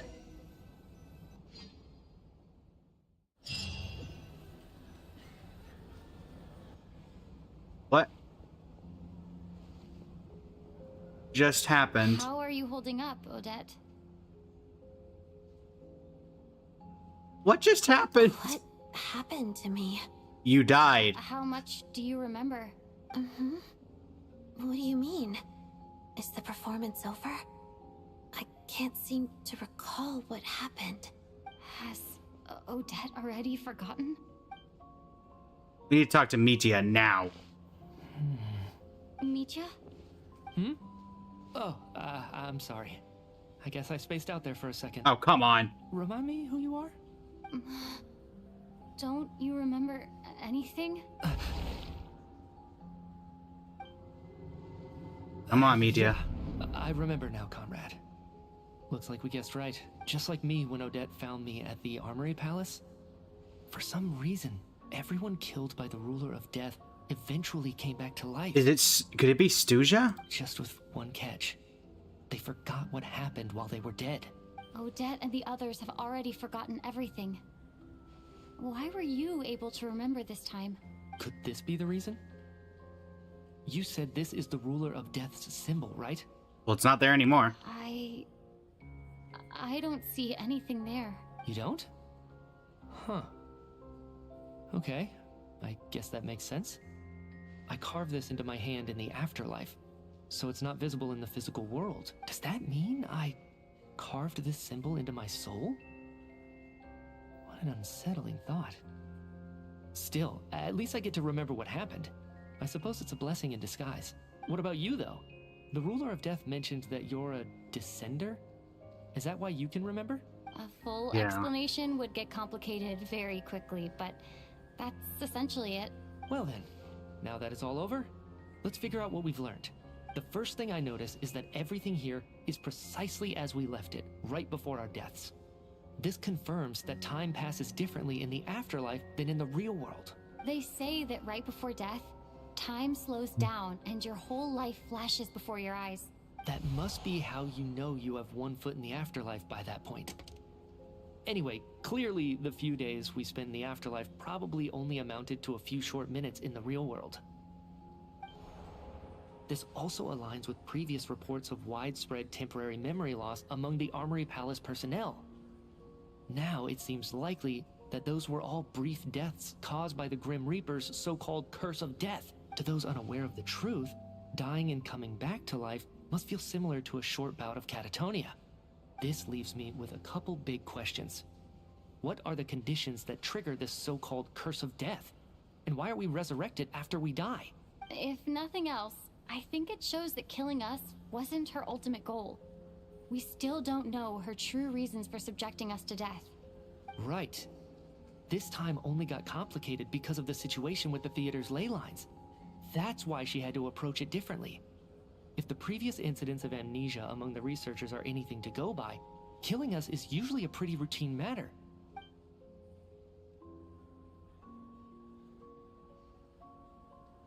Come to think of it, wasn't I about to note something down before I died?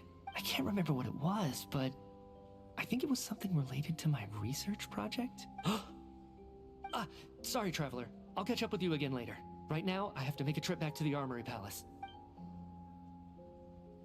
Ma'am, if I may, no one of your description has ever shown up in my investigations into Mr. Mitia's friends, yet you two seem very familiar with each other.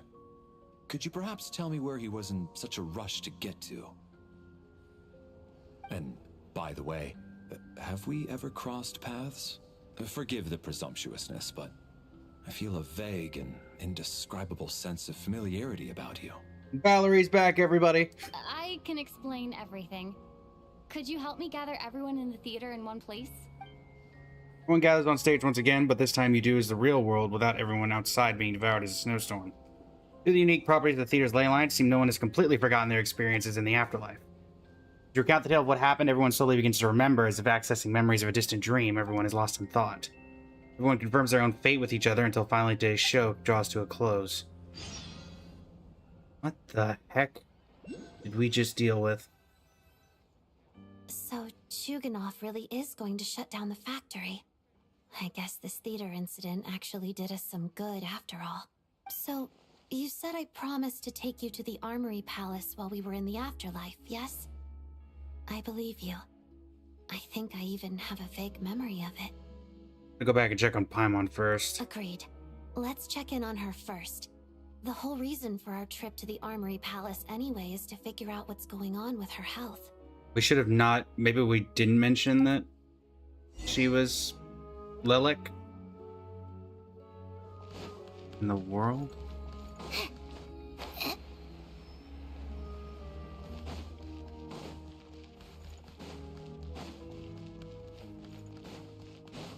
Like, I'm all for you know, random person get, like, killing off a couple NPCs and stuff for lore reasons. But I felt like something was off about that entire encounter because the way that people died just felt very non-ceremonious. And it wasn't really progressing the plot in any way that I felt like was relevant. So I'm glad that everybody came back. I know it doesn't bring the impact of death, but also it just felt like they were killing everyone for no real reason.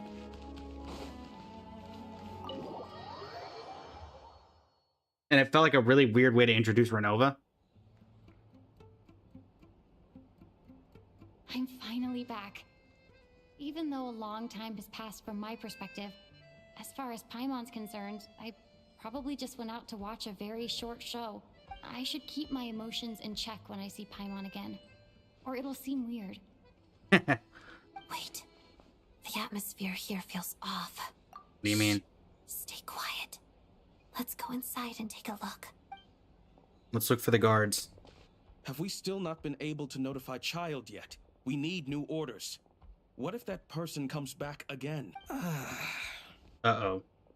What happened? I'm so sorry. Under the circumstances, there was really nothing we could do. Did they kidnap Paimon? Tell me, what happened to Paimon? It was the Jester. He came here in person and escorted Miss Paimon away. He's the director of the Fatui. His authority supersedes all others and cannot be questioned. There was nothing we could do.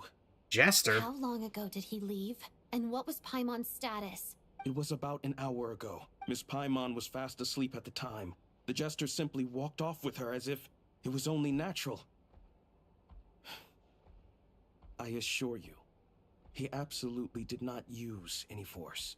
Do you know where they went? The Armory Palace, most likely. Lord Piero, the jester, has been overseeing the experiments there. What is going on keeping here? a close eye on their progress. Everyone in the Fatui has heard about it by now. I'm surprised he came in person. Whatever his reason for taking Paimon, he'll most likely return to the Armory Palace first, which is exactly where we were headed anyway. Then lead the way, Odette. Okay, let's go. Okay, I don't particularly blame the Fatui for not being able to do anything about that, if we're being honest. It's just up ahead. Quick, let's get inside. Hold on. We have a thing we must do.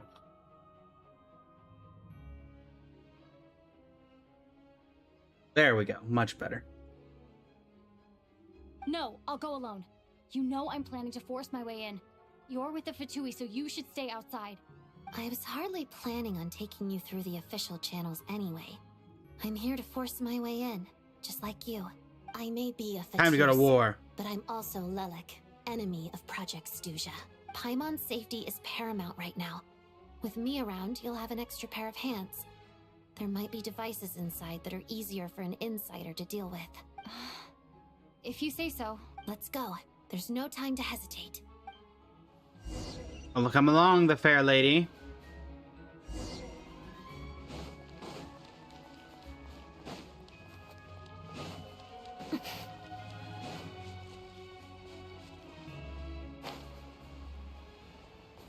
Hey, who are you? This part of the Armory Palace isn't a restricted access. What do you think you're doing? No questions, please. We're short on time.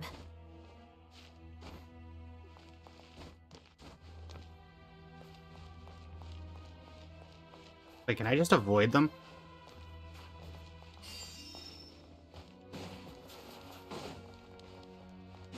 Take that, Renova. I'm not gonna kill anybody. Hey, look, it's that stairwell that I said had 11 people on it. Oh my word, Fatui. It's really the eras of the Fatui.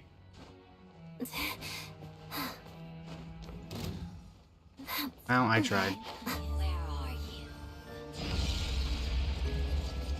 you? So soon. Alright, fine. Try harder. Right here. Emerge. Show them. Shine down! Take a break.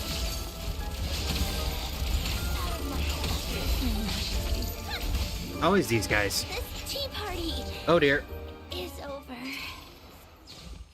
Well. Let me in. Let me in! Oh, Now you shall wrong button. Can't handle you.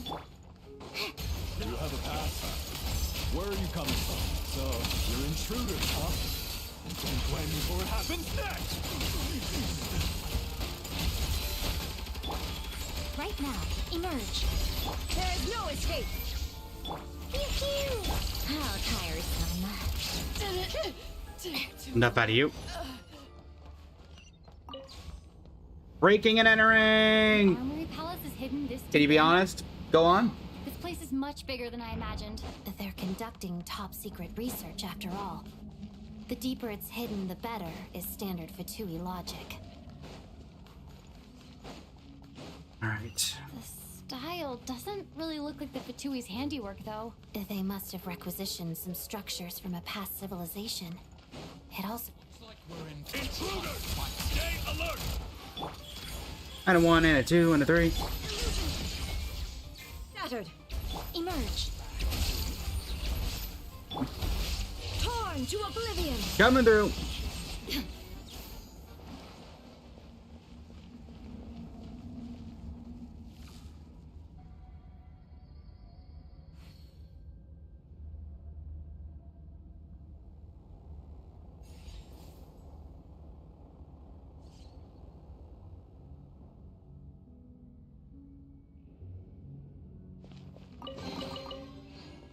What are we looking at here? Remuria? Conria? Intruders? Don't come any closer! Just what are you guys trying to do here? I'm sure fits your skull. Right now. Come on out. Let's test. Dendrone? No one interferes with the Jester's work. Oh, really? Well, guess what? I'm interfering. Now, what are you gonna do about it? Inazuma shines eternal.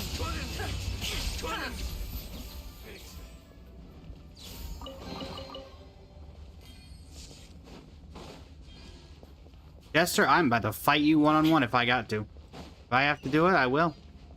And I will take no quarrel with it.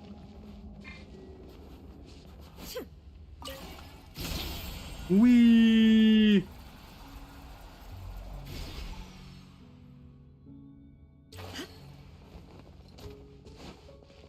Okay. Look at you. That being said, let's heal up a little bit before we go in there, because I assume this is going to be painful.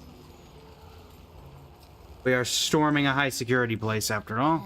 Looks And like this no looks... one's guarding this place. There's That's a lie. off about that decoration over there. Look out! Let's deal with these before we move on. I mean, we could just walk past. Okay, never mind. Seems irrelevant, but whatever. Come on, keep up.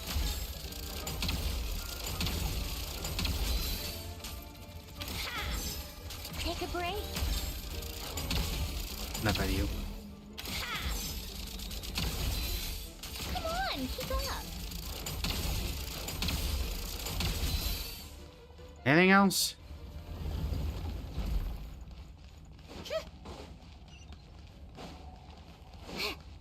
Yarrow, a word. Now.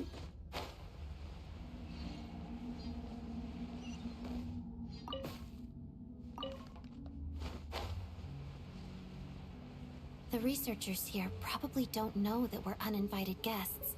Let's try not to hurt them. Can do. What's the big star from the theater doing here? That's Miss Odette.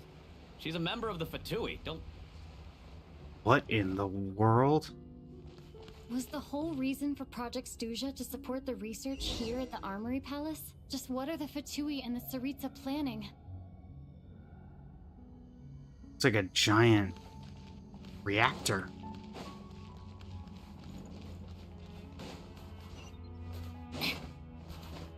Ow. Guess I gotta go over here.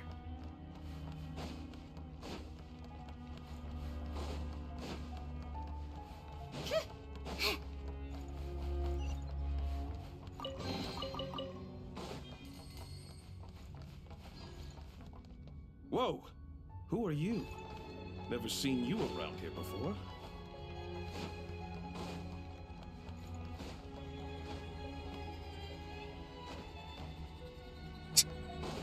Ran into a brick wall, that guy did. Looks like there's no way through here. Maybe using the power of this prism could help? The thing that I went to 5 seconds ago and then didn't do anything?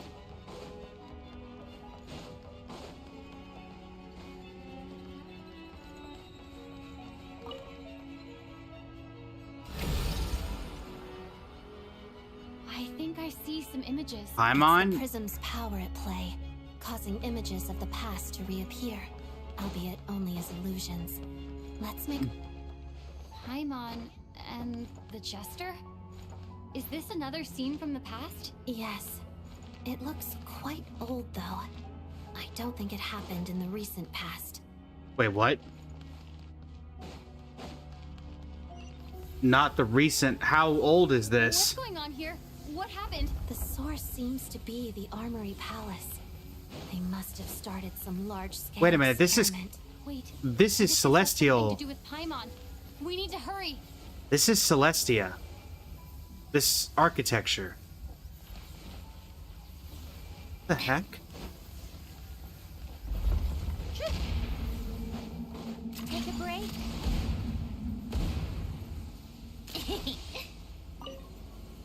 Come on, keep up. What is going on here? We're almost Yarrow? there. The Armory Palace is just up ahead. Paimon, please be okay.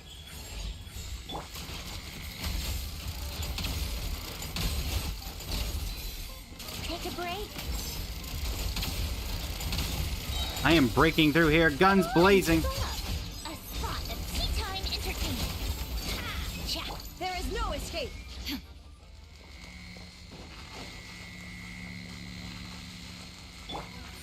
Come on out, right now.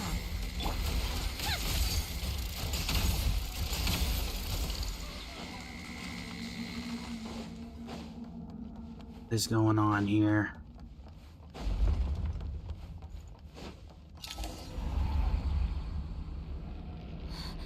What's going on? Wait, I remember this feeling. Renova. It's the curse of death. No, no, not now. Why is the curse of death striking again already? Odette? Again? Oh, great. Back into the black mist we go. Is this the afterlife again? Oh no, this is much worse. I need to find a way back to reality. Is that Odette's core Ignis? Are we gonna see Senora? Could that be what just woke me up? Well, we're taking this with us and we are running for the hills. Renova, could you bug off? I really don't have time for you right now. You can only separate me from my body for a short time. But this really doesn't do anything.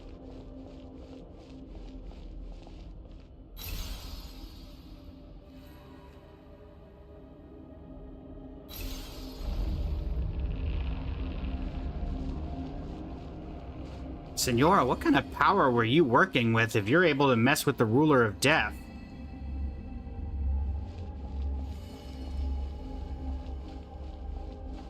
You give more questions than answers.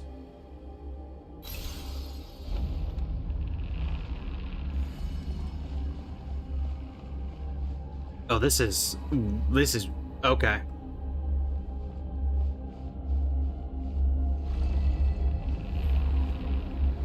What is happening here? Uh-oh. It's smoke that's actually black this time.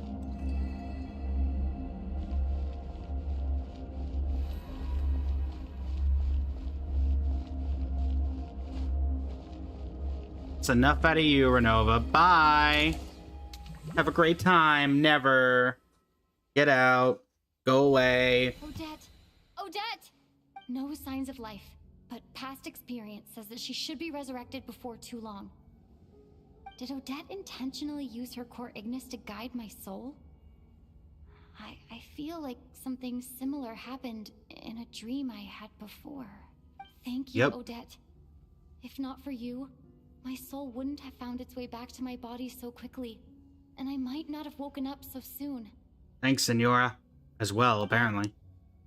I'm sorry. I don't have time to protect you. I have to use the time you bought me to get Paimon back. We're really just gonna leave her there? We're just gonna leave her there. Okay. And we're also really gonna go by ourselves into this. Okay. Sure enough, everyone here has been affected by the Paimon! Paimon! No, wait. Paimon probably didn't escape Renova's curse either. She won't be able to respond to me right now. I'll have to find her myself. What in the world is happening?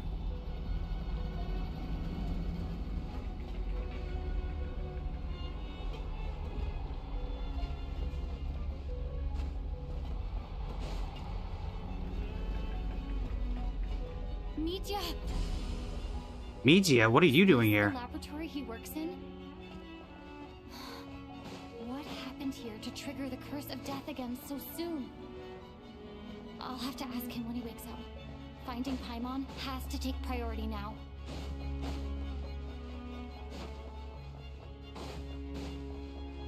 Okay, and how are you suggesting I do that? Guess I go this way?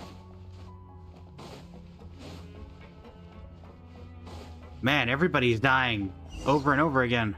Paimon. Found her. Paimon really is here.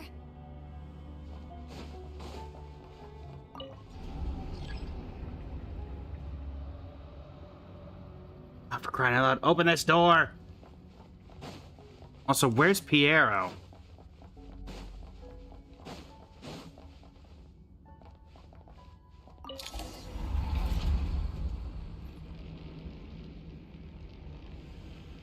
Uh-oh.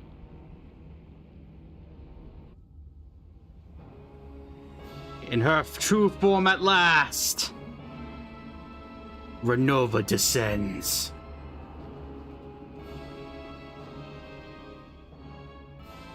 Is she gonna get... That's an intro. That's an intro. Okay. Ruler of Death, Renova. Am I fighting? Do you? Renova is the ruler of death, one of the four shades of the heavenly principles. In carrying out her will, she fulfills the duty appointed to her. But what reason does death come? Only because the destined hour has arrived. Renova. You've already been involved in one mass death, and now you show up at the scene of another. This might have passed for a coincidence the first time, but a second time? Am I to assume you are intentionally interfering in SNEZHNAYA's affairs? I wouldn't be here if not for the fact he took Paimon, so... Judging by your expression, it seems that you understand little of what is going on here. In that case, a word to the wise. Do not interfere in SNEZHNAYA's affairs. A civilization that fails to learn its lesson constantly depletes its own worth. It will one day lose any reason for its existence, and as a descender, you are perfectly suited to be the lifeline to which a dying civilization might desperately cling. Consider your position carefully. Taking on you, apparently. No advice needed. I'll make my own judgments. Suit yourself. When the day of reckoning arrives, not even a descender can hope to escape unscathed. The time for resurrection fast approaches. The mortals here are not yet worthy to behold my form. So that will be all for today.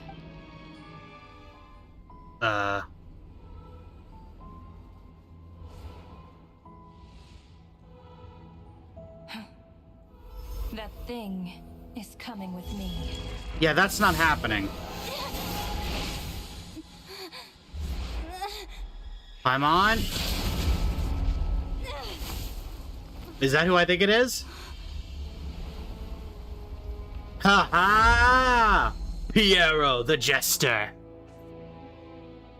You awoke sooner than I thought. Oh, even he can be affected by it? The curse of immortality is stubborn, unable to enter the ley lines, yet not content to remain a spirit. Ruler of Death, what do you want? You perplex me. Both you and you. That thing may be a creation of Celestia, but wait, it what? possesses none of Celestia's power, let alone authority. Your obsession with it baffles me. No matter. I mean, to be fair, The we resurrection kind of will soon begin. figured that. It's worthless anyway. I'll reclaim it next time.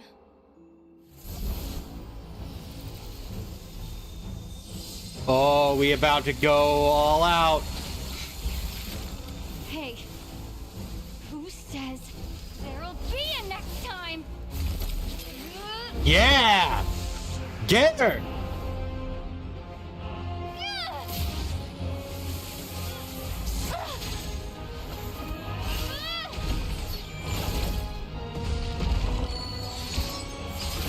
Oh yeah, all five at once.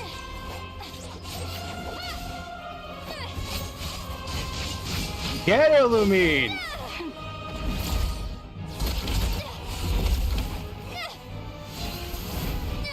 By the power of the flame!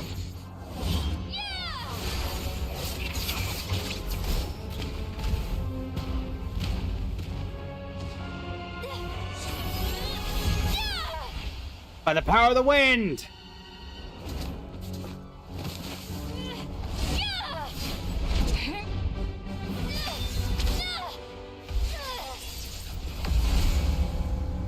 Oh boy.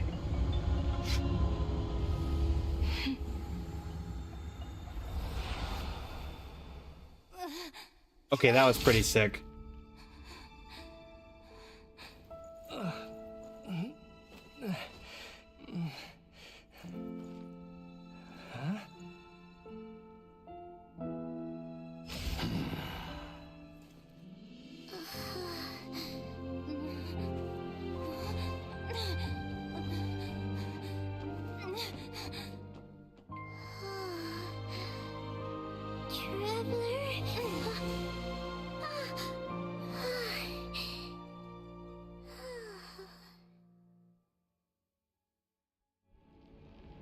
What in the world? That was sick. That was a sick cutscene. Who said there'll be a next time? Alright, now we're gonna have to deal with the entire Fatui force coming down on my head. Also, hopefully, Odette's okay. Also, Mitia, hey, how you doing? What are you talking about? We haven't even been apart for that long, have we? It was different this time. You seem to be in pretty good shape. Yeah, Paimon's back in tip-top condition. It's the weirdest thing. Paimon fell asleep earlier, and when she woke up, she found herself here. Yeah, like, because of him? The guy behind me? The jester and that guy talking to him used some kind of energy on Paimon. And she could kind of feel it canceling out that other thing that was making her feel unwell. So, Mitia helped too? Apologies for leaving in such a hurry at the theater earlier. I was in a rush to verify some theories. Rest assured that your companion is perfectly safe. We reversed the effects that the experimental energy had on her. The jester specifically instructed me to do so. I suppose this is our first official meeting, Traveler. I could not let Paimon suffer in her condition for a moment longer, and so I simply took her without explanation. I hope you do not mind. Well, you definitely gave me a scare. But why would a big shot like you care about what happens to Paimon? As I said when you first arrived in SNEZHNAYA, we once spent some time together in the distant past. Oh yeah, you did mention that. Yet, Paimon did think you seemed strangely familiar the first time we met. I'm afraid the reminiscing will have to wait. Mitia, let us continue with the report. What conclusions, if any, did you reach from conducting the final experiment of our energy research ahead of schedule? The good news is, my hypothesis regarding the ruler of death has been verified. As for the bad news, I recommend we suspend the experiments and Project Mistleton until further notice. Currently, we have no means with which to make a breakthrough. I say this purely as a scientist, guided by reason alone.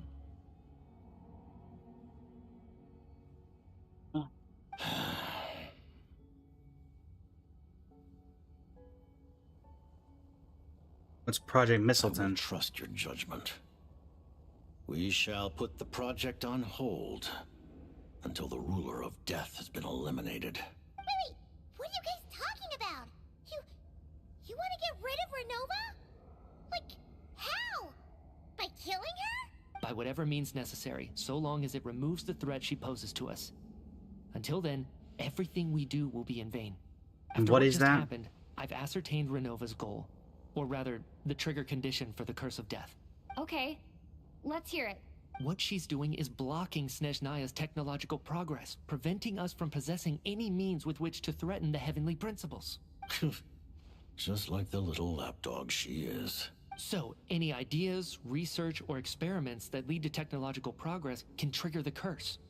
So why did it trigger when we were in the theater? We were watching a show. Just now, for instance, I was set to launch a final phase energy experiment ahead of schedule. If the experiment was successful, we could have achieved a crucial breakthrough. As expected, though, the moment the experiment began, all the researchers, technicians, and witnesses died from the curse. All that effort, not to mention the energy and materials we relied on Project SNEZHNAYA to gather for us, went to waste. In the end, nothing was gained. Does that mean something similar happened when we were at the theater? That's right.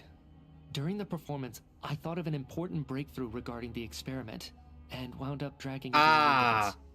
So the nature of the curse seems to be something like when moments of technological progress occur, all life in the vicinity is taken away. What a violent method. Of course, that meant the curse was normally limited to the Armory Palace. Since outsiders are forbidden from entering, this mass death phenomenon went unnoticed. Until Odette came along. I believe she was the first witness. The curse of death was triggered just before she infiltrated the Armory Palace that day. But you mentioned something about a final stage experiment. Doesn't that mean you've actually made some progress? That's right. Even with the gods locking certain key components out of reach, humanity can still advance technology in incremental steps accumulated over time. But, as I'm sure Renova anticipated, even incremental progress has its limits. A point where the truth you're seeking must be put to the test in an experiment. You mean the experiment you were just about to do? Yes, we were at a critical juncture, a moment where the quantitative was about to translate into fundamental qualitative change. With this single experiment, we could have brought everything we've worked for to fruition. But now, after already being forced to fumble around in the dark all this time, it feels like we've truly hit an impenetrable wall. As long as Renova's curse of death persists, we won't be able to advance the experiment or obtain any results. And with Project SNEZHNAYA having been in effect all this time, at our nation's current strength, repeated trial and error is simply unsustainable.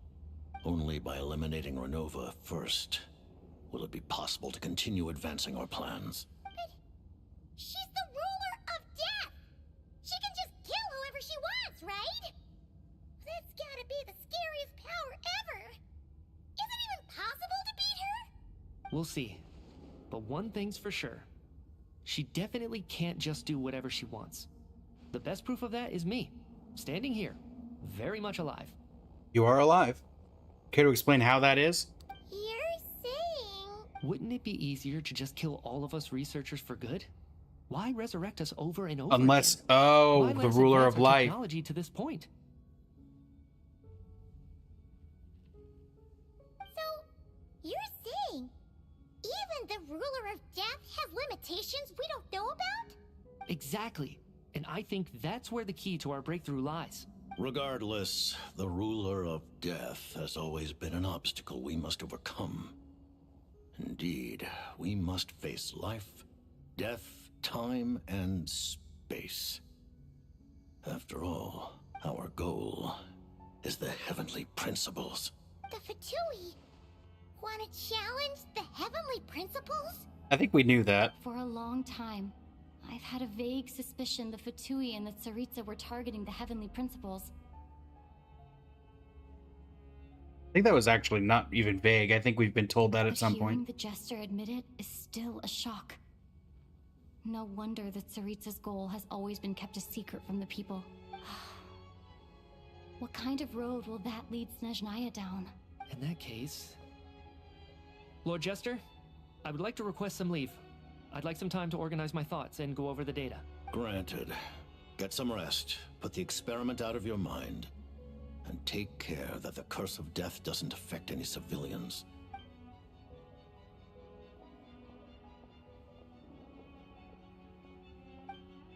Are we gonna have a conversation now? Talk to the Jester and get more information. Alright. While there is yet time, allow me to offer you my hospitality, honored guest of SNEZHNAYA. Is there anything you wish to know? About Project Mistleton. I remember hearing the term Mistleton from Columbina. Yeah, Paimon wanted to ask about that when the name came up just now. What is it? Paimon's heard of Project SNEZHNAYA, but not this one. As you know, Project SNEZHNAYA is a series of measures enacted to consolidate our nation's resources, the greater purpose of which is to serve Project Mistleton. Many of the things you have encountered thus far are essentially for the advancement of that project. This includes the Kuvaki Experimental Design Bureau in Notri. Researching Kuvaki was merely a facade. Its core objective was to use local resources and research findings to build Mistleton itself. And that's a weapon built for the final battle against the Heavenly Principles, isn't it? Huh? How did you know that? I'm good at finding things out. I was given some intel, and I made some deductions. Wait. You must mean that thing over there. Oh, Paimon's gotta take a closer look at this thing. Especially after you guys sent so many people to Nagrai to work on it. Kuvaki alone will not break through Celestia's defenses, let alone challenge the Heavenly Principles. The Heavenly Principles are no doubt accustomed to combating the power of the Light Realm, and elemental energy is simply the power of the human realm, converted to that form by the Heavenly Principles themselves. Any attempt to use this power against its creator would be a futile endeavor. For now, therefore, we have set our sights on the form of energy associated with the Third Descender and the stellar linchpins.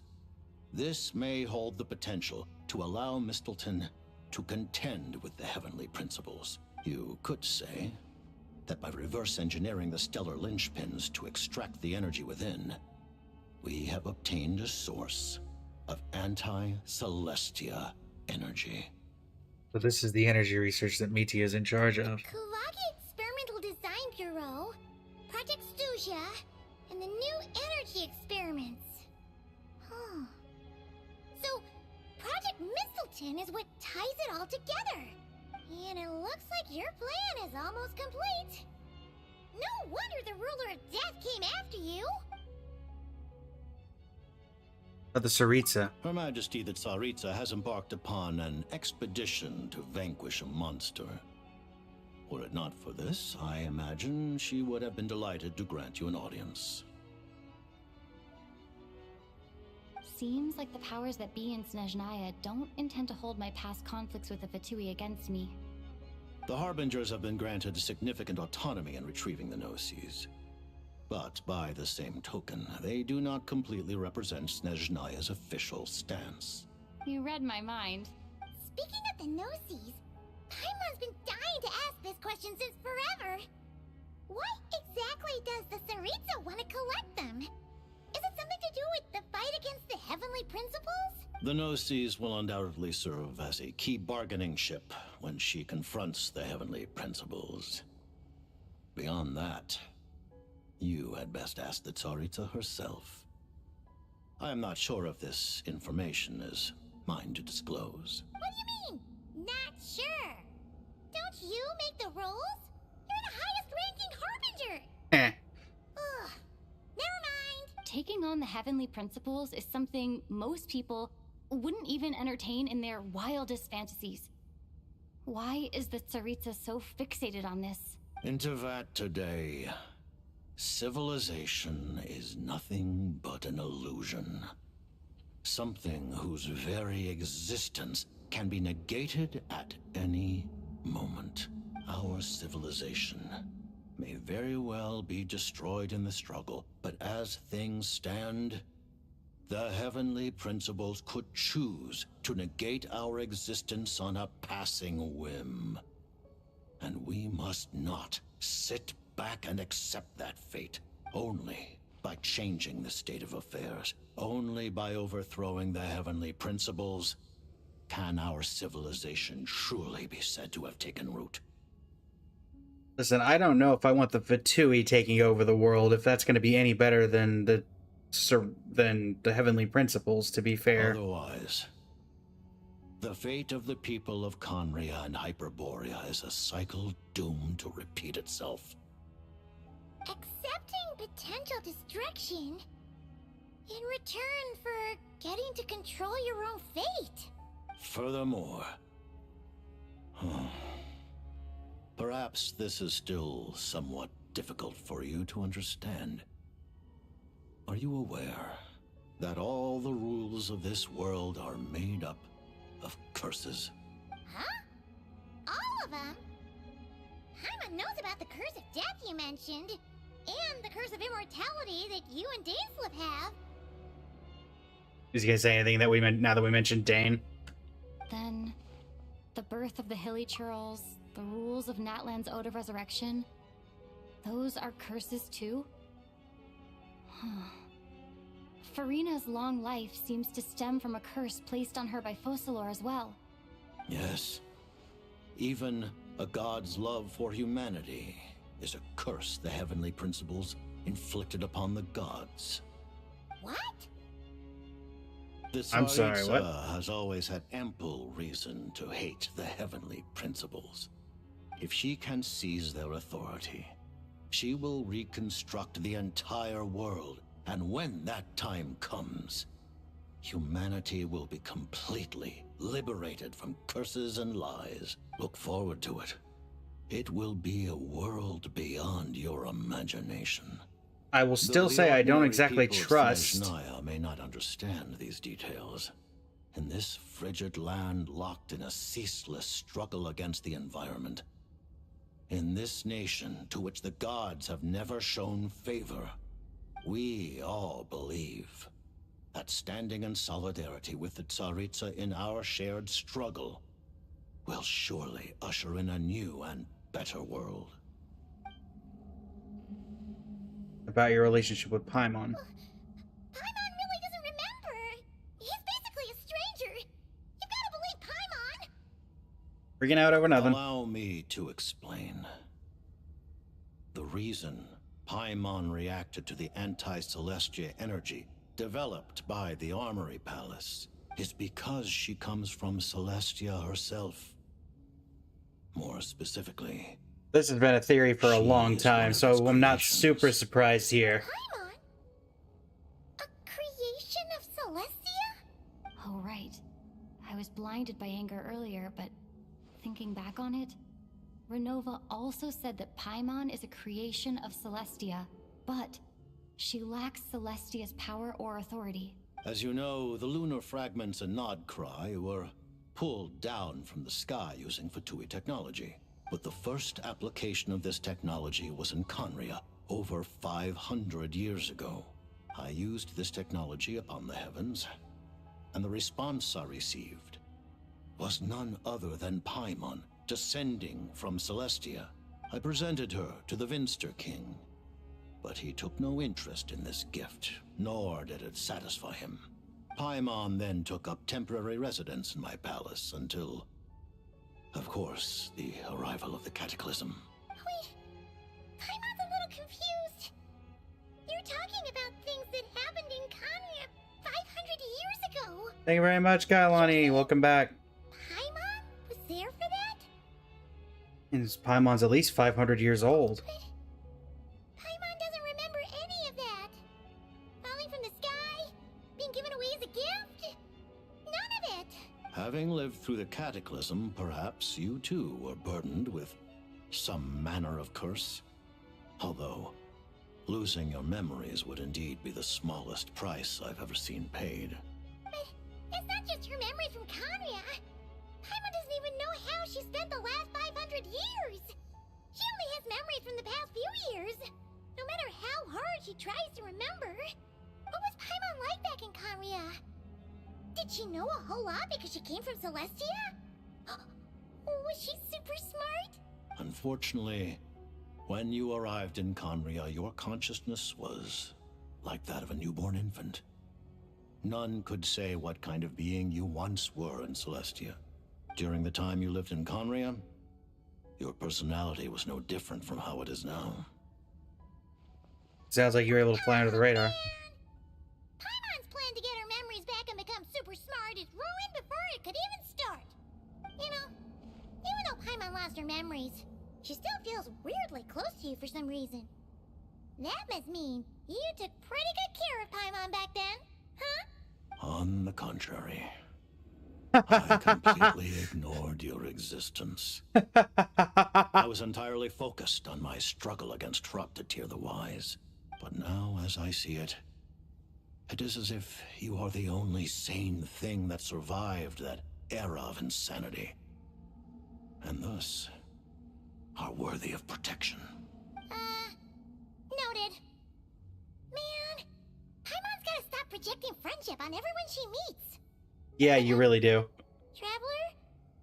Even though you know Paimon's some creation of Celestia now, you still want her, right? You're not going As long as you're not the heavenly principles, we're good. You're still Paimon. Phew! That's a relief. Paimon's just learning about this too. She's barely even processed it. Jonathan, thank you for the follow. I don't have any more questions. Let's talk about what's next. Thank you for telling me so much. I'm a bit surprised, honestly. I didn't expect you to be quite so transparent with me. Given the circumstances, the Fatui need not hide anything from our allies. Allies? To advance Project Mistleton, we must first resolve our issue with the ruler of death. And if I presume correctly, you have no intention of letting her actions go unpunished either, do you? That's right. Correct. Ever since she said she intends to reclaim Paimon when we next meet, I figured reconciliation was out of the question. Against an opponent of this caliber, deliberating over our allegiances would waste time we do not have. We must join forces unreservedly with whomever we can, if we are to stand anything like a fighting chance. You're going to challenge the ruler of death? Just for Paimon? But Paimon's only... No, but... Thank you. Thank you. Oh, gee. Now Paimon doesn't even know what to say. Anyway, Paimon's super touched. The Tsaritsa will return in triumph in short order, and the Fatui shall hold internal discussions regarding the enemy. The time for us to meet again will come very soon. Got it.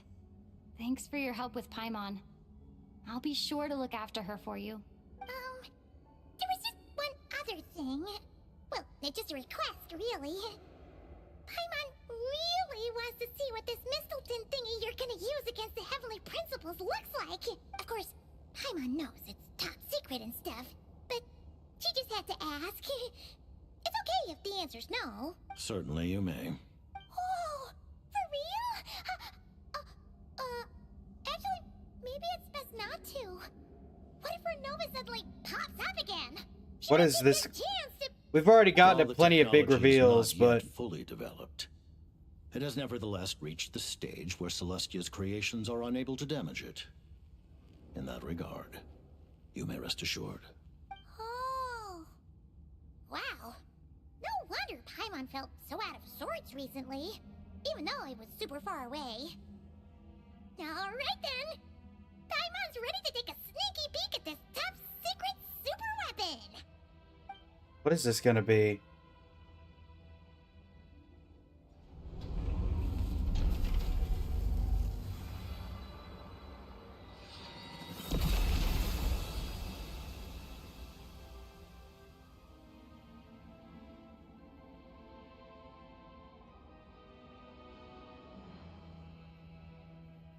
It's a spear.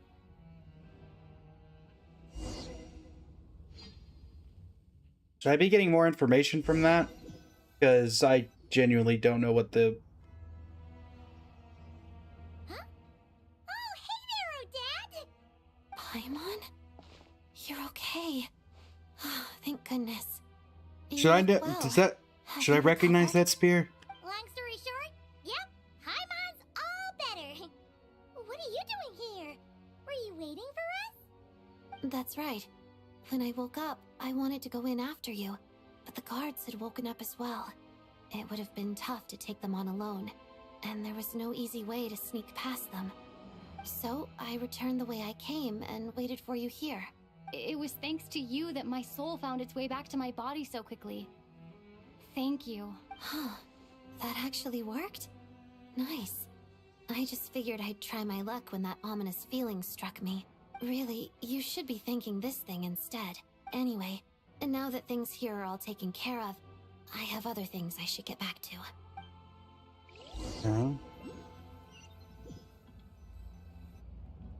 Ah, Director Chuganov, you're back. We just received notice that Project SNEZHNAYA has been suspended, so we've convened an emergency meeting. This is the preliminary plan. In addition to expanding production capacity, we've also discussed feasible layoff plans to optimize revenue and expenditure structure.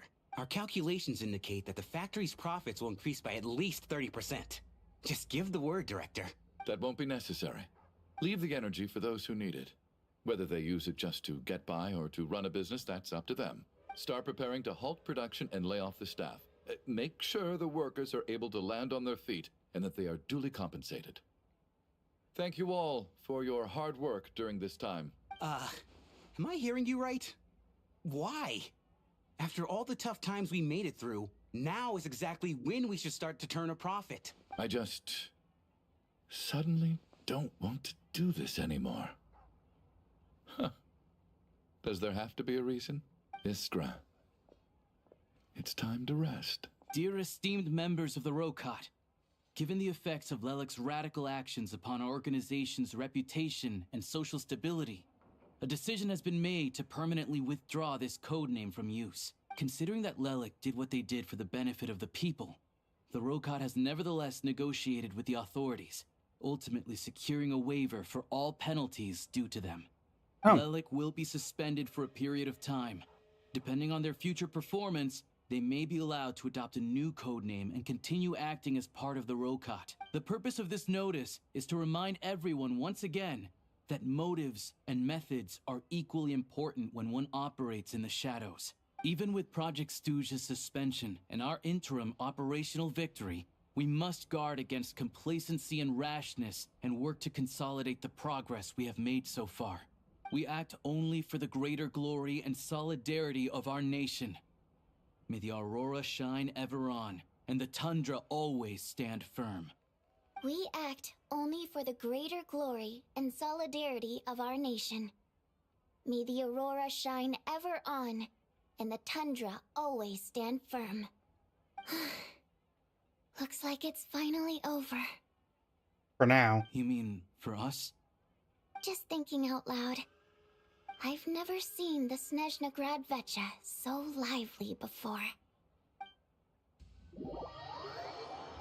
Oh. I never once thought I'd come here. Go to Senora's tomb. Everything now, Rosaline.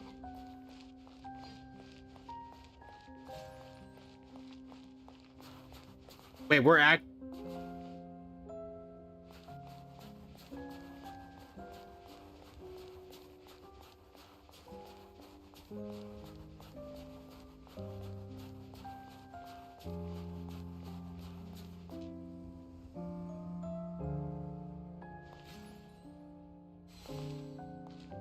I've seen Spirit Seeker performed many times, including by your mother. Why do you bring that up all of a sudden? Even though the choreography is always identical, every dancer finds a way to make it her own. Her frost entombs all sorrows.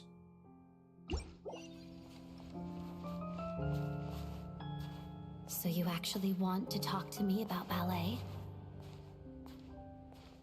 I just think it would be a pity if the dance was lost to history. She didn't teach it to you, did she? That was an unusually subtle taunt for you.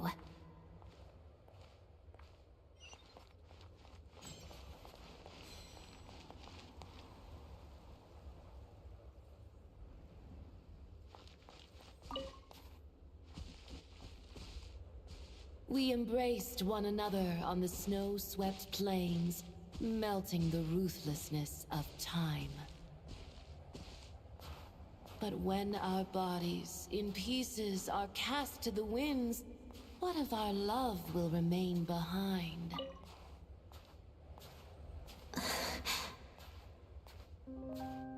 Don't tell me you can't sing. Shush.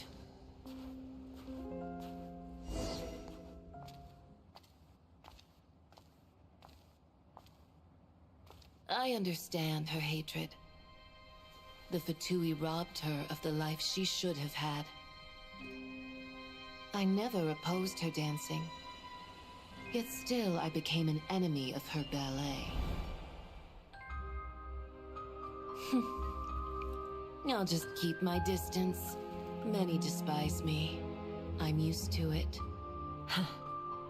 You're certainly not one to shy away from confrontation. But children, they need a different approach. I'm hardly the most maternal figure. Yet, she is a child. In my experience, while a father commands authority, he must still yield to love. You should tell her what you think about her dancing.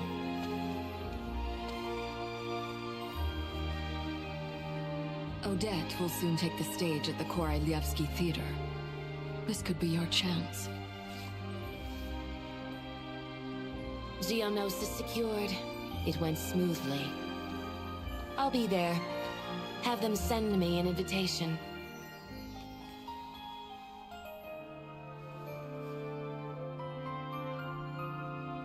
Sadly, things didn't work out. Her final words are inside that block of ice.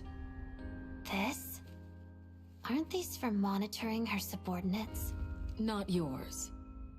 This one isn't her witch's flame, but my two worlds' flames. The two worlds' flames can burn away memories. It was my parting gift to Rosaline.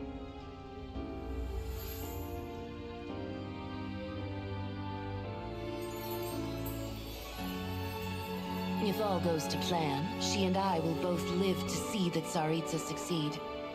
I believe she'll find peace. But if anything happens to me, she needn't follow in my footsteps. The cryo-energy will fade away in time. Then the two worlds' flames will burn away all memories of the Fatui. She'll be free to dance. She deserves this.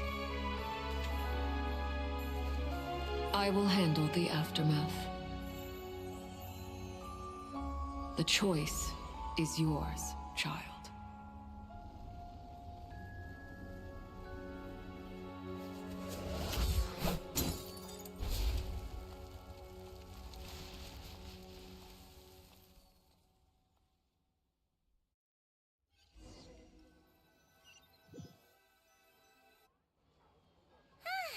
You would not have ever gotten anything about that about Senora from way back in the day. You would never have gotten that. Oh, it's nice to finally know where Paimon came from, too. It did make Paimon a little nervous at first, but it's such a relief now. Like, who cares if Paimon's a creation of Celestia? She's probably not anyone that important. Probably just the fairy of food and fun or something. And like you said, this doesn't have to change anything between us. You're not gonna just... Hey, hurry up! Why are you walking so slowly?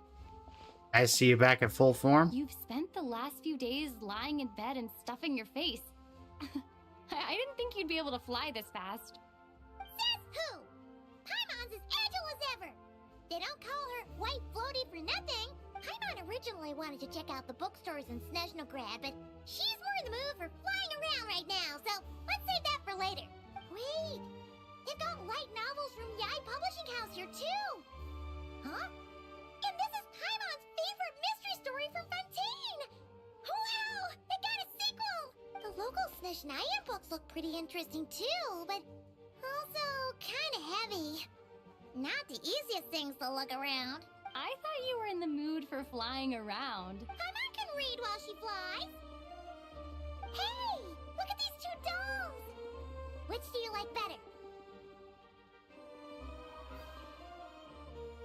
Can I say both? Odette, I suppose. This entire thing, as much as I think I like Voyanista better as a character, Odette. Alright. Oh, there you go. We'll take both. Paimon will have the other one. Oh, I thought we were only getting one. All right, fine, I'll pay. There you are. Thanks for visiting. Thanks for visiting. And then... Huh? Huh? Russian stacking doll, whatever they're called. How many layers does this thing have? And what are you laughing at? Huh. You knew all along, didn't you? Yes, I did. A whole bunch of people are gathered over by the plaza. It's Tonya! The actual Tonya! I know that voice. Of course. If it isn't Paimon and my old comrade. You're looking well, Paimon. All better? Yeah! The Jester knew I was wrong and fixed Paimon right up! Thanks for sending someone to keep Paimon safe, too. Oh, yeah. About that. That was kind of embarrassing. Who could have known that our director would go looking for you in person? So sorry for the misunderstanding. Oh, right. Let me introduce you. This is my little sister, Tonya. Tonya! Once a frail and sickly child, Tartaglia's younger sister is now in somewhat better health, and as eager as ever to experience all manner of performances. Now, what do you sound like? Hello. Firstly, I'm really sorry about my brother. Sounds like he's caused you no end of trouble. Familiar. She sounds familiar. Hey now, why'd you have to start with that? Not that it isn't true, of course. So she's the real Tonya. She said you two didn't manage to meet up at the theater. She waited ages for me, and when I didn't show, she got a little worried and went outside. Wait, you mean you didn't even tell Tonya I'd be going in your place? I know, right? He didn't bother to say a word to me. I searched up and down the city for him, and he only told me about it when I finally caught him at the gate. To be fair, I'm glad you weren't there, Tonya, because it would have been a killer experience. I've been rushed off my feet lately, so I didn't get the chance to go home. I just figured the Traveler would fill you in when she got there. I mean, technically I did. Well, the snow was bad, and you're never late. So I was really worried about you. How was I supposed to know that you'd stood me up? I'm sorry, Tonya. I really am. I'll make it up to you somehow. Just... please don't tell Mom and Dad. Although the mix-up led to a series of misunderstandings, it's probably for the best that the real Tonya didn't get caught up in that mess. Besides, it's obvious that Tartaglia isn't usually one to break a promise. He only gave his ticket to me because he had to look into Lelek. I should have come and found you first. No, it's fine. It just meant I didn't get to see the show in the end. By the way, what did you think? You were one of the first people to see it, you know? It was killer. I would say... the best is yet to come. Huh? What kind of review is that? Hey, look! What? What am I looking at? Oh, is it Odette?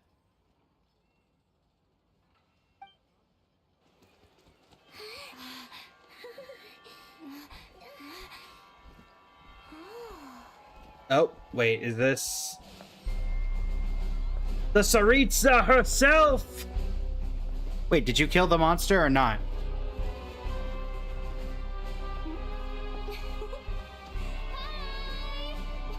Alright, I like you.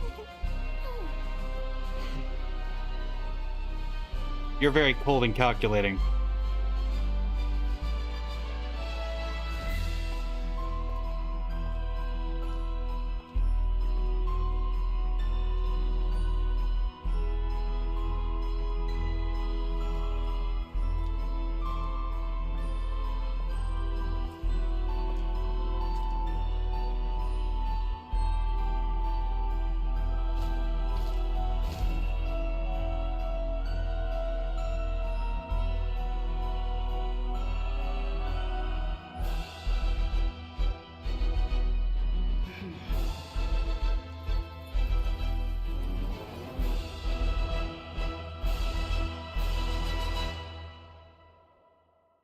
Chapter 7, Act 2, Race Nocturne.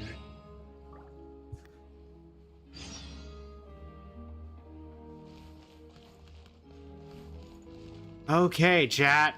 Overall, that was... 9 hours. Well above the 5 hours that I thought it would take. Granted, I figured I was being optimistic, but clearly I was being way too optimistic. Oh. But there was a lot of stuff that happened there.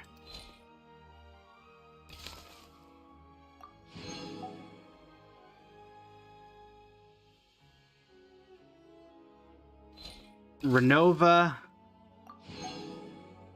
was not expected. I will say I wasn't a huge fan of the way they did the like murder mystery thing. I feel like you could have handled Renova a little bit better.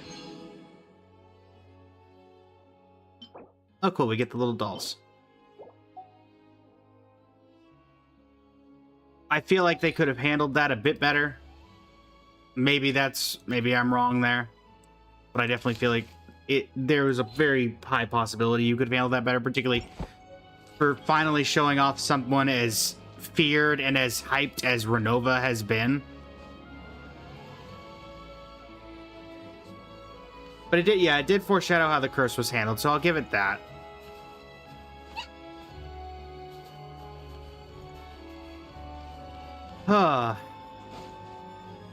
Paimon being I probably could have been more hyped if Paimon being confirmed as a Celestial Envoy, or from Celestia, but to be honest, I think we knew that. That basically has been confirmed ever since we first met her. Her entire design mirrors that of the devices we see in Celestia.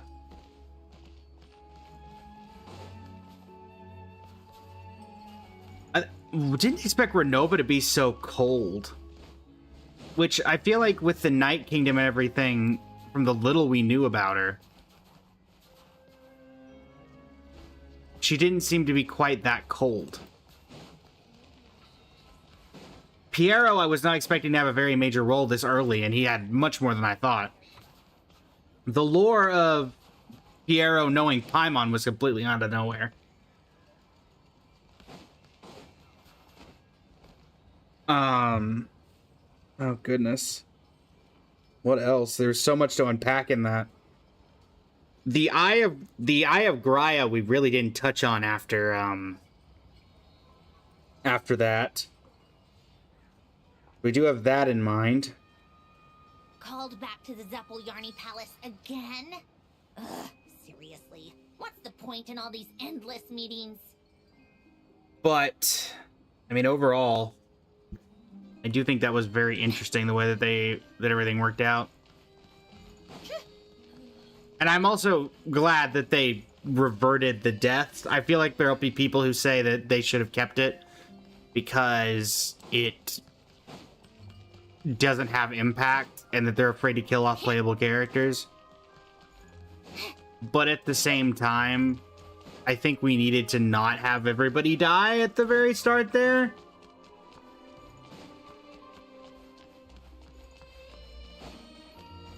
I'm just curious if I can go in here. I'm assuming not, but maybe. So that reminds me. Settings.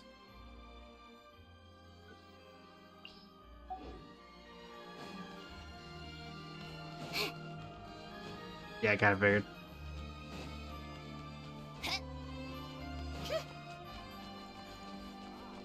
But yeah, overall, this will take forever to export. I'm hoping to get it out today, but again, it'll take a minute to export.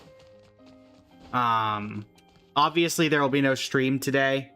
This is effectively taken up that stream as we are 9 hours in. Slightly over that, in fact. Actually, it's been 9.5 hours if we count the summoning portion. And yeah, thanks so much, everybody. It's been a pleasure. Let me know what your thoughts were in the comments. And yeah, until next time, this is Blaze Up Blazing Flame Studio signing off. Thank you and have a great rest of your evening. And that is going to be it for me on the Twitch side as well. If you are here, please stick around for the raid. We're going to raid one of our regular targets, because it quite literally is that point where we can do that. I will be back tomorrow for the press start event starting on TikTok, and we will be probably working on Odette. I guess let's end real quick. We have the ability. Head over to the Traveler's Handbook, grab our wishes, and do a couple of grabs there.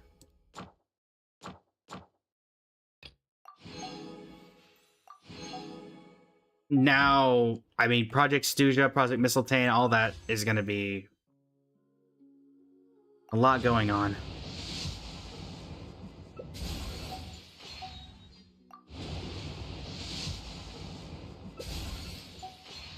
And I do like that we got closure about... I think that we can finally put Senora to actual rest at this point.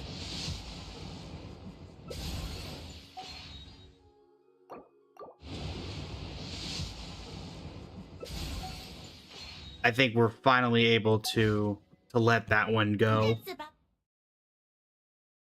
So I'm curious. I don't actually know where that was, where she went. Sanctuary. Oh, I think it was here. I do want to check before we leave. Time for more snow, damselettes.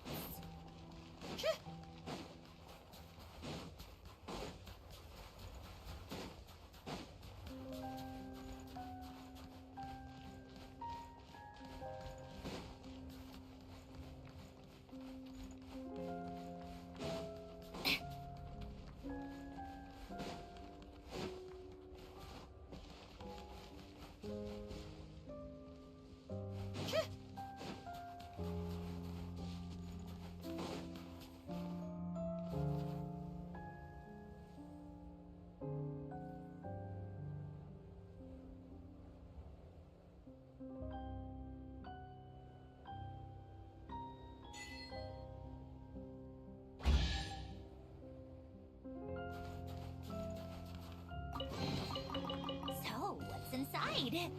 Not that I care.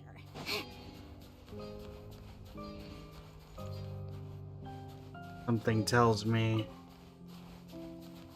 that that is going to be an achievement that finally puts this to rest.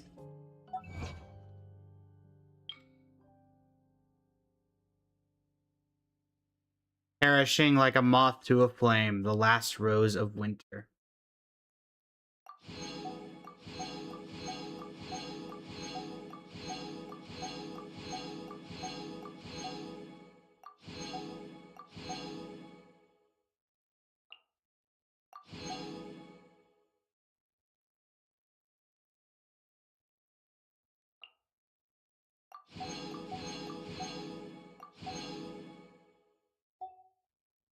Yeah, I think it's finally time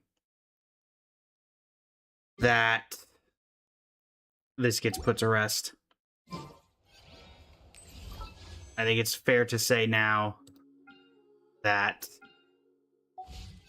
Senora is fully and truly dead.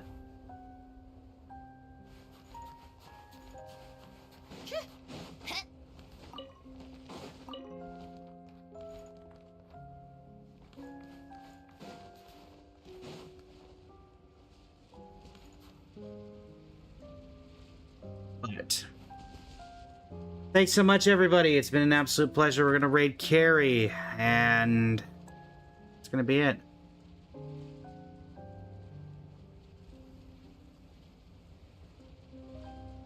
Until next time.